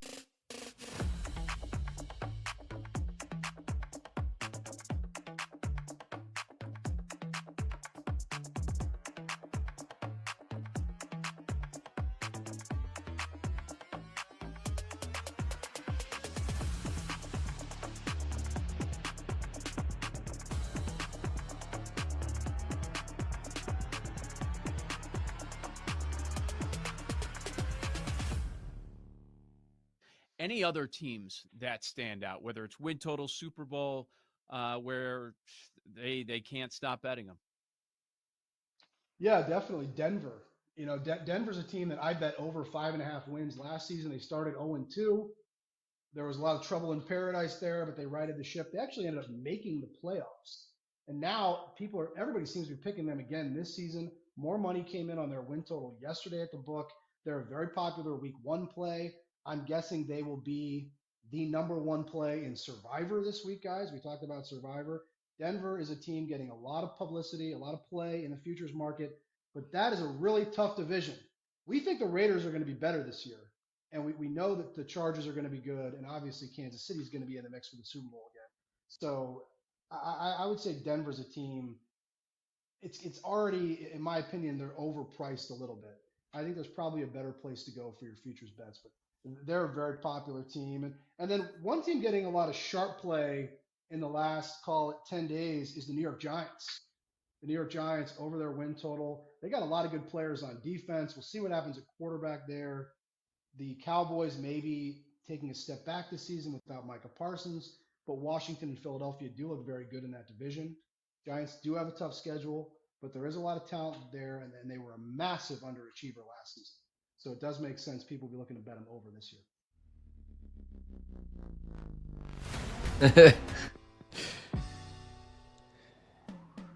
It's time for fantasy football advice from the pros on BetMGM tonight. Presented by BetMGM. Make it legendary. Welcome back to BetMGM tonight. Brother Big Noise Evans with you. Ryan Horvath in the house on this hashtag Tequila Thursday and opening night of the 2025 NFL regular season. Watch it, boys to men, absolutely crush it with the national anthem right now. And there's an eagle appropriately flying as well. So a lot of pomp, circumstance, the per usual first game theatrics that always go on every single year in the National Football League. But hopefully, I said I thought this game was going to start on time. I was wrong. It is now 7:21. It was originally scheduled for 7:20. But I think I just cashed the over on the boys to men length of the national anthem. I don't have the sound on here in the studio at Casa de Evans. But it felt like they held that last note for a very, very long time and absolutely destroyed that over. Horvath, can you corroborate? I also have it on mute. I didn't know if they were doing the national anthem or if they were doing a little maybe end of the road, maybe a little on bended knee, maybe a little water runs dry, maybe a little mama, which, man, great movie, by the way, Soul Food. I love Boys to Men. I actually saw them. I've seen them a couple times, but I saw them recently, about a year ago, at MGM, National Harbor. I went and checked out Boys to Men. Weirdly, not with my wife, just by myself. My wife was back in Chicago. It was a summer night, and I went by myself, but it was a great time. Shout out to Boys to Men. They can still get it done, even in the year 2025. Yes, I am an elderly man at this point. My very first concert ever that I saw, Boys to Men, with Brandy. Wow. At the Assembly Hall in Champaign, Illinois. Wow. But I was like, I don't know how old I was. I think it was like 13. I was young. That's crazy. But that was kind of a banger. It was a good show. Yeah. And then I think my second show I saw was Pearl Jam. Also at the Assembly Hall in Champaign, where they're actually playing like college tours and stuff still. So, and that was a killer show. So, yeah, I mean, hey, I've seen my fair share of quality shows making it through the corn, soybeans, and swine here of Central Illinois.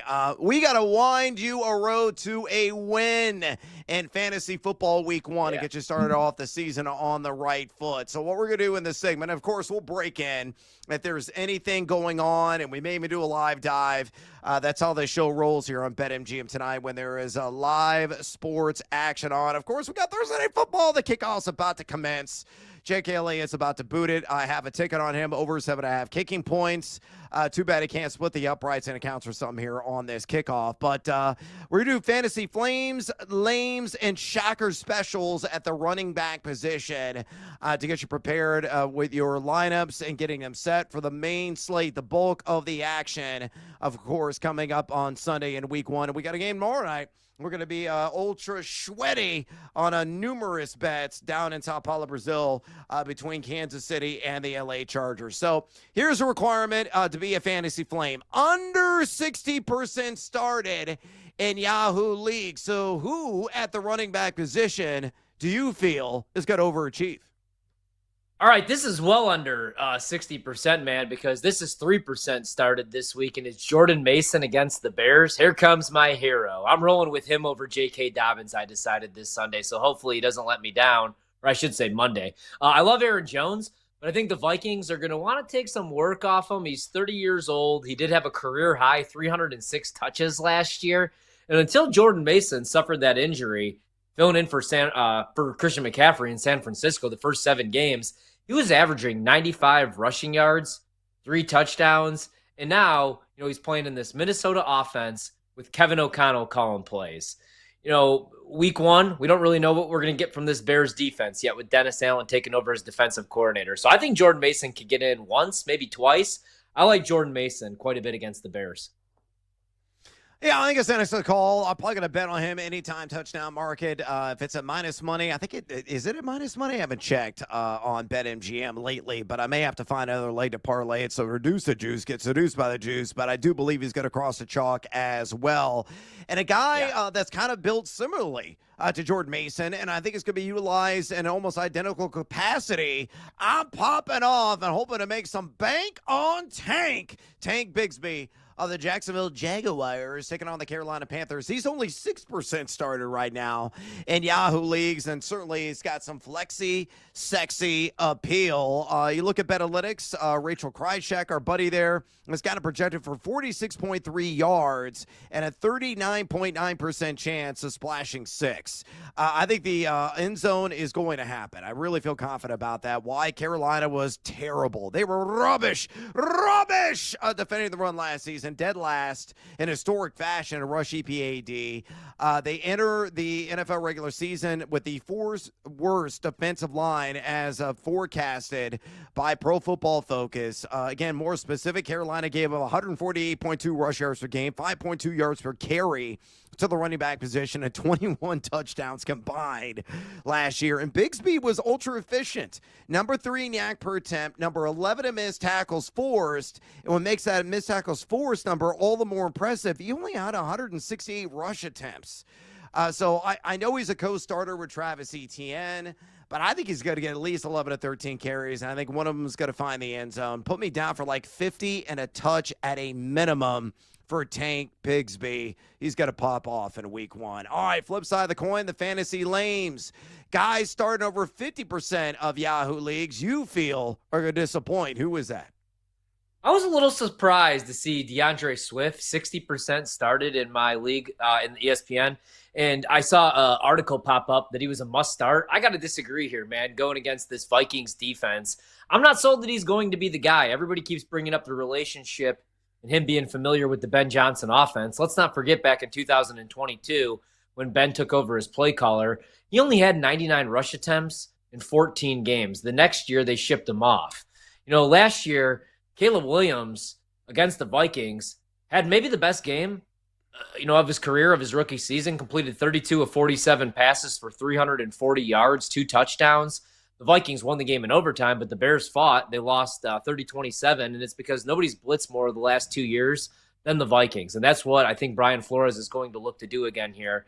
And last year, Chicago had the 25th ranked rushing offense in the league. They only averaged 4 yards per carry. The only change is a couple starters on the offensive line and Ben Johnson as play caller. I'm going to pass on DeAndre Swift against this Vikings run defense that gave up the fewest carries per game, rushing yards allowed per game, rushing first downs allowed per game, and EPA per run. I'm going to pass on DeAndre Swift this week. By the way, I'm going to interject here. We already had some fireworks explode in Philadelphia. Jalen Carter got kicked out of the game for running his mouth and talking smack to Dak Prescott. There was a little bit of an altercation. He got tossed. He gone. So already on defense, Philadelphia losing a key component as Carter went bye-bye. And they already had an injury on the kickoff. One of their special teamers got carted off. So Wow. Already a wild start and great field position for Dallas. Javonte Williams, I think about a 5-yard gain on the first carry. And then Cavante Turpin gets the ball to get a first down. It's 1st and 10. They're already in enemy territory at the 42-yard line of Philadelphia. And we got a completion. Dak to, who is that? Oh, Pickens, our guy. Pickens. For about a 4-yard gain. So, again, Dallas already in business right now. And, of course, they have the monster leg of Brandon Aubrey. So, very much within field goal distance as well. All right, my fantasy lane this week is Breece Hall. All we've heard this entire summer is Braylon Allen this, Braylon Allen that, Braylon Allen this other instance. I think he's going to eat significantly into the RBBC share. This could be close to a 50-50 split, and it could come at the expense of Breece Hall on the ground. Now, Breece Hall had a monster receiving game last year against the Pittsburgh Steelers, over 100 receiving yards on 6 catches. I think that's where he could do some damage possibly in this game. Though 2 games are never really the same in the NFL, I don't think he's going to do a whole lot on the ground. BetAlytics only has him projected for 9.7 fantasy points. That's not really moving the meter. Pittsburgh, according to PFF, has the best defensive line because of Watt. Entering the regular season, they, though, were middling number 17 rush EPAD last year, and Hall was lackluster.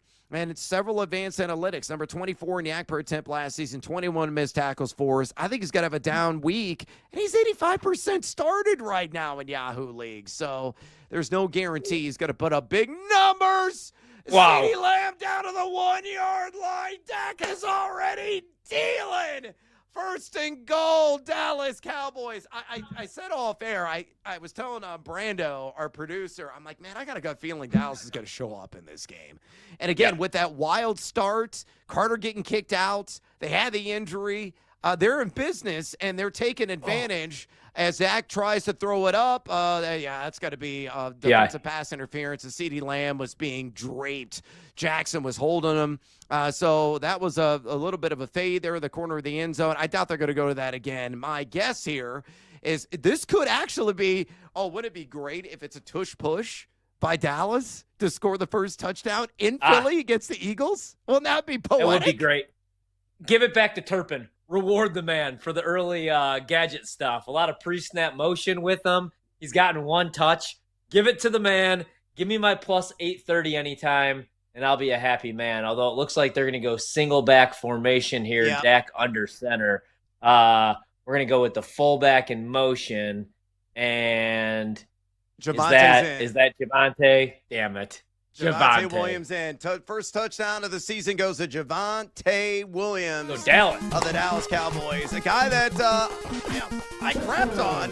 You did too repeatedly. There's our Super Tecmo Bowl sounder denoting the end zone splash. But Javonte Williams already paying dividends for those fantasy managers out there that didn't have to spend a whole lot of draft capital to acquire his services. Cowboys about to go up 7-0 on the Philadelphia Eagles. Just a comedy, really, of errors by Philadelphia in the first couple of minutes of this game on special teams, on defense.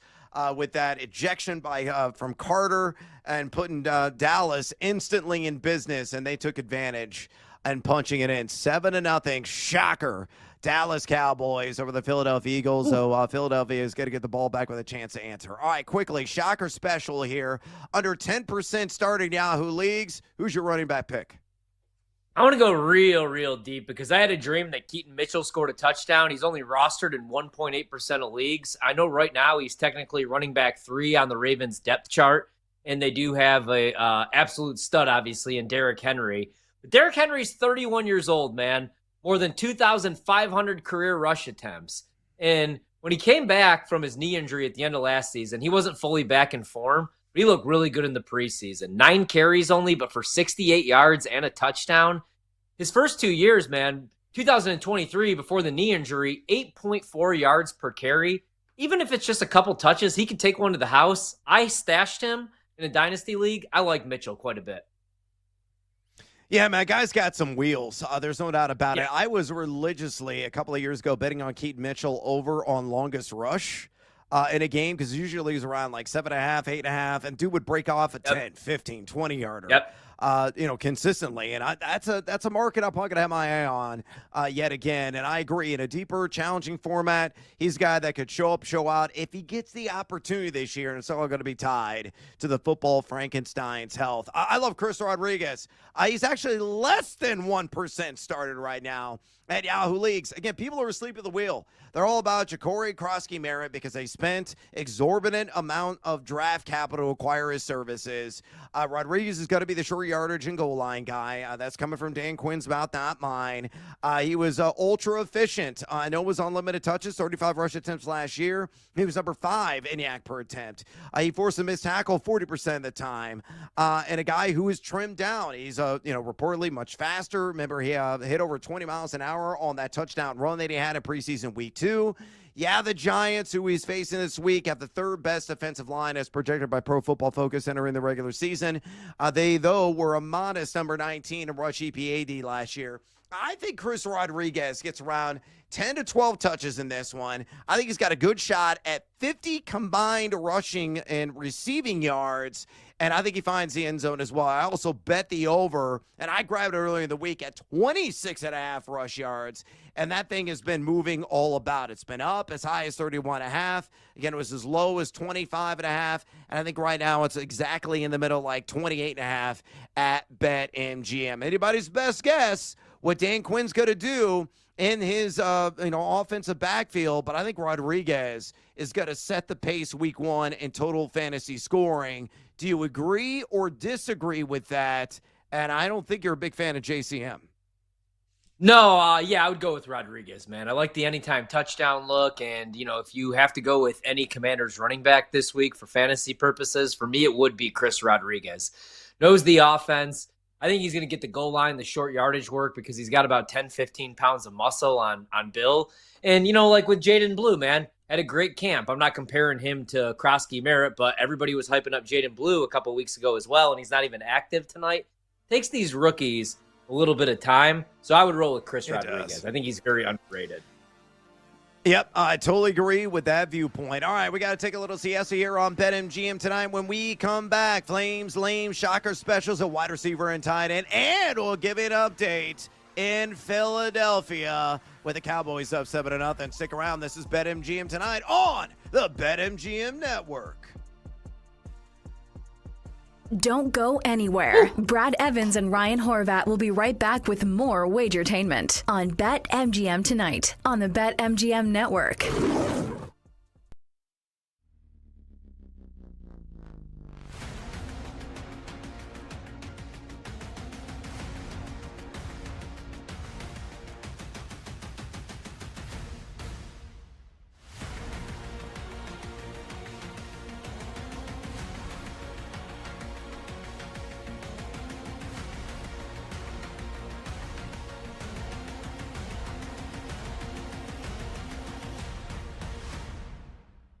Let's go back to the close game thing.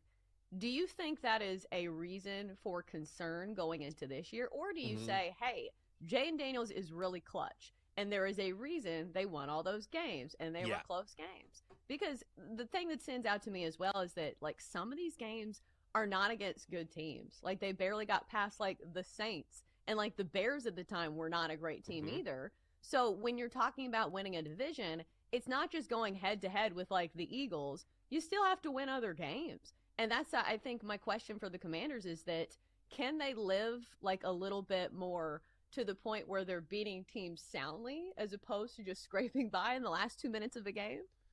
Yeah, it's a really good question, and I think that, I've kind of gone back and forth with people online because the Commanders had all the breaks go their way, and the natural response is, well, didn't that happen because of Jayden Daniels? And the answer is yes. And so at the end of games, do you want Jayden Daniels with the football in his hands? Yes. Is he going to win more games than he loses? Absolutely. At the same time, they had a Hail Mary workout for them last year. Do you know what I mean? So, yeah. Like when I say everything went right, I mean everything went right. That is a play in franchise history that will be replayed again and again and again and again because it's just so incredibly rare. So it's not that the Commanders can't continue to win games late. It's just that when I say everything went kind of right, everything did go right. So it wouldn't surprise me, honestly, if the Commanders didn't win as many games during the regular season, but still were forced in the playoffs. I kind of think that's how it's going to go.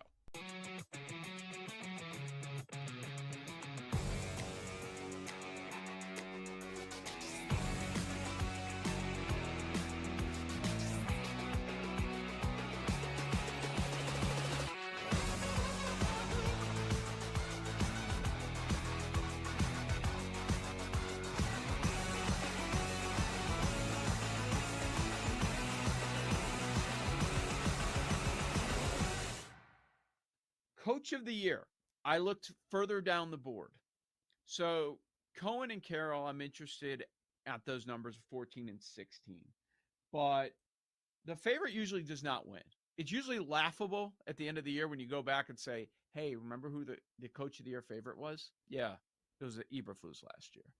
Like, they usually come out of nowhere. And these markets move quickly. But down the board, I was looking at the NFC. What if the Giants sneak into the playoffs? Can Daboll do it again? New York bump. If you do it with Dart, it's going to be viewed that he identified Dart as the quarterback of the future. They've got star talent both sides of the ball. That's why I like them going over 5.5 wins. I was considering Daboll at 30 and a very similar case for Morris at 30. He isn't viewed as a great coach. But if they surprise Atlanta and they win the NFC South and Penix is good, the credit is going to go somewhere, and it might be Morris.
It's time to place your bets. This is BetMGM Tonight on the BetMGM Network.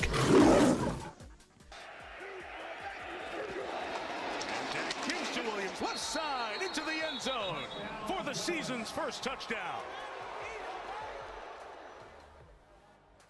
Welcome back to BetMGM Tonight. That's a call from NBC with Javonte Williams punching in for 6 in Philadelphia right now, knocking the door. Just over 6 minutes remaining here in the first quarter. It is 3rd and goal, about the 4-yard line for the Philadelphia Eagles. I'm a little bit behind. The hike is into the hands of Jalen Hurts, and apparently there was a touchdown because I'm hearing the sounder, and it's Jalen stinking Hurts. Yeah! It hurts so good.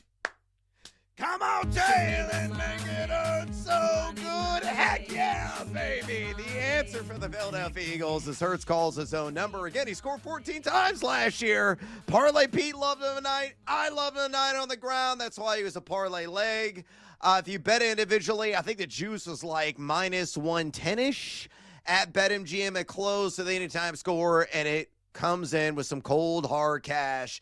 Jalen Hurts on the board, and JKLA, let's see if he gets a kick up because I have the over on 7.5 kicking points. It's up. It's right down the middle, 7-7. Very entertaining first quarter between the Philadelphia Eagles and the Dallas Cowboys. The other key development that we saw, oh, by the way, I totally forgot Horvat. I had Saquon Barkley 20-plus rush yards in the first quarter. Dude's got 21. We cash. Heck yeah, let's go. Woo! Show me the money. I like the cash. Oh, man. Yeah, Excellent. Okay, bet. so that came through, unless he somehow gets a negative carry. He actually had a negative carry in the last one. And I didn't even pay attention to the box score. That would have been a monster sweat. So thankfully it didn't come through. But Will Shipley instantly comes in and gets like 3 snaps. He got a carry. Again, I need 3 more carries, and I cash handsomely over at plus 125. But he had a critical catch that went for 19 yards. Again, we had Chris Franklin from NJ.com on and say to the show, and he said, hey, man, Shipley's going to get some run in this game. He's going to get some time, and he wasn't lying. That, to me, is the kind of the most surprising development that we've seen so far in this game. Oh, yeah, absolutely, man. That's how you earn yourself more reps. Sure, it's going to be hard to overtake Saquon Barkley. He's not going to do that, but Saquon Barkley's going to need a breather, especially after what he did last year. He's not going to be able to tote the rock 25 to 30 times per game, and if Shipley is going to come in, catch a pass for 19 yards, and also give you a 5-yard carry for a first down, he's going to get more and more opportunity, man. Again, I loved his skill set in college, so no big surprise for me that he's starting to kind of carve out a little role in that backfield, and I think it could be a big year for him, along with Saquon. All right, let me get your live dive opinion right now. You were talking about this off air. So the standard line right now is Eagles minus 7.5. Again, we're not up at 7. Under 6 minutes ago here in the first quarter. The total, though, is at 55.5, and it's minus 115 either direction. Are you going to go over, or are you going to take the under on the total right now after that first quarter, so far at least anyway, has been gangbusters? Yeah, man. I mean, I said during the break I might have to do something really gross if both scripted drives go for 6, which they do, and we're knotted up at 7. If we get into the mid-50s, I might have to come around on an under. We're back, and you know what? I've changed my mind on that. That would be the only bet. I definitely wouldn't bet an over at 54.5, right? Because you could have had a better number before the game pre-flop. But, I figured the scripted stuff would go good. I do think the Eagles defense is going to settle down, but I watched that drive right there from Philly, and the coverage was actually pretty decent on the back end, but Jalen just had a wide open lane to run into the end zone, man. He could have jogged that thing into the end zone. So I'm going to stay away, but if I had to bet the total, I'd come in on an under right now at 54.5. All right, we'll keep you updated on the action in the game. Right now, though, we got to get to our fantasy flames, lames, and shocker specials of wide receiver and tight end. Also, a friendly reminder, listen to this show, BetMGM tonight, live anywhere. You got no stinking excuses. Odyssey, iHeart, or TuneIn apps. And we got a fracas. Holy mackerel. Fisticuffs. The flags are coming out. Dudes' heads are rolling. Helmets are flowing off. I mean, we got these two teams, some bad blood. It's an intra-divisional rivalry, and it's living up to it right now. It's going to take a little bit to sort out that fisticuffs, the fracas that just transpired in this game. Again, 5:48 remaining in the first quarter. Probably going to be more people are going to exit stage left here in short order, but the referees are going to have to clean this thing up. And we'll take some time. We'll let you know what the verdict is after fists were flying just a second ago on the kickoff. All right, we got to get to Flames, Lame, Shocker Specials of wide receiver and tight end. Again, as they're trying to figure out who is going to stay in the game, who gets kicked out. As I'm watching the replay and dudes' heads get ripped off, it's kind of crazy. Fantasy Flames, under 60% started. Wide receiver or tight end, whatever pick is your pleasure. Who do you got? I'm going to go Keon Coleman. Only 5% started against the Baltimore Ravens. I took him over 4.5 touchdowns this season. I took his yardage on the over. And, last year, his rookie season was a disaster. He came out and called it trash. He said my rookie season was trash, right? And you look at the numbers, he only had 29 receptions, 556 yards, but he did miss 4 games with a hand and wrist injury. He just never was healthy to get involved in the offense. But I think he's going to be that red zone threat. He's a big former basketball player. Khalil Shakir is good, but he was dinged in the preseason. He's going to be healthy for week 1. Josh Palmer has just never really lived up to expectations. I know this is a matchup against a really good Ravens defense, but it's one of the higher totals of the week, man, right in the mid-40s. Yeah. So I'm going to go Keon Coleman. I think he catches a touchdown, and I think he has 4 to 5 receptions for about 50 to 60 yards in this game, even against a really good Baltimore secondary. Nobody kicked out, just a 15-yard penalty, half the distance to the goal. Dallas gets it first play, goes to Javonte Williams for a gain of 2. I'm going to go with Jacoby Myers, the slot machine for Viva Las Vegas in a revenge game scenario. Taking on the New England Patriots. We got the news today. Amari Cooper just doesn't have the motivation anymore. He's going to hang up the cleats, call it a career.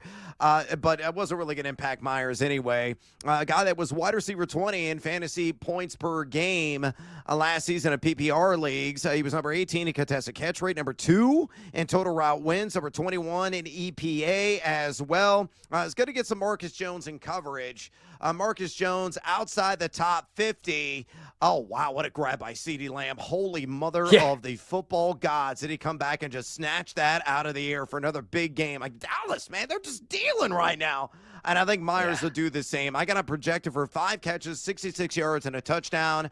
Wrote about him on my Fantasy Flames column on thegamingjuice.com, which you go and read for free right now. So, again, Myers my pick. He's going with Keon Coleman. Flip side, Fantasy Lames, over 50% started. What supposed star flops this week? Yeah, this is the last time I'll rip this guy because he's probably going to torch me this week. But Tyreek Hill started in 92% of leagues against the Indianapolis Colts. I'm actually really high on Jalen Waddle, not only this week, but the entire season. He's been limited all week at practice again with an oblique injury. He's been beat up all summer long, man. I've seen him on a bunch of podcasts, but I've barely seen him on the practice field.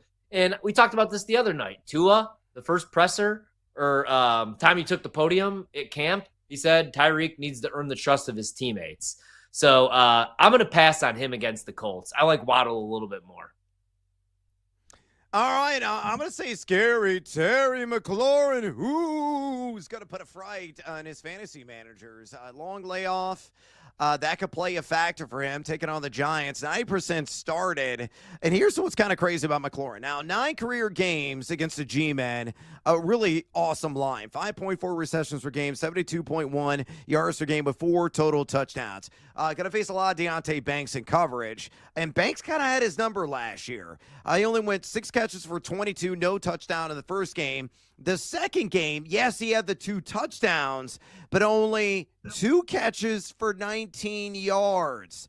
I know Banks gave up a 124.1 passer rating last year, but I think McLaurin kind of has a dud in week 1. It could be one of his worst games of the season. So I think he's fantasy lame material. Dak, oh my God, just throws another frozen rope to CeeDee Lamb for another monster gain. CeeDee already up. 3 catches, 76 yards. Our pole dancing poll question of the day, who was going to be the 100-yard receiver? Public said it was going to be CeeDee Lamb at better than 2-to-1 odds. We should have tailed the public because that is going to come through. Philly has absolutely no answer for CeeDee Lamb. I mean, he's wide-ass open on a simple post route across the middle of the field, and nobody is within like 6 or 7 yards of him. He turns it up and gets another 10 on that gain. Could we get the same coverage for my guy George Pickens, please? So we can have another long, big gainer there. Right. CeeDee Lamb absolutely tearing up Philadelphia. So again, Terry McLaurin, my fantasy lame. Quickly, shocker special, under 10% started in Yahoo leagues. Who do you got? Yeah, this guy's only rostered in 20%, so I'm going to go Romeo Doubs, who could still be the primary target for Jordan Love. I know he's in love with Matthew Golden like we all are, but week 1, I think Doubs is actually going to lead the team in targets. Decent matchup against Detroit. Last year led the team in targets 96, tied Jaden Reed for the team lead in receiving touchdowns with 8. Only 59 grabs, but he dealt with some injuries himself. I like Romeo Doubs, week 1. And I'm going to go with a tight end. Jatavian Sanders, the Carolina Panthers, against those pair of cats matchups, taking on the Jacksonville Jaguars. Less than 1% started. I think he's going to be a hot commodity off waivers after week 1. The Jags had the 13th best secondary entering the regular season according to Pro Football Focus, but they were number 32 in dropback EPAD last year. They got a mountain to climb to show any kind of respectability. You look as well, Jacksonville gave up 13th most yards at a tight end position last season. What's interesting about Sanders, he's numero uno in target separation. At least he was last year. Number 4 in contested catch rate. Number 7 in explosive rating. I like those advanced metrics. He's got some juice. He's got some shake. He's got some speed. He's got the size. Don't be surprised if he goes for like 35 and a touch in week 1 against the Jacksonville Jaguars. Javonte Williams, first catch of the game. I was actually Miles Sanders, goes for -3 yards. Second and 23 right now, about the 47-yard line of the Philadelphia Eagles. And Dak goes back. He uncorks down the field to George Pickens. Oh, off his hand. Almost a great catch by Pickens. That would have cashed, but it's going to be pass interference. All right, they're knocking the door yet again. We got to take a CS when we come back. We're getting down with our guy Rob Brown, and we'll update you on the latest in Dallas and Philadelphia. Stick around. This is BetMGM tonight on the BetMGM Network. Wherever you go, we're there. Listen to the BetMGM Network live on Odyssey. Tune in and now on the iHeartRadio app. Wagertainment for every fan.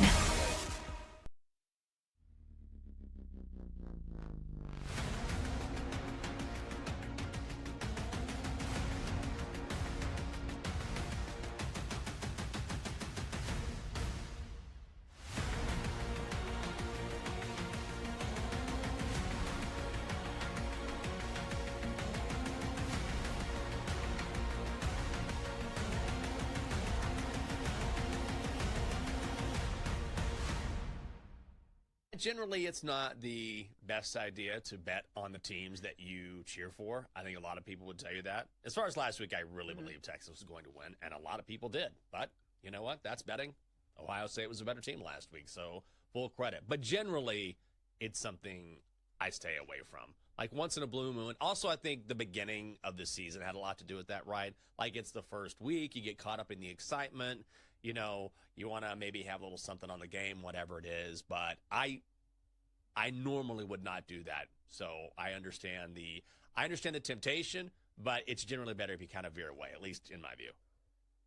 Yeah, but you also feel like a traitor if you pimp the other side and you say, oh, the Titans are going to be terrible. And then if the Titans win outright, you look like a terrible Titans fan, right? Like then you feel like you have like shifted allegiances. So I don't know how I'm going to play the Titans, but I think I am going to go against them in Survivor. I mean, you can't win. That's the problem. You cannot win no matter what. Like, even if your team is good, you can't win. You know, like what was it last year? I was saying this yesterday where I think the Commanders were taking on whoever it was, might have been the Eagles. And I said, I don't know. This is going to be a tough game. I don't know if they can win this game. And so it's like, how dare you bet against a team? I'm like, because it's the National Football League. That's why. Like, you never know. I'm like, do you watch football? Like, tell me you don't watch the NFL without telling me you don't watch the NFL. Like, when do teams just, like, roll through everyone on their schedule? Every single team this year very, very likely will have a bad loss in the schedule. It's just too tough. So when it comes to the Titans, okay, if you pick for them, it's like, yeah, you're a good fan, but people will say, why the hell are you picking the Titans? They stink this year. You get crushed. And then, you know, if you don't pick them and they pull off an upset, it's like, oh, you're a terrible fan. You're a terrible fan. Like, no matter what, a side is going to have an argument against you.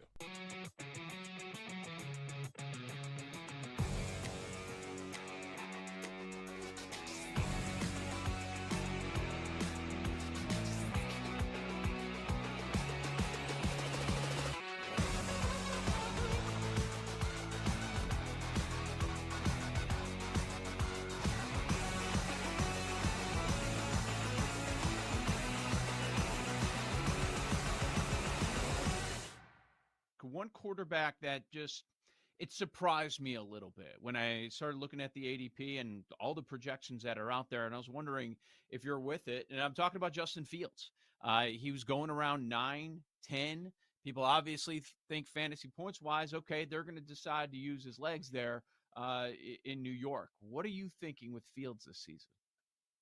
He was one of those guys where I'm with you. I wasn't exactly going out of my way for necessarily. I think on Yao, he was closer to, pick 80 or pick 90. But a lot of drafts I was in, he ended up falling into that QB 15, 16 range where, yeah, I think he is worth a dart at that price. And if you find yourself missing on the Josh Allens and the Lamar Jacksons of the world, getting one of Justin Fields and then any of, J.J. McCarthy, Justin Herbert, Jordan Love in that QB2 tier, that was more so my strategy versus reaching on someone like a Bo Nix or even, a Baker Mayfield, who were still going in areas of the draft where we had some pretty awesome running backs and wide receivers. So I know it could be very ugly with Justin Fields, but guys, we've been doing this for a while. I remember when Taysom Hill was getting 4-week spot starts at quarterback and putting up big time fantasy numbers. Tim Tebow, the freaking biggest joke of a professional passer we can come up with, was a great fantasy quarterback because, as you said, he ran the ball. We just don't have much experience seeing quarterbacks who run as much as Fields overly bust in fantasy land. Specifically, guys, last 10 years, 31 quarterbacks have at least 100 rush attempts in a season. 28 of them wound up posting top 12 numbers in fantasy points per game, not even doing the thing where you can say overall numbers for who stayed healthy. So again, not going to be pretty. I would not recommend people tuning into too many Jets games this year, but I think when everything's said and done and we look up, Fields will be a top 12 fantasy quarterback.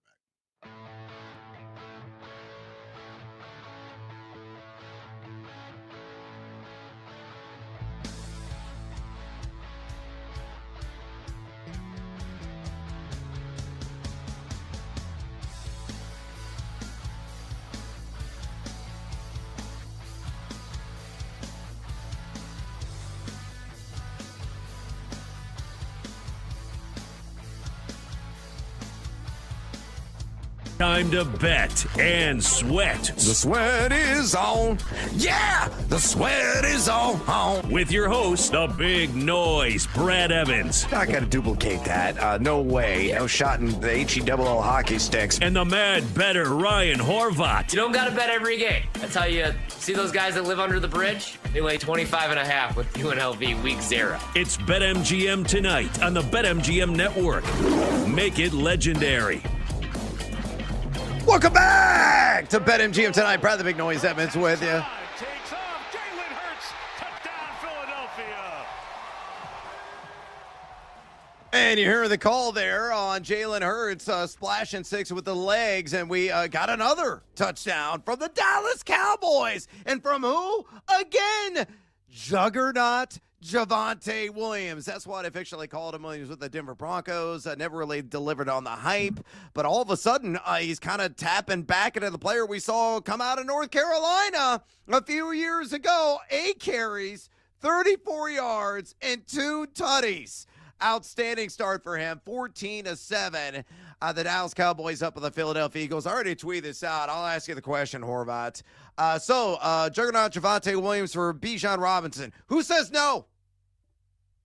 Man, I mean, if Dallas's offensive line is going to get pushed like this, that's been the biggest surprise for me, is the offensive line has been ridiculously good, man. Dak has had time in the pocket, but the push they're getting up front, whoo! I did not see this coming, especially after Zach Martin. This is the first game, obviously, without him on the offensive line. They look damn good. But no, I'll keep Bijan. Yeah, I mean, really impressive. I cannot believe that Javonte Williams is putting this up. So let this be an opportunity. Sell high, folks. Sell way high because Jaden Blue, even though he was healthy scratch tonight, I think is going to have a role in this offense down the stretch. But I got to give credit where credit is due. Didn't see it coming. Javonte Williams, already 34 carries and a pair of touchdowns impressively against the Philadelphia Eagles, who are getting shoved around, and they're not defending worth a damn on the back end either. We'll keep you up to date. Everything going on in the opener in the NFL tonight. Right now, though, we got to talk to our dude getting down with Rob Brown. Before we bring him on, a friendly reminder, if you have any fantasy football questions for us, any hot takes you want to share in fantasy or betting, pick up the phone and dial us fools at 833-732-3875. 833-732-3875. You can also fire off your questions, comments on the X or the Twitter at BetMGM tonight. To get on X at BetMGM tonight through the power of animated picture and sound. Let's bring on his handsomeness, Rob Brown, host of the Rob Brown Show on the Phantom State. And you can follow him on X, where he's always giving it to you there at the Rob Brown Show. Again on X at The Rob Brown Show. Rob, welcome back to BetMGM tonight. Straight away from me, let's start in college football. Horvat is all about Boomer Sooner this week, and what could be arguably the game of the week against Michigan down in Norman, Oklahoma. Currently, the Sooners are laying 5.5 points with a total sitting at 44.5 at BetMGM. What's your lean in this one and a pair of ranked foes? I am intrigued by Michigan, and I'm intrigued by Michigan because it's been the you can't do it story. And I kind of feel like there's a little bit of angstiness, like a 2004 Good Charlotte album hanging in there with Michigan. Like they're going to put on the black eye liner and pull the hair over the face and just lean into those emo feels to get it done. But I think, and again, there's nothing in all of sports broadcasting I love more than week one overreactions in college football. It's my favorite thing. It's people ready to dive headfirst off of tall buildings, throw themselves into traffic, sit on the bottom of the pool for too long. It's the best. But here's one. John Mateer's kind of a dude, right? Like that was the big question because, and Horvey, you and I had this discussion on a show we did together preseason. I think the question for a lot of teams that started this season with the little number out to the left of their name coming into the season, we had questions about quarterback. I think you can say that about South Carolina. You could say it about Clemson. You could say it about LSU. You damn sure could say it about Michigan, and you damn sure could say it about Oklahoma. Now, Michigan may have answered their questions too because Bryce Underwood looked like kind of a dude. So I think 5.5 is a little rich for me. I think this is a field goal game. So I would be tempted to put a little something on Michigan with the cover, not the outright win though, because of all of the quarterbacks that went out there and dominated a cupcake to start their season. John Mateer was one of the most overall impressive. And considering the fact that Brent Venables appears to be getting the hell out of the way and letting that offense operate, boys, I think the Boomer Sooners might be legit this year. So I don't love the number at 5.5. I'm not going to hate on anybody who's taking it anyway. Yeah, the Arbuckle hire was great, man. And Mateer looked great. Granted, it was against Illinois State. Let's see him do it against that Michigan defense. If he does, Rob, I said, like, take a stab on him now. If you like Oklahoma in the game, you might as well bet him right now 16-1 to win the Heisman, because if he does that against that Michigan defense, you're not going to get that price. It's probably down to 8-1, maybe even lower. So I was going to ask you about like an overreaction to Clemson, and Cade Klubnik wasn't very good, but I think they're going to be fine, and I think Cade's going to be fine. They just played a really good LSU team that people are sleeping on. But I do got to ask you about Texas, the preseason #1 team overall. Do you think now is time to kind of buy low on Texas, or are you all the way out on them and more like Arch Manning, who that was bad, man? I mean, he was missing throws all over the place. I know it was a tough road start against a really good defense, but he did not look like the quarterback that we've hyped up all season long, all summer long. Where are you at with Texas and Arch now?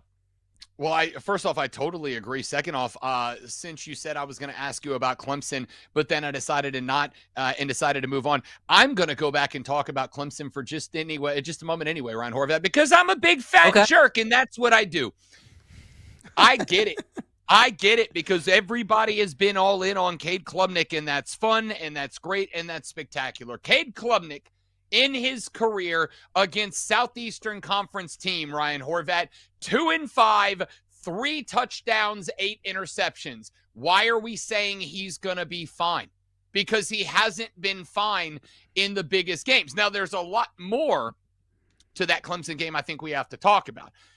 A couple of years ago when Garrett Riley got hired to be Dabo Swinney's offensive coordinator at Clemson, Dabo Swinney said, 10 toes in the sand with his whole damn chest, we did not hire Garrett Riley to run the Garrett Riley offense. We hired Garrett Riley to run the Clemson offense. Well, here we are, Dabo, and it's been 4 years of the Clemson offense doing absolutely not a damn thing. You were just good enough last year to sneak into the ACC title game in a year where Florida State was 2-10. In a year where Miami slammed their own genitalia in the door against Georgia Tech to keep themselves out of it. In a year where you had to sneak in to the ACC title game.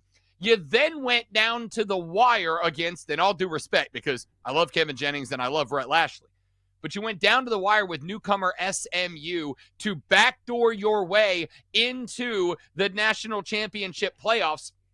And then what happened? You went up against the Big Ten team. I didn't even give you the Big Ten stats. I just looked at the SEC stats for Cade, which are abysmal. What did he do in that game? Not a damn thing for 3.5 quarters, and he stat pad garbage timed a couple of touchdowns late to make it look respectable when it wasn't.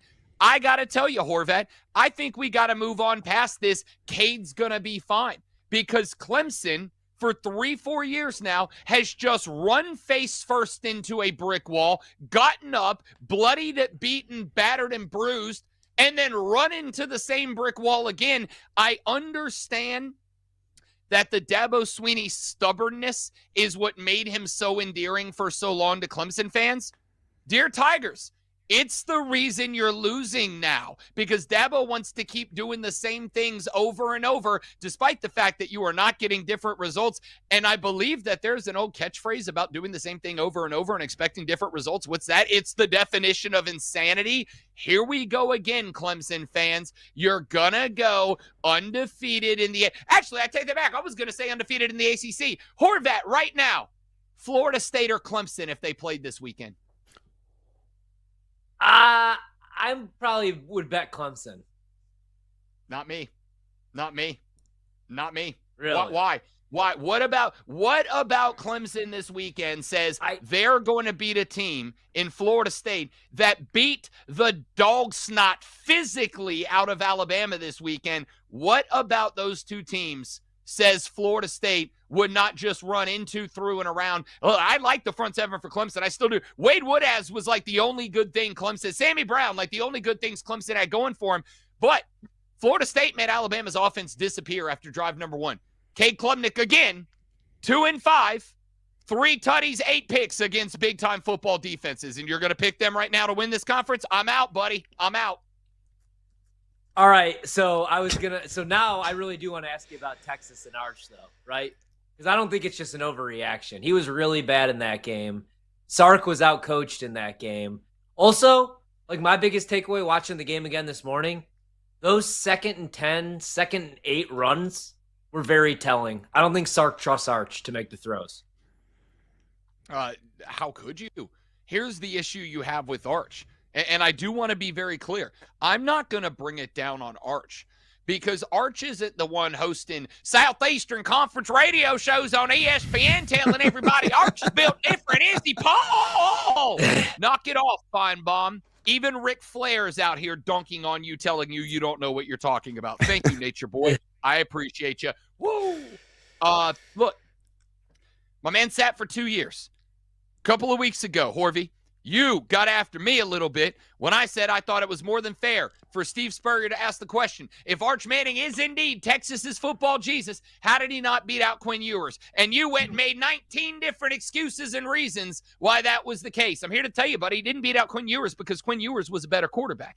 He didn't beat out Quinn Ewers because what we saw at Quinn Ewers at his lowest last year was better than whatever the hell we saw. And we can chalk it up all day to a road game against the reigning, defending, undisputed national champions, the Ohio State Buckeyes, who have made a killing off playing good front seven defensive football the last couple of years. It's not that he played and struggled in the teeth of an aggressive defense, Ryan Horvat. It's the fact that he looked like he had no effing clue what the offense was supposed to be doing. I got my dude out here noodle arm underhanding passes to guys that are cutting across the middle even when they are open. And then when Matt Patricia started calling up and dialing up some disguises, we're going to show you a 2 and drop to a 3. We're going to show you a single high and roll to a quarters. When he started actually moving guys around, Arch Manning looked like I just handed the controller on my Xbox playing EA Sports to my 6-year-old nephew who had no idea what the hell was happening out there. And the problem is not that I expect you to be physically great and have the great mechanics and make every throw and look like it's easy, fellas. But after this much time, I expect you to know what the hell is happening. And Arch just looked like he was lost from start to end. Now, the touchdown he threw was an absolute dart. Like, you got to give him credit. But good God in heaven, that pick that he threw has got to be one of the most abysmal throws I've seen a power 4 quarterback make in years. I'm in the same boat with Arch as I am Clemson. I got nothing. And oh, by the way, when are we going to stop pretending like Steve Sarkisian's this great coach? When are we going to stop pretending like Steve Sarkisian is anywhere close to even being 500 against top-ranked teams outside of last year? He's not, guys. Steve Sarkisian's a fine coach that can communicate with quarterbacks. We got to stop pretending that this guy is college Bill Belichick, because he's not. He is faded in every big game they've played. Put this one onto the pile. Yeah, no doubt about it. Bringing the heat, bringing the fire. Our boy Rob Brown join us right now, host of the Rob Brown Show in the Phantom State. And on X, give him a follow at the Rob Brown Show. Rob, we got about a minute and a half left. We got Ravens-Bills with all sorts of home field playoff implications on Sunday Night Football. The Ravens are laying un punto right now with a total of 50.5, which is the highest on the board in week 1 of the NFL season. So give us a play or three. I don't care if it's a side, total, player prop, SGP. Just give me something. Give it to me. Guys, Steve Sarkisian is 7-19 against ranked teams in his career. 7-19. Why are we pretending he's this guru? What are we doing here? All right, sorry. I can't over it. By the way, at Texas, he's 6-9 against ranked teams. Can we stop? Can we please stop? Nice. Can we just please? I'm begging you Nice. to stop. All right, sorry. NFL parlay. I went Saquon Barkley over 98.5 yards today. He's damn near going to knock that down in the first half. That's fantastic. Screw it. One more time. Jacksonville to win the AFC South, boys. I'm tired of pretending it's not going to happen. Trevor Lawrence shows you what's up. I know it's not what you asked for me, Brad. I don't care. It's my hot take. I like it. Jacksonville Jaguars win the AFC South. I will ride or die with T-Law and Liam Cohen. Duval. Oh, my gosh. So much energy, so much fire, so much passion. That's my guy, Rob Brown. He's got to go console his wife who needs points on her fantasy league. She's not doing well. Brown, who's not Shit, where is A.J. Brown? Your squad. It's early. It's early. Make sure you go and listen to Rob Brown, The Rob Brown Show on the Phantom State, and follow him on X at The Rob Brown Show. Rob, we love and adore you. We'll talk to you soon, my man. All right, we got exit stage left here on BetMGM tonight. When we come back, shots, tequila shots, plus money, college football or the NFL. Stick around if you want to catch a buzz right here on BetMGM tonight, right here on the BetMGM Network. Don't go anywhere. BetMGM tonight will be right back. If you missed any part of the show, check out our podcast on the Odyssey, iHeartRadio, or TuneIn apps.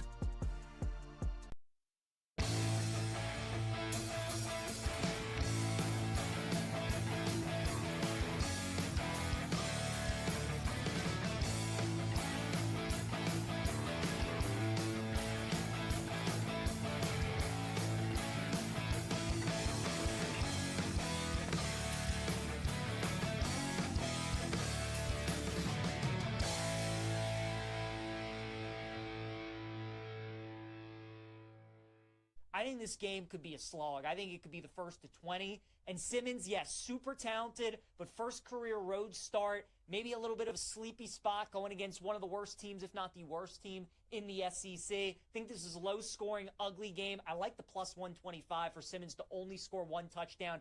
I think Kentucky's going to keep everything in front like they did last year when these teams play. They didn't really let any of those explosive plays that Ole Miss usually has beat them. They made the Rebels work their way down the field. I do think they do the same thing again on Saturday. And if they do, hopefully Ole Miss, if they do find the end zone, run it in instead of throwing it in. So I'll go under 1.5 passing touchdowns for Austin Simmons at plus 125. Let's go with DJ Lagway to have 300 or more passing yards against South Florida on Saturday at plus 180. So we're taking an alt on DJ Lagway's pass yards.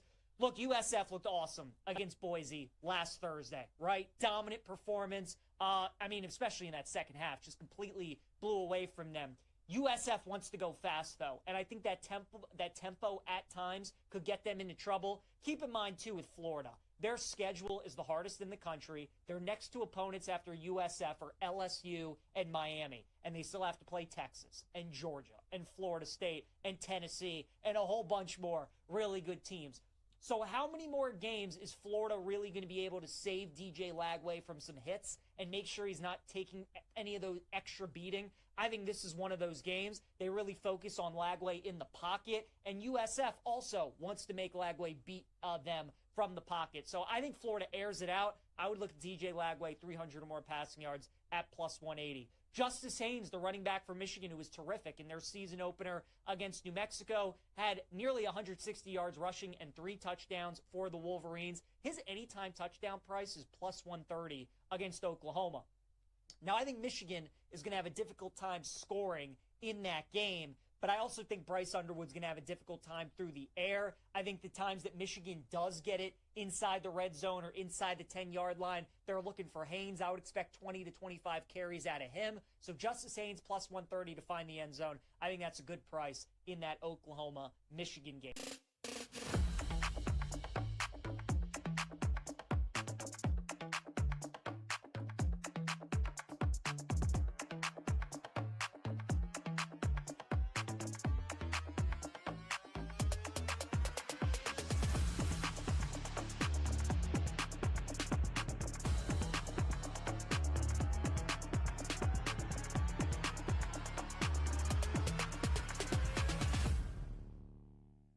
Any other teams that stand out, whether it's win total, Super Bowl, where they can't stop betting them? Yeah, definitely Denver. You know, Denver's a team that I bet over 5.5 wins last season. They started 0-2. There was a lot of trouble in paradise there, but they righted the ship. They actually ended up making the playoffs. And now everybody seems to be picking them again this season. More money came in on their win total yesterday at the book. They're a very popular week 1 play. I'm guessing they will be the number 1 play in Survivor this week, guys. We talked about Survivor. Denver is a team getting a lot of publicity, a lot of play in the futures market, but that is a really tough division. We think the Raiders are going to be better this year, and we know that the Chargers are going to be good, and obviously Kansas City is going to be in the mix for the Super Bowl again. So I would say Denver's a team. It's already, in my opinion, they're overpriced a little bit. I think there's probably a better place to go for your futures bets, but they're a very popular team. And then one team getting a lot of sharp play in the last, call it 10 days, is the New York Giants. The New York Giants over their win total. They got a lot of good players on defense. We'll see what happens at quarterback there. The Cowboys maybe taking a step back this season without Micah Parsons, but Washington and Philadelphia do look very good in that division. Giants do have a tough schedule, but there is a lot of talent there, and they were a massive underachiever last season. So it does make sense people will be looking to bet them over this year.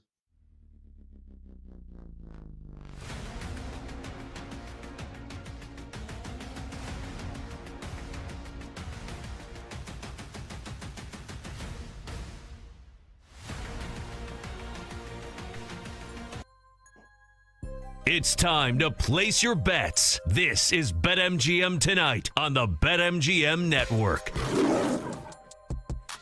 Welcome back to BetMGM Tonight. Brad the Big Noise Evans with you. Ryan Horvat in the house on this hashtag Tequila Thursday. And guess what we're going to do in this segment? Shots. All kinds of tequila shots. That's right, bartender. Just leave the bottle because we're going to get crunk here in a moment. All plus money all the time, whether in the NFL or in the world of college football. And I'm already looking at the list. I can tell you this. Yeah, there's a lot of plus money, and it's all player prop tied, which is kind of my jam. Oh, I got a rushing attempt from Dak Prescott. No flags. Awesome.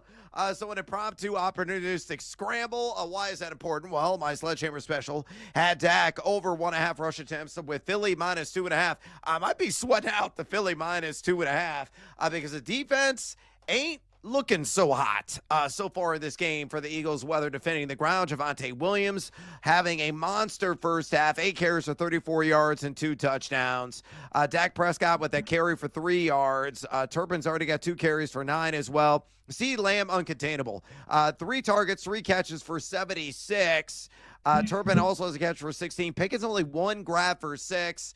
Almost had a long bomb reception, got a paw on it, but he was being grabbed.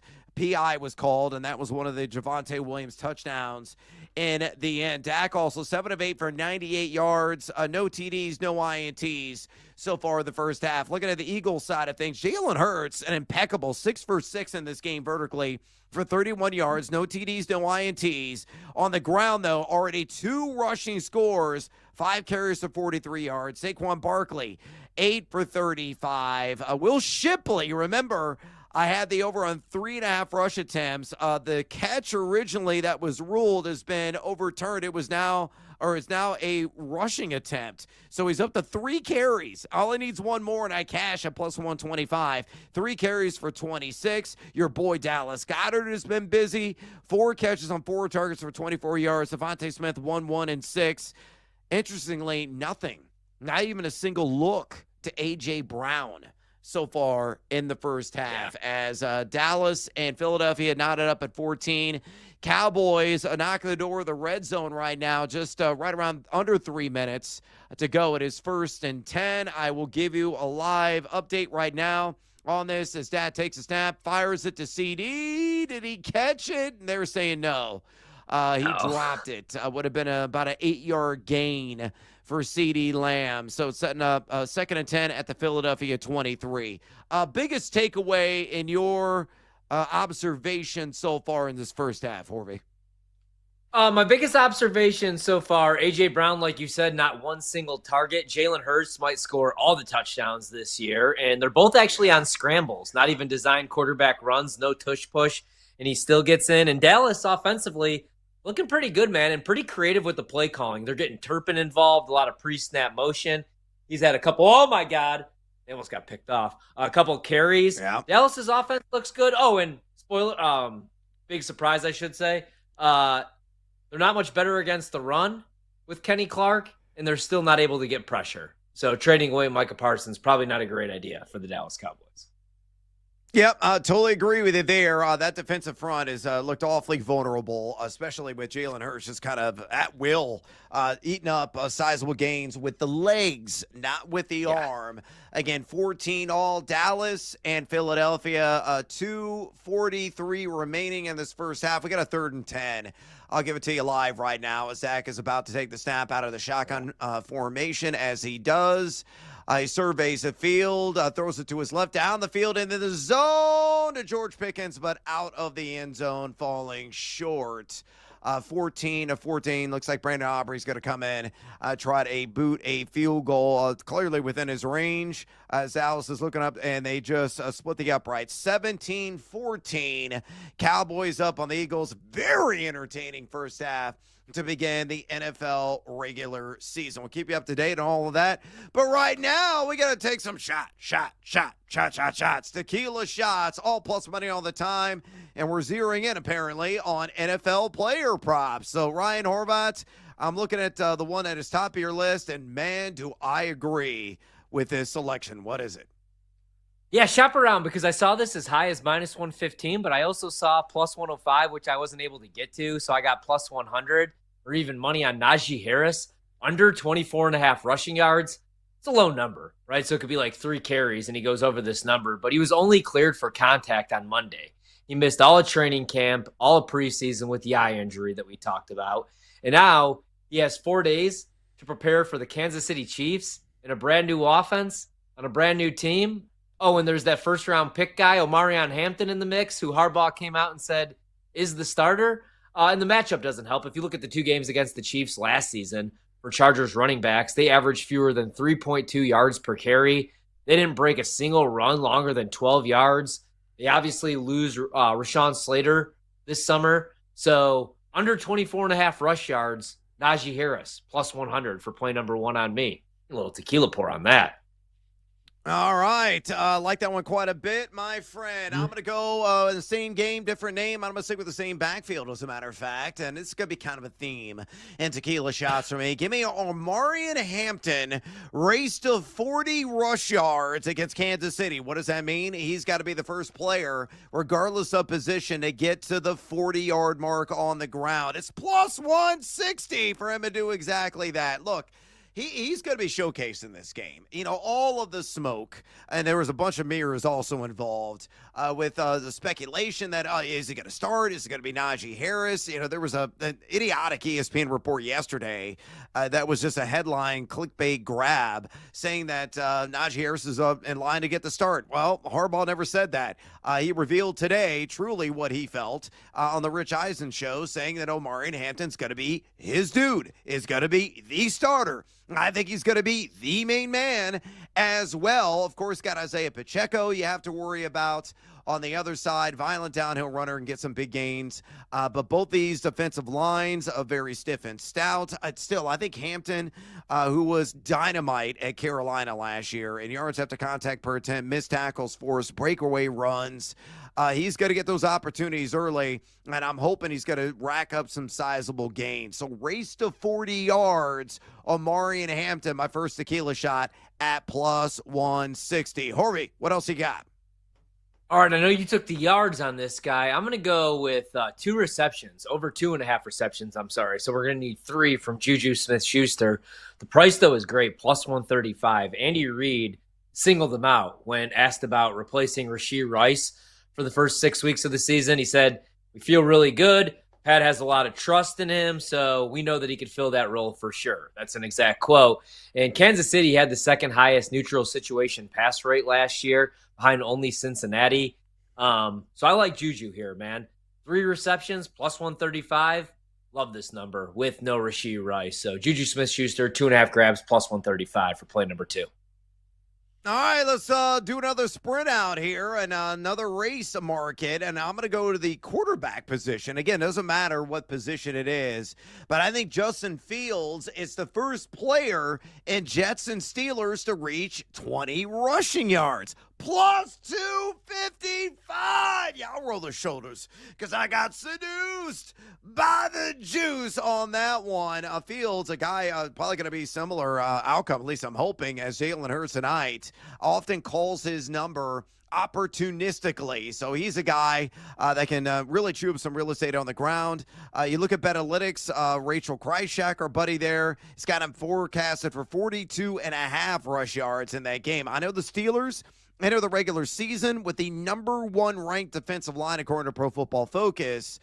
They gave up the 4th fewest quarterback rush yards a season ago. But Fields, he averaged 6.2 rush attempts per game last year and 46.6 yards per game as well. So hopefully you'll get a little bit less than halfway there. Wow, I'm living on a prayer with this one. I get it. But race to 20 rush yards. I'm not really convinced any of the backfields is going to do a lot of damage. And I think the quarterback, and it's not going to be Aaron Rodgers, who's running. It'll be Fields. So race to 20 rush yards against his former employer. And the Steelers at plus 255. Happy to take a tequila shot on that. Slug another one back. Give me one more, Ryan, at plus money. Let's go Travis Kelce, anytime touchdown, plus 170. Talked about him last night. I know the narrative is he's washed, and of course he's not the same player that he was at 27, 28 years old. But today he said it might be the last year on his contract, but he still feels young and he feels like a rock star. And if you look at last year, he got off to a slow start. The first 3 games of the season, his game logs. 4 targets, 3 receptions. Week 1, no touchdowns. Week 2, only 3 targets, 1 reception, no touchdowns. Week 3, 5 targets, 4 receptions, no touchdowns. In all those games, though, Rashee Rice was on the field. Week 4, Rashee Rice had the knee injury, and with him out, Travis Kelce came alive. He caught 7 balls on 9 targets for 89 yards. And then against the Chargers later in the season, caught 5 passes on 6 yards, 45 yards, and a touchdown. He was targeted on 24% of his routes without Rashee Rice on the field last season. So I think he's going to come out booming, man. Over 5.5 receptions, plus 123. And if you're going to give me plus 170 on Kelce on an anytime touchdown, I have to take it, man. Even if he's situational, they're going to use him in the red zone. So I like that one. Yeah, I totally agree. I took the under on his receiving yards prop in the regular season. I don't think he's going to get the over there, but I think the touchdowns, over 4.5, very much in play. And I think he will spike one home down in Sao Paulo, Brazil tomorrow night, because we're going to be sweating out all those bets live right here on BetMGM tonight. So if you want a second screen experience, let us be that experience, and you can get sweaty with us again. And Chiefs and Chargers. All right, let's go to a game in the second session of contests on Sunday between the Houston Texans and L.A. Rams. I'm doing another race to rush yards on 20 rush yards with Kyron Williams. Not at plus money, but at minus 110, it was a head scratcher. I thought this was going to be like minus 150, minus 160 in the end. So I still think this is pretty good value. I know Houston has a pretty outstanding defensive line, number 4th best according to Pro Football Focus entering the regular season. They gave up the 10th fewest rush yards per game to the running back position a season ago. But Kyron Williams really did an excellent job starting fast in games last year. In first quarters, he averaged 5 yards per carry and 20.6 yards per game. So simply hit your average and hopefully beat whatever Houston's trying out there, which is going to be Nick Chubb, who's lost a step. He doesn't have the explosiveness of yesteryear Chubb due to the broken foot and the gruesome knee injury they suffered a couple of years ago. So I think Kyron Williams is going to be the first player to get to 20 rush yards, minus 110. Absolutely love that wager. And my final tequila shot. All right, we're under 2 minutes to go right now.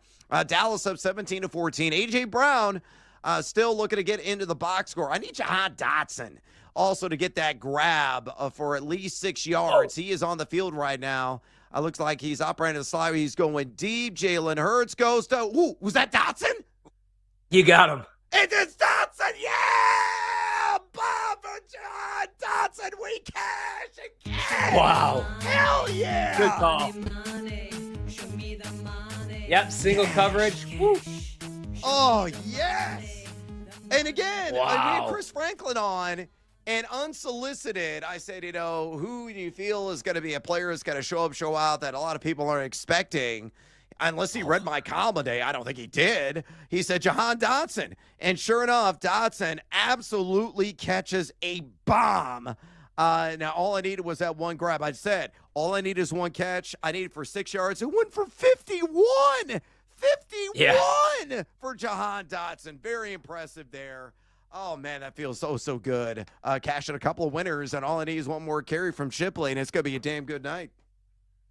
Yeah, they should get it to him right now, man. He's definitely going to get that carry. I like the way they're using him as well. I mean, he got work on that first drive. Yeah, that was a great look right there with Dotson, man. One-on-one coverage, vertical route, and he catches it for 51 yards. And all you needed was one grab. So 6. Good bet right there. Yep. Now, 6 yards. Now it would be nice if we could get Dallas Goedert in the end zone, or just like anybody other than Jalen Hurts. He already has 2 rushing touchdowns. So let's see if we can maybe get Goddard or anybody else in the end zone here, preferably. Yeah, I mean, regardless here, Philadelphia's got to have an opportunity to tie this sucker. I mean, this is a highly entertaining first half to begin the NFL season. Yeah. I was talking to a lot of people. I was talking to some friends of The Athletic today, and one consistent description came up when I asked them, hey, what do you think is going to happen tonight? All they said, boat race, boat race, boat race. Philadelphia is going to whoop them. And I'm like, I just don't have that feeling.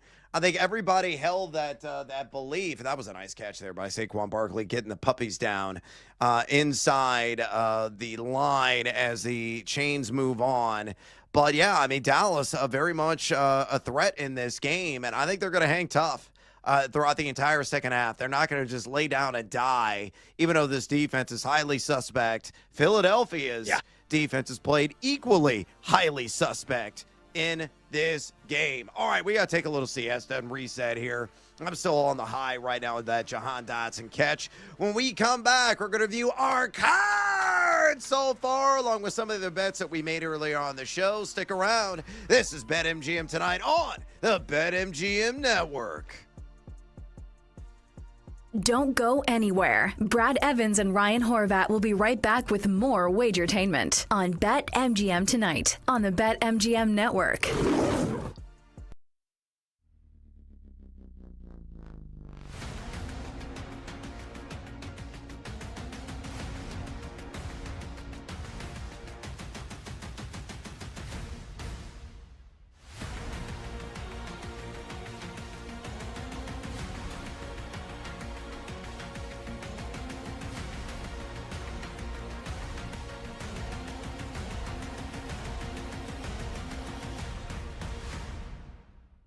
Let's go back to the close game thing. Do you think that is a reason for concern going into this year? Or do you say, hey, Jaden Daniels is really clutch, and there is a reason they won all those games, and they were close games? Because the thing that stands out to me as well is that, like, some of these games are not against good teams. Like, they barely got past, like, the Saints, and, like, the Bears at the time were not a great team either. So when you're talking about winning a division, it's not just going head-to-head with, like, the Eagles. You still have to win other games. And that's, I think, my question for the Commanders is that can they live, like, a little bit more to the point where they're beating teams soundly as opposed to just scraping by in the last 2 minutes of a game? Yeah, it's a really good question, and I think that, you know, I've kind of gone back and forth with people online because the Commanders had all the breaks go their way, and the natural response is, well, didn't that happen because of Jaden Daniels? And the answer is yes. And so at the end of games, do you want Jaden Daniels with the football in his hands? Yes. Is he going to win more games than he loses? Absolutely. At the same time, they had a Hail Mary workout for them last year.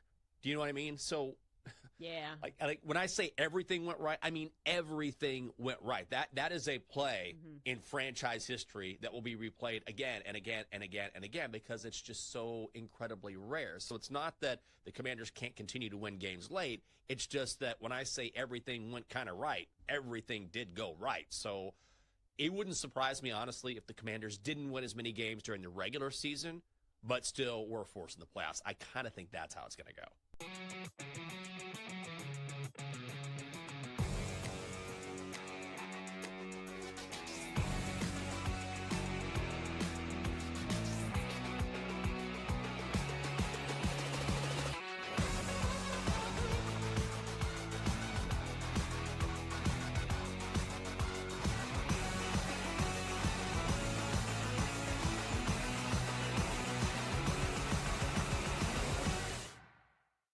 Coach of the year. I looked further down the board. So Cohen and Carroll, I'm interested at those numbers, 14 and 16.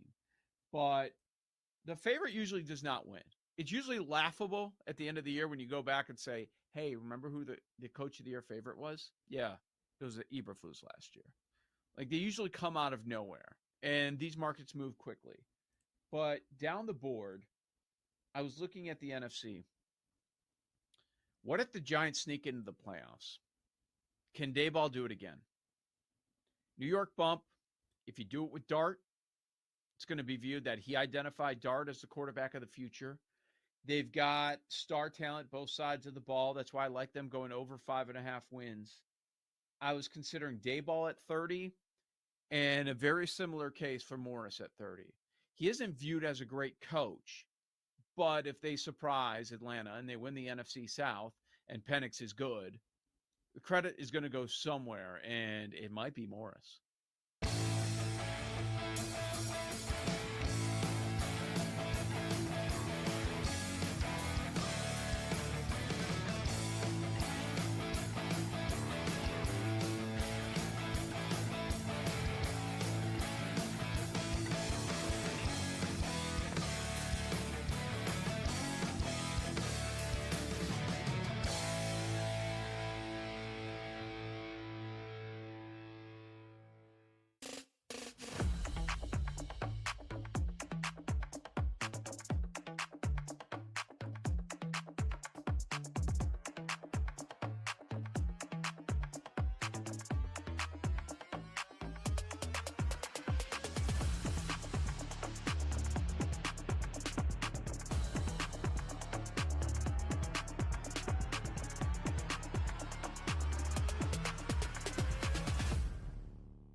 It's time to place your bets. This is BetMGM Tonight on the BetMGM Network. And Kevin Petrillo, the offensive coordinator. And they run Barkley inside. Saquon touchdown. Philadelphia on top. Saquon Barkley into the end zone as Philadelphia regains the lead, 21-17. We got 40 seconds remaining here in the first half, and Dallas throws on their first down opportunity. We got defensive pass interference on Philadelphia, automatic first down. When you got Brandon Aubrey, Horvat, you're going to take a shot here. You got a couple of timeouts. There's plenty of time. And you got two elite field stretchers. And, of course, CeeDee Lamb and George Pickens that can get them in a field goal range. So Dallas is going to take their shot here. They should. I mean, the defense has been subpar at best. Philly's defense has been equally lousy. And this game has got a whole lot of pew-pew-pew shootout appeal as Dak dumps it off underneath. Short gain there. Got the flag down again. Is it going to be a late hit? Maybe a low hit? It's possible. That was a Jake Ferguson for a 5-yard gain. Philadelphia, roughing the passer. Wow. I mean, Philadelphia's just giving them gifts. And really, it started with the Smith first again. series of the game, right? Yeah. As Jalen Carter spit into Dak Prescott's face. He got slapped in the head. That's going to be an automatic 15. And that put Dallas in instantaneous, excellent field position. They were able to take advantage, march down the field, punch it in the end zone with Javonte Williams, who, by the way, folks, has got 2 touchdowns. Juggernaut is back. He never really lived up to the hype, but he's delivering tonight. Saquon in the end zone. Also Jalen Hurts in the end zone, not once but twice with the legs. Obviously the big stars are really showing up in this game with the exception of A.J. Brown and really George Pickens as well. He only has the one catch. It was the first catch of the game for 6 yards. Dak drops back, goes to, looks like Ferguson again. 5-yard gain, tick, tick, tick, tick, tick, tick, tick. I think they just used a timeout. 27 seconds remaining. 2nd and 6.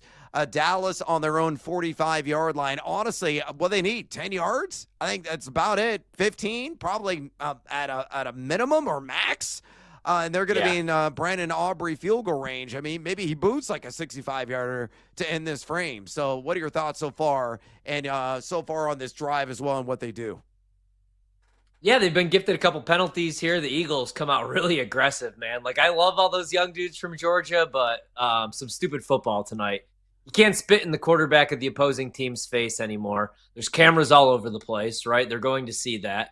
And I think Smith has like 2 or 3 penalties as well. He is ultra aggressive out there. But if Dallas could get in field goal range, I feel pretty good. That would make it a 21-20 game because now, I went from feeling really good about the Cowboys to now like, oh, God, we're going to have to sweat out the 8.5. They're going to go into collapse mode here, aren't they? Because the defensive side of the ball doesn't look very good without Micah Parsons. They still can't stop the run, and they're getting no pressure on the quarterback, which is why Jalen Hurts has walked into the end zone twice and was able to find Jahan Dotson for that 51-yard strike earlier. So as far as like the number, the covering, I feel okay about Dallas, but I really would love an Aubrey field goal here, man.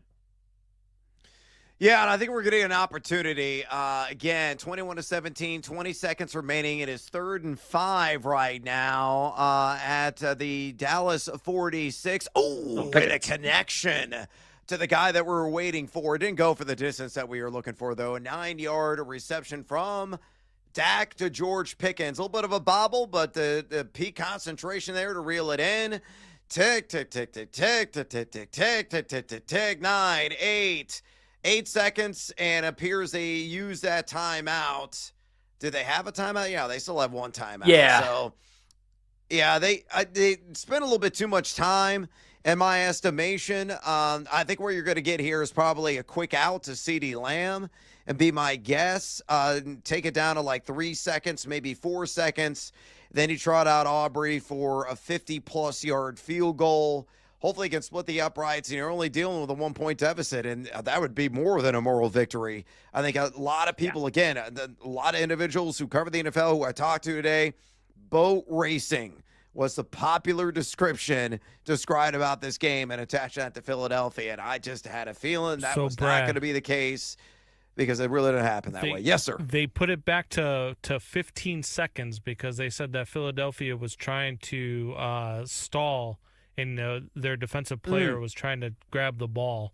So they put it back to 15 seconds. And they have the timeout remaining? And they still have the timeout remaining, I believe, or no? No, they took the timeout. They don't. Yeah, why would they so, take the timeout? Yeah, wow. Yeah, that seems a little strange, but it gives them a luxury here to run at least one quality play. This is going to be a sideline out, is my guess, at the Philadelphia Eagles' 45-yard line. Again, they're already in range of Brandon Aubrey, and let's see what this play is. Dak is back, throws it across the middle of the field to CeeDee Lamb. Yeah. Why?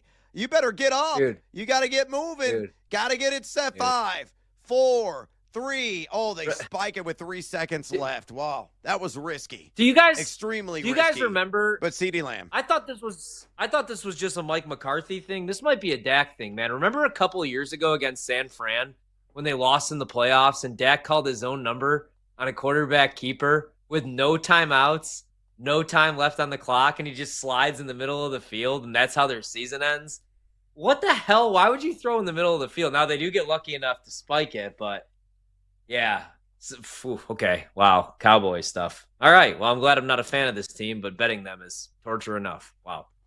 Yeah, definitely. Again, timeout on the field right now. Aubrey's getting an opportunity. We'll let you know if the kick is up and good when it goes live. Let's go and get after with our cards this evening. Our top 3 plays of the night on Thursday Night Football. And yes, Aubrey just booted it through. It is halftime, 21-20. Really kind of a stunning first half, a really entertaining first half in Philadelphia. How is your card looking so far, mi amigo? All right, play number 1 was the Dallas Cowboys catching 8.5. That was my favorite bet. 1-point game, so I feel pretty good at the half, although the defense is going to need to at least get maybe, 1 stop, force 1 punt. That would be a good start. Dak, 2 passing touchdowns does not look good at all because Javonte Williams is vultured both touchdowns for the Cowboys. George Pickens over 55.5 receiving yards. I'm not panicking yet, but we should already be home, right? If he gets both hands on that ball where there's the DPI called on Quinyon Mitchell, he's got over 56 receiving yards, and he's got the plus 220 anytime touchdown. So far, looking all right. Really need Dallas. Sledgehammer pick for me tonight was Saquon over 18.5 rush attempts. Feel pretty good about that. Seduced by the Juice was a Dallas Goedert anytime touchdown at plus 300.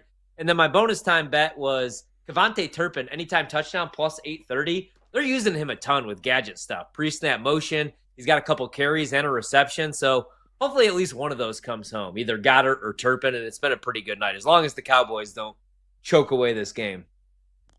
Yeah, totally agree. All right, my card, I already got 2 winners on it. Saquon Barkley, my top play of the night, 20-plus yards on the ground in the first quarter. Had 22, I think, to be exact, or 21, doesn't matter. That came home at minus 120. Jahan Dotson, yeah! 51-yard reception. All I needed was a 6-yard grab. I also like the over on 7.5. That came home at a minus 110. So winner. I have George Pickens still left on the over, 22.5 yards, the longest catch. That's TBD. Parlay Pete, he's already hit 1 leg. Jalen Hurts, anytime touchdown.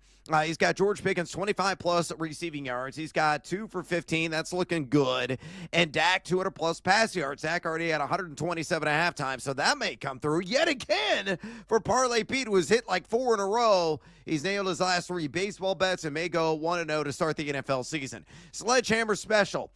Dak Prescott, over 1.5 rush attempts. He had 1 in the first half, and I have that with the Philadelphia Eagles minus 2.5 at a plus 122 juice. That's TBD. CeeDee Lamb, seduced by the juice on 7-plus receptions at plus 110.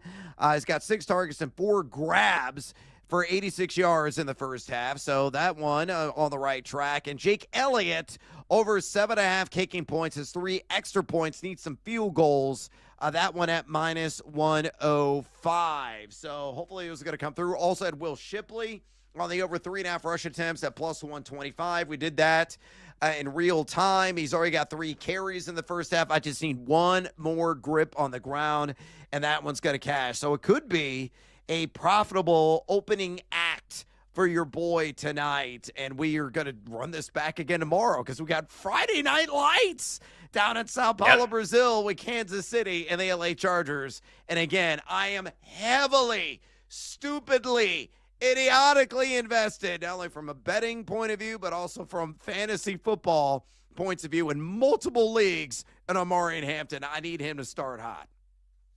Yep, I need Omarion Hampton as well to have himself a little game. I haven't bet the side in that one yet, man. At 3.5, I like the Chargers, but I want to see how this one plays out. I don't know. I'm pretty high on the Chiefs this year just because nobody else wants to buy in. People are saying the dynasty, the run is over for Kansas City. I don't know about all that. But my favorite prop bet tomorrow, because I'm going to have more plays tomorrow, I really wanted to bet Will Dissly under 24.5 receiving yards, but somebody gave it out. So by the time I got to it, it was 19.5. A little too short for my liking. So what I did, under 11.5 on the longest reception on Will Dissly. So watch, he'll probably have one catch for 12 yards, but I do like that bet quite a bit. And then I'll probably add a few more after tonight, as long as everything goes according to plan here with Dallas.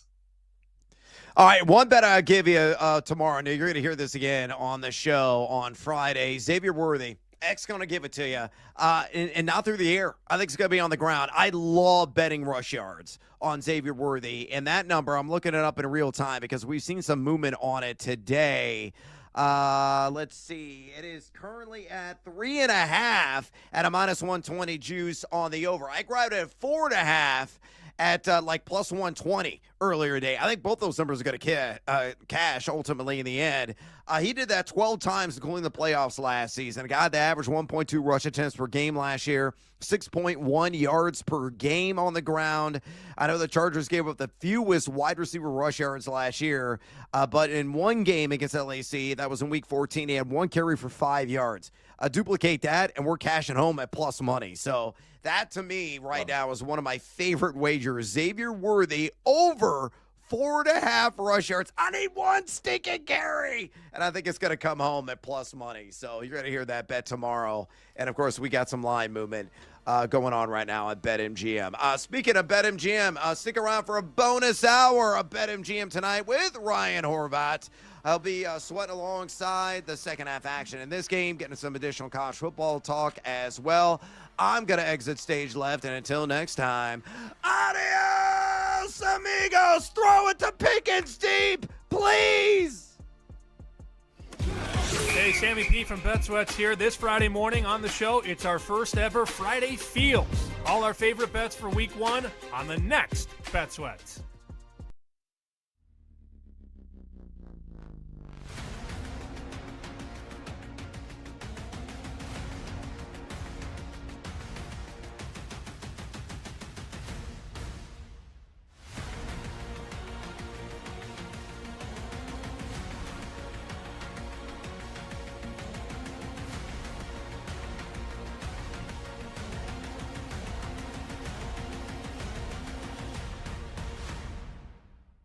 Generally, it's not the best idea to bet on the teams that you cheer for. I think a lot of people would tell you that. As far as last week, I really believed Texas was going to win, and a lot of people did. But you know what? That's betting. Ohio State was a better team last week, so full credit. But generally, it's something I stay away from. Like once in a blue moon. Also, I think the beginning of the season had a lot to do with that, right? Like it's the first week. You get caught up in the excitement. You know, you want to maybe have a little something on the game, whatever it is. But I normally would not do that. So I understand the temptation, but it's generally better if you kind of veer away, at least in my view. Yeah, but you also feel like a traitor if you pimp the other side and you say, oh, the Titans are going to be terrible. And then if the Titans win outright, you look like a terrible Titans fan, right?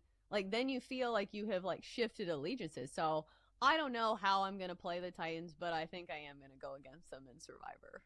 I mean, you can't win. That's the problem. You cannot win no matter what. Like, even if your team is good, you can't win.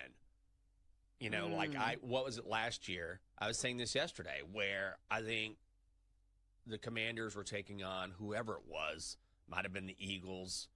And I said, I don't know. This is going to be a tough game. I don't know if they can win this game. And so it's like, how dare you bet against a team? I'm like, because it's the National Football League. That's why. Like, you never know.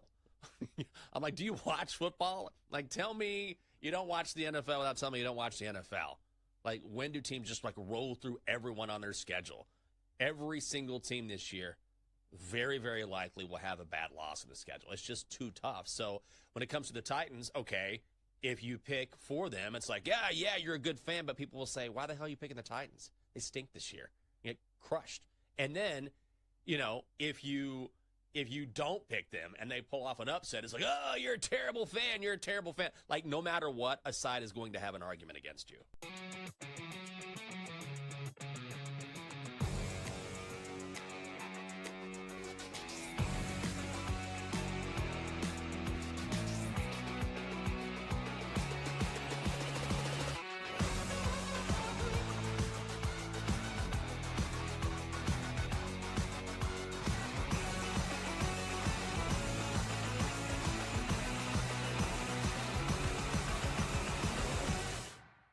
One quarterback that it surprised me a little bit when I started looking at the ADP and all the projections that are out there. And I was wondering if you're with it. And I'm talking about Justin Fields.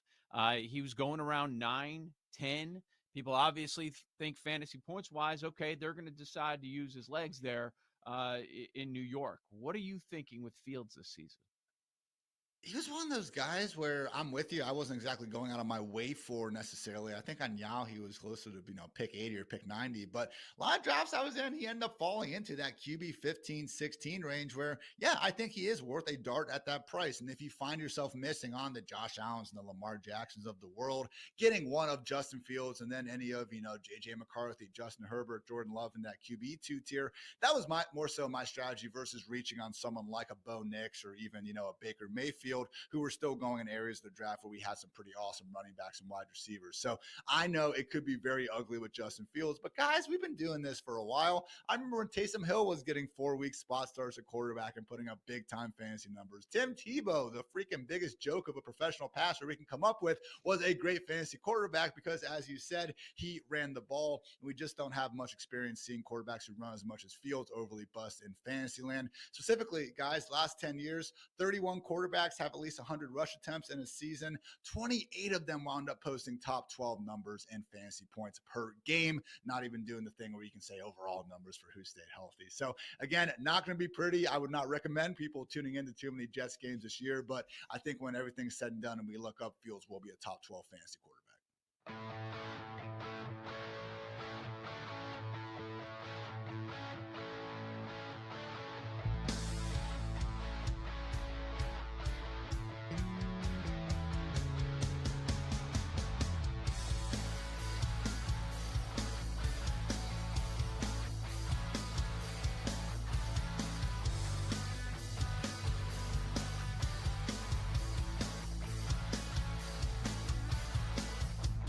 Begin. Raise up, take your shirts off, throw them around your head, spin them like a helicopter. It's BetMGM Tonight After Dark with Ryan Horvat. Some zig, I'm gonna zag. All right, the theme of the night is all dogs hopefully take us to heaven. Nobody wants to bet Seattle U, except for this guy. Presented by BetMGM, the sports book born in Vegas.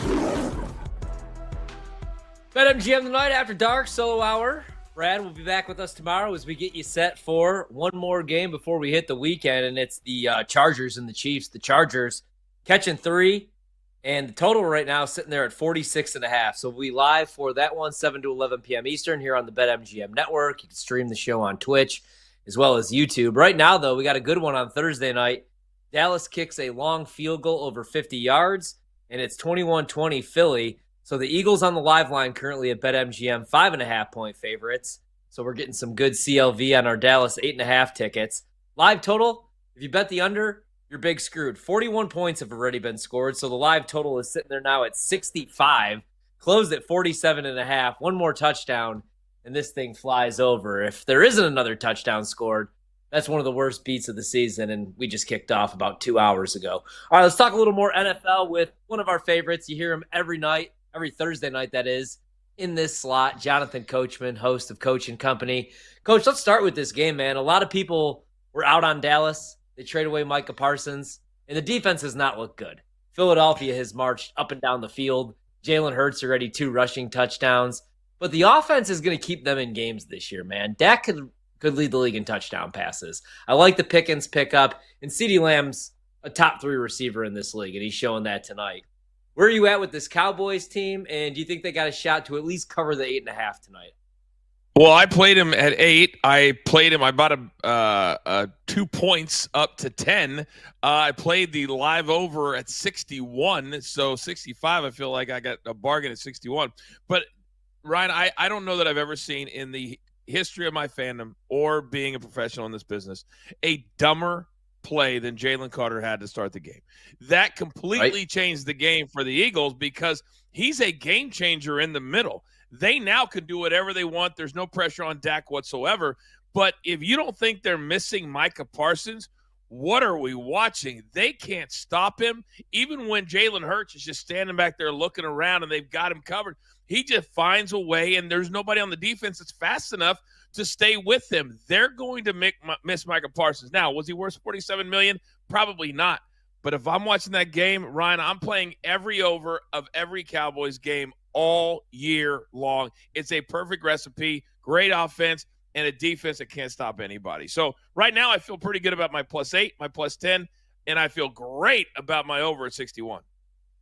I completely agree, and I have no idea what Jalen Carter's thinking. You go on the first play, not even the first play, man. It was right after the opening kickoff, and you spit in the opposing quarterback's face when there's cameras all over that field. And the league's cracking down already on taunting and things like that, obviously. And what a weird night to do it, too. It's the opening week of the NFL season. It's ring night. You're raising your banner, and you're getting your Super Bowl rings, and you get kicked out before you even make a tackle. Crazy stuff. I'm glad you got the Chiefs hat on, man, because I want to ask you about this game. Chiefs went from 3.5 back down to 3 in some shops. Total's 46.5. I'm hearing a lot of love for the Chargers. What are you doing in tomorrow night's game? Well, there was a lot of love last year for the Chargers as well until they played the game. Now, this is what I call the battle of the boo thing because you have one tight end who just got engaged to a billionaire. Then you've got another quarterback for the Chargers who's also dating a very well-known, attractive, let's call her a starlet or a YouTuber or an influencer. That's been the main storyline for this game. I think the Chiefs are going to be much, much better than they were last year. Travis Kelce, Ryan, he's lost 35 pounds. Now, despite the fact that he's been shopping for a ring for the last several months, he was also in the gym. I also think that Patrick Mahomes took it on the chin. I think it was the first time in his entire career where he had a game where they were never in it. What was it, 34-0 at one point? I think these two guys and their greatness, they decided in the offseason, you know what? We haven't seen – I mean, Patrick had a couple of trips, but we didn't see a lot of him. I think he's going to be in better shape. I think the offense is going to be great. I love Xavier Worthy. They're going to miss Rice at the start of the season for 6 games. But I think the Chiefs come out and they make a statement tomorrow. And I think they beat the Chargers. And I think I picked them on my show today. I think they're going to go back to the Super Bowl. And I think they're going to win the Super Bowl this year. I think they're going to be that good. Yeah, I completely agree, man. I bet Mahomes to win the MVP, even though it's only plus 650, just because of this narrative that he has this dad bod and that I keep hearing the runs over in Kansas City. Not sure about that, man. Andy Reid's still the head coach, and Spags is still calling the defense. One of the other premier matchups, we get last year's NFC North winners, the Detroit Lions, coming off a 15-win season, but they lose their offensive coordinator, Ben Johnson, their defensive coordinator, and Aaron Glenn. And they got to travel to take on the Green Bay Packers, who made the deal for Micah Parsons. The Packers go from being 1.5-point underdogs to 2.5-point favorites at Lambeau. The total is 47.5. You like Green Bay to win the game, or do you think that Detroit can at least cover the 2.5, maybe 3 that we close at? If the Lions were playing at home, I'd take Detroit. But the fact that they're playing in Green Bay, a lot of people forget, Ryan, that the Packers have made it to the playoffs 5 out of 6 seasons under Matt LaFleur. He's a really good coach. And now that they have Micah Parsons, we're seeing tonight just how much the Cowboys are missing him. Now, here's the thing, though. When you got to take an injection in your back, I had to do it when I played college basketball, and it is hit or miss. Sometimes if it hits the right nerve, you're good to go. I was good to go for the rest of my senior year. But I wasn't playing in the NFL either. And so how healthy is Micah Parsons going to be? I don't know. But to me, this one's also about Dan Campbell. At some point, Ryan, we have got to admit to ourselves, if you're Detroit, that you have a head coach that's a great motivator. He's a great rah-rah guy. He is not a great head coach. And when it comes down to the most important games, like ones on Sunday night, in his mind, he's like, oh, wait a second. I've got to gamble on every play. I've got to go for it on every 4th down because we're playing a really big team or it's a playoff game. Dan Campbell is not a good head coach. So I'm always going to give the advantage on the other side of the football field, and this just happens to be the Packers. So I like the Packers to win. I like the Packers to cover. I think they're going to have a really, really good year, and I love Jordan Love. He got his bag. He got his money, and they got their star on the defensive side. I think Green Bay is going to have a great year this year. Yeah, we're on the same page there, man. Goff on the road at Lambeau, Micah Parsons. Also, you lose your starting center in Ragnow that Detroit did, and you're going against that pass rush for Green Bay, which all of a sudden becomes a strength. I like the Packers as well. Primetime game. How about this one on NBC? The Ravens. I'm trying to see where we're at right now. The Ravens, okay, so the Ravens, the best price you could get on them, it's a pick. So they're +1. Baltimore, you can also actually get +1.5. Who do you like in this one between Lamar and Josh Allen week 1? The game's in Buffalo. I am calling this the battle of the Dan Marinos. And I don't mean that disrespectfully. I mean that, unfortunately, for Lamar Jackson and for Josh Allen, they are playing in the NFL at the same time as number 15 in Kansas City. And there can only be one Super Bowl champ every single year. It was part of the reason Peyton Manning took so long to win his title, because Tom Brady was winning all of them. So, to me, you got to go with the Bills at home. To me, the Ravens are overhyped. Lamar Jackson, great quarterback, gets really big numbers. I always play his rushing total. But to start Sunday night in Buffalo with a team that's so motivated and a Josh Allen that I'm the biggest Josh Allen fan there is out there. He is settled. He wants to be in Buffalo. He got married in the offseason. And I think this Buffalo team, they made a lot of little decisions, little changes in positions. They got rid of guys in the last couple of years. You're like, wait a second.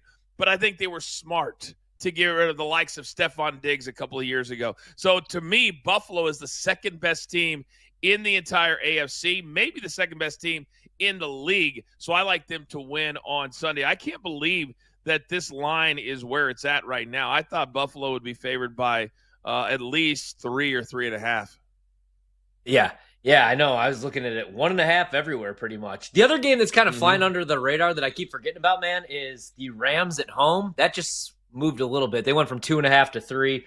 Total's 43.5 against the Texans. I haven't heard anybody make the case for the Texans. If I were going to, it would be that pass rush, Anderson and Hunter against Matthew Stafford, who they've frozen all offseason. He's got a bad back. He's pushing 40 years old. Where are you on that one, man? Because the Rams are 3-point favorites against Houston. Yeah, we get all the local coverage out here that you don't get, Ryan, on the local LA channels, and they're putting it all on Matthew Stafford. If he plays, they think they're going to have a really, really good year. If he doesn't, then they won't. You can say that for 31 other teams, too. But when you're talking about the Texans, I put their head coach in the same category as Dan Campbell, and it's not to be disrespectful. It's just to be honest. There are certain people that are made to be coordinators, and there are certain people that are made to be head coaches. He's not made to be a head coach. He's really good on the defensive side of the ball. He's not good with clock management, and I think the Texans are also going to miss Tank Dell, who, from what I understand, the knee is not rejuvenating like it should. I don't know that he'll ever play in the NFL again. So without those weapons, I just don't know that the Texans have enough firepower to beat the Rams. Yeah, I'm with you on that one. And then another interesting game that we get is the Jets, 3-point dogs taking on the Steelers. So it's a revenge game for Aaron Rodgers week 1. And Justin Fields, though, that nobody's talking about because he's going against his former team, the Pittsburgh Steelers. Rodgers is going after the Jets or going out, going against them. Total in the game only 38, so the market's expecting a lower scoring game. What would you do if you had to bet this game? Rodgers or Fields, Steelers or Jets? Let's make this very clear. Very clear, Ryan Horvath. It's only week 1. Yeah. There's nothing more than that. Shut up, Aaron Rodgers. I'm so tired of you giving us nothing when you're being interviewed. If I had to play this game, I'm a Justin Fields fan. I love watching him play. Now, sometimes he makes you scratch your head, but he's dynamic. He's athletic. And if he can just find a few of his weapons. He's got Garrett Wilson, who got his bag. Sauce Gardner got his bag. The Jets, I don't think are going to be that bad of a football team as compared to the Steelers. And don't you think, Ryan, at some point, I know they love the narrative in Pittsburgh. Oh, we've only had 4 head coaches the last 60-odd years. You know what? Sometimes you need to make a change. And as great as Mike Tomlin is, and yeah, maybe he'll be picked up by another team right away, but that's okay. The whole point is, I'm tired of the narrative. He's never had a losing season. Okay, so 9-8 is something to write home about. Is it? Yeah. I say no. They need a new voice. They need an offensive-minded coach. They just got rid of George Pickens. They can't stop him in Philadelphia tonight. This guy is dynamic. So I think this is going to be a major disappointment for the Steelers. I like the Jets at home this weekend. Another game I'm really interested in, man, that probably a lot of people aren't going to watch unless you're in the Jacksonville or Carolina market is the Jags and the Panthers. 2 teams that I want to buy low on. Bryce Young looked really good down the stretch. And if Liam Cohen can't get Trevor Lawrence to throw 24 or 25 touchdown passes, man, his number's only 21 and a half. He might be a career backup. After a couple years ago, everybody thought he was this once-in-every-generation quarterback. He hasn't lived up to the hype. The Jags are actually favored by 3. Who are you higher on this year, Carolina or Jacksonville, and who would you bet in that game? Oh, Carolina, all the way. I mean, Bryce Young has finally figured out how to play quarterback at the NFL level. The best thing that they did last year was bench him and let him watch from the sideline so you go, okay, that's how you did. Oh, the guy's open over there. Jacksonville is a gigantic failure. Trevor Lawrence is the only quarterback that's left on his original team from that draft class. That whole draft class was an embarrassment. Now, does he get paid? Yeah, they're all getting paid these days. But Trevor Lawrence needs to be a dog. And I don't know, Ryan, if he has that in him. I need to see a little bit of arrogance, a little bit of cockiness, not the old, hair's coming out the back of the uniform and he's playing good. And he's just, to me, he's too clean when he gets done playing in a football game. Now, so is Bryce Young, but at least Bryce, to me, has great touch, much better touch than Trevor Lawrence. So I would bet on Carolina. You're right. They were covering down the stretch, and they were really competitive with some really good teams down the stretch, too. Yeah, Coach, we got time for one more, about 60 seconds here. So you said in the AFC you like the Chiefs. I like the Chiefs as well. What about the NFC, man? Right now the Eagles have a 24-20 lead on Dallas. Is it as easy as just taking them to repeat, win the NFC, or is there a team that you like a little bit more? Well, I really like the Eagles after watching them in the first half. Jalen Hurts seems to have taken his game to a whole nother level. They've got all the weapons that they need. They've made some changes on defense. I think they'll figure that out. It would be a different game if Jalen Carter was in the game. Let's just be honest. So to me, it's the Eagles, it's the Packers, and then it's everybody else. Don't sleep on the Bucs either, but I think the Eagles are the clear favorite in the NFC. Love it. Jonathan Coachman, host of Coaching Company. What do you got coming up before next Thursday when we do this again? Where can the people find you this weekend? Busy, man. Coaching Company every day. We've got Off the Rope, Sirius XM, Channel 156, 2 to 4 every single day. We're busy, man. We're super, super busy. So I've got the weekend off, then 2 straight weekends, golf tournaments with the sun. Competitive golfer, scratch. I spend a lot of weekends on the golf course. Well, good luck, brother. Stay safe. Enjoy the weekend. Enjoy the games this weekend. We'll do it again next Thursday. Appreciate you always. I love it, man. Love being here on Thursdays. Thank you, Ron. Enjoy it. Great stuff right there. Jonathan Coachman, Chiefs fan. He's got the Kansas City hat on. I like Kansas City tomorrow. I've been going back and forth on that one. You could get Kansas City right now at 2.5. Give me the Chiefs. Right now, though, the Eagles, this is going to be a sweat. 24-20. We got 7:25 to go in the third quarter. Dallas is going to face a 3rd-and-1 situation. They've actually been able to run the ball. I think that's been the biggest surprise for me, at least, for Dallas on the offensive side of the ball. Javonte Williams went over his rushing prop. Granted, it was a low number, 37.5. He went over that number in the first half. 24-20. Wow, they call a pitch play here. I believe that's Miles Sanders. No, it's not. It is Javonte Williams. He gets the first down, 1st and 10 for Dallas. We got a good one on opening night, though. 24-20 Philly. 6:50 to go. We'll come back. We got our ATS challenge in the NFL. We're picking every single game and giving you live updates on Philly, Dallas as well. BetMGM tonight.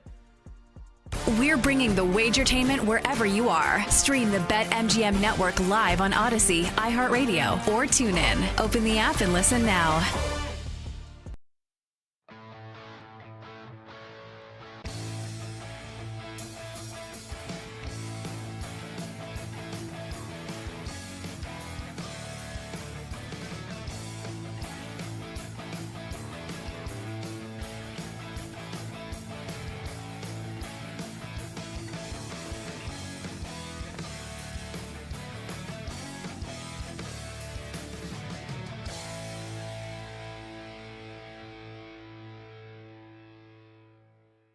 I think this game could be a slog. I think it could be the first to 20. And Simmons, yes, super talented, but first career road start, maybe a little bit of a sleepy spot going against one of the worst teams, if not the worst team in the SEC. I think this is a low-scoring, ugly game. I like the plus 125 for Simmons to only score 1 touchdown. I think Kentucky's going to keep everything in front like they did last year when these teams play. They didn't really let any of those explosive plays that Ole Miss usually has beat them. They made the Rebels work their way down the field. I do think they do the same thing again on Saturday, and if they do, hopefully Ole Miss, if they do find the end zone, run it in instead of throwing it in. So I'll go under 1.5 passing touchdowns for Austin Simmons at plus 125. Let's go with DJ Lagway to have 300 or more passing yards against South Florida on Saturday at plus 180. So we're taking an alt on DJ Lagway's pass yards. Look, USF looked awesome against Boise last Thursday, right? Dominant performance. Especially in that second half, just completely blew away from them. USF wants to go fast, though, and I think that tempo at times could get them into trouble. Keep in mind, too, with Florida, their schedule is the hardest in the country. Their next two opponents after USF are LSU and Miami, and they still have to play Texas and Georgia and Florida State and Tennessee and a whole bunch more really good teams.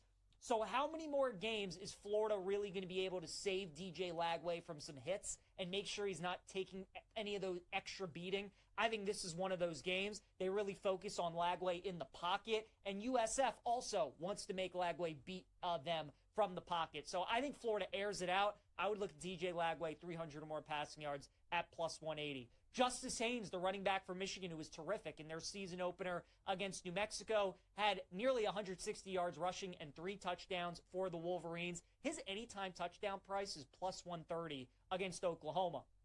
Now, I think Michigan is going to have a difficult time scoring in that game, but I also think Bryce Underwood's going to have a difficult time through the air. I think the times that Michigan does get it inside the red zone or inside the 10-yard line, they're looking for Haynes. I would expect 20 to 25 carries out of him. So Justice Haynes plus 130 to find the end zone. I think that's a good price in that Oklahoma-Michigan game.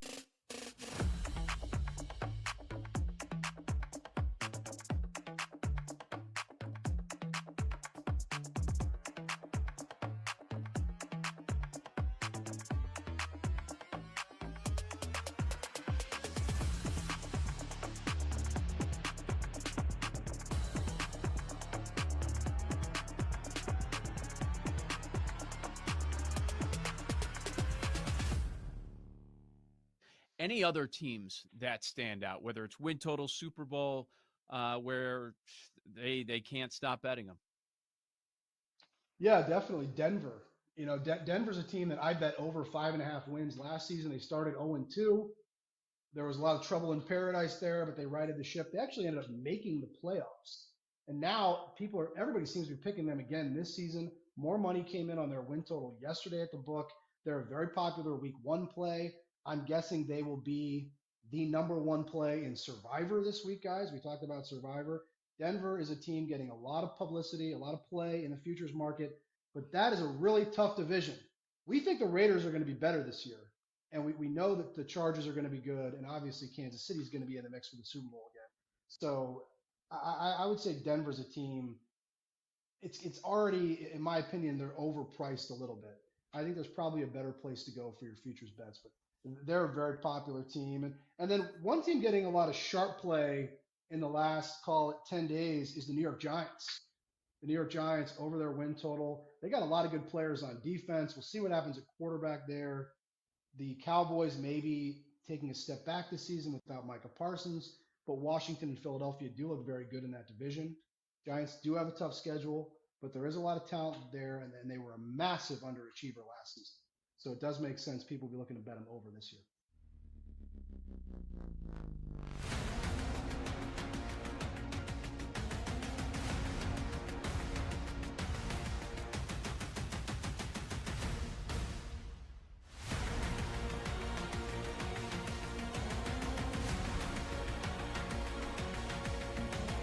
To the madness. It's BetMGM Tonight After Dark with Ryan Horvat. BetMGM Tonight After Dark, Ryan Horvat's solo hour. Good stuff in that last segment with Jonathan Coachman. If you missed any of that, go back, check out the podcast. All you got to do, type in BetMGM Tonight, like, subscribe, review, rate, all that fun stuff. That's all we ask you to do in return. We'll be back tomorrow night, 7 to 11 p.m. Eastern. Myself and my co-host, Brad Evans, getting you set for Chargers-Chiefs on a Friday night out in Brazil. The Chiefs, 3-point favorites. 3.5 in some spots earlier today. The 3.5s that I'm seeing are all gone. So Kansas City down to a field goal favorite. We'll have that game tomorrow. Right now, we got Philadelphia leading Dallas 24-20. Dallas in the red zone. They did get penalized. I missed the penalty, but we have a 2nd and 22 here for Dak Prescott. He drops back to throw, and it's an incomplete pass. So that'll bring up a known passing down, 3rd and 22. So if Dallas doesn't complete or doesn't convert a first down here, they're in field goal range, which will make it a 24-23 game. Doing the math in my head because selfishly, I got a lot of money on Dallas tonight, plus 8.5. Big, a huge bet on the Cowboys at 8.5. Live number, Dallas only a 4.5 point dog. The total in the game, if you bet the over, you're looking real good because the live total is 64.5. The biggest surprise for me, the run game. Javonte Williams has 12 carries for 49 yards, his longest of the night, 11-yarder. But Miles Sanders, in the Lord's year 2025, just ripped off a 49-yard run. He's got 3 carries for 52 yards. Dak in the end zone. Oh, we got a penalty. I believe that's going to be DPI on Reed Blankenship. We'll see as he was going to, I want to say that was Ferguson in the back of the end zone. And we had a play on the ball. There's a flag. Looks like if this is against Philadelphia, this is going to be an automatic first down. And that's big because it would have brought up 4th and long. Dallas would have had to kick the field goal. Looks like Blankenship may have got there early trying to make a play. No. So Ferguson actually should have made this grab in the end zone. Ball hits him in the worst spot, his hands. Hits him in his hands and then bounces off both hands and hits him in the damn helmet. That's such a Gordy Gillespie joke that I just told right there. Ryan, the ball hit you in the worst spot. Where, Grandpa? The hands. Bounces off his hands, off his helmet, and then Reed Blankenship comes in and gives him like a little shoulder. If this was college football, they probably would have looked at a targeting violation. So that's an automatic 1st and 10 here for Dallas. 4:52 to go here in the third quarter. That is for the Eagles, their 8th penalty for 105 yards. Jalen Carter got kicked out of the game before the game even officially really got underway after the opening kickoff. He loses his mind. I don't know if he thought he was like a WWE wrestler or Robert Omura or what. Oh, my God. Was that a real fumble? Oh, my God. You got to be kidding me. I believe Dallas just fumbled. Now, Dak is saying that Miles Sanders was down. It's a fumble. You got to be. Oh, my God. That's a crusher. I want to break something right now. Anyway, what I was saying is Jalen Carter got kicked out of the game for spitting in the face of Dak Prescott. I wish I could spit in the face of somebody right now. That is a costly turnover. Dallas had the ball 1st and 10 in the red zone on the 20, and they fumble it away with Miles Sanders. And that's the kind of stuff that'll make you want to break things if you have Dallas plus 8.5. All right, well, we move on. The Eagles take over possession. If you're looking to live bet the game, let's get you some live numbers over at MGM. Still a 4. Nope, never mind. Philly now moves from 4.5 to 6.5, a 6.5 point favorite. My brother texts me that he hates Miles Sanders. I agree with my brother. Live total dips to 60. All right, Brando, let's do our ATS challenge. We're going to pick every single game against the spread, go head-to-head, as we do in college. We'll do our college picks tomorrow during the Friday night NFL game, but tonight we'll do a little NFL to kind of, a little fun exercise, and also because selfishly I want to watch this game. God damn it, I can't believe that just happened. All right, I move on. Let's go to game number 1. Let's start with tomorrow night's game out in Brazil, which I got to be honest, I hate that they do. Like last year, it was like a slip and slide out, man. Remember Saquon? I bet him to win Offensive Player of the Year last year, and he takes the first carry of the game, and he slips on his ass, and I was like, oh, here we go. He's hurt already. But I'll actually go with the Chiefs at 3. I feel like the Chargers are going to be the public dog with fleas. Now, at 3.5 or 4, it would be a different conversation because I could always just get the push with the Chiefs. I know a lot of people think that their luck is just going to run out, and that makes sense because last year, remember all those one-possession games that they kept winning? And there was always terrible officiating. Every call seemed like it benefited the Kansas City Chiefs. But they heard us all rip them and bring up that narrative and that the run is over and this and that. I think they're going to come out more hungry this season, as scary as that sounds. I don't know that they make it back to the Super Bowl. They're not my pick. I'm going with the Buffalo Bills. But I do think that the Chiefs do win this game by a minimum of 3 points. Could be just by a field goal, but I'm going to go with Kansas City. I like the Chargers this year too, but Rashawn Slater's out for the year, and this is a tough divisional matchup to open the season. So I'll go KC. Yeah, look, I am on the record saying that I don't think the Kansas City Chiefs are going to win the AFC West, and I think that starts in Brazil, and I think that the Chargers go out and they show that they're for real and they make a statement, and they're one of the top 2 teams in the AFC West. I love Jim Harbaugh. I love the coaching staff that they have there. I love Omari and Hampton. I can't wait to see what he's going to be. Najee Harris getting the start there. It's going to be a good 1-2 punch. I like this team, so I'm going with the Chargers, and I'll take the points. I think the Chargers are going to win this game outright. So if you give me the Chargers +3, I'll definitely take it. Dude, I had to go back. I'm sorry, I'm distracted. I like that call. But stupid-ass Miles Sanders, even on that 50-yarder, the 52-yarder, he gets caught from behind by a linebacker as a running back, and then he fumbles in the red zone. It's a good way to not get touches next week. Man. All right, anyway, sorry. I had to tweet Brutal. that so I don't forget about it. All right, anyway, back to doing my actual job, although, God, that sucks. Cardinals are 6.5-point favorites against the Saints. I'm going to let you go first on this one, Brando, because I don't know what to do here, man. I did consider the Cardinals in Survivor, but I can't do it. I could see the Saints, winning this game, man. I'm really high on the Cardinals this year. I bet them to make the playoffs at +150. Win total over 8.5. I like the offseason for the defensive side of the ball.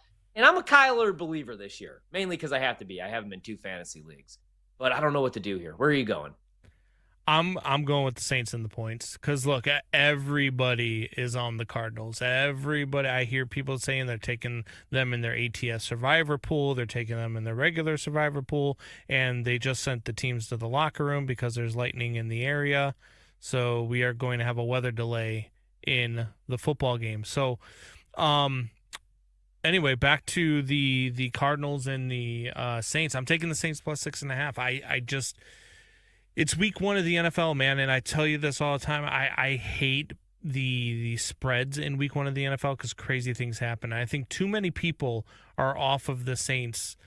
I think that the Saints come out and they want to at least show that they have a semblance of a team. I think Tyler Shuff comes out and maybe has one good game in him in week 1, maybe surprises the Cardinals who don't really have Spencer Rattler has one good game, maybe surprises the Cardinals that don't have a ton of tape on them. So I'm going to take the Saints +6.5. We got a weather delay, actually. I don't know if it's lightning. 24-20 is the score. 4:44 to go in the third quarter. What a brutal oh my God, I wish this could have happened 5 minutes ago before Miles Sanders got run down by a linebacker and then fumbled in the red zone. So just brutal. You know what, dude? Yeah. I'll go Arizona. I'll lay it with Arizona. I completely agree with you, and I think everybody's going to pick them in Survivor, which means ultimately they'll probably blow it. But they're my team. I've hyped them all summer. I got to roll with the Cardinals. I'll lay the 6.5 against the Saints, who are going to be atrocious this season. You already know my pick in the next one, Tampa Bay, Atlanta. Give me Atlanta with the points. I think Atlanta actually wins this game outright. They've been really competitive against Tampa the last 3 years. They see them twice every year, obviously, divisional matchup, and they're 5-1 against the spread. This year, I think they get over the hump. The pass rush was outside the top 20 last year, so you go and draft 2 pass rushers in the draft. You spend some money in free agency on an edge rusher as well. I don't worry about the offense, man. I like what I saw from Penix in the 3 games that he played last year as a rookie. Bijan could and should win Offensive Player of the Year. Drake London could be a double-digit touchdown guy again. Give me Atlanta to pull off the slight upset. What say you? Yeah, I'm with you on that one. I like the Falcons in this one, +2.5. I think the Falcons might win this one outright, so I would definitely take the +2.5. I like Penix. I like what they're doing. I think Drake London's going to have a hell of a season this year. I think you're going to see a lot of connection between him and Michael Penix here early in the season. Bijan Robinson, like you've said a bunch of times, Offensive Player of the Year. I love what I see from him. Hopefully, maybe this might finally be the year for Kyle Pitts to break out. But yeah, Falcons +2.5. Love that. You know what I just thought about too? I like this weather delay. Maybe we could just keep this delayed until 11 p.m. Eastern, and then we could get off the air and actually watch the game with sound on with the rest of America. It's at least a half-hour delay, so we are going to delay this until then. Yeah. I love this. Let's do this every Thursday. Let's actually have a weather delay until 11 p.m. and then kick off every game at 11 so I could actually enjoy it rather than trying to do a show while losing thousands of dollars on the Dallas Cowboys fumbling in the red zone and Miles Sanders' old ass getting run down by a linebacker. Anyway, Carolina, Jacksonville. Jacksonville's laying 3.5 at home. Give me Jacksonville. I've heard everybody pick Carolina. I have not heard one person take Jacksonville. Jacksonville's at home. It's a tough place to play because it's very hot. The humidity is going to get to Bryce. Bryce looks like an 8th grader. Sure, Trevor Lawrence, he fumbles too much, and he's kind of a bonehead. But if Liam Cohen can't get the most out of him, nobody can. Nobody can. I think Jacksonville's defense is going to be much better this year, especially in their coverage. So give me the Jags laying 3.5, but it scares me. The humidity is going to get to Bryce Young, who plays in the Carolinas. I can't get Miles Sanders getting chased down by that linebacker. I love it. No, you know where I'm going with this. I'm going with the Panthers plus the points. I think the Panthers win this game outright. The reason why nobody's picking the Jaguars to win is because nobody believes that the Jaguars are good because they're not good. Liam Cohen, Duval, and all that other stuff, they're just not good, and they don't have a good quarterback, and Trevor Lawrence is not the answer at quarterback, and they're going to be looking for a quarterback in the next draft or two. So give me the Panthers plus 3.5 all day long. All right, you're going with the Sex Panthers. I'm going with the Jags. We got the Cincinnati Bengals laying 5.5 against the Browns. I bet this today. I forgot that I bet this today. I had to take the Browns. I took the Browns at 6. At 5.5, I still like the Browns. I do think the Bengals win, right? Last year, opening week 1, they lose outright as 8.5-point favorites to the New England Patriots, who trotted out Jacoby Brissett week 1, not even Drake May. I do think they're going to get off to a faster start because that's been their issue the last couple of years. Slow starts, man. Yeah. But Cleveland always plays them tough. And it's still Myles Garrett in that pass rush going against Burrow, a decent enough defense. And it's Joe Flacco. You know, if it's Dorian Thompson-Robinson, DTR, or any of those schmucks starting at quarterback, give me Cincinnati. But I think Joe Flacco is going to be able to get the ball to the playmakers enough. So give me Cleveland to cover here. Yeah, I'm just going the other way. Look, Cleveland's a dumpster fire. I don't know what they're going to be on offense. I know Cincinnati's defense is not very good. They're going to give up a ton of points this season. Cincinnati's going to have to get into shootouts with just about everybody they play. I just don't think this is one of those times. I think Burrow and company want to come out. They want to make a statement. There's too many weapons on this Cincinnati offense for Cleveland, who is still a really good defense. It's just too many weapons for Cleveland to match up with. I think Cincinnati is going to have a big day. I even started Joe Burrow in my fantasy league this year, or this week, I should say, in a fantasy league where I had the choice of him or Josh Allen. So I just think they're going to have a big week. So I'm going to take the Bengals minus 5.5. Wait, you have Joe Burrow and Josh Allen on the same fantasy team? I do. How?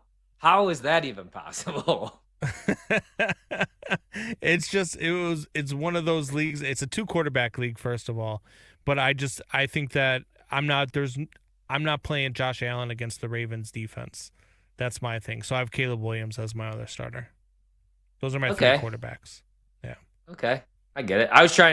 I'm trying to see if I get a cash out option on Dallas, and they won't even offer me it. Let's go over to our next game. We got the Miami Dolphins taking on the Colts. Give me the Dolphins, actually. I think the Dolphins are going to win this game. I don't know how many they're going to win this season, but dude, it's been a mess of an offseason, but come on now. Daniel Jones or Tua, I will go Miami here. What about you? I'm going with the Colts. Are you? I think the Dolphins are a dumpster fire. I think McDaniels gets fired early, and I think it's going to start with the Colts. I just don't. They don't like it. They didn't even vote Tyreek as a captain this year. There's going to be a disaster in that locker room. All right, we'll wrap up our picks, give you an update on this weather delay, but probably not going to come back until we are off the air. NFL ATS Challenge when we come back. BetMGM tonight.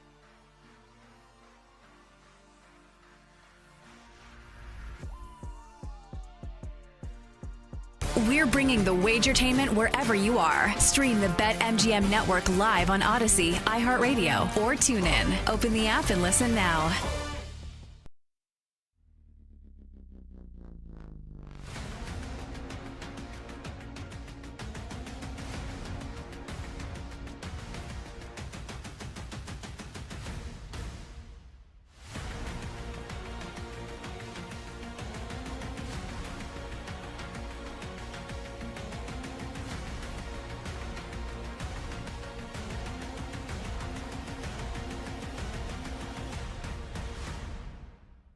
Let's go back to the close game thing. Do you think that is a reason for concern going into this year? Or do you say, hey, Jaden Daniels is really clutch, and there is a reason they won all those games, and they were close games? Because the thing that stands out to me as well is that, like, some of these games are not against good teams. Like, they barely got past, like, the Saints, and, like, the Bears at the time were not a great team either. So when you're talking about winning a division, it's not just going head-to-head with, like, the Eagles. You still have to win other games. And that's, I think, my question for the Commanders is that can they live like a little bit more to the point where they're beating teams soundly as opposed to just scraping by in the last 2 minutes of a game?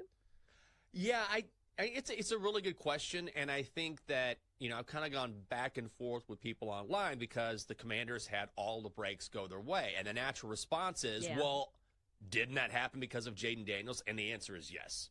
And so at the end of games, do you want Jaden Daniels with the football in his hands? Yes. Is he going to win more games than he loses? Absolutely. At the same time, they had a Hail Mary workout for them last year. Do you know what I mean? So, yeah, like when I say everything went right, I mean everything went right. That is a play in franchise history that will be replayed again and again and again and again because it's just so incredibly rare. So it's not that the Commanders can't continue to win games late. It's just that when I say everything went kind of right, everything did go right. So it wouldn't surprise me, honestly, if the Commanders didn't win as many games during the regular season, but still were forced in the playoffs. I kind of think that's how it's going to go.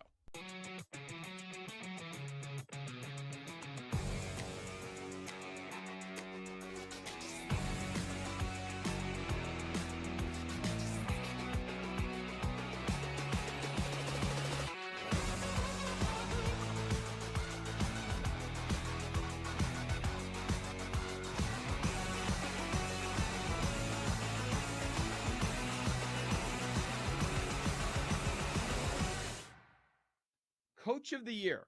I looked further down the board. So Cohen and Carroll, I'm interested at those numbers, 14 and 16. But the favorite usually does not win. It's usually laughable at the end of the year when you go back and say, hey, remember who the coach of the year favorite was? Yeah, it was the Eberflus last year. Like, they usually come out of nowhere. And these markets move quickly. But down the board, I was looking at the NFC. What if the Giants sneak into the playoffs? Can Daboll do it again? New York bump. If you do it with Dart, it's going to be viewed that he identified Dart as the quarterback of the future. They've got star talent both sides of the ball. That's why I like them going over 5.5 wins. I was considering Daboll at 30 and a very similar case for Morris at 30. He isn't viewed as a great coach. But if they surprise Atlanta and they win the NFC South and Penix is good, the credit is going to go somewhere, and it might be Morris.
Let's get back to the madness. It's BetMGM Tonight After Dark with Ryan Horvat. Eagles lead the Cowboys 24-20 in the third quarter. However, we got a weather delay, so action probably not going to resume until after 11 p.m. Eastern. So as far as the show goes, 24-20 is going to be the score until we get off the air. Hopefully, Dallas covers the 8.5 points. They should probably have the lead or only trail by 1 point. But unfortunately, Miles Sanders has a 50-yard run but gets chased down by a linebacker and then fumbles in the red zone. I'm done talking about it. Doesn't affect me, of course, so I'm moving on. All right, we got our ATS challenge. Brandon informs me. Brandon Combs, EP of the show. I'm Ryan Horvat. It's BetMGM Tonight. Brandon informs me we only have one game actually in common. So we were head-to-head on Chiefs-Chargers. I went with the Chiefs. We were head-to-head on Cards-Saints, although I'm kind of on Brando's side on that one, but I'll go with the Cardinals laying the 6.5. We both like Atlanta to cover the 2.5 at home against Tampa. I'm on Jacksonville. He's on Carolina. I'm on the Browns. Brandon's on the Bengals. I'm on the Dolphins. Brandon's on the Colts. Let's see if we're going to head-to-head the rest of the way. We got the Giants taking on the Commanders. Give me the Giants to cover the 6. I think the Commanders take a step back this year. I don't think the Giants are going to be a good football team by any means, but I think they're going to be more competitive than we're giving them credit for because of their defense. And because Russ isn't as terrible as everybody's making him out to be, right? So give me the Giants to cover. Yeah, I'm with you. I think the Giants are going to be a cover machine this year. I'm going to have a lot of Giants ATS picks because they're going to be dogs in most of the games, but they're going to cover because that defense is so damn good. And the offense isn't going to be terrible either. They do got some playmakers, but it's a brutal schedule, but I'm on the Giants as well.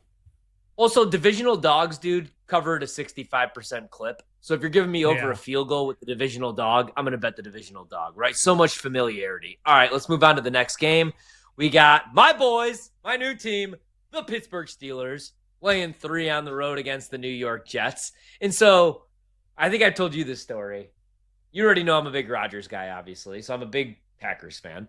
But Rodgers will always be, until he retires after this year, wherever he went, would have to be my side piece team. So when he went to the Jets, I bet the Jets to win the Super Bowl.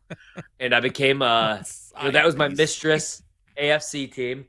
So my mother-in-law, I should say actually not even my mother-in-law, my wife's grandmother, who I love dearly, she found me this. I'll send the picture and I'll put it on Twitter. They're like these big lamps, dude, and they're awesome. There's like one of 50. I don't even know where she finds these things. So I have a Green Bay Packer one, and now I have a New York Jets one. Problem is I hate the Jets, and I want them to die on Sunday, Brandon. Rodgers with a chip on his shoulder, I'll bet on him 100 times out of 100. Give me the Pittsburgh Steelers. Yeah, we're going to go head-to-head again because I am not on the Pittsburgh Steelers. I am on the Jets, Jets. You're my boy, Justin Fields. They're going to run the ball like crazy. You're not going to pass the ball very much on this Jets team. They're going to run the ball a lot. And you're going to be running away from defensive ends that are pinching and all of this stuff. Justin Fields makes things happen with his legs, man. And he's going to make things happen against the Steelers. I think the Steelers win outright, but I think it's going to be like a 1 or 2 point game. All right, so we're going head-to-head there. Let's see if we go to head-to-head on this one. We have the Raiders as 2.5 point dogs taking on the Patriots. I don't even need the points. I think the Raiders win this game outright, dude. Everybody is hyping the Patriots, and I do think they're going to be improved. They hire Vrabel, who we both like. The defense should be better. But I'm not fully sold that the offensive line is going to be better, right? Like, I do like Will Campbell, but he's an undersized tackle making his first start against Max Crosby, one of the better edge rushers in the league. Now, the Raiders' defense was bottom 5 in tackling and coverage, so that's an issue. But I like their offseason. You draft Genty, you bring in Geno Smith to play quarterback, you bring in Pete Carroll, an obvious upgrade, even if he's 85 years old, over Antonio Pierce. Chip Kelly's calling the plays. And you have Brock Bowers, the best tight end in the league. So I'll go with the Raiders to pull off the upset here. For all those things you just said, give me the Raiders. I'm with you. I think the Raiders do this. I think the Patriots are a little overhyped. I think they're a little bit there's too much there. Still a little ways to go. I do like Drake May a lot. I do like Travion Henderson a lot, but there's still a long way to go in New England. So I'm on the Raiders.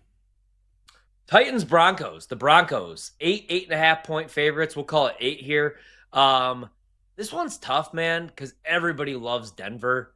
I'll lay the 8 just because it is a rookie quarterback making his first start against what could be the best defense in the league. But I'm not as sold on Bo Nix as everybody else is. Great rookie season.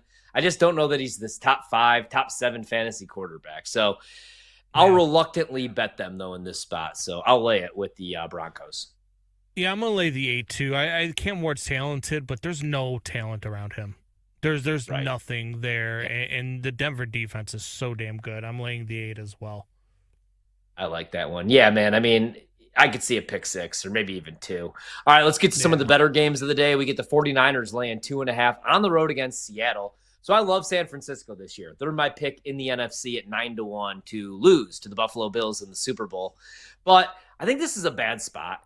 You know, week 1, dude, you're not going to have Brandon Ayuk out there, obviously. Ricky Pearsall is only in year 2. Juwan Jennings is rushing back from an injury, did just get paid. And there's some serious questions about the defensive side of the ball. Sure, they bring back Robert Saleh as DC, but they missed the second most tackles in preseason. The defense was abysmal last year, and you have to travel to Seattle, right? And that's a really good defense. And I like Mike McDonald. I'm not fully sold that they're going to be a playoff team this year, but I do think that they win week 1 and they upset the Niners. Yeah, all those things that you talked about with all the injuries and all the pieces that they're missing, and now you find out CMC's on the IR. I really wanted to go with I wanted to go with the 49ers. Well, he's not on the IR yet. Sorry, he's on the injury report. But I really wanted to go Niners. I think if CMC plays, I will bet Niners. But for the sake of this exercise, I'm gonna err on the side of caution. I'm gonna tell you on the Seahawks. All right, let's go Lions-Packers. The Packers were 1.5 point dogs. Then they trade away for Micah Parsons, or trade for Micah Parsons. Dallas is the one that trades him away. Now they're laying 2.5. I like Green Bay because it's Jared Goff on the road at Lambeau Field. Detroit has had Green Bay's number. They beat them both games last year. Matt LaFleur actually had a losing record in the division for the first time since taking over as head coach in Green Bay. I think they're going to be able to protect Jordan Love because I have some serious concerns about Detroit's pass rush, even with Aiden Hutchinson coming back. And I just think, like, in the locker room, man, the Packers players, that organization, they have to feel like they're going all in this year, so they're going to be jazzed up for this one at Lambeau. I'll lay it with Green Bay. Yeah. I have a lot of questions about Detroit, too. But you know what? Here in Chicago, it's always F Green Bay. So, go Lions. Take the Lions, taking the points. Let's go. They probably will. They'll probably just win it and not even skip a beat, even without Ben Johnson and Aaron Glenn. All right, here's another good game, man. And I think I'm going to go against everybody on this one. Give me the Texans catching 3 against the Rams now that it's moved to 3. I think I'm going to take this. So Matthew Stafford wasn't able to practice all summer long. They froze the man. They had him in some sort of chamber. He's pushing 40 years old. He's got a bad back. And I don't love the Rams as much as everybody else. The defense balled out last year compared to what we thought that they were going to do. And I like Jared Verse, and I like some of their players. And I still like Devontae, but he's 32 years old. Puka should be a stud. But, yeah, give me the Texans, man, +3. That pass rush against a shaky offensive line to beat up Stafford. Will Anderson, my defensive player of the year at 16-1. On the other side, Daniil Hunter. Give me Houston, +3. I think the Texans are really, really good. And I think they win this game outright. So I'm on the Texans as well. I'm with you. Nice. So we're on an island with this one, man, because I have not heard anybody pick Houston. I love Houston. That's going to be a big bet for me. Actually, as soon as we get off the air, I'm going to bet that over at BetMGM. Ravens, Bills, it's a pick. So just who wins the game? I'm going to go with the Bills. I got the Bills representing the AFC. It's just everybody's hyping up the Ravens, and on paper, sure, they almost look like a perfect team, but give me Buffalo, dude. At home, Josh Allen, the MVP winner. A lot of people making the case that maybe he should have won the MVP. It should have been Lamar's award. They both balled out, but I'll take the Bills here. All right. Hey, when you get off the air, put $100 of your money on the Texans for me too, all right? All right. I got you. So, Ravens, Bills. I'm going to take the man. Normally I say when a game is close like this, you take the points, right? Like that's always my thing. I'm going to go against my thing because I think that the Ravens are winning the Super Bowl. I think that Lamar is going to win MVP. I think that they are on a revenge tour, so I am on the Ravens. The Ravens versus the Bills, and we got a head-to-head in that one. All right, let's wrap it up then with the big one. The Minnesota Vikings, slight favorites over the Bears. We'll call it a pick. I got the Bears winning this game. So J.J. McCarthy has to make his first start as a starting quarterback in the National Football League on the road. Soldier Field, primetime game. I actually think the Bears defense is going to show up. I know I've talked about this multiple times, but you're getting it one more time. Brian Flores defenses. They've given up 30-plus points 7 times only the last 2 years. 4 of those times have come against a Ben Johnson offense. I'm high on Caleb Williams. I think he's going to become the first Bears quarterback to throw for over 4,000 yards.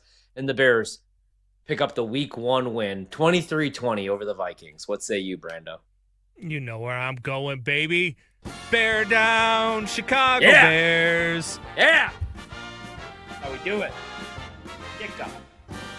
Pillows. Sausage. R. Kelly. No, we don't claim him anymore. Destroy that tape. We did not say that. We did not say that. Do you really like the Bears, though? Or are you just saying that because you're a Bears homer? No, you do? I like the Bears in this game. Yeah, I like them. Monday Night Football, I think they're going to come out. They're going to be hyped. You know Ben Johnson's going to have a lot of tricks up his sleeve. He owns the defense of Brian Flores. So, yeah, I'm on the Bears in this one. I love it. All right, there's our ATS challenge. If you missed any of it, go back, check out the podcast, and we'll probably give out some picks tomorrow night as well. Although tomorrow, final hour, we're doing our college football ATS challenge. So one last time, the games that I have bet, Chicago plus 1.5, Green Bay laying 2.5 at home against the Lions. Give me Seattle. You could get a 3 at minus 115 against San Fran. I like that. Vegas plus 3. And the Falcons catching 2.5 against Tampa. But I think they win the game outright. Weather update is coming at 11 p.m. Eastern. Right now, Philly up 24-20 on Dallas in the third quarter. Still over 4 minutes to go in the third quarter. We'll see if and when this game does continue tonight. And then we're back tomorrow, getting you set for Chiefs-Chargers on a Friday night at BetMGM tonight. That's a wrap. Come back for more Wagertainment on BetMGM tonight, Monday to Friday, 7 to 11 p.m. Eastern on the BetMGM network. Make it legendary.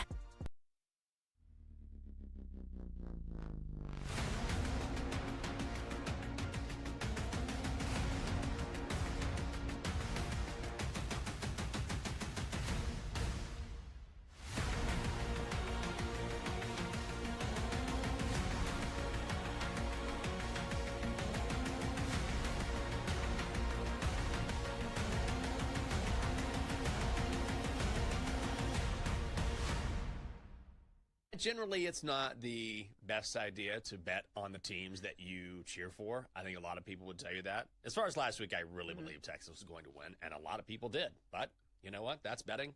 Ohio State was a better team last week, so full credit. But generally, it's something I stay away from. Like once in a blue moon. Also, I think the beginning of the season had a lot to do with that, right? Like it's the first week. You get caught up in the excitement. You know, you want to maybe have a little something on the game, whatever it is. But I normally would not do that. So I understand the temptation, but it's generally better if you kind of veer away, at least in my view. Yeah, but you also feel like a traitor if you pimp the other side and you say, oh, the Titans are going to be terrible. And then if the Titans win outright, you look like a terrible Titans fan, right?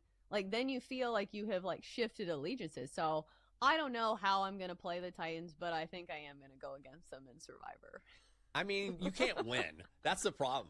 You cannot win no matter what. Like, even if your team is good, you can't win. You know, like what was it last year? I was saying this yesterday where I think the Commanders were taking on whoever it was, might have been the Eagles. And I said, I don't know. This is going to be a tough game. I don't know if they can win this game. And so it's like, how dare you bet against a team? I'm like, because it's the National Football League. That's why. Like, you never know. I'm like, do you watch football? Like, tell me you don't watch the NFL without telling me you don't watch the NFL. Like, when do teams just, like, roll through everyone on their schedule? Every single team this year very, very likely will have a bad loss in the schedule. It's just too tough. So when it comes to the Titans, okay, if you pick for them, it's like, yeah, you're a good fan, but people will say, why the hell are you picking the Titans? They stink this year. You get crushed. And then, if you don't pick them and they pull off an upset, it's like, oh, you're a terrible fan. You're a terrible fan. Like, no matter